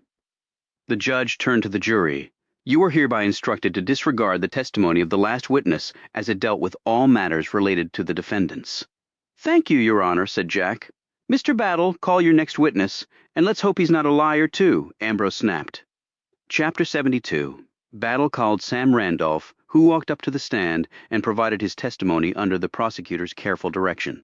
Now, you're of the mind that your father definitely told Mr. Washington about wanting to leave money to him? Battle asked. Before he could answer, Dubose was on her feet. That's speculation on his part, Your Honor. The witness cannot answer that question unless he has direct knowledge that Mr. Leslie Randolph did in fact tell the defendant about his intent to leave him money, Battle said. Your Honor, I am relying on the legal principle of res geste. We have heard previous testimony from other witnesses that Mr. Randolph was a blunt, forceful person who meant what he said. Under res geste, if he told his son that he intended to leave money to the defendant, the jury can draw an inference that he indeed went through with that and duly informed the defendant. I renew my objection, said Dubose. The Commonwealth has not laid an adequate foundation to raise the extremely narrow principle of res geste. Otherwise, it's simply a backdoor for hearsay to be admitted as factual evidence and should not be allowed. Jack looked confused. It was clear he had no idea what the term even meant. Ambrose said, Your objection is duly noted, but I think Mr. Battle has laid an adequate foundation. You may answer the question, sir. When my father got a thought in his head, he acted on it, said Sam. The defendant knew he might get something. Count on it. When Battle was finished, Sam Randolph perched nervously in his chair on the witness stand as Jack approached. Hello, Mr. Randolph. Now, you just testified that your father told you that he was planning to leave something to the defendant in his will. And you also just testified that it is your firm belief that he did indeed tell Mr. Washington of that intent. That's right, but turns out he didn't leave Mr. Washington anything. Then he changed his mind or was killed before he could amend his will. In your sworn statement, you expressed surprise that he would have thought about leaving the defendant anything at all. Correct? Yes. I mean, he wasn't family. He'd only worked for my parents about a year. Now, do you have any direct knowledge that your father actually told Jerome Washington that he was going to leave something of value to him in his will? Battle rose. We already established that under the principle of res geste, Jack said. Well, I was never any good with Latin, so I just thought I'd try old-fashioned English. The courtroom erupted into laughter, with Dubose, Pearl, and Jerome joining in. Even Battle managed a grudging chuckle. Dubose turned to see Hilly smiling proudly at her son's quick wit. Ambrose said, Go ahead and answer, Mr. Randolph. In English? No, I have no direct knowledge of that. Thank you. Now, you're in desperate need of money, are you not? Battle stood. Objection? Relevancy? Dubose rose and said, Your Honor, this is the Commonwealth's witness, meaning we can treat him as a hostile one, and we have every right in trying to show reasonable doubt that other people had motive to kill the Randolphs. I can cite you 10 Virginia Supreme Court opinions that back me up on that point, and your denying our right to do so will guarantee a swift appeal which we will seek immediately depending upon your ruling. Dubose stared at Ambrose, and the judge stared right back at her. Come on, thought Dubose, who had been intentionally provocative with her words to the judge. Show yourself. You know you want to, Jim Crow? However, before Ambrose could respond, Battle said, I withdraw my objection. Get on with it, Mr. Lee, barked Ambrose, who then shot DuBose another withering look. But you watch how you address this court, you? He seemed to catch himself, glanced at the reporters, and added, I have treated you with respect this whole time, and all I ask is for you to do the same, Mr. Bose. He tacked on a forced smile. Of course, Judge. Just trying to be an effective advocate for my client, Jack continued. You were in need of money, correct? Randolph replied. I could use money, yes. And did you expect an inheritance from your parents' estate upon their deaths? Of course I did. But under the terms of their will, you didn't get it, did you? No, but you didn't know that before they were killed, correct? Are you implying that? Sputtered Randolph. Just answer the question, interrupted Jack. Randolph eyed the judge, who said dully, Answer the question, sir. No, I was not aware of the contents of their will until after they died. And where were you when your parents were killed? I was at home. Alone? Asked Jack. Yes? So no one can corroborate your whereabouts at that time? No, snapped Randolph. So you could have been at your parents' home that day? I wasn't. Are you ill, Mr. Randolph? Jack asked. That is none of your business, Jack said. Ordinarily it wouldn't be, but under the circumstances, I'm afraid it is. Before Ambrose could say anything, Jack said, Goes to motive, state of mind, and an alternate theory of who committed the murders, Your Honor, all to demonstrate reasonable doubt. Ambrose sat back, looking irritated. Go on and answer the question, sir. Yes, I am sick, said Randolph, and you're seeking treatment outside of the country? Randolph shot him an angry look. How the hell did you? Just answer the question, please, Jack prompted. Yes, Switzerland. Well, I hope you're successful, Mr. Randolph. Sure you do, Randolph said snidely. But I did not kill my parents. Move to strike the witness's last statement, Jack said automatically. Ambrose turned to the jury and said offhandedly, You are to ignore the witness's last statement as though it had not been said. Jack knew this was really impossible, but he garnered immense satisfaction in forcing Ambrose to have to say it. Now, you had a psychiatrist visit your parents? He said to Randolph. Can you tell us why? Randolph nearly came out of his seat. He looked over Jack's shoulder. When Jack turned around, he saw Christine once more staring intently at her brother. Jack turned back to him. Mr. Randolph? Aye, it's true that I retained a doctor to examine my parents. There's nothing illegal about that, he added quickly. For what purpose did you want them examined? Randolph kneaded his fists into his thighs. I thought they were both losing their minds. Why would you think that? Just little things. But you didn't see that much of them, did you? I saw enough, countered Randolph. Isn't it a fact that you wanted to have them declared incompetent so that you could get your hands on your inheritance sooner rather than later? Objection, leading question, barked Battle. Once again, as my colleague already pointed out, he's the Commonwealth witness. Thus, I'm entitled to treat him as a hostile one. Answer the question, Ambrose ordered reluctantly. My only purpose was what was in the best interests of my parents. Is it true that your father told your doctor to get out, and that no one was going to make him leave his home? I have no idea what you're talking about. And that this stunt made your parents change their will so that you're almost guaranteed not to get a penny from the estate. Go to hell, barked Randolph. I hope neither one of us gets to see that place. Objection, Your Honor, said Battle. Argumentative even for a hostile witness. Sustained, said Ambrose brusquely. Jack held Randolph's gaze. You must have hated your parents very much. Objection, roared Battle. Withdraw the statement. Did you ever ask your parents for the money for your treatment? Objection, relevancy, said Battle. Goes to motive and state of mind, Judge, retorted Jack firmly. Answer the question, said Ambrose, with a quick glance at the journalists in the courtroom. Yes, I asked my father. And what was his answer? Randolph didn't reply right away. When he did, Jack couldn't help feeling sorry for the man. My father said that even if he had the money, he wouldn't give it to me. He said I wasn't worth it. Randolph bent his face into his hands. Jack stared sympathetically at the stricken man for a few moments. Well, I'm very sorry about that. I really am. Nothing further. He walked back to the counsel table. Randolph got off the witness stand, walked down the aisle, ignored his sister's outstretched hand, shoved open the double doors, and kept right on going. Chapter 73. Battle next called Christine Hanover and questioned the woman about her and her husband's trip to Washington, D.C., and Hanover's relationship with her parents. and also about her shock at learning of their deaths. She continually looked at her husband as she testified. Dubose rose when Battle turned the witness over to the defense. She approached Christine. "I'm very sorry for your loss, Mrs. Hanover. Thank you."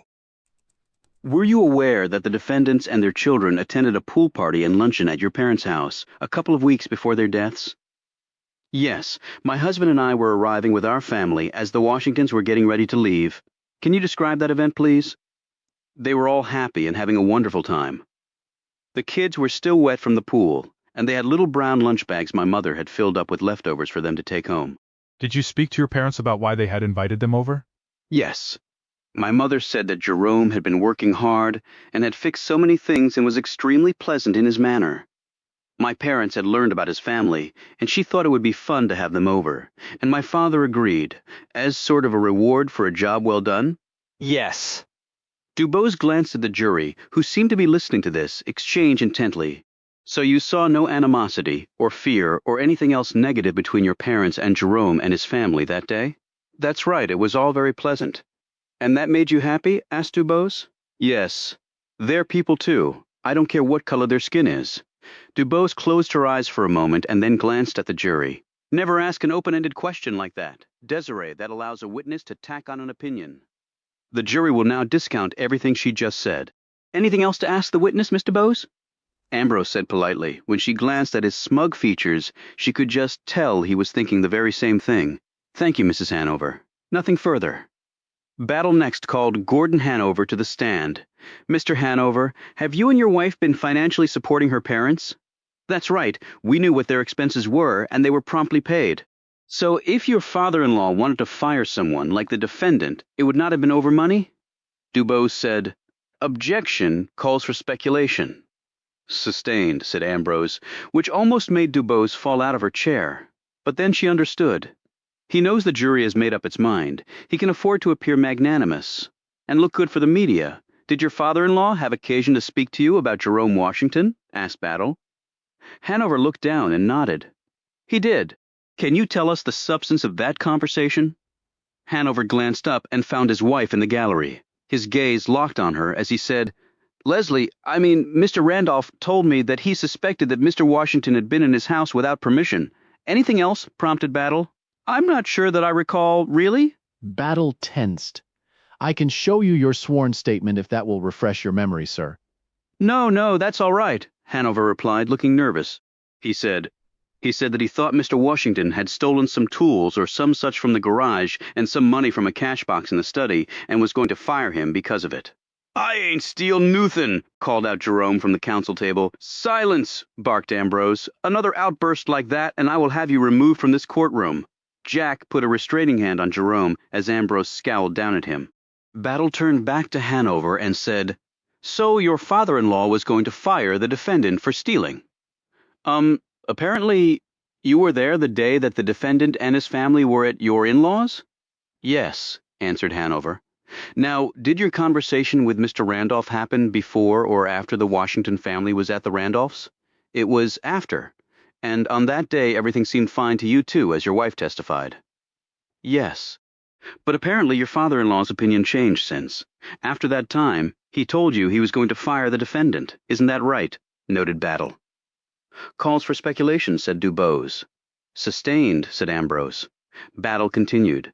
Do you believe that your father-in-law told the defendant that he was going to fire him, or might have already done so? Objection, said Dubose. Speculation, Battle said. Once more I'm relying on res geste, and once more I am pointing out that you have woefully failed to lay the proper foundation to invoke it. She retorted. Ambrose said, Miss Dubose, you know I've already ruled on that. Please respect this court's decision. Objection denied. Answer the question. Yes, I do believe he told Mr. Washington that he would be terminated. Battle went back to his table where his associate handed him a piece of paper. Your Honor, after Mr. Hanover identifies this document. I would like to move it into evidence as Commonwealth's Exhibit Number 31. He passed it to Ambrose. Jack got to his feet. Objection! We have not seen this exhibit, nor was it listed on the schedule. Battle turned to him. Under Virginia law, we do not have to show you every scrap of evidence we collect, Mr. Lee. Indeed, we provided to you far more than the law says we have to, so you have no standing or reason to object." He motioned to his associate, who handed a copy to Jack. The judge looked at the piece of paper and said, "Commonwealth's Exhibit 31 will be accepted into evidence once it is authenticated by the witness." Jack ran his gaze down the paper while Dubose, sitting next to him, did the same. Battle handed the paper to Gordon Hanover. "Do you recognize this, sir?" Hanover looked at the paper. "I do. Can you tell the jury, please?" "It's a bill for a water delivery at my in-laws' home." You had this bill paid? Yes. What sort of water was it? "It's a bill for pool water. My in-laws had their pool emptied and then refilled with fresh water." Battle was handed another piece of paper from his associate, who also passed a copy to Jack. Battle handed it to Ambrose and said, "Motion to move Commonwealth's Exhibit 32 into evidence, Your Honor, once authenticated by the witness." Ambrose looked at the paper and said, "Commonwealth Exhibit 32 to be moved into evidence once validated by the witness." He handed it to Hanover. After looking at the document, Jack glanced curiously at Dubose. Her dour expression showed she now knew exactly what the Attorney General was doing.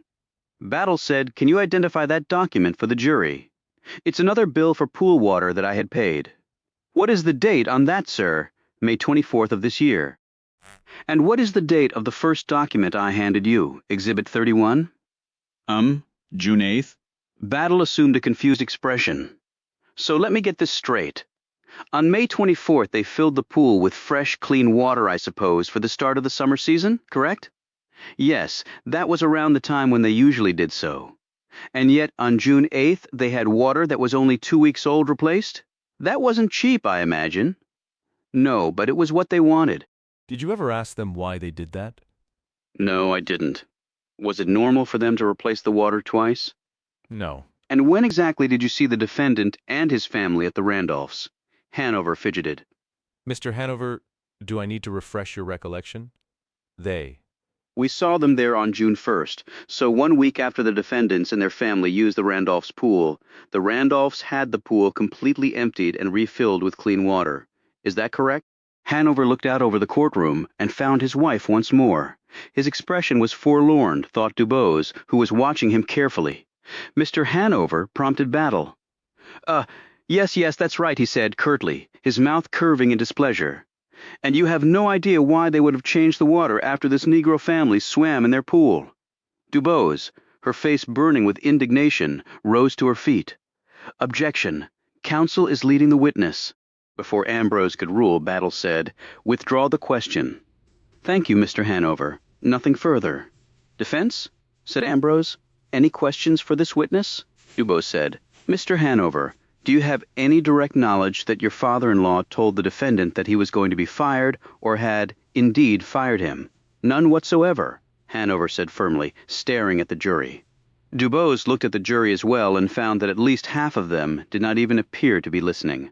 "Nothing further," said Dubose, and Hanover was excused by Ambrose. Battle rose and said, "Commonwealth rests, Your Honor." Dubose immediately said, "Motion to strike the Commonwealth's case." "On what grounds?" asked Ambrose. "That the Commonwealth has utterly failed to prove guilt beyond a reasonable doubt.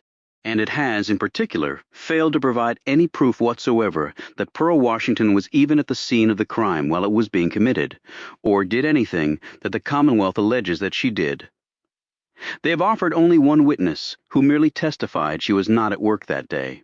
And without that, the evidence presented by the Commonwealth vindicates our clients because Jerome Washington could not have committed those murders while having no blood on his clothing or shoes. The county's own medical examiner was clear on that point. Further, the Commonwealth has utterly failed to provide the murder weapon, or come up with any reason bolstered by evidence as to why it was not found on the defendant's person. And lastly, they have no proof that the money found in the lean-to was taken from the Randolphs' home." Ambrose took off his glasses and cleaned them on his sleeve before putting them back on.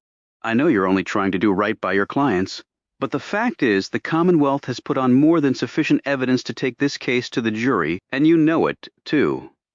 He glanced at the audience before continuing.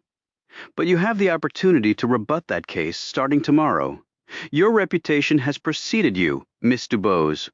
I'm sure we all expect a powerful defense to the Commonwealth's long lists of proofs." He rapped his gavel. Court is dismissed and will reconvene at 10 tomorrow morning. Chapter 74. Jeff, said Christine outside the courthouse.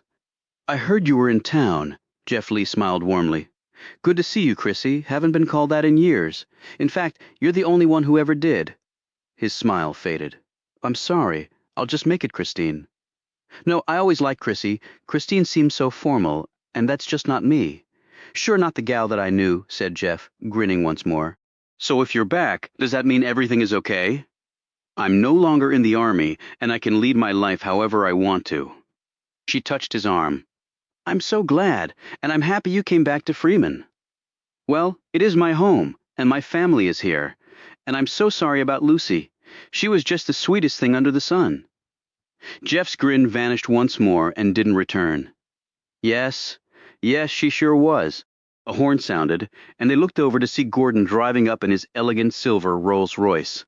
Wow, that is some car, said Jeff. Gordon likes nice things. Heard you got kids? I'm really happy for you. Thanks, maybe we could talk sometime, over coffee? He glanced at Gordon, who was staring at them from the car. Anytime, just let me know. I'm staying at my folks' house. I will. She walked over to the Rolls. Before she climbed in, a man ran across the street and started screaming at her. Rich bitch, he yelled. You love you, N? You better watch yourself. He pushed her up against the Rolls before Gordon could intercede. Jeff Lee had rushed over, picked up the man, and thrown him across the pavement. When two other men, fists raised, came at Jeff, he knocked them both down. So swift had the beating been that both men lay on the street, seemingly unsure of how they had gotten there. Another man came at Jeff with a knife. A few moments later, Jeff had the knife and was holding it against the man's pulsing neck. Anybody else have a problem they want to discuss with me? Asked Jeff, as he shoved the man to the ground. He tossed the knife into a prickly holly bush. Anybody? No one took up the challenge. Jeff turned to Christine and helped her into the Rolls. You okay? Yes, she said breathlessly. Thank you. Yes, thank you, said Gordon Hanover from the driver's seat. This mob is getting out of control. You best get on out of here, warned Jeff. Will you be okay? Asked Christine. You can ride with us. Jeff surveyed the crowd. I'll be fine. I think they have to worry about me. She smiled and touched his hand, and Gordon swiftly drove off. What are you doing? Jeff turned to see his brother standing there. Jack had obviously come out of the courthouse too late to see the altercation. What do you mean? Jack stared after the Rolls. You know what I mean? We were friends, Jack. You know, and I know you were a lot more than friends. And she's married, little brother. So tread carefully. Jack walked away, leaving Jeff to stare pensively after the Rolls. Jack and Dubose were sitting in the garage working that night, when Jack said, I heard you on the radio earlier. When did you do that interview? From a payphone near the courthouse before we came back here. What'd you think? You know how I feel about litigating in the press? I want to win this case, Jack, not lose, and then file endless and pointless appeals while Jerome and Pearl rot in prison. That's my point. We have to put all our energies into the trial. You said your piece out on the courthouse steps, and it was damn powerful, but let that be enough. I'm also a realist, using different tactics than other lawyers, because I have to. You've lost me. With that jury, we have almost no chance unless we deliver the real killer right to the police. And that is not something I can count on, can you? Then what exactly are you doing? I am taking every opportunity to blast to the heavens how blatantly unfair this all is. At some point it should get through even the thickest of heads. There are a lot of white people you will never convince that the races are equal. I don't need to convince everyone, we just have to reach critical mass. At some point the tide will turn. We've made the laws change. Now we just have to bring the majority of your race along. So, should we tell Jerome and Pearl that they're just pawns in a bigger game? She looked at him darkly. They know more than you ever will the powers stacked against them. Do you really think they expect to be found innocent by that jury? Well, we haven't put our case on yet. Our clients are black, not white. And if we can't get into evidence where Pearl was that day, the jury will infer that she was there helping Jerome? Then we have to figure out a way to get it in, said Jack. I've subpoenaed Janice Evans, but she's fighting it and the clock will run out. Okay, in the meantime, how about some dinner? I'm starving. I really don't want to be stared at, not tonight. That won't be a problem, trust me. He hurried inside the house and came back out with a picnic basket. She blanched. Please don't tell me your mother made that. No, Miss Jessup dropped it off earlier. It's part of our legal fee, okay, but where are we going? You'll see, he said. Chapter 75. Jack drove them to the abandoned Penny Bridge. He grabbed the picnic basket and led her out onto the span, stopping about halfway across. He laid out a blanket from the basket. Then he and Dubose set out roasted chicken, green beans, mashed potatoes, soft rolls, and a pitcher of iced tea, and plates, glasses, and utensils. They sat on the blanket, and when Dubose bit into the chicken, she moaned. "Oh my God, that is so good it should be illegal." Jack took a bite. I suspect it might have something to do with bacon fat, Crisco, prayer, or a combination thereof. They ate and enjoyed the breeze that was constant along the river below. "When did they close this bridge?" she asked. "When I was little." He pointed to the east. "That is unofficially the black side of the county. Used to be a lot of white people who lived there, but it changed after the Brown decision. White flight to the suburbs," noted Dubose, "so their children wouldn't have to sit in class with black kids. But it's not just segregated by race. Rich whites live in the northwest part, and folks like my family in the southwest. Wealth and race are truly insidious dividers," noted Dubose.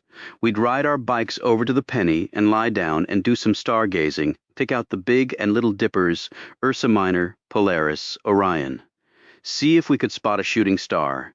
It's supposed to bring good luck. We'd swap dreams and baseball cards and chew our bubble gum and then spit it into the McHenry River. Stupid stuff that boys do." You and your brother were close, I take it? "We were each other's best friends growing up, played ball together, did everything together, really. Mama and Daddy had to focus on Lucy, of course, but that was okay. We understood. We got more freedom, and we always had each other's backs." He looked at her. "What about you? You said one brother's a surgeon, and you have a sister in North Carolina. And you said a younger sister owns an art gallery in Harlem." Yes, Judith. "I see her whenever I'm in New York. We're closest in age." "So were you best friends growing up?" Dubose tensed as she picked at a piece of chicken. No, we weren't. My mother played favorites, you see, and I was her chosen one even over Nathaniel, my doctor brother. When I graduated from Yale Law School, my mother clapped louder and longer than anyone else. She told me that now I had the tools to accomplish great things, to right the world, for our people. Jack took a swallow of iced tea and said, "No pressure there, of course." Judith was only a year younger, so there was going to be some natural rivalry. But she's truly extraordinary in every way, hoping for my mother's praise and love, but never really getting it. My mother wanted me to take care of her funeral, take care of our father, handle the estate. I'm not sure she and Judith even spoke much. That must have been tough for everyone. She looked squarely at him. "I saw it while it was happening, Jack, but I did nothing about it. I actually reveled in my mother's praise in being the chosen one. We all want our parents' love. Anyway, after my mother died, Judith and I sat down and had a come-to-Jesus sort of talk. It ended with us reaching common ground and becoming closer." Noting her depressed look, he lifted the picnic basket top and pulled out a bottle. "I can't swear my daddy didn't bring this wine back after the war, but I thought we'd give it a go." He pulled out 2 glasses, opened the wine, poured generous portions into the glasses, and handed one to Dubose. They moved over to the side of the bridge, took off their shoes, and let their feet dangle over the edge. "So you really don't think we can win this case?" he asked. "There are lots of ways to win, Jack." Her tone was distant and troubled. "The only win for me is if Jerome and Pearl are found not guilty." Dubose looked to the sky. "Maybe we can spot a shooting star, bring us some luck." She drank her wine and gazed at the heavens, and Jack watched her, a woman seemingly with the weight of an entire race on her shoulders, with growing anxiety. Chapter 76. The next day, Jack rose in the courtroom and called Craig Baker to the witness stand to commence the defense's part of the case. "Mr. Baker, can you state your occupation for the jury?" asked Jack. "I'm an attorney in Norfolk with the firm of Day & O'Connor." "And did you have occasion to send a package to Mrs. Ann Randolph?" "I did, although it was supposed to go to a P.O. box she had provided me, but my secretary mistakenly sent it to the Randolphs' home." Jack picked up the empty package from his counsel table and showed it to Baker. "Did you send the communication in this?" "Yes, I did." Jack showed the package to Ambrose. "Move to admit this into evidence as Defense Exhibit 5, Your Honor." Battle got to his feet. "For what purpose?" "My line of questioning will make that clear," said Jack. Ambrose chewed on a nail while he considered this, shooting glances at the crowd of journalists in the courtroom. I'll take you at your word, Mr. Lee. Motion to admit evidence granted. Proceed. Can you tell us the contents of the communication you sent to Mrs. Randolph? I'm afraid that would run afoul of the attorney-client privilege. Oh, so Mrs. Randolph was a client of yours? Said Jack. Yes, she was. And her husband as well? Asked Jack. No, he was not my client. Without telling us exactly what was in the communication, can you tell us generally the nature of it? They were draft pleadings. Pleadings? So Mrs. Randolph was taking someone to court. Correct? Can you tell us who? That may once more run afoul of the privilege. Jack turned to see Christine Hanover listening intently to all of this. He next glanced at the jury to see that they were doing the same. Okay, Mr. Baker, can you at least tell us what sort of law that you practice? Are you a general practitioner? Do you handle lots of different things? No, I confine my practice to one specialty only. Jack shot Battle a sidelong glance. And what is that specialty? I'm a divorce lawyer. A gasp went up throughout the courtroom. Jack turned to see Christine Hanover. She looked relieved, or, more accurately, resigned. She glanced around the courtroom, and her gaze found and held on Jeff Lee, who mouthed the words. I'm so sorry, Jack said. So, to be clear, Mrs. Randolph was divorcing Mr. Randolph? Baker looked at the jury as he said, That can be inferred from what I said, and that inference would be correct. Yes. Your Honor, this was not disclosed to us previously, Battle complained. Why, Mr. Battle, said Jack. We don't have to show you every scrap of evidence that we've uncovered, do we, sir? Bursts of laughter sparked around the courtroom. Everyone just quiet down, growled Ambrose as he banged his gavel. Can you tell us on what ground she was doing so? Asked Jack. I'm afraid I cannot. But it was serious enough for her to engage you to commence a divorce action? Obviously, replied Baker. And serious enough for you to keep the fact of her filing for divorce secret from her husband. Hence the P.O. box? Yes, divorce can be a delicate matter that elicits strong emotions. Thank you. No further questions. Jack walked back to his table. Ambrose peered down at Battle. Commonwealth, anything for this witness? No, Your Honor, said Battle, obviously still processing this development. Then I recall Herman Till to the stand, said Jack promptly. The medical examiner sat back down in the witness box. Mr. Till, you examined the bodies of the Randolphs thoroughly, did you not? I did. Now, in addition to the wounds they received from the attack, did you observe any other injuries on Mrs. Randolph's body that had been there previous to her murder? I did, replied Till. And at our request, you went back over them again, did you not? Yes. Can you describe these injuries? Asked Jack. Till looked at the jurors. She had multiple bone fractures that had healed over time. On both her arms, left leg, cheekbone, and shoulder blade. There were also what appeared to be knife gashes on her arms and legs that had healed, and one of her fingers had been broken a while ago and then healed badly. It was all twisted. It's been stipulated that Jerome Washington worked for the Randolphs for only 1 year. Did all these other injuries predate his time there? Without question, answered Till. What is your professional opinion on how she sustained these injuries? Well, at first I thought perhaps she fell a lot, but after taking another look at everything at your request, I'd say she was beaten, and rather badly, on multiple occasions. A gasp went up around the courtroom. And did she have a more recent injury of that nature, aside from the wounds to which she succumbed? She had a bruise on her cheek that had most certainly been inflicted on the day she died. Thank you, Mr. Till nothing further. Battle rose. Mr. Till, could that bruise have been caused by the struggle with her attacker? Yes, I suppose so. A confused-looking Battle had no further questions for Till, who was excused. Dubose now took over and recalled Christine Hanover to the stand. You had occasion to call the police about your father's physical abuse of your mother, did you not? With a tissue pressed against her nose, she said. Yes, on 2 occasions. I could have called them a dozen times more, I suppose, and maybe I should have. So there was a history of a violent, troubled marriage? Yes. They were not affectionate toward one another. I think it was their children that kept them together all those years. And your mother's injuries? She said quietly. I knew that my father could be a violent man. Before he was married, he fought in World War I in the army, and my mother told me that he brought back bad memories from that time. and that sometimes he could fly into rages. I was the youngest child, but my brother, Sam, he told me of some things that, well, frankly, shocked me. And while I knew that my father was abusive toward her, I didn't know the extent of my mother's injuries that Mr. Till just talked about. She began to weep into her hanky. Did you ever speak to your father about it? Asked DuBose. Many times. And then when they ran out of money and came to us, I told him we wouldn't help him financially unless he sought professional counseling. And did he? Yes, he did. And I thought things were better. But the divorce action apparently shows that things were not, in fact, better. Yes, that's right. Did you know your mother was seeking a divorce? She hesitated. No. So you said your brother knew about the abuse? Asked DuBose. Yes. I didn't know that Sam had tried to get a psychiatrist involved, but if I had known my mother was still being physically abused, I would have tried to put a stop to it, even if it required having my father institutionalized. Battle rose and said, "As tragic and sad as all of this is, Your Honor, what possible relevance does it have to this case?"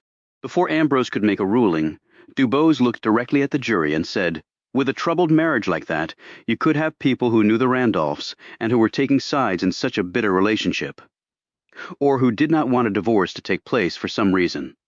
Could that have led to violence against the Randolphs by one of these parties?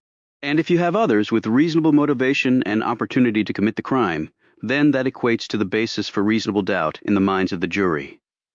She now looked directly at Battle. "I can't think of anything more relevant."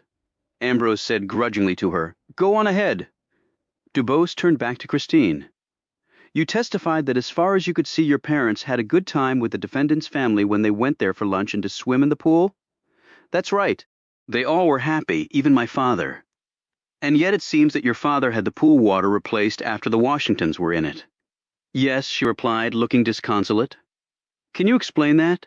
My father was a complicated man, Miss DuBose. I could see him having the Washingtons over and letting them swim and eating lunch outside. But I could also see him wanting to replace the water before any of his family used the pool again. It was just the way he saw the world, I suppose. Do you believe your father liked or respected black people?" "I think my father knew there would always be black people in his life, to serve him, I mean, and to ones who worked for him he could be generous, and he perhaps enjoyed showing off his wealth, his superior position over them. I don't mean that he would do it necessarily in a mean or cruel way. I just mean that he saw it as something to be expected of him, as a benevolent white person." "You mean being kind to those beneath him?" "Yes, I guess that does describe it pretty accurately from his point of view," she said sadly. "Thank you for your candor. I know this can't have been easy." Christine wearily shook her head. "None of this has been easy for anyone." Chapter 77. Later that day, Battle received a message in the courtroom, and immediately asked for and received a recess. Ambrose ordered the trial to recommence on Monday. On their way out of the courthouse, Jack told DuBose, "I bet Battle is licking his wounds right now. We put a real dent in his case. A dent, but not a crack. And Battle could come back with something unexpected after the weekend. The people behind all this may sense vulnerability in the Commonwealth's case and want to do something about it. That's probably the message Battle got, and why he asked for the recess. And frankly, that has me worried, Jack." They drove to the men's prison to meet with Jerome. "It real good? What you did talking to Miss Christine about her daddy and the pool water," said Jerome. "It was all outrageous is what it was, Jerome," said DuBose sharply. He shrugged. "No, it just be how Mr. Leslie was. We got cleaned up real good before we went there, but he didn't know that. You could never scrub hard enough to turn your skin white, which would have been the only thing that would have worked for that man," commented DuBose. Jerome glanced away as Jack said, "We've got some more witnesses to put on, and we have to be prepared for whatever else Battle throws at us, Jerome. But we feel pretty good about things. So maybe I be out of here soon?" he said hopefully. "We'll have to see," said Jack cautiously. "But even if we lose, we already have strong grounds for appeal," added DuBose. "How long that take?" "It's hard to say," she replied. "So maybe a week, something like that." Jack eyed DuBose, who said, "Let's just take it one step at a time." Later, as they walked out, Jack said, "I feel like we're misleading him, Desiree. He knows we could win or we could lose, and if the latter, we appeal. But he seems to think an appeal will happen in a snap. And if we come to it, we'll explain all about that in greater detail. But telling him that it could take months or years now, What good will that do, for either of them? They walked over to the women's prison and were escorted to Pearl's cell. The young woman rose from her bunk and gave Dubose a hug. Thank you for what you done yesterday, not telling everybody about what happened. I would never do that, Pearl, not unless you gave your permission. You think all them white men going to see the truth for what it is? If they use their brains, they will, said Jack. Well, from where I'm sitting, that'd be asking a whole lot, said Pearl. Dubose said, we're going by your house. Can we bring your kids anything? Pearl slid her hand under her thin mattress and pulled out a slip of paper. She handed it to Dubose. This here is a letter I wrote for him. Jack looked curious because he obviously didn't think Pearl could write. Dubose looked at it and said, oh, it's pictures. Yeah, that how? That how I like to write to him. She glanced anxiously at Jack, who was studying the paper. He said, Pearl, you are one fine artist. When did you draw these? Mama brought me the paper, and the guard here say it okay if I have a pencil, and I ain't got nothing else to do except worry about everything. That evening they drove out to the Washingtons' home. Miss Jessup was also there helping Pearl's mother, Maggie. I've seen you in court. I'm surprised Ashby gave you time off, said Jack. Me and Mr. Ashby have made us a deal, said Miss Jessup. Leastways I told him where I needed to be. I made him enough food to last him a while, and the house is all clean, and he's got his liquor. How about Albert Custer, Pearl's boss, said Jack. That man ain't never gonna trouble no woman again. They didn't kill him, did they? Exclaimed Jack anxiously. She said primly, no, but he probably wishes they had. Wait a minute. You don't mean Miss Jessup cut him off? I mean he ain't gonna be troubling no woman no more. Dubose showed Pearl's letter to the two older children, 6-year-old Elijah, who was tall like his father, and 4-year-old Kayla, who was petite like her mother. Darla Jean perched quietly in her playpen, watching all of them. Your mama is quite an artist, Jack told the children. How are Mama and Daddy? Asked Elijah solemnly. Dubose said, they're doing okay. They miss all of you so much. When they coming home? Asked Kayla in a small voice. I hope soon, said Dubose. Come on, children. Time to eat, said Maggie, and she led them into the kitchen after picking up Darla Jean. Miss Jessup said, now you can tell me how you really feel. It's Virginia, and our clients are black, said Dubose candidly. So not good then, said Miss Jessup. We have to hope for the best and prepare for the worst, said Dubose. Honey, I've been doing that my whole life, and the worst is pretty much all I ever got. Chapter 78. Jack parked in front of his parents' house, and he and Dubose got out. When Jack heard someone calling his name, he turned to see the old man waving at him from the large rambling house, several up from his parents. After telling Dubose that he would meet her in the garage, Jack strode off and met up with the man in the latter's front yard. Hey, Mr. Ashby, how you doing? Ronald Ashby would have been around Jack's height, but his spine was bent painfully forward, and his spindly legs were clearly failing. He was thinly built except for his potbelly, and his hair was nearly all gone, the exposed scalp burnt by the sun. He wore a faded blue shirt, wrinkled beige slacks, and comfortable-looking slippers with no socks. He had a cane in hand and had it pressed firm against the earth to hold himself up. Doing, Jack Lee, doing, he drawled. I just saw Miss Jessup over at her granddaughter's house, she said. She said what? Broken and agitated Ashby. What was she saying to you? That you gave her the time off to help with her family and watch the trial, but she made sure you had food and the house was clean. Ashby looked at him suspiciously, but then nodded. You want to come on in? I wanted to ask you about the trial, son. Okay, but I can't stay long. Nobody stays long anymore, said Ashby with one of the saddest faces Jack had ever seen. My children never come to see me. Did you know that? Jack simply shrugged. Come on, then. He led Jack into his immaculate house, which smelled of pine sol and pledge. Fresh flowers were in vases on various tables. Ashby led him into what was clearly the study. Jack noted the worm-eaten floorboards, shelves filled with old law books and framed photographs. There was a lawyer's partner's desk with a tall, leather-backed swivel chair, a small couch, and 2 upholstered chairs, and a full bar, which Ashby headed straight to. You thirsty? He asked Jack. What do you have? I got everything, son. Just name your poison. A finger of Scotch neat. I'll join you in that. Been trying to cut down on the bourbon. Better for my health. He cackled at his little joke. He brought the drinks over. Jack held Ashby's until the man carefully made it down to the couch, and then he handed the drink to him. He sat in a chair opposite Ashby. Wish my place looked like this. Well, before it burned down. This is all Miss Jessup's work. Up to me, I'd be lying under a heap o' old newspapers deader'n a run-over squirrel. Jack nodded appreciatively. She's a right fine housekeeper. Ashby looked into his glass. Don't know how I would have made it without her. Not after Alice did what she did. Yes, sir, said Jack, who was now regretting his decision to join the man. You know about Alice? Well, I heard like everybody else. You sure Miss Jessup didn't tell you anything more? Jack took a sip of his scotch. Anything more, what? Oh, never mind. Now tell me how the trial is going. He squinted at Jack.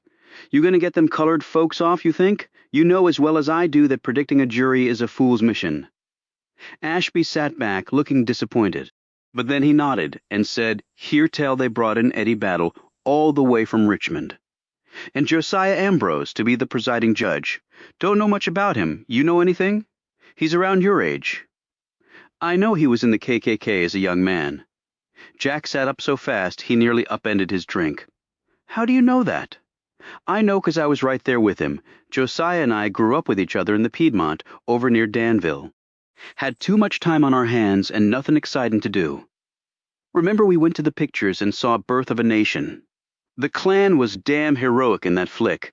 Don't know how much was true, but it got our blood going, so we joined up. Yeah, said Jack, trying hard to keep the disgust out of his voice. So how'd he become a judge with that in his background? Ashby chuckled. Hell, back then, pretty much every white man I knew was either in the Klan for real or in spirit. You use that as a disqualifier, son. You wouldn't have many judges or lawyers left, or police. But they gonna win in the end, he added. Jack looked confused. Who is? Collards, o' course. Ashby laughed so hard he nearly spilled his 3 fingers of scotch. Won't that be something, rile up a bunch? Folks. Yes, sir, Jack studied the old man. And how do you feel about that, Mr. Ashby?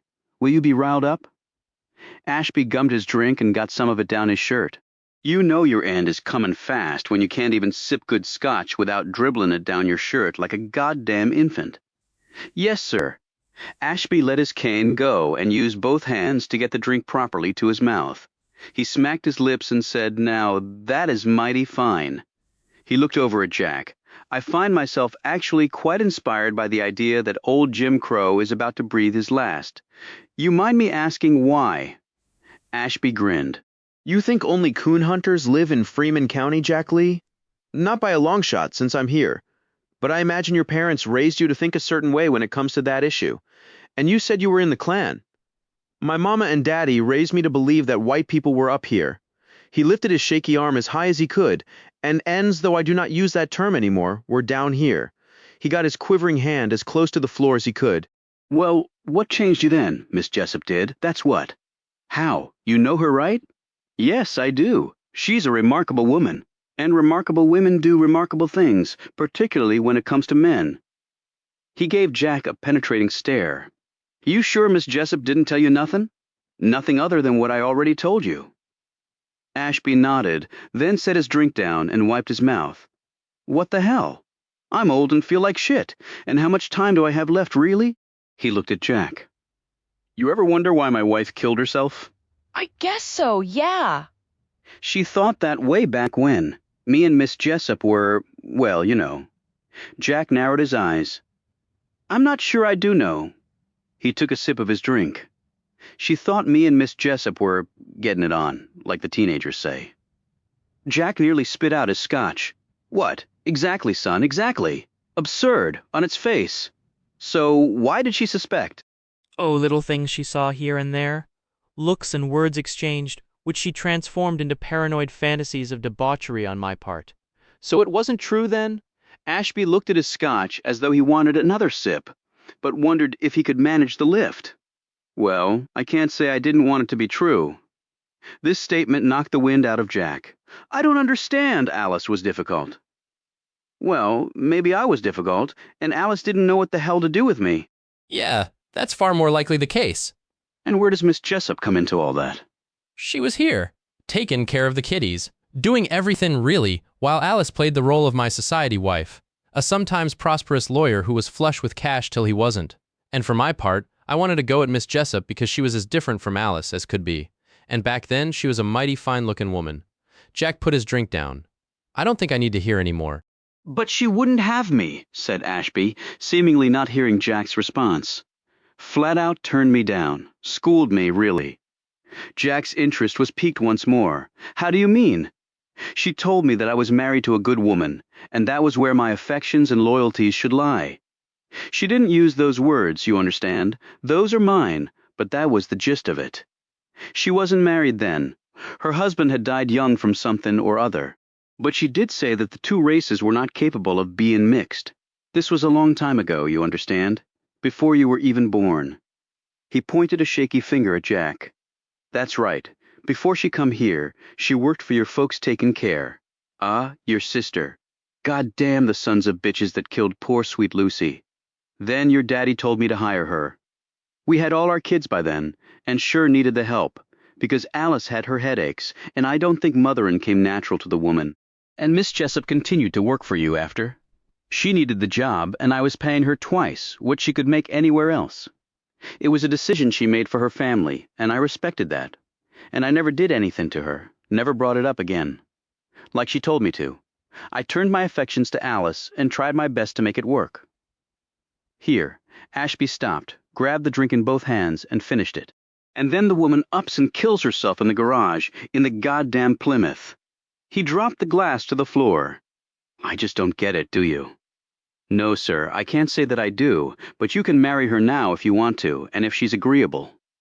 Ashby glanced at him sharply. What the hell you talking about, boy? You can marry Miss Jessup if you both want that. Law now says you can. I know what the law says, but why the hell would I do that? Well, if you wanted to get it on with her, I thought you might love her. She comes here every day. If you got married, she could live here while she's taking care of you. And it would save her a long trip both ways. Marry her and live here with me. Are you out your mind, Jack Lee? Do you know what people would say? You just told me you're old with not much time left. Why do you give a damn what people think? I just do, and love her. Look, son, I said she was different. Exotic, so to speak. This house here, do you know it stands on the exact spot where the plantation owner's home used to be? No, I didn't know that. Bet he slept with his slave women, and I'm also sure those poor women had no choice in the matter. Ashby settled back and assumed a pedantic tone. It was sort of economics, you see. More babies, more slaves, like printing money or some such, because the law back then was if you're born into slavery, you're a slave for life. They were people, Mr. Ashby, not property. Well, technically back then, they were both son, Ashby said offhandedly. His temper barely under control, Jack rose. I have to be going now, Ashby said in a distracted tone. Thank God I still got Miss Jessup.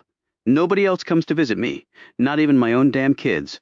Well, don't always think Miss Jessup will be here for you. What the hell do you mean? Ashby said, looking startled.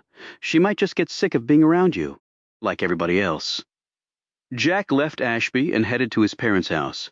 He thought back to the time when he was a child, and he'd overheard Mrs. Ashby and Miss Jessup arguing. It must have been about her suspicions regarding her husband, and Miss Jessup, oil and water, do not mix inside the garage. Dubose was working away at her desk. Jack pulled up a chair across from her. She held up a copy of a national news magazine. On the cover were the Washingtons in their shackles, and next to them a photo of the very white and very elderly Randolphs. What does it say? He asked. Not that it matters much after that cover photo, but nothing good about us or our clients. Howard Pickett and George Wallace are both quoted, and they cherry-picked some of my statements to make it seem like I want to overthrow the government and put all white people in prison. Oh, and listen to this. She opened the magazine and read off a page. The one constant source of legal integrity has been the thoroughly professional manner of Judge Josiah Ambrose, who has shown himself to be not only fair but compassionate.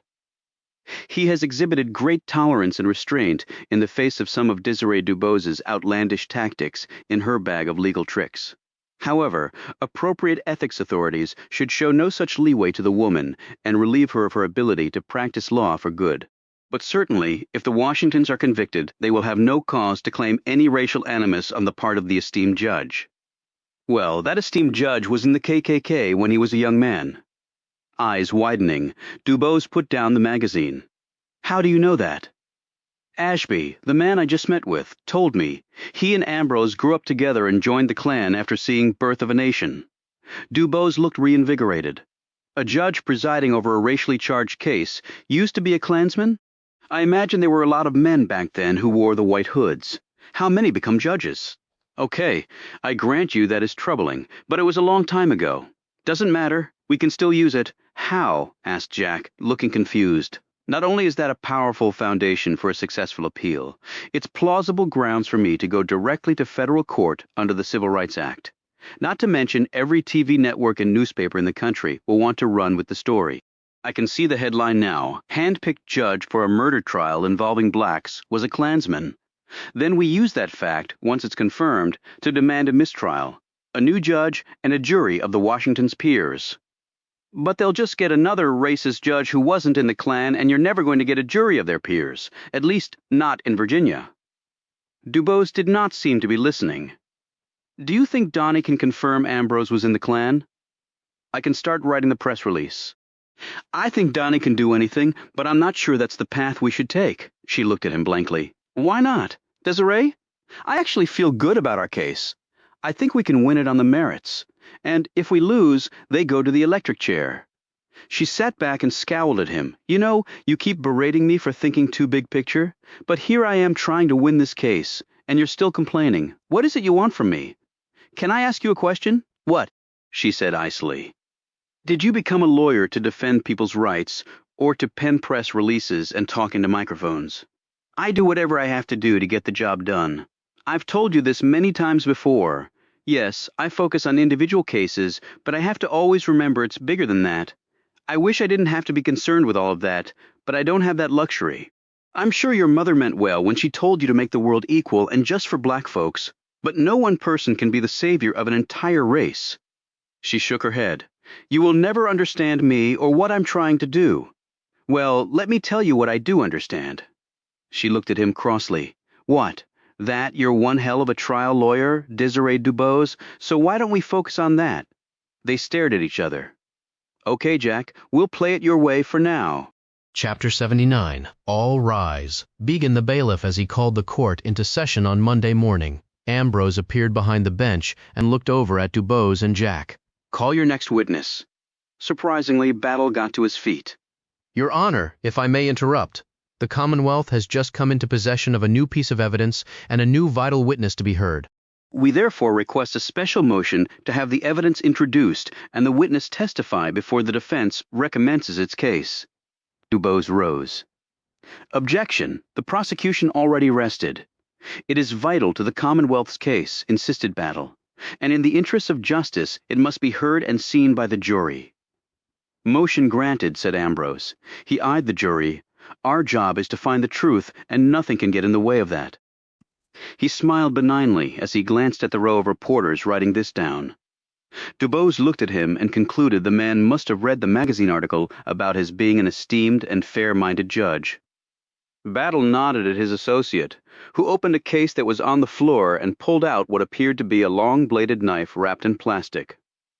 Wait, are you saying that's the murder weapon? Exclaimed Dubose. Yes, conceded Battle. Dubose said, Your Honor, this is truly outrageous. Let's just keep the drama to a minimum and hear what the man has to say, admonished Ambrose. Go on ahead, Mr. Battle. I recall Herman Till to the stand, said Battle. Till took his seat, and Battle approached with the knife still sheathed in plastic. Can you identify this, sir? Yes, over the weekend it was provided to me by the Sheriff's Department, and I examined it. And where was it found? I was told in a rotted stump on the defendant's property. Dubose leapt to her feet once more. Objection!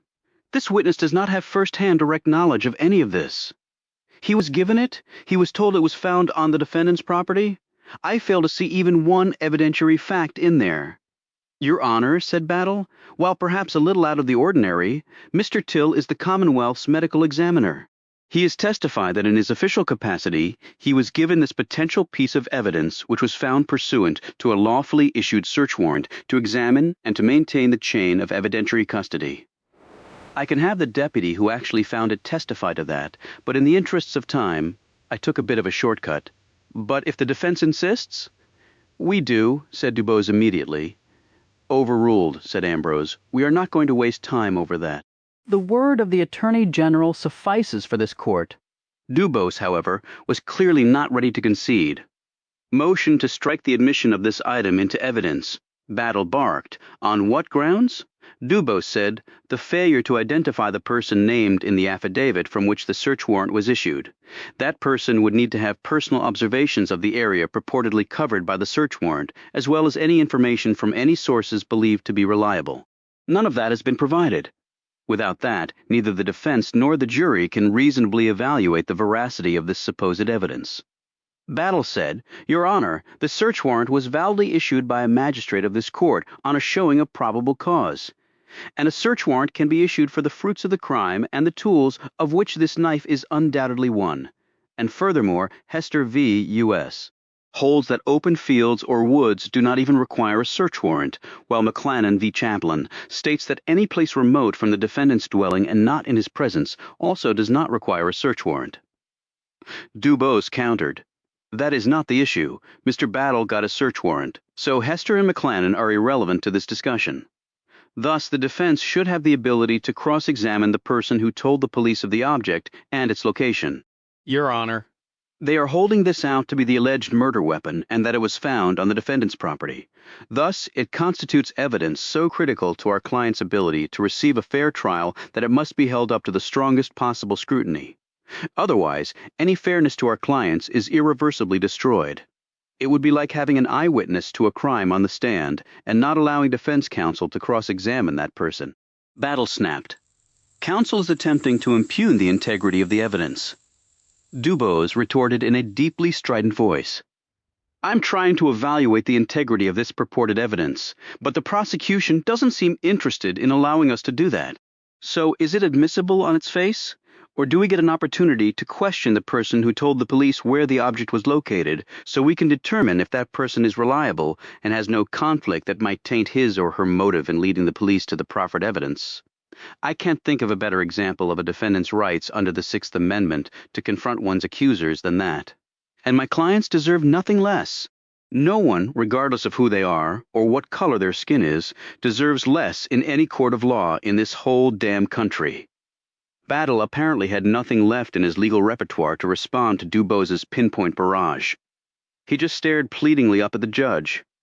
Ambrose seemed totally unsure of what to do. He looked around the room and Jack followed his gaze until it came to rest on Howard Pickett. The coal millionaire didn't say anything, didn't move a muscle. He just stared right back at the judge. Jack turned to see the reporters writing down every word Dubose had uttered. A thoroughly out-of-his-depth Ambrose rubbed his mouth and said in a halting voice, I'm going to deny your motion, Miss Dubose, and allow Mr. Till to testify without putting on the stand the person named in the affidavit. Dubose stared at him, and he looked back at her for a moment that seemed to stretch to eternity before Ambrose flinched and dropped his gaze. She said, I renew my objection, and I will take it up post-haste with the Virginia Supreme Court, and we will get this piece of alleged evidence thrown into the garbage where it belongs. Ambrose cast her a nasty look and snarled, I'm sure you'll try. A seething Dubose sat back down to find Jack beaming at her. What? She snapped in a sharp tone, scowling at him. Now that was Desiree Dubose, the legendary trial lawyer, fighting for her clients to the fullest. And I have to tell you, it was pretty damn awesome to behold. Dubose's cheeks flushed, and she smiled self-consciously at his praise. A clearly rattled Battle turned back to the witness. All right, Mr. Till, did you examine this object? I did. And your findings? I'm no expert, but it looks to be a pretty old Army-issued bayonet or weapon of some kind. It has blood on it. The blood matched both the Randolph's types, though I can't tell for certain that it is their blood since there is no medical test to determine that. However, the blade does correspond with the wounds I found on the couple. And it's a matter of public record that Jerome Washington served in the Army, Battle said to the jury. Dubose got to her feet. Mr. Till said it was pretty old, but the record also shows that Mr. Washington just got out of the Army a little over a year ago. So how old is old? Battle turned to her. I'm not necessarily saying this thing was issued to him while he served, but since he was in the military, he probably would have access to God knows how many weapons and such, including ones like this. You have no proof it was issued to him, retorted Dubose. Or that he had access to weapons like this one, and I thought trials were all about proof. Ambrose smacked his gavel. Your position is duly noted, Miss Dubose, but I'm going to let Mr. Battle continue with his examination of this witness. Battle said, "Thank you, Your Honor." He turned back to Till. "Any fingerprints on it?" "No, sir. It was wiped clean, deliberately." "Objection, speculation," instantly barked Dubose. "Sustained." Ambrose eyed her severely. "I'll give you that one. I have no further questions," said Battle. "Defense?" said Ambrose. Jack and Dubose held a hurried conference. "May we see the weapon first? Or is that asking too much?" Dubose said coldly. Battle handed it over. "Defense requests a 2-day recess," said Dubose. "What for?" asked Ambrose, appearing shocked by this. She said slowly and carefully, trying to keep her temper in check. "We have just been handed what the Commonwealth is alleging is the murder weapon, Judge, and that they also allege was found on the defendant's property. We'd like some time to investigate this further outside of court, so that we can prepare for our next steps in court." Ambrose seemed to have lost patience with appearing fair-minded. "I'll give you 10 minutes. Make good use of it." He rose from the bench and disappeared into his chambers. Dubose scowled at Battle. "I didn't expect this kind of dirty-handed trick from you, Edmund." He looked uncomfortable. "It really just came to our attention, Desiree?" "The hell it did." She looked away in disgust. Jack was checking out the weapon, turning it over and over. He asked Jerome if he'd ever seen it before. Jerome shook his head. "No, sir, never." Jack felt someone tap him on the shoulder. It was his brother, leaning over the railing separating the gallery from the front of the courtroom. "Let me see that thing," said Jeff. Jack handed it over, and Jeff examined it thoroughly. Then he smiled, pointed to a barely visible marking on the blade, and whispered to Jack, who stiffened when he saw what his brother was indicating. The two brothers conversed in low voices for a couple of minutes. Then Jack took the weapon and spoke at length into Dubose's ear. She nodded in agreement. When Ambrose returned, Dubose rose. "Your Honor, in light of the seriousness of this piece of evidence, the defense would like to call an expert witness to validate it." "Mr. Till?" said Ambrose. "No, Mr. Till has already acknowledged that he is no expert on this subject. I call Mr. Jefferson Lee, who barked Battle. Mr. Jefferson Lee, a decorated war veteran with the United States Army." "I don't see how that makes him an expert on knives," protested Battle. "Let me put him on the stand, and show you then. You always have the right to cross-examine him, Mr. Battle. And you dumped this on us, and the judge will not grant a recess, so we have no time to find another expert. Thus, I don't see how you have any grounds to object." Battle exclaimed, "Wait a minute, Lee." He looked at Jack. "Are you related?" "He's my younger brother." "Your Honor," exclaimed Battle, "we can't allow defense counsel's brother to testify. That is outrageous." Dubose pounced. "What is outrageous, Mr. Battle, is your ambushing us with this purported murder weapon without even allowing us to question the person who led you to it. And if the judge isn't convinced he's an expert, he won't be able to testify. And if he is no expert, I'm putting a stop to this real quick," said Ambrose. "Defense calls Jefferson Lee to the stand," said Dubose immediately. Jeff Lee rose, walked ramrod straight to the witness stand, and was sworn in. Dubose approached with the weapon in her hands. "Mr. Lee, did you serve in the United States Army?" "I did. For how long?" "Nearly 14 years. Battle flinched and looked over at Jack. "What rank did you achieve?" Dubose asked Jeff. "I was an enlisted man. I came out as a sergeant major." "Did you serve in Vietnam?" asked Dubose. "Yes, ma'am. 2 years total in country. Were you a Green Beret?" "Yes." "Still consider myself one." Even Ambrose looked impressed by this. "Were you wounded?" "Twice, knife to the leg, bullet to the arm." "So 2 Purple Hearts?" said Dubose. "Yes, and the other medals, Silver Star, 2 Bronze Stars, among others." "So you were quite brave?" "I did my job." "You're a hero," noted Dubose. "No, ma'am," Jeff said firmly. "The heroes are the men who didn't make it back home. I was just one lucky sobe." Dubose glanced at the jury. The men were all nodding in agreement. "Were you issued weapons like this one in the Army?" she asked. "Jeff, I was. For what purpose?" "Well, for example, Vietnam's a jungle, ma'am, and you have to cut your way through it with a machete. I've also used bayonets and combat knives, and in hand-to-hand fighting, I killed many of the enemy with them. Before they could kill me," he added, The jurors were all staring and listening, captivated. Dubose looked at Ambrose expectantly. Will you accept this witness as an expert on equipment with which he is intimately familiar? A wounded Green Beret with silver and bronze stars who served his country bravely for nearly 14 years and defended it with his own blood. Ambrose looked at Battle, who glanced nervously away. Then he stared at the jury who, to a man, were gazing in awe at Jeff Lee. Mr. Lee is accepted as an expert witness for purposes of the examination of the evidence in question, he said. And thank you for your service, young man. Dubose handed Jeff Lee the weapon, and when their gazes met, they exchanged a brief smile. Is this knife the same type that was issued to you while you were in Vietnam? No, ma'am, it's not. Looks nothing like the bayonets we use today, or even the ones used in World War II. Battle rose. I would like the record to reflect that I already pointed out this weapon is old, but that the defendant may have had access to it while serving in the Army. Maybe he stole it from an armory or a museum or some such.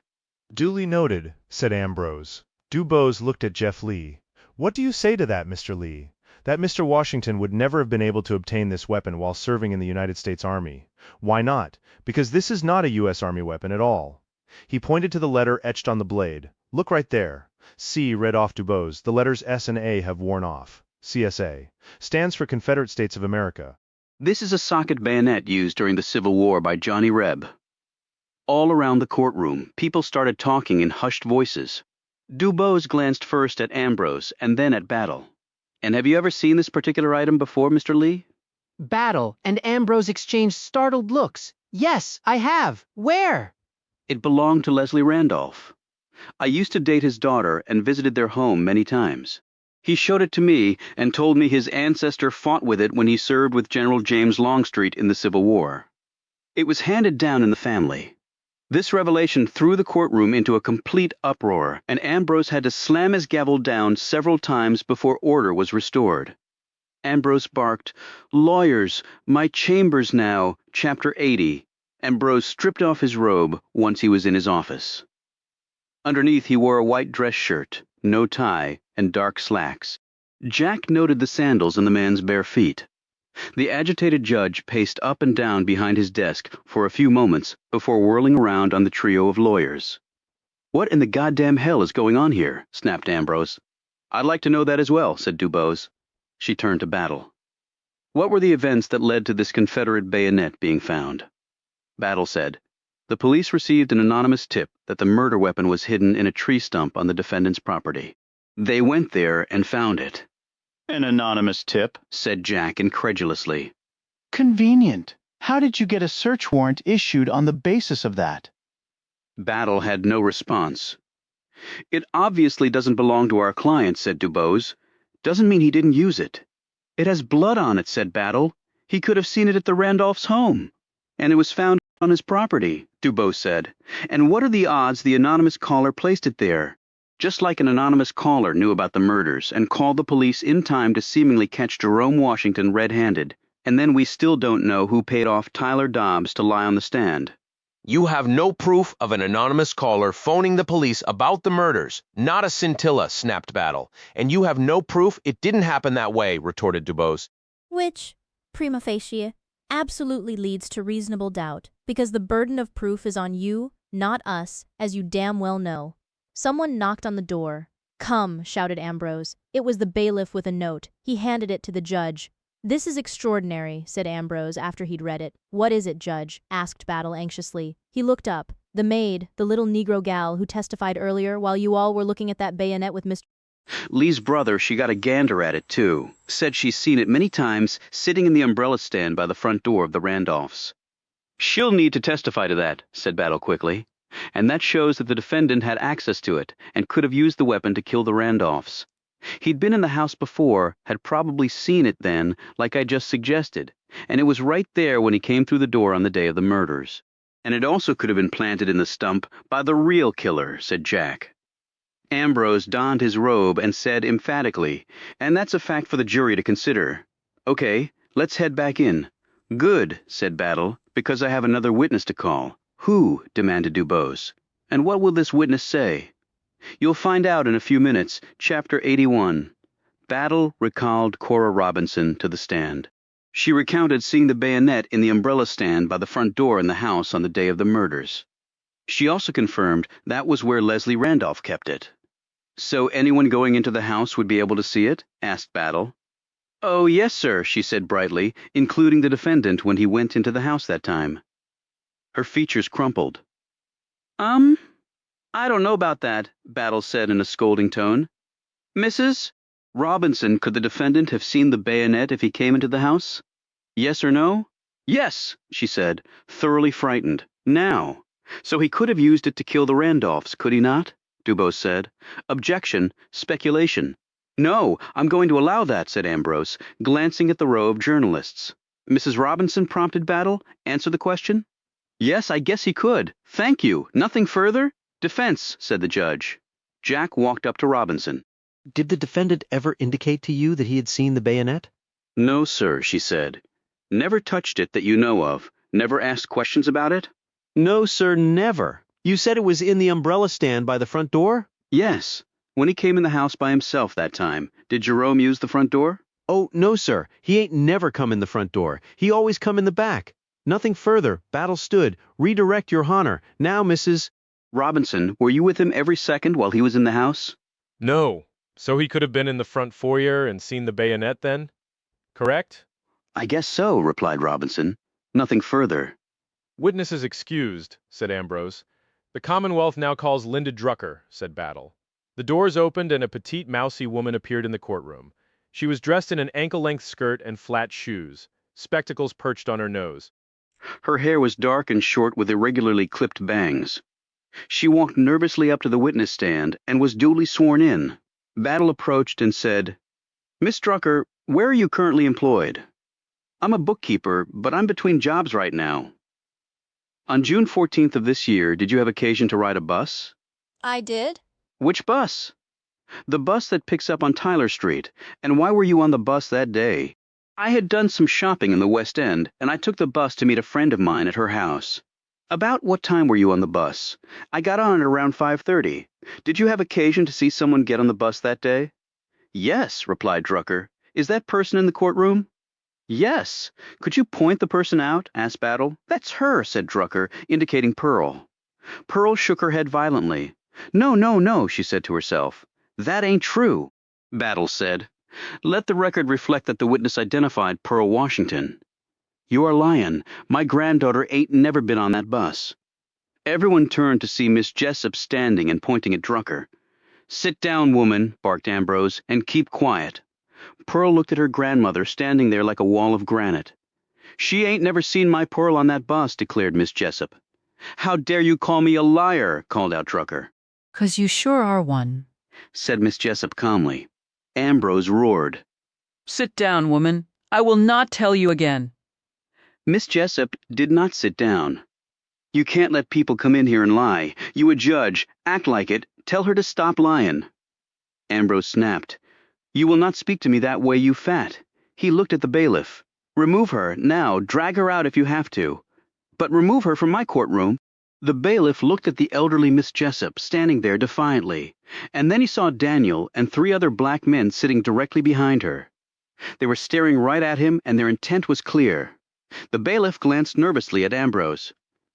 Judge, get that person out of here, barked Ambrose. Now Hilly rose to her feet. You throw her out? You throw me out too. She locked arms with Miss Jessup.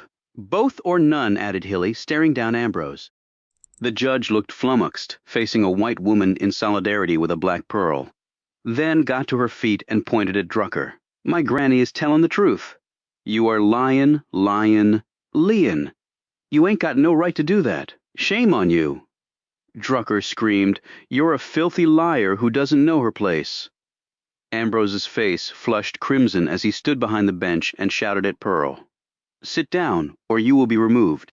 Bailiff, I told you to remove that old fool of a woman. Pearl glared at Ambrose. My granny ain't no old fool. She looked at the bailiff.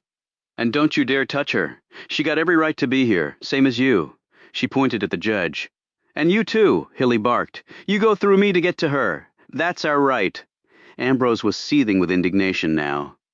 I'm the judge. I tell you what rights you have and don't have. Bailiff, do your duty and remove all 3 of them. Call in armed deputies. But do it now. Pearl screwed up her courage and said, "You ain't nothin' but an old white man who thinks he knows everything. But you don't know nothin' about me or my granny. So you just sit down and you shut up." Eyes near to popping from their sockets, and apoplectic Ambrose screamed, "Why, you filthy little N!" The courtroom instantly became still and silent. Ambrose stood there frozen for a moment before looking around in a daze, as though he only now realized he was in front of people other than Pearl. The reporters were scribbling furiously. Hilly and Miss Jessup shared a satisfied look before retaking their seats. Pearl fell back in her chair, looking astonished. Under her breath, she said, "I can't believe I just done that." In the absolute silence of the courtroom, Ambrose plopped down in his chair and fiddled with his gavel, looking disoriented.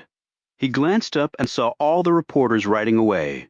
He finally said in a desultory voice, I apologize for that little outburst. Don't know what came over me. Now you go on ahead, Mr. Battle." A shaken Battle cleared his throat and asked the witness gingerly, "Now, do you recall about what time that was, Miss Drucker?"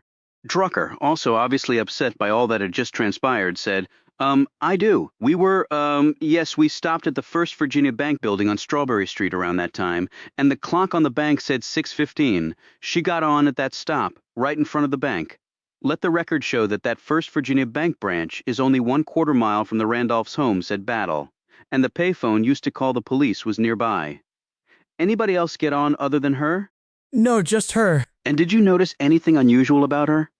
Well, she looked nervous, and she was carrying a large duffel bag. When she sat down, she was almost right across from me. Did you see anything else?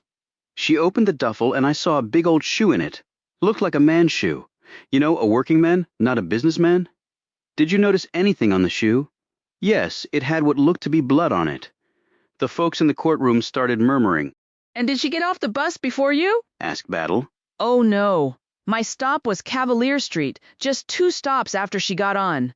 Battle said, let the record reflect that the defendant would need to get on 2 more buses to go to her home in the Far East End. He turned to Drucker. Thank you for your testimony. Nothing further, Judge?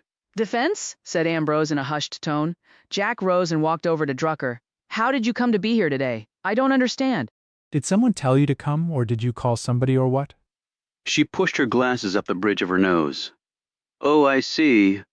I was following the trial in the papers and on the TV, and when I saw a picture of that gal over there, she paused and gave Pearl a withering look. I knew I recognized her, so I called up the police and told them what I had seen. They asked me to come in and give a statement, and then I met Mr. Battle over there and told him, I see. What stores did you shop in?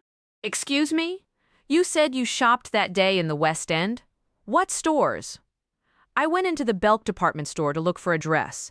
She tucked her hair behind her ear and looked down at her drab clothes. I wanted to get something a little more fun. Anyone see you, talk to you, did you try on any dresses? Your Honor, complained Battle. Where is this going? I have every right to probe this witness's recollection and the truthfulness of her testimony, pointed out Jack. She remembers times and faces and duffel bags and bloody shoes and bus stops real well. You'd think she'd remember where she shopped that day. Otherwise, it seems fishy, Drucker said stiffly. I went to Belk. I didn't find anything I liked.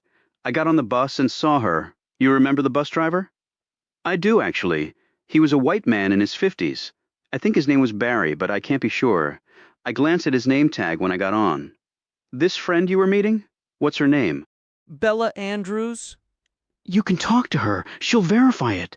So you're saying a woman resembling the defendant? Drucker interrupted, eyeing Pearl. No, not resembling. It was her, I'm sure. Okay, she was carrying things from a murder scene, and she opened it up on a bus for all to see, including bloody shoe. No, there weren't many people on the bus. I was the only one close to her and who could see anything. And I already said she was nervous. I'd have been nervous, too, if I'd just helped kill some people. Motion to strike that last part, Judge? Argumentative and non-responsive, said Jack automatically. A still distracted Ambrose murmured, disregard the witness's last statement, and with one glance you can say it was a man's large work shoe, said Jack. My father was a bricklayer. He had shoes like that, big ones. And you said it appeared to be blood, so you're not sure? I'm pretty sure it was blood. Did you speak to the defendant? No, I didn't know her. Did she see you? Asked Jack. I don't think so. She was keeping her eyes down. But you somehow got a good look at her. Enough to positively identify her? I got a good look at her while she was walking down the aisle to her seat. Look, I didn't have to come down here and testify. I'm just trying to be a good citizen. And the court appreciates that, said Ambrose, pepping up. Anything else? Jack said, Not at the moment, but I reserve the right to recall this witness due to the way in which she was dropped in our laps at the last minute. Dubose rose. Considering the recent developments of today, defense requests that court be adjourned until tomorrow morning. Battle looked at her and said, No objection. Court is adjourned until 10 tomorrow, said a relieved-looking Ambrose. Chapter 82. Back at their garage office. Jack said, Well, thanks to Miss Jessup, my mother, and Pearl, at least Ambrose has been revealed as the racist he clearly is. Yes, he has, agreed Dubose, who did not look cheered up by this small victory at all. I don't think we have any option now but to put Pearl on the stand to refute Drucker's testimony. That is really risky, cautioned Dubose. We will need to instruct Pearl to plead the Fifth Amendment in response to some of Battle's questions, and this jury will interpret that as proof positive of her guilt if they're not already there.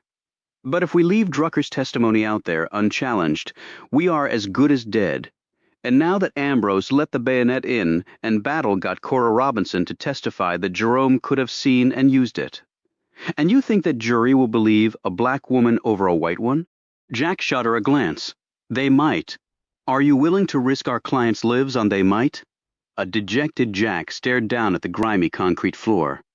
I guess not, but you're right in your analysis. It really is over unless we can counter that testimony. And Drucker looks respectable, and her story is plausible enough for the jury to believe her, but we know she's lying because we know Pearl was not on that bus. Jack jerked up. Donnie found out why Tyler Dobbs was lying. Dubose shot him a hopeful glance. So maybe he can find the same about Drucker? Jack called Peppers and explained the situation. As soon as you can, Donnie. He put the receiver down. He's on it, but if he can't find anything, what then? Dubose abruptly stood, looking excited. Can I borrow your car? Sure, but where are you going? To run down a hunch. You want company? You better stay here in case Donnie calls back. Okay. He tossed her the keys and Dubose rushed out. 2 hours later, a car pulled up in the Lees' driveway. Jack thought it was Dubose, but it turned out to be Donnie Peppers in the Corvette. You're in luck, Jack, said Peppers as he got out of the vehicle. I could use some luck right now. He handed Jack a sheaf of papers. Linda Drucker, that will make interesting reading, thanks. Wait, there's still more. Okay, said Jack expectantly. You have been a busy man. I finally found the blue convertible. It's the only one actually registered in Freeman. Peppers pulled out a copy of the registration and a photo of the car. You can show it to Jerome, see if he can ID it. Thanks, said Jack, his enthusiasm dimming. What? Said Peppers. To get it into evidence, I have to put him on the stand, and if I do that, Battle will rip him apart. I see your dilemma, but it might be worth it. Jack looked at the car registration. Walter Gates? Curtis Gates' son? Yep. We met him at the reading of the will. What the hell was he doing at the Randolphs' house that day? When Dubose returned, she was looking immensely pleased. She told Jack where she had gone, whom she had met with, and what she had found out. Damn, Desiree! How did you think of that angle? Desperation. It's a great motivator. He then informed her about what Donnie Peppers had unearthed. So Curtis Gates' son was over at the Randolphs that day, she said, and we need to find out why. Give me the car keys. She handed them to him. Where are you going? We're going to Curtis Gates' house. As they were heading to the Fiat, they saw Jeff climbing out of a Jaguar, driving it. Was Christine Hanover after she pulled away. Jack walked up to his brother. Jeff, come on, what are you doing out with Christine? We just went for coffee, to catch up, and she wanted to talk. Well, I hope that's all. What's that supposed to mean? Retorted Jeff. I just don't want you to get hurt. By having a cup of coffee with an old friend? You know exactly what I'm talking about, said Jack, growing angry. I'm a big boy, Jack. I can live my own life. Do I have to kick your ass to make you see straight like when we were kids? Jeff looked him over. No disrespect, big brother, but you couldn't kick my ass now with 2 other guys helping you. Is that right? Barked Jack, his fist balled. Yeah, that's for damn sure, right? His brother barked right back. Dubose got in between them and said, "Act your age and park your male egos. Nobody is kicking anybody's ass unless it's me knocking you two idiots on yours." Jack unclenched his hands and stepped back. "Like you said, it's your life, Jeff. I guess you can go ahead and screw it up if you want." He stalked off to the Fiat. Jeff glared at Dubose. What the hell is his problem? "He just got you back, and he's terrified he'll lose you again." Jeff walked into the house and slammed the door. Dubose took a deep breath. Boys. Chapter 83. The drive to Curtis Gates's home took about 25 minutes. He lived in an area that was upscale, but not in the price range of the Hanovers. "How'd you know where his house was?" asked Dubose, as they drew to a stop several homes down from the substantial two-story painted white brick house. Parked in the front circular drive was a blue convertible. "The son lives with his father. The address was on the copy of the car registration Donnie gave me." "He lives with his father. I thought he was a successful real estate developer." "And that's him," said Jack, as Walter Gates came out of the front door of the house, got into the convertible, and drove off. They followed. "Where do you think he's going?" asked Dubose. "Maybe to have a clandestine meeting with Pickett and Ambrose." That's not funny, Jack, she said sternly. Hell, Desiree, after today, I'm thinking anything is possible. They drove for another 20 minutes before the convertible slowed. Faulkner's Woods, noted Jack. As Walter Gates approached the gate, the guard there waved to him and opened the portal without checking to see if the man was on a list, as had been the case with Dubose and Jack when they had come for the will reading. Dubose commented, "Looks like they know him here, which is interesting." "Wait here," said Jack after he'd parked on a side street. He opened the car door. "I'll come with you." "No, you won't." "Why not?" she demanded. "Can you scale a 6-foot-high fence in heels and a dress? Well, don't let anyone see you. Your being arrested for trespass will not help our case." Jack hurried to his left and slipped between two trees that stood next to the fence and well out of sight of the guard. He grabbed the top rail, pulled himself up, and nimbly dropped to the other side onto a soft bed of pine needles. He quickly walked to the main street, hung a left, and soon found himself on Compson Lane, where the Hanovers lived. He got to their house just about the time the same maid he'd seen on the earlier visit was opening the door for Walter Gates. Jack didn't see any sign of Christine or the Jaguar, but it might be in the garage. He looked around carefully, and then inched up to the garage, the doors of which had windows set at eye level. He saw the Rolls in one bay and the Triumph he had seen earlier in another, but he saw no sign of the Jaguar. So what were Gordon Hanover and Walter Gates meeting about, while Christine was absent? There was nothing more he could do without giving himself away, so he left, clambered back over the wall, and returned to Dubose. "Well?" she asked as he opened the car door. He told her where Gates had ended up. "What do we do with this information?" she said. "Call Walter Gates to the stand and ask him what he was doing at the Randolphs the day of the murders." Jack shook his head. "All we have is Donnie's report that it's the only blue convertible registered in Freeman County. But Jerome didn't get the license plate, so we don't even know if it's the right car. And maybe someone drove a blue convertible in from outside the county. So Gates says it isn't his car, and we have nothing to hit him back with. Unless we put Jerome on the stand, and even that won't be conclusive. And then Battle gets to tear Jerome apart on cross.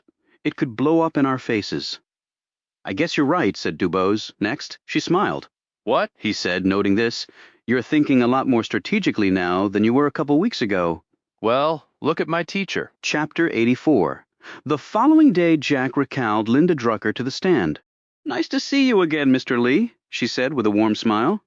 "I doubt that will last," he replied. Her smile vanished as Jack held up a piece of paper. "This is a public notice from the county water department. On June 14th, the only Belk department store in Freeman County was closed, water main break." He handed the paper to Battle before turning back to Drucker. "So how did you go into a store that was closed?" I must have misremembered. It must have been another store." Yes, that's right. And you seemed so sure yesterday? He pointed to a woman in the second row. "You see your friend Bella Andrews right there? You suggested we reach out to her?" "Well, my investigator took her statement after he showed her the water department notice and told her about your previous testimony. She is now prepared to swear that you told her to lie for you if we contacted her, and that she hasn't seen you in person for over a month." Oh, for God's sake, bellowed an infuriated Ambrose. Is that true, woman? Drucker started to sob. Please, I didn't want to do it, but they made me. Who made you? Demanded Jack. I don't know, just like Tyler Dobbs, said Jack, wheeling around and pointing at Battle. He turned back to her. How did they make you? The truth now. Drucker sobbed. I embezzled some money from the place where I used to work. These people found out and said if I didn't testify, they'd have me arrested. You never saw Pearl Washington that day, did you? No, I was on a bus, but she wasn't. So who told you about the details? The bag? The work shoes? It was in a note I got. And you have no name to give us? It just appeared out of nowhere. Yes, that's right.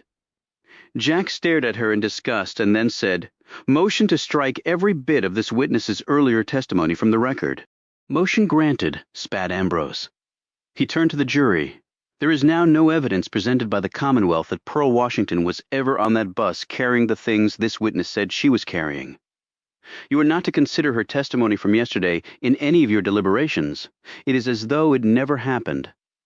He pointed his gavel at Battle. I will expect her to be charged with perjury and obstruction of justice. You think you can do that without screwing it up, Mr. Battle? The bailiff swept forward and led away a distraught Drucker. Dubose glanced around in time to see Howard Pickett get up and hurry out. Ambrose continued to stare at Battle. If this keeps up, sir, I'll hold you in contempt, and you'll spend some time behind bars, too. Edmund Battle looked like he wanted to vanish into the floor of the courtroom. Dubose rose and said, Defense calls Peter Clancy, who said a clearly overwhelmed Battle. He's not on the list. Well, as you so cavalierly told us once, we just became aware of him, shot back Dubose. Clancy, the elderly man Dubose and Jack had met while looking at the row house, where Pearl had had her abortion performed, rose and walked slowly to the witness stand. That was where Dubose had gone off in Jack's car. It had occurred to her that Clancy might have seen Pearl go into the row house, since it appeared that with his TV and water pitcher out on the porch with him, Clancy might spend a great deal of time out there, and she had turned out to be right after. He was sworn in. Clancy took his seat in the witness box and adjusted the glasses he wore. Dubose approached him. You are Peter Clancy? I am. And your address? 115 Fauntleroy Avenue, over behind the county hospital. It's a lovely neighborhood. Were you there on June 14th of this year? Oh, yes. Are you sure? I'm always there. I never leave my street, you see, at least for the last 10 years or so, except on the Sabbath. And today, of course. She glanced at the jurors who were listening attentively to the man. What was your profession? I was a traveling salesman. That's why I don't go anywhere anymore. For decades, all I did was go from city to city. Sounds glamorous, but it gets old fast. Does your home have a front porch? Oh, yes. That's where I sit before I take a walk up and down my street at 7:30 in the evening after my dinner. Exercise is good for the digestion. Now, on June 14th, did you have occasion to see anyone who is now in this courtroom? Oh, yes. Who? That young lady there? He pointed at Pearl. Let the record show that the witness has identified Pearl Washington, said Dubose. And where did you see her? She was going into the row house across the street from mine. Do you know who lived in that house? A woman named Janice from New York was renting it from a lady named Angela Burton, who makes the very finest cornbread you'll ever put in your mouth. The crowd collectively chuckled over this endearing comment. And you're sure it was June 14th? Oh, yes, on account of the movers were at Mrs. Abigail Ward's house that day. She had gotten on in years and was going to live with her son in Ashland. And can you tell us when you saw the defendant go into that house on the 14th, at 1 p.m. sharp? How can you be so sure? The hospital clock bonged the hour just as I saw her. And you're certain it was her? Yes, I actually said hello to her, and she said hello back, very nice and polite, although she didn't look too good. Seemed like she was having tummy trouble. And did you see her leave? Oh, yes. Do you know the time? It was 4 minutes past 6. She got in a car with Janice and they drove off together. Again, how can you be so sure of the time? Asked Dubose. In the summer, I keep my little TV out on the porch. Run the cord through the window. Run my fan cord through there, too. Walter Cronkite had been on 4 minutes when I saw them leave. I'm a stickler for time and punctuality. As a traveling salesman, you had to be. Never missed a train or a bus or an appointment in over 40 years. But how do you know she didn't leave before then? She couldn't have. I was out on the porch the whole time. You never went inside from 1 to 6? Whatever for? To eat? To use the facilities? I have a large breakfast and an apple for my lunch, and I have a very regular constitution," he added primly. "So after breakfast and my apple at 12:50, I sit on my porch and watch the world go by. And then I watch Walter Cronkite for 30 inspiring minutes. And then I prepare and have my dinner. And then I take my walk at 7:30. Might she have earlier gone out a back door and then returned the same way? There are no back doors in those places. Other row houses on the rear side are connected to them. One has to come out the front. So from around 1 o'clock to 4 minutes past 6 o'clock, Pearl Washington was in that house on June 14th. Yes, she was. Dubose turned to the jury. You have heard sworn testimony that the Randolphs were killed between 3 and 5 p.m. You have also heard testimony that the police arrived at the house at a few minutes past 6, while Pearl Washington was at least 15 miles away during all of that time and would have had no opportunity to do any of the things the Commonwealth alleges she did. She looked back at Clancy. Thank you. No further questions. Battle stood but stayed behind the counsel table. I see you wear glasses, sir. I do. Did you have them on that day? Oh, yes, replied Clancy. So your eyesight is not that good. It's excellent with my glasses on. That's why I always wear them. How far would you say it is from your front porch to the house across the way? Oh, I would say no more than 50 feet or so. It's a narrow street. Battle marched off some distance toward the back of the courtroom. About here? Yes, sir, about that. Battle held up 3 fingers. How many fingers am I holding up? 3? And I'm afraid you also have a spot of grease on your left lapel, sir. Battle wiped at the spot, while some of the spectators chuckled. No further questions, he said in a dispirited voice. Chapter 85. Jack next called Herman Till back to the stand. Mr. Till, we've heard how big and strong Mr. Washington is, correct? Yes, but looks can be deceiving, right? I don't follow. Jack picked up the autopsy report from his table and brought it back to Till. Now, you described for the jury the attack on the Randolphs when Mr. Battle was questioning you. You said it was like someone was swinging a tennis racket. You described it the same way for me and my co-counsel when we met with you. Yes, that's right.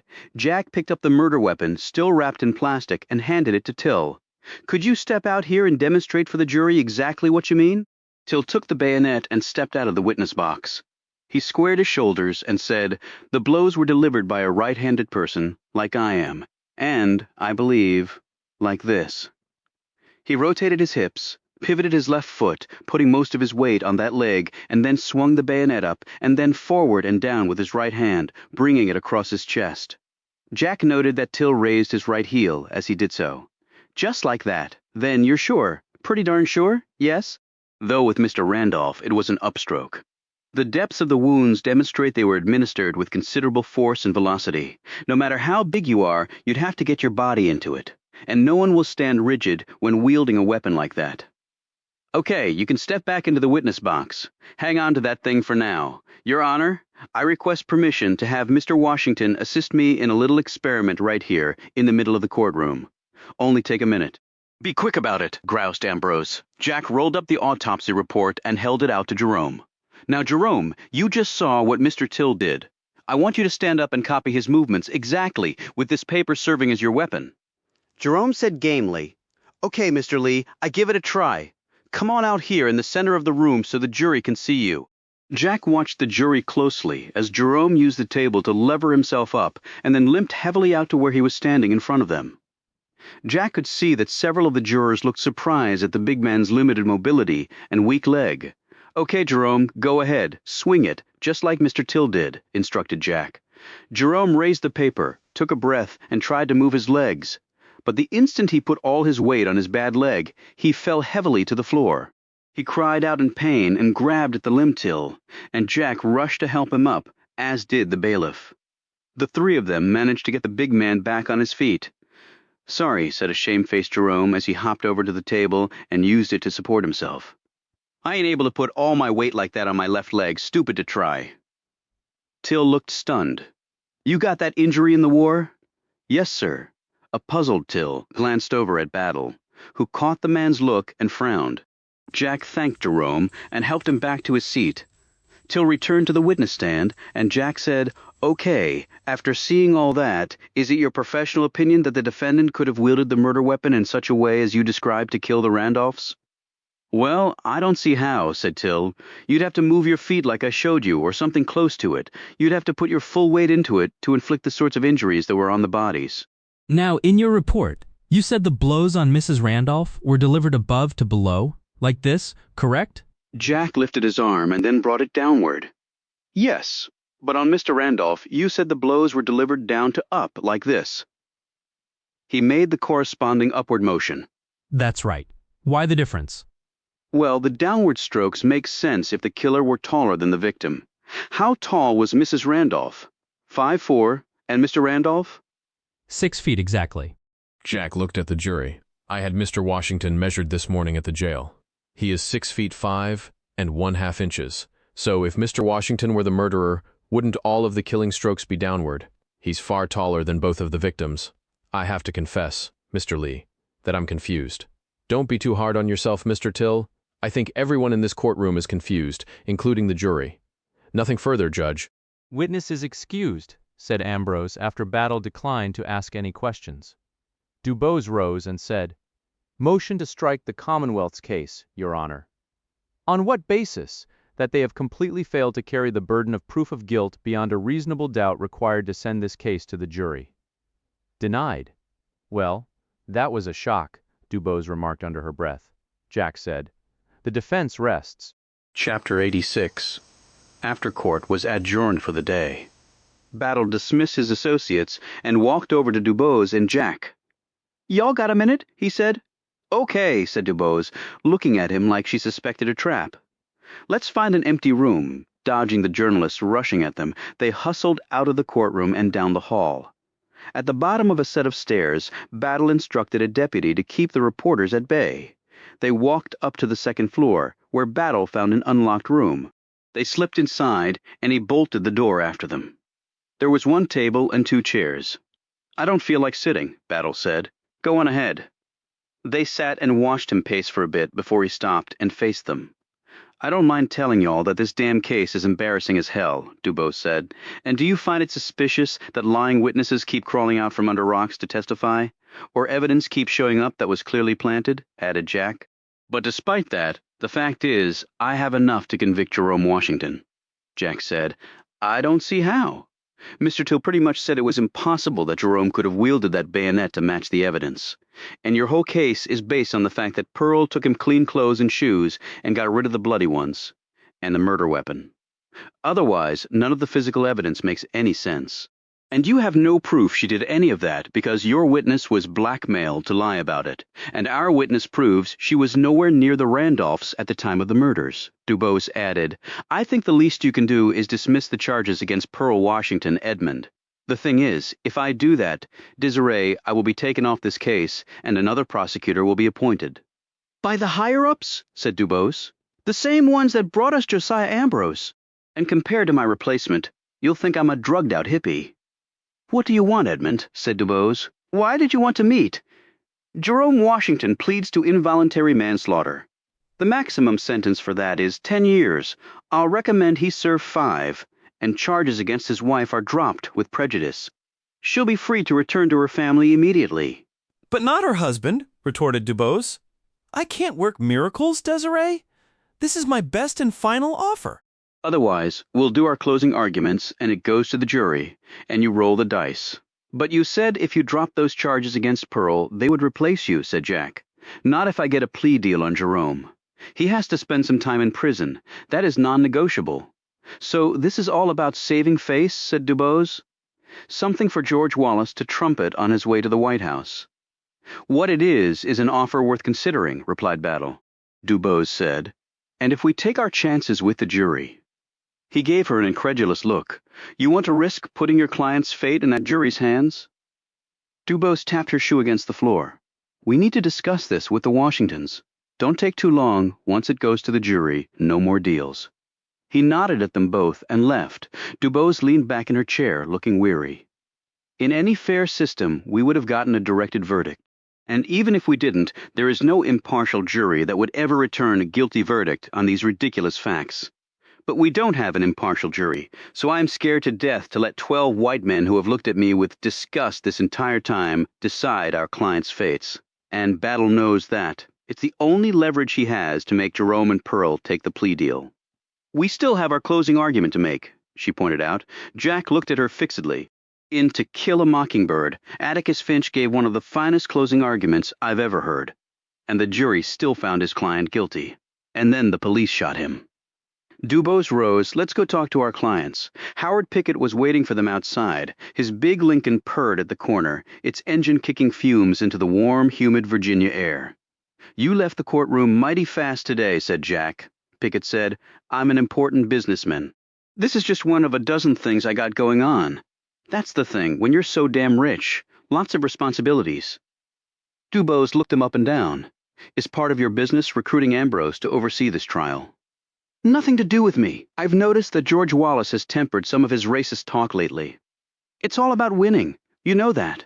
Same thing you're trying to do in there. What do you want? Said Jack, because we're pretty busy too. Take the offer. And how do you even know about that? Demanded Dubose. Just take it. Otherwise, things will not turn out well for any of you. And that's not a threat. It's a given. Chapter 87. Pearl and Jerome had already been taken back to their jail cells, but Jack and Dubose received permission to speak with them at the courthouse later that day. Dubose went through the offer with them slowly and clearly. Pearl shook her head and said, no, he ain't gonna do that. Lock him up like an animal for years for something he didn't do? No, ain't gonna do it? Look, Pearl, honey, said Jerome. It won't be that long, man. Say 5 years. Maybe 5 years. You don't know that for sure. And what if that judge say you got to go to prison longer? She looked at Dubose. Can he do that? He can. See, said Pearl. That man will screw you, Jerome. He hate colored people. But you get to go home to the kids, baby. That be what counts? They need you? They need both of us. You think that jury gonna let us both off? Countered a frustrated Jerome. Hell, we'll both end up in the chair. Then where will the kids be, huh? Pearl wiped away tears and hung her head while Jerome lifted a shackled hand and placed it gently on her back. He looked up at Jack and Dubose. Tell that man we take the deal. Okay, Jerome, said Dubose resignedly. We'll tell him. She looked at her watch and then glanced at Pearl. Nothing can be done now, but first thing in the morning. And Pearl will be able to go home right after. And then we'll see to your officially pleading to manslaughter. Battle will make his sentencing recommendation, and we will do all we can to make sure that Judge Ambrose goes along with it. They left the Washingtons, drove to Jack's parents' home, and went into the garage. Queenie greeted them with tail wags and yips. They petted her and then sat depressed at their desks. Dubose gazed around at their little war room. I have to say, this is the first time I prepared for a case in a place where people normally park their cars. I'm glad I could provide a new experience for you. He paused and studied her. I know that look. What are you thinking? I confirmed that Ambrose was in the Ku Klux Klan. How? Colleagues at the NAACP. They know all the slimy holes to look in, and I'm wondering whether I should leak it to the press and then go into court and ask for a mistrial. If you do that, no telling how long Pearl will be sitting in jail until the next trial. She rubbed her eyes. I know, which is why I haven't done it before now. She stood and paced. God, I'd like to know who is giving Battle his marching orders. It's got to be Pickett, don't you think? He knew about the plea offer. He probably insisted on it after Drucker was shown to be a liar. He wants to save face and help Wallace's chances for the White House, like you said. She sat back down. I guess the racists win this round. So what's next for you? He asked quietly. Back to Chicago to catch up on laundry and paying bills. And then there's a case in Georgia that I'm needed on. And then one in Texas after that. And on goes the carousel. My work is not a game, Jack, she said curtly. Never said it was. It's the most important work a lawyer can be doing. But what? But you are entitled to a personal life, Desiree, she snapped. I don't have a husband at home taking care of everything while I'm working. I don't have someone to have the babies I'm too busy to carry and then raise them. Okay, this is my life. All of it. I have room for nothing else. Jack held up his hands. All right. Dubose looked down for a moment as though she were making an important decision. She leveled her gaze on him. I was engaged to be married. His name was Paul. What happened? Before she could finish, the garage's side door opened, and Jeff walked in. Where have you been? Asked Jack. Over at the Hanovers. Why? Demanded his brother. I went to see Christine, but she wasn't there. So you just left then? Well, I did talk to Patsy for a while. I gave her a ride home after she finished up for the day. Daddy, let me borrow his truck. Who's Patsy? Asked Jack. Their maid. She's been with Christine since Christine was a kid. She brought Patsy with her when she married Gordon. They're real close. Right. We saw her when we went over there for the will reading, noted Jack. How is Patsy doing? Asked Dubose. Not good. She's totally devoted to Christine, and Christine is not doing well. She's been through hell, all right, noted Jack. Patsy said Christine was crying her eyes out the day her parents were killed. Wait a minute. The day her parents were killed? Said Jack. Jeff said, what? Christine and Gordon were in D.C. and didn't get home until very late. Didn't you hear Christine's testimony? Now Jeff looked confused. I guess I wasn't really focused on that. Patsy told me that Christine told her to go home early that day. Jack said, what the hell are you talking about, Jeff? Christine and Gordon were both in Washington when her parents were killed. Not according to what Patsy just told me. She said Christine went out in the afternoon and then came back later. Patsy said she looked like death itself. Told Patsy to go home and not to talk about anything to anyone. Dubose said quickly, can you go with us to Patsy's home, right now? Chapter 88. Patsy lived in a small house on a narrow gravel road with 4 other similar homes. The black woman was in her 50s, and her long graying hair was tied back into a bushy ponytail. She was surprised to see the Lees and Dubose at her door, but quickly invited them in. She had taken off her uniform and was in blue jeans and a white shirt. They sat in her front room. Jack said, we understand that Mrs. Hanover was very upset when she got back from her parents' home the day they were killed. Oh yeah, sobbin' and everything.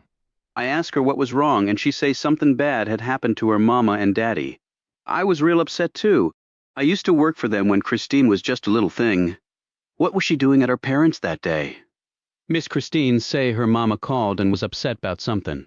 So she went over there to see what was the matter. Did she drive? Asked Dubose. No, it's just a short walk over there.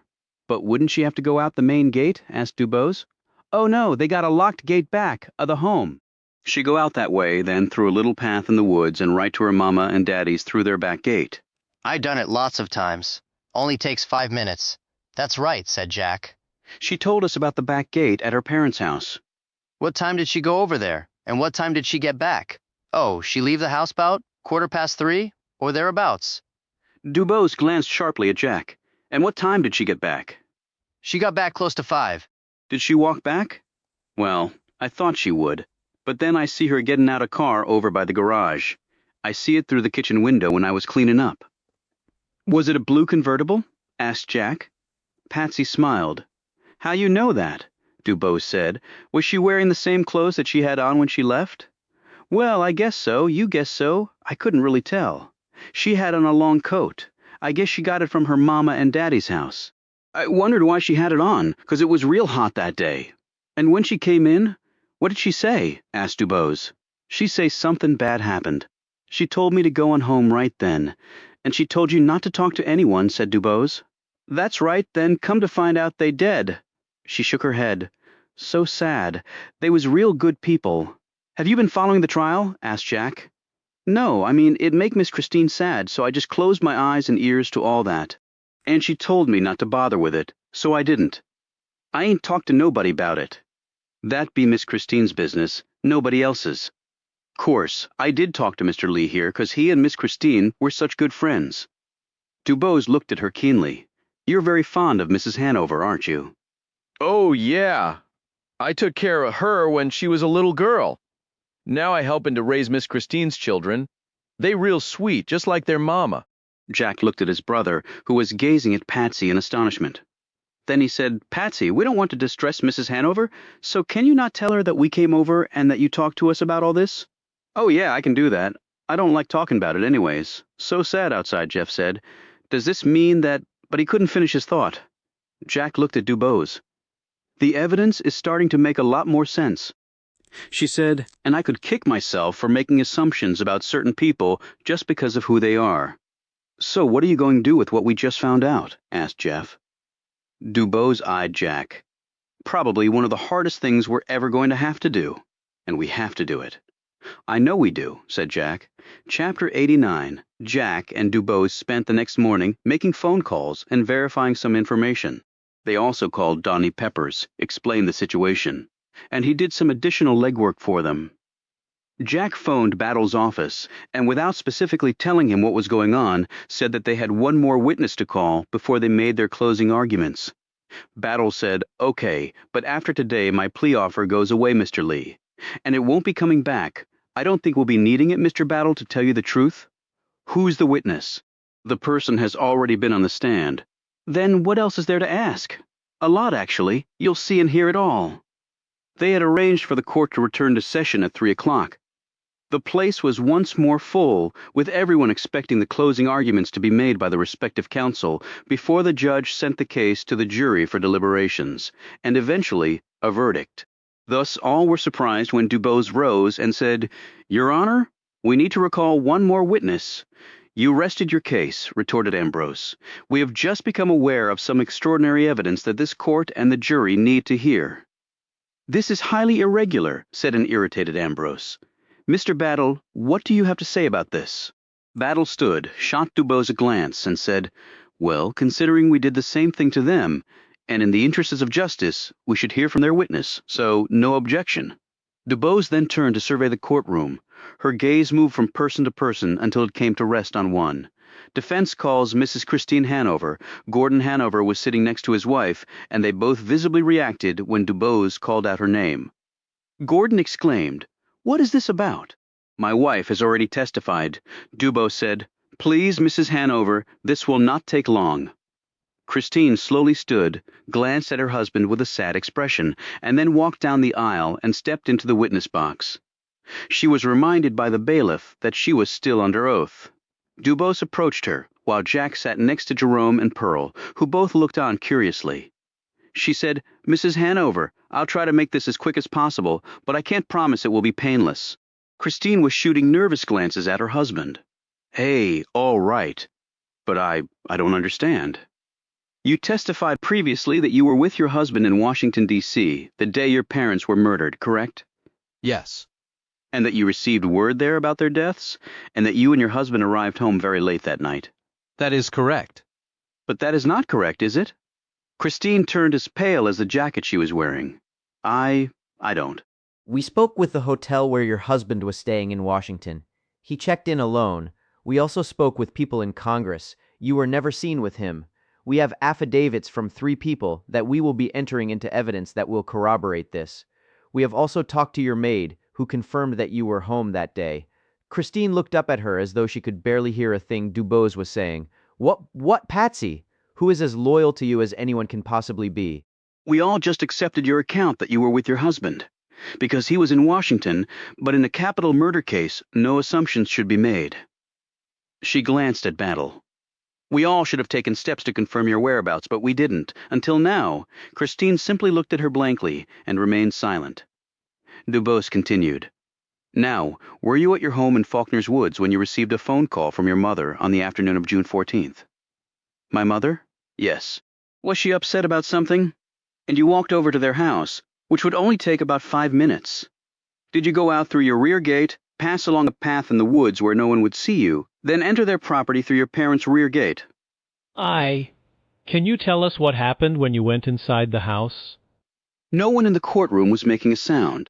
Battle was staring open-mouthed at Christine, and he didn't even object to what amounted to Dubose stating all these questions as facts without being under oath. The jurors were all leaning forward, seemingly not wanting to miss a syllable of what was being said here. Christine stared out at the gallery of people who were all looking back at her, wholly dumbstruck. She found her husband and fixed her gaze on him. She looked like a swimmer who knew she was caught in a riptide and was probably going to drown. You say I went over there, but I was in." "No, you were not in Washington, D.C. Did you return from your parents' house around 5 o'clock in a blue convertible owned by Walter Gates?" "W. Walter Gates?" said a trembling Christine. "Yes. A witness whom we will call if necessary said that you were wearing a long coat that you did not have on when you left your home." "Did you get the coat from your parents' house? Was that to cover all the blood?" "Bee blood!" Christine swayed in her seat. Gordon leapt to his feet. Stop! Stop this right now, Christine! Don't say another word. My wife wants a lawyer. She is entitled to a lawyer, right now, Please, sir, sit back down. said a thoroughly confused Ambrose. Dubose turned to Hanover. She's actually not entitled to a lawyer because she has not been arrested and charged with any crime yet. Then she'll plead the Fifth. Christine, honey, just take the Fifth Amendment. Hanover glared at Ambrose. Judge, this is a mockery. She is not saying another word. This is a disgusting trick. I have never. When Ambrose said nothing, Hanover seemed to lose all energy and fell back into his seat, breathing heavily, the sweat glistening on his forehead. Dubose turned back to Christine. Your husband is right, Mrs. Hanover. You're entitled to plead the Fifth Amendment right against self-incrimination if you believe that what you might say in answer to my questions could implicate you in a crime. She looked at Jerome and Pearl. Mr. Battle offered a plea deal to the defendants, a maximum of 10 years in prison on a manslaughter charge for Mr. Washington, and in return Mrs. Washington gets to go free. Mr. Washington wishes to accept that offer, though he did not kill the Randolphs, in order for his wife to be able to return to their 3 young children. I just thought you might want to know that, because it could possibly influence whether you want to tell us the truth or plead the Fifth. Christine looked at the Washingtons, and tears spilled down her cheeks as she shook her head. Dubose handed her a tissue, which Christine used to wipe her eyes. Mrs. Hanover, are you going to plead the Fifth Amendment right against self-incrimination? Christine's gaze once more flitted around the courtroom until it came to rest on Jeff Lee. Seeing him seemed to calm and steady her. She tucked the tissue away in her jacket cuff, wiped her eyes clear, and shook her head. Composing herself, she said, No, I'm not. Christine called out her husband, but she put her hand up. It's all right, Gordon. It's time the truth finally came out. She looked at the Washingtons and said, I'm so very sorry for everything you've gone through. She turned back to Dubose and began. Chapter 90. Kristen said, I wasn't truthful before. I knew that my mother was planning to divorce my father. She couldn't take the abuse anymore. I actually encouraged my mother to do so. I didn't want anything bad to happen. A sob escaped her throat, and she phoned you on the afternoon of June 14th, said Dubose. Yes. My father had found out what my mother was planning. She was afraid because he was so very angry. He had struck her already that day. She asked me to come over, so I did, and there was no one there other than Jerome. I knew the maid left it too. I didn't know Jerome's hours or where he was. I wasn't even thinking about that. I just hurried over to try and defuse the situation. I had planned on having my mother come back to my house with me for the time being. Then what happened when you got there? Now, Christine showed visible signs of distress. I walked into that room, and my mother was she let out another sob. She was dead? Said Dubose, her own voice now cracking, as the other woman's misery seemed to bleed into her. Christine rested her head on the rail of the box and slowly nodded. Yes. And your father? She lifted her head, her face littered with tears. That damn old bayonet. He had. Blood was everywhere. She let out a low moan. My mother was on the floor, her head and neck were... Yes, we know, you don't have to talk about that, Dubose said quietly. Christine abruptly sat straight up and let out a long, violent gasp. My father was out of his mind. He had killed her? Yes. And he struck the picture of them that was on the table, didn't he? Cutting their faces in the photo? She nodded. It was taken when they were courting, I guess he? Yes, I understand. Christine clutched the sides of the witness box. He looked at me, and then he started screaming. That my mother had told him that I knew about the divorce, that I wanted her to get one, that I had betrayed him, that he was going to do to me what he had done to her. He rushed at me with, she closed her eyes, and the tears seeped out. I picked up a book and hit his hand with it. The bayonet fell to the floor. I managed to grab it. We struggled. He was stronger than I was, but after I saw what he had done to my poor mother, I knew I was fighting for my life. Her features screwed up as she moaned, and I hated him for what he had done to her. And I just wanted to hurt him, to make him feel, Christine, bellowed her husband, please don't say another word, honey. Jack turned around to see Jeff rush over to the man, sit next to him, put his arm around his shoulders, and speak in a low voice until Hanover sat limply in the chair, leaning into Jeff. Dubose said, You picked up the bayonet? You were struggling with him? I finally broke free from my father, and I struck him with it. But he kept coming at me, and I struck him again and again until he fell down, until he couldn't hurt. Anybody else? Had he hurt you before? Christine looked up at DuBose, and her features once more calmed. When she next spoke, her voice had regained some rigidity, though her gaze and voice were distant. Yes, and Sam and my other brother and sister before they died. My father could be so kind, and then he could be so very cruel. That explains why the wounds on your mother were on a downward motion. Your father was much taller than she was, but you're shorter than your father, and your blows were coming from another angle. I was just striking at him blindly to make him stop. So now they were both dead. And then what happened? I couldn't believe what I had done. I was numb, paralyzed. Then I realized how bad this would all look. I didn't know what to do, so I made a call. I couldn't reach Gordon because he was out of town. DuBose turned and scanned the crowd until she saw Curtis Gates near the back. The man looked like he had been turned to stone. So you called Curtis Gates? Yes. He was our lawyer, our friend. I thought he could help. I told him what had happened. He sent his son, Walter, right over. And what did Walter do? He brought me a coat to cover the blood on my clothes. Then he smeared the blood on the rug to cover my footprints. I had held the bayonet, so he took that, and he wiped down the phone I had used. Then he drove me home. How did you get past the gate without the guards seeing you? And why would they let Gates in without you? He had put the top up on the car, and I hid in the floorboard with a blanket over me. Walter has a pass to get into the gate because his company does work there. Didn't the police come by your house to try to notify you of what had happened? That's why I sent Patsy home. They did come by, but I didn't answer the door or the phone. I had stayed inside all day, so none of my neighbors saw me. I was planning to go to D.C. with Gordon, but I was feeling unwell and decided at the last minute to stay home. Later that evening, pretending to be his secretary, I reached Gordon at his hotel in Washington. I told him what had happened. He drove straight home. But the guard at the gate to your neighborhood said he saw Gordon, and you arrive around 2 in the morning. I got dressed up, snuck out of the neighborhood, met Gordon at a prearranged spot, and we drove home together so the guard would see us both coming in at that time. And then Jerome was arrested for the crimes. Christine slumped forward and moaned. I couldn't believe it. I didn't even know he was there. I never, ever expected him to go into the house like that. But you didn't come forward then? She shook her head. Curtis told me that I would go to prison. It sounds to me like it was self-defense, Mrs. Hanover. Curtis said people would think that I had killed them both, who called the police on Jerome. Later, Curtis told me that Walter had gone back to see if we had missed anything, and he saw Jerome going into the house. He went to a payphone and called the police. To implicate Jerome? Yes. But then evidence began appearing that further framed both the Washington's witnesses like Tyler Dobbs and Linda Drucker.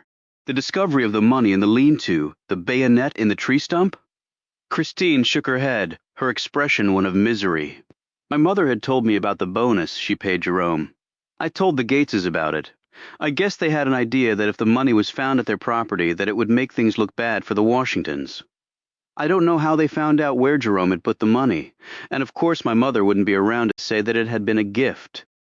Do you know if they anonymously called the police about the money and the bayonet? They told me they did. And they said they paid or threatened those people to say those things. Objection, hearsay, said Battle feebly. Ambrose gave him a fierce look. I'm going to allow her testimony, Mr. Battle. You just keep quiet. DuBose turned to look at Gates. Mr. Gates also testified that your father was going to fire Mr. Washington. That was a lie.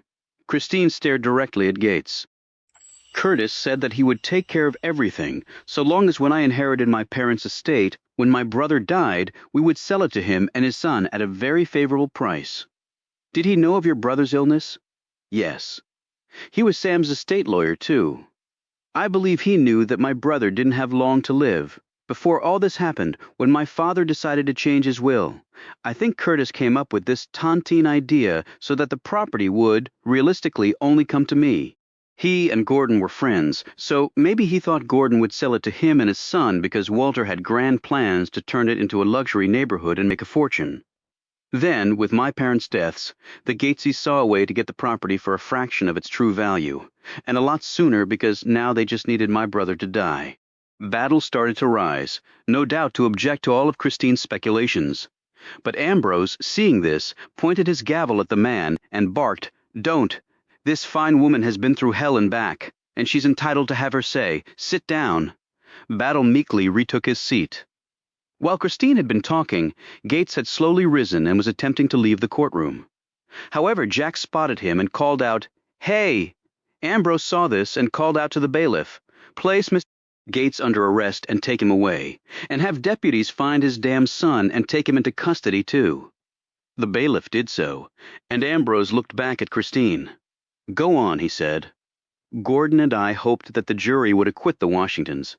But then when things seemed to turn against Mr. Battle, the Gateses made up all that evidence I told them not to, but they wouldn't listen." Dubose said, "Your husband testified too that your father was going to fire Mr. Washington because he had stolen from him. But that was not true, was it?" "He didn't want to lie, but Curtis threatened me with exposure if he didn't. Gordon was just protecting me. But why did Mr. Gates want the Washingtons to be convicted of these crimes? Why did it matter to him? He said if they were acquitted, the police might keep looking for the killer and could find out the truth." She closed her eyes for a moment. It just got so out of control. I just couldn't believe it. It was horrible enough what happened with my parents. It was like a nightmare I couldn't wake up from. I'm just so sorry."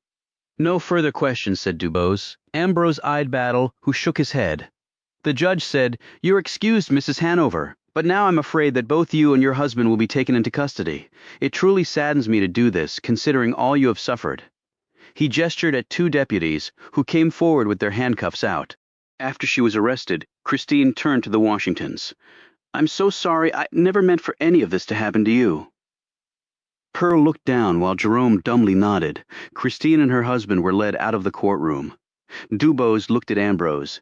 Defense moves to have all charges against the Washingtons dropped and that this case be dismissed with prejudice. Before Ambrose could even look at Battle, the latter said, "No objection." Ambrose fiddled with his gavel. "Well, Mr.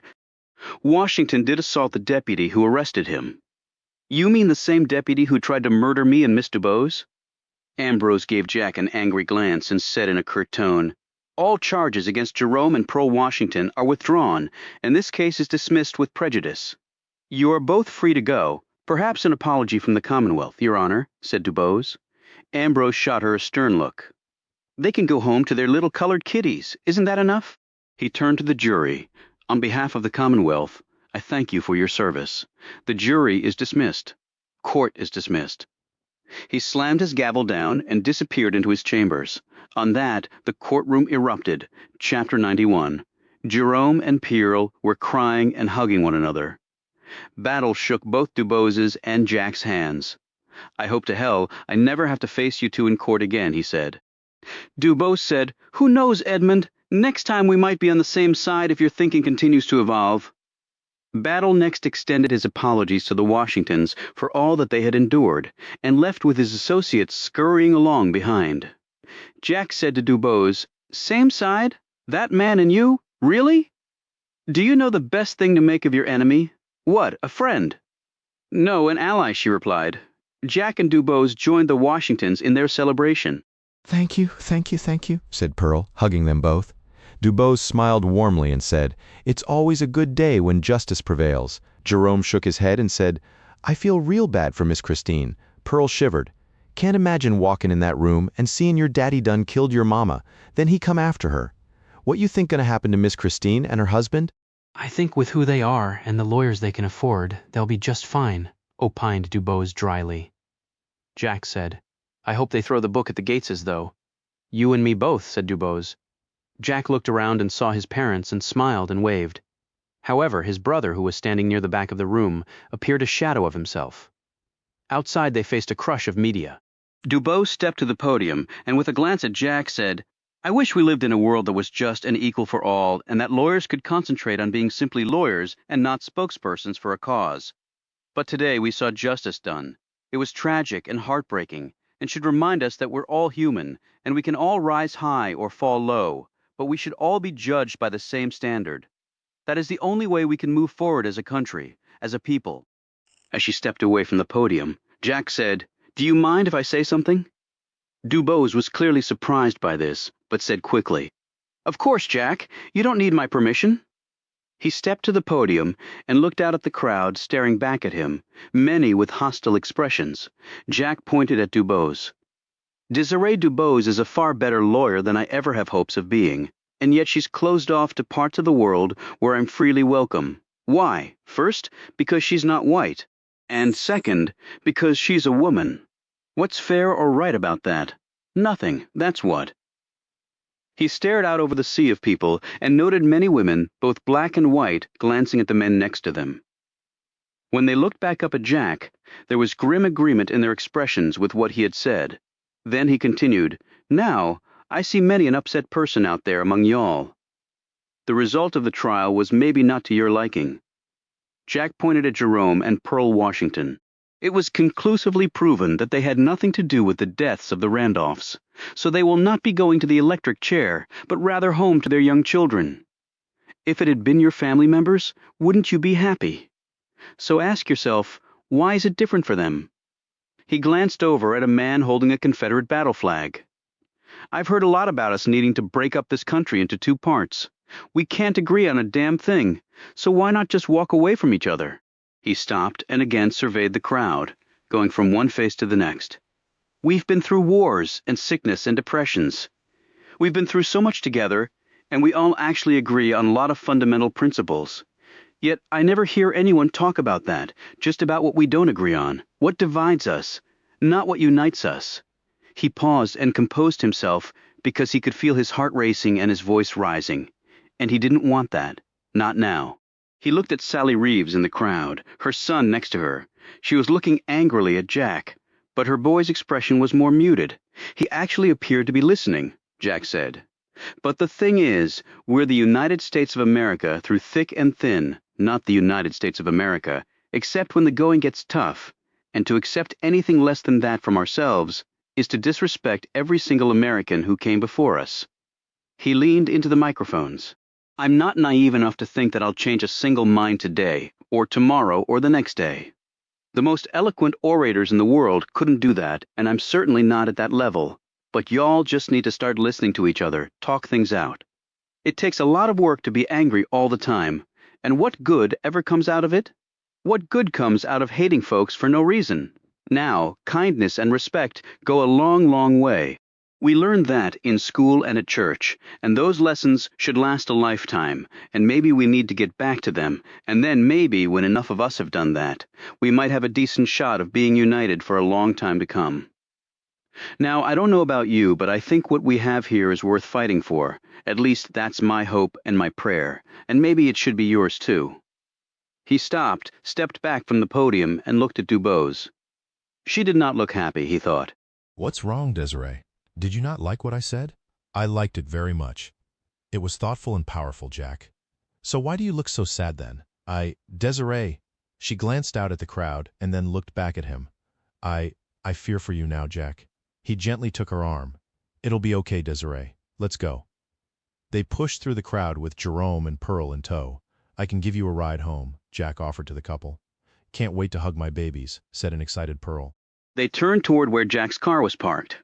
Hey, Mr. Washington, Jerome? They turned to see a teenage boy running up behind them. Yeah, said Jerome. The teen raised his gun and fired. Jerome clutched his chest as the bullet hit him.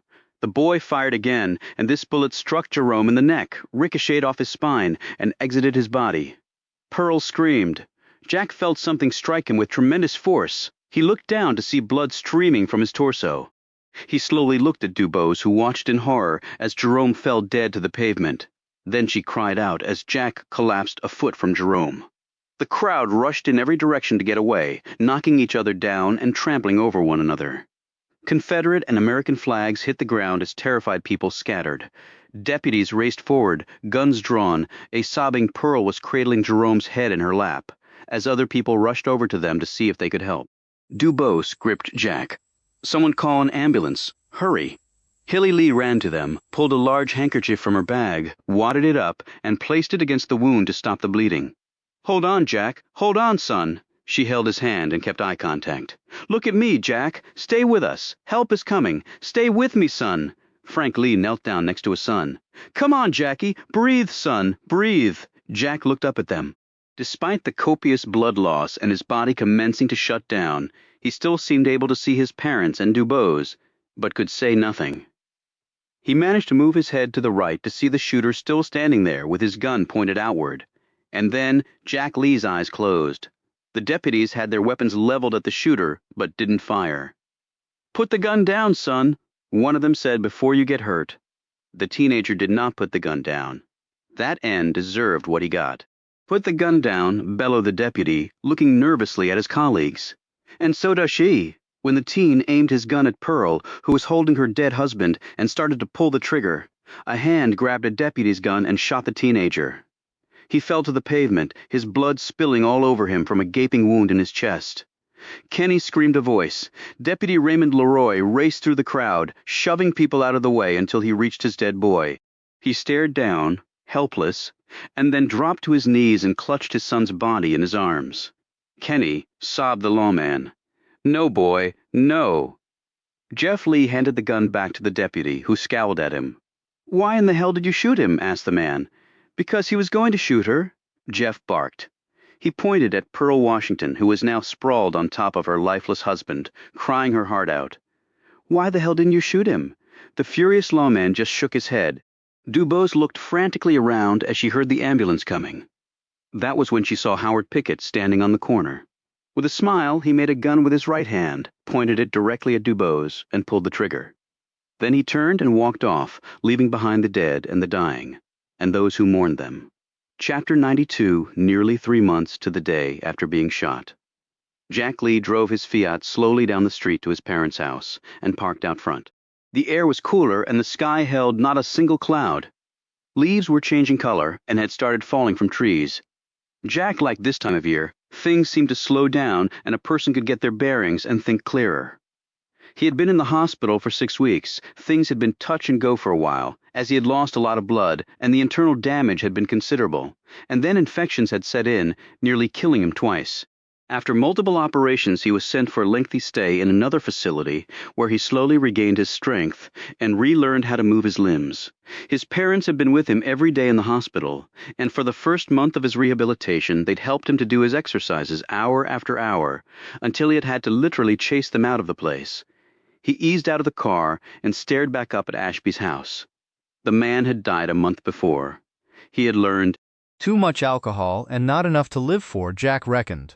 The house had been put up for sale, and he had heard a young couple with small children had a contract to buy it.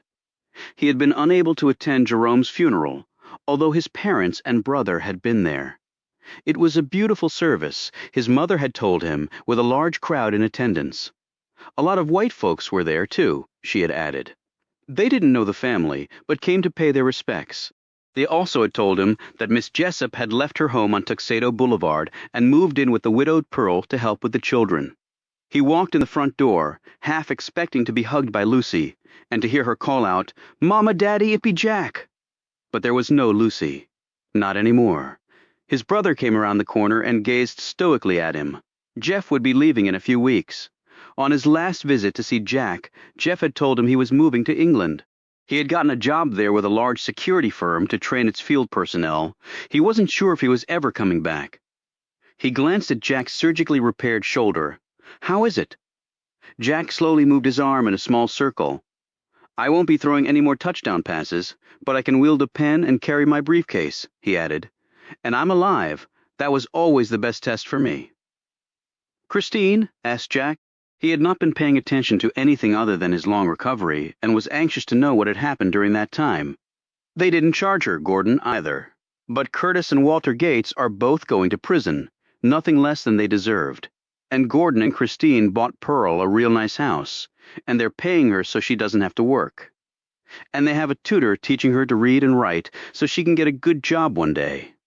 That was nice of them, wasn't it? Hell, Jeff, it was the absolute least they could do, considering what they did to that family." Jeff glanced down. "I guess you're right," he paused. "Nobody ever figured out why that boy shot Jerome?" Jack gave his brother an incredulous look. "Really? Seems pretty damn obvious to me. I never killed a kid before that kid was going to murder another person if you hadn't stopped him." Jeff rubbed his jaw and glanced away. Christine and Gordon gave Sam the money to get the treatment in Switzerland. He's been over there for the last month. Sounds like he might get a few more years of living out of it. Good, and Mama and Daddy, out in the garage. The desks, file cabinets, and chalkboard were long gone. His father was working on another engine for another neighbor, for cash.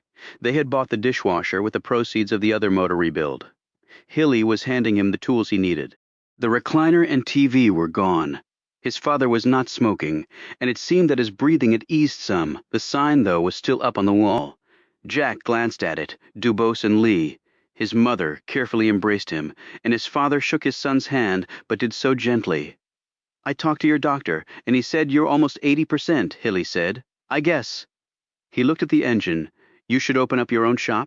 With Daddy's mechanical know-how, and your energy and attention to detail, Mama, you two could make a real go of it. What I told her, said Frank, as he went back to fiddling with the carburetor. Hilly looked steadfastly at her oldest son. You still planning on heading out? Jack had already communicated this intention to them. I am. It feels right. His mother wrapped her sweater around herself more tightly and said, Well, for what it's worth, I think so too. It's actually worth a lot, Mama. Think you'll ever come back, son? Asked his father. I never say never, at least not anymore, Hilly said. With the way the world is right now, what's the point? Chapter 93. Jack had never been on a plane before, and he found it equal parts terrifying and exhilarating. When it landed, he picked up his suitcase, hoisted his briefcase, and grabbed a taxi outside the bustling airport. He hadn't written or called, he just wanted to show up. He thought it might be best, but it also could be a disaster. He had come amply prepared for both, he hoped. The taxi ride was long and carried him to a section of the city where children played stickball in the street and vendors sold their wares from little carts. The air was colder than in Virginia and the breeze brisk. He had seen the body of water they had flown over that looked as big as the whole of the Chesapeake Bay. But the passenger seated next to Jack had told him it was merely a lake. Lake Michigan, she had said. Calling that thing a lake doesn't do it justice, Jack had replied. He paid the taxi driver and got out at his destination. He took a moment to adjust his tie and shirt cuffs. He picked up his bag and briefcase and took a deep breath. The building had no elevator, so he trudged up the 4 floors. His body ached some and probably always would, the surgeon had told him. Grazed your subclavian artery and tore up some bone and muscle. If that artery had been severed, you wouldn't be here. You're a very lucky young man. I feel lucky, Jack had said, and also very unlucky. And if that bullet hadn't passed through the other man first, the doctor shook his head and looked grim. I owe Jerome my life. I wish I could thank him. He arrived on the 4th floor and walked to apartment D. He set his bags down and rapped on the door, taking another moment to adjust his tie and cuffs. He saw the peephole and wondered if the woman could bring herself to ever look through one again. When he heard 2 discreet sets of footsteps coming, his breath quickened along with his pulse. The speech he had prepared simply drifted from his mind. He was flying by the seat of his pants, just like always. When the door opened, she looked back at him. Desiree Dubose looked thinner, and her features were drawn. But her eyes brightened at the sight of him, and her mouth eased to a wide smile. Next to her was Queenie. The other pair of footsteps he had heard were actually the dog's claws on the hardwood floors. She barked in greeting and sniffed Jack's hand, perhaps to make sure it was really him. Then she licked his fingers as if to say, It's good to see you again, friend. Jack, what in the world are you doing here? As he stroked Queenie's ears, he said, You talked about Chicago so much, I thought I'd have to see it for myself. You look all healed, pretty much. She ushered him in and he set his bags down. Nice place, he said. I like it. How about Queenie? She loves running up the stairs and the cooler weather suits her. Been traveling much? I know you said you had those cases to work on. Yes, I just got back last week from another one in Mississippi. I have a neighbor who takes care of Queenie while I'm gone. Older woman who just loves animals, and Queenie loves her. Almost makes me jealous. They sat in the front room, he in a chair, she on the couch, and Queenie on the floor between them, sighing contentedly with her gaze darting back and forth. I heard that Judge Ambrose pretty much disappeared, said Jack, after an expose by my friend Cheryl Miller came out about his Klan past. Did you have anything to do with that? A smile playing over her lips, Dubose said, I plead the 5th. Then her expression turned serious. I didn't leave town until they told me you were out of danger, Jack. He nodded and then looked down. I know. And I wrote and called your mother. She kept me up to date. He glanced up at her. But you didn't call or write me. Now she looked down for a moment. No, I didn't. They gazed awkwardly at each other. She said briskly, So you came for a visit? You can stay here if you want. I have a spare room. You put me up once. It's only fair I reciprocate. She tacked on a smile. Actually, I'm moving here. Going to start looking for a place if you have any recommendations. But keep it on the cheap side. I'm not a rich man. She stared at him, obviously trying to process this. You're moving to Chicago? Hell, I needed to see something other than Freeman County for once in my life. What will you do? He opened his briefcase and held the sign up for her to see. Dubose and Lee, she said, her eyes widening. Still has a nice ring to it, don't you think? You want us to practice law together, she said, incredulously. I thought we could do some good. Dubose eyed him and said, Donnie told me that Cheryl thought we were a couple. Jack sat back. I didn't know that. I told Donnie that was not true. We were just professional colleagues. That's right, it's the way I feel. Is it the same for you, Jack? I care for you, Desiree. I'm not ashamed of that. We're friends. That's fine, but it can't ever be more than that. You can predict the future now? I understand myself, Jack, so you'll be the same person you are 40 years from now as you are right this minute? That's not what I said, countered Dubose. I believe it's exactly what you said. They sat in silence for a few moments until Jack spoke up. You never told me what happened to Paul, the man you were going to marry. Her expression became distant and fixed, the same thing that happened to your sister. It was a case I was working on. People didn't like it. They didn't like me, so they took out that hatred on an innocent person. You can understand why I can never be with anyone else ever again. I can't be the cause of that pain, that loss again. She looked directly at him. You almost died, Jack. But that was not your fault. And it didn't stop me from climbing on a plane and sailing through the sky for the first time in my life. What about your family? I came with their blessing, especially my mama's. She shook her head. I went down that road once, and it cost a man I loved more than anything else his life. Your love didn't kill Paul Desiree, and my love for Lucy had nothing to do with her dying. Other people's hate did. Same thing that made that boy shoot Jerome. You know that? You've had more hate directed at you for no good reason than any human being should have to bear.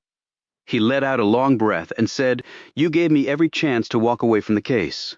You asked me time and again if I understood the risks, and your sister died. You must regret that you ever met me. He gazed at her, his brilliant blue eyes watery but intense. Working with you was the greatest professional honor of my life, Desiree Dubose, and getting to know you as a person was even a greater honor. She slowly shook her head and her eyes also teared up. I just wish we lived in a different world. Well, the good news is, we can. It's what you've been fighting for all these years. Real change is built on one person at a time, doing something different. Something they might have been scared to do before, like a white lawyer who'd never thought of defending a black man in court. Then another person and another person comes along and does something different, too. Hell, before you know it, Desiree, you've got yourself the United States of America you talk about. Her eyes flashing with emotion, she said, You sound like you've given this a lot of thought. I practiced my lines the whole flight here. We made a good team before. I thought we could continue that. But I can't make you do anything, Desiree, nor would I ever try. He rose to leave. Sit down, Jack Lee, she said firmly. He did as she asked. Dubose leaned close and said pointedly, This will be far tougher than you think it will be. I'm far tougher than I thought I would be. Why? She said, a sudden desperate look in her eyes. I never imagined I'd have such an incentive to turn my life completely upside down, and still be looking forward to every second of doing it. So what now? Dubose asked. Now we get to work, Desiree, said Jack. Together.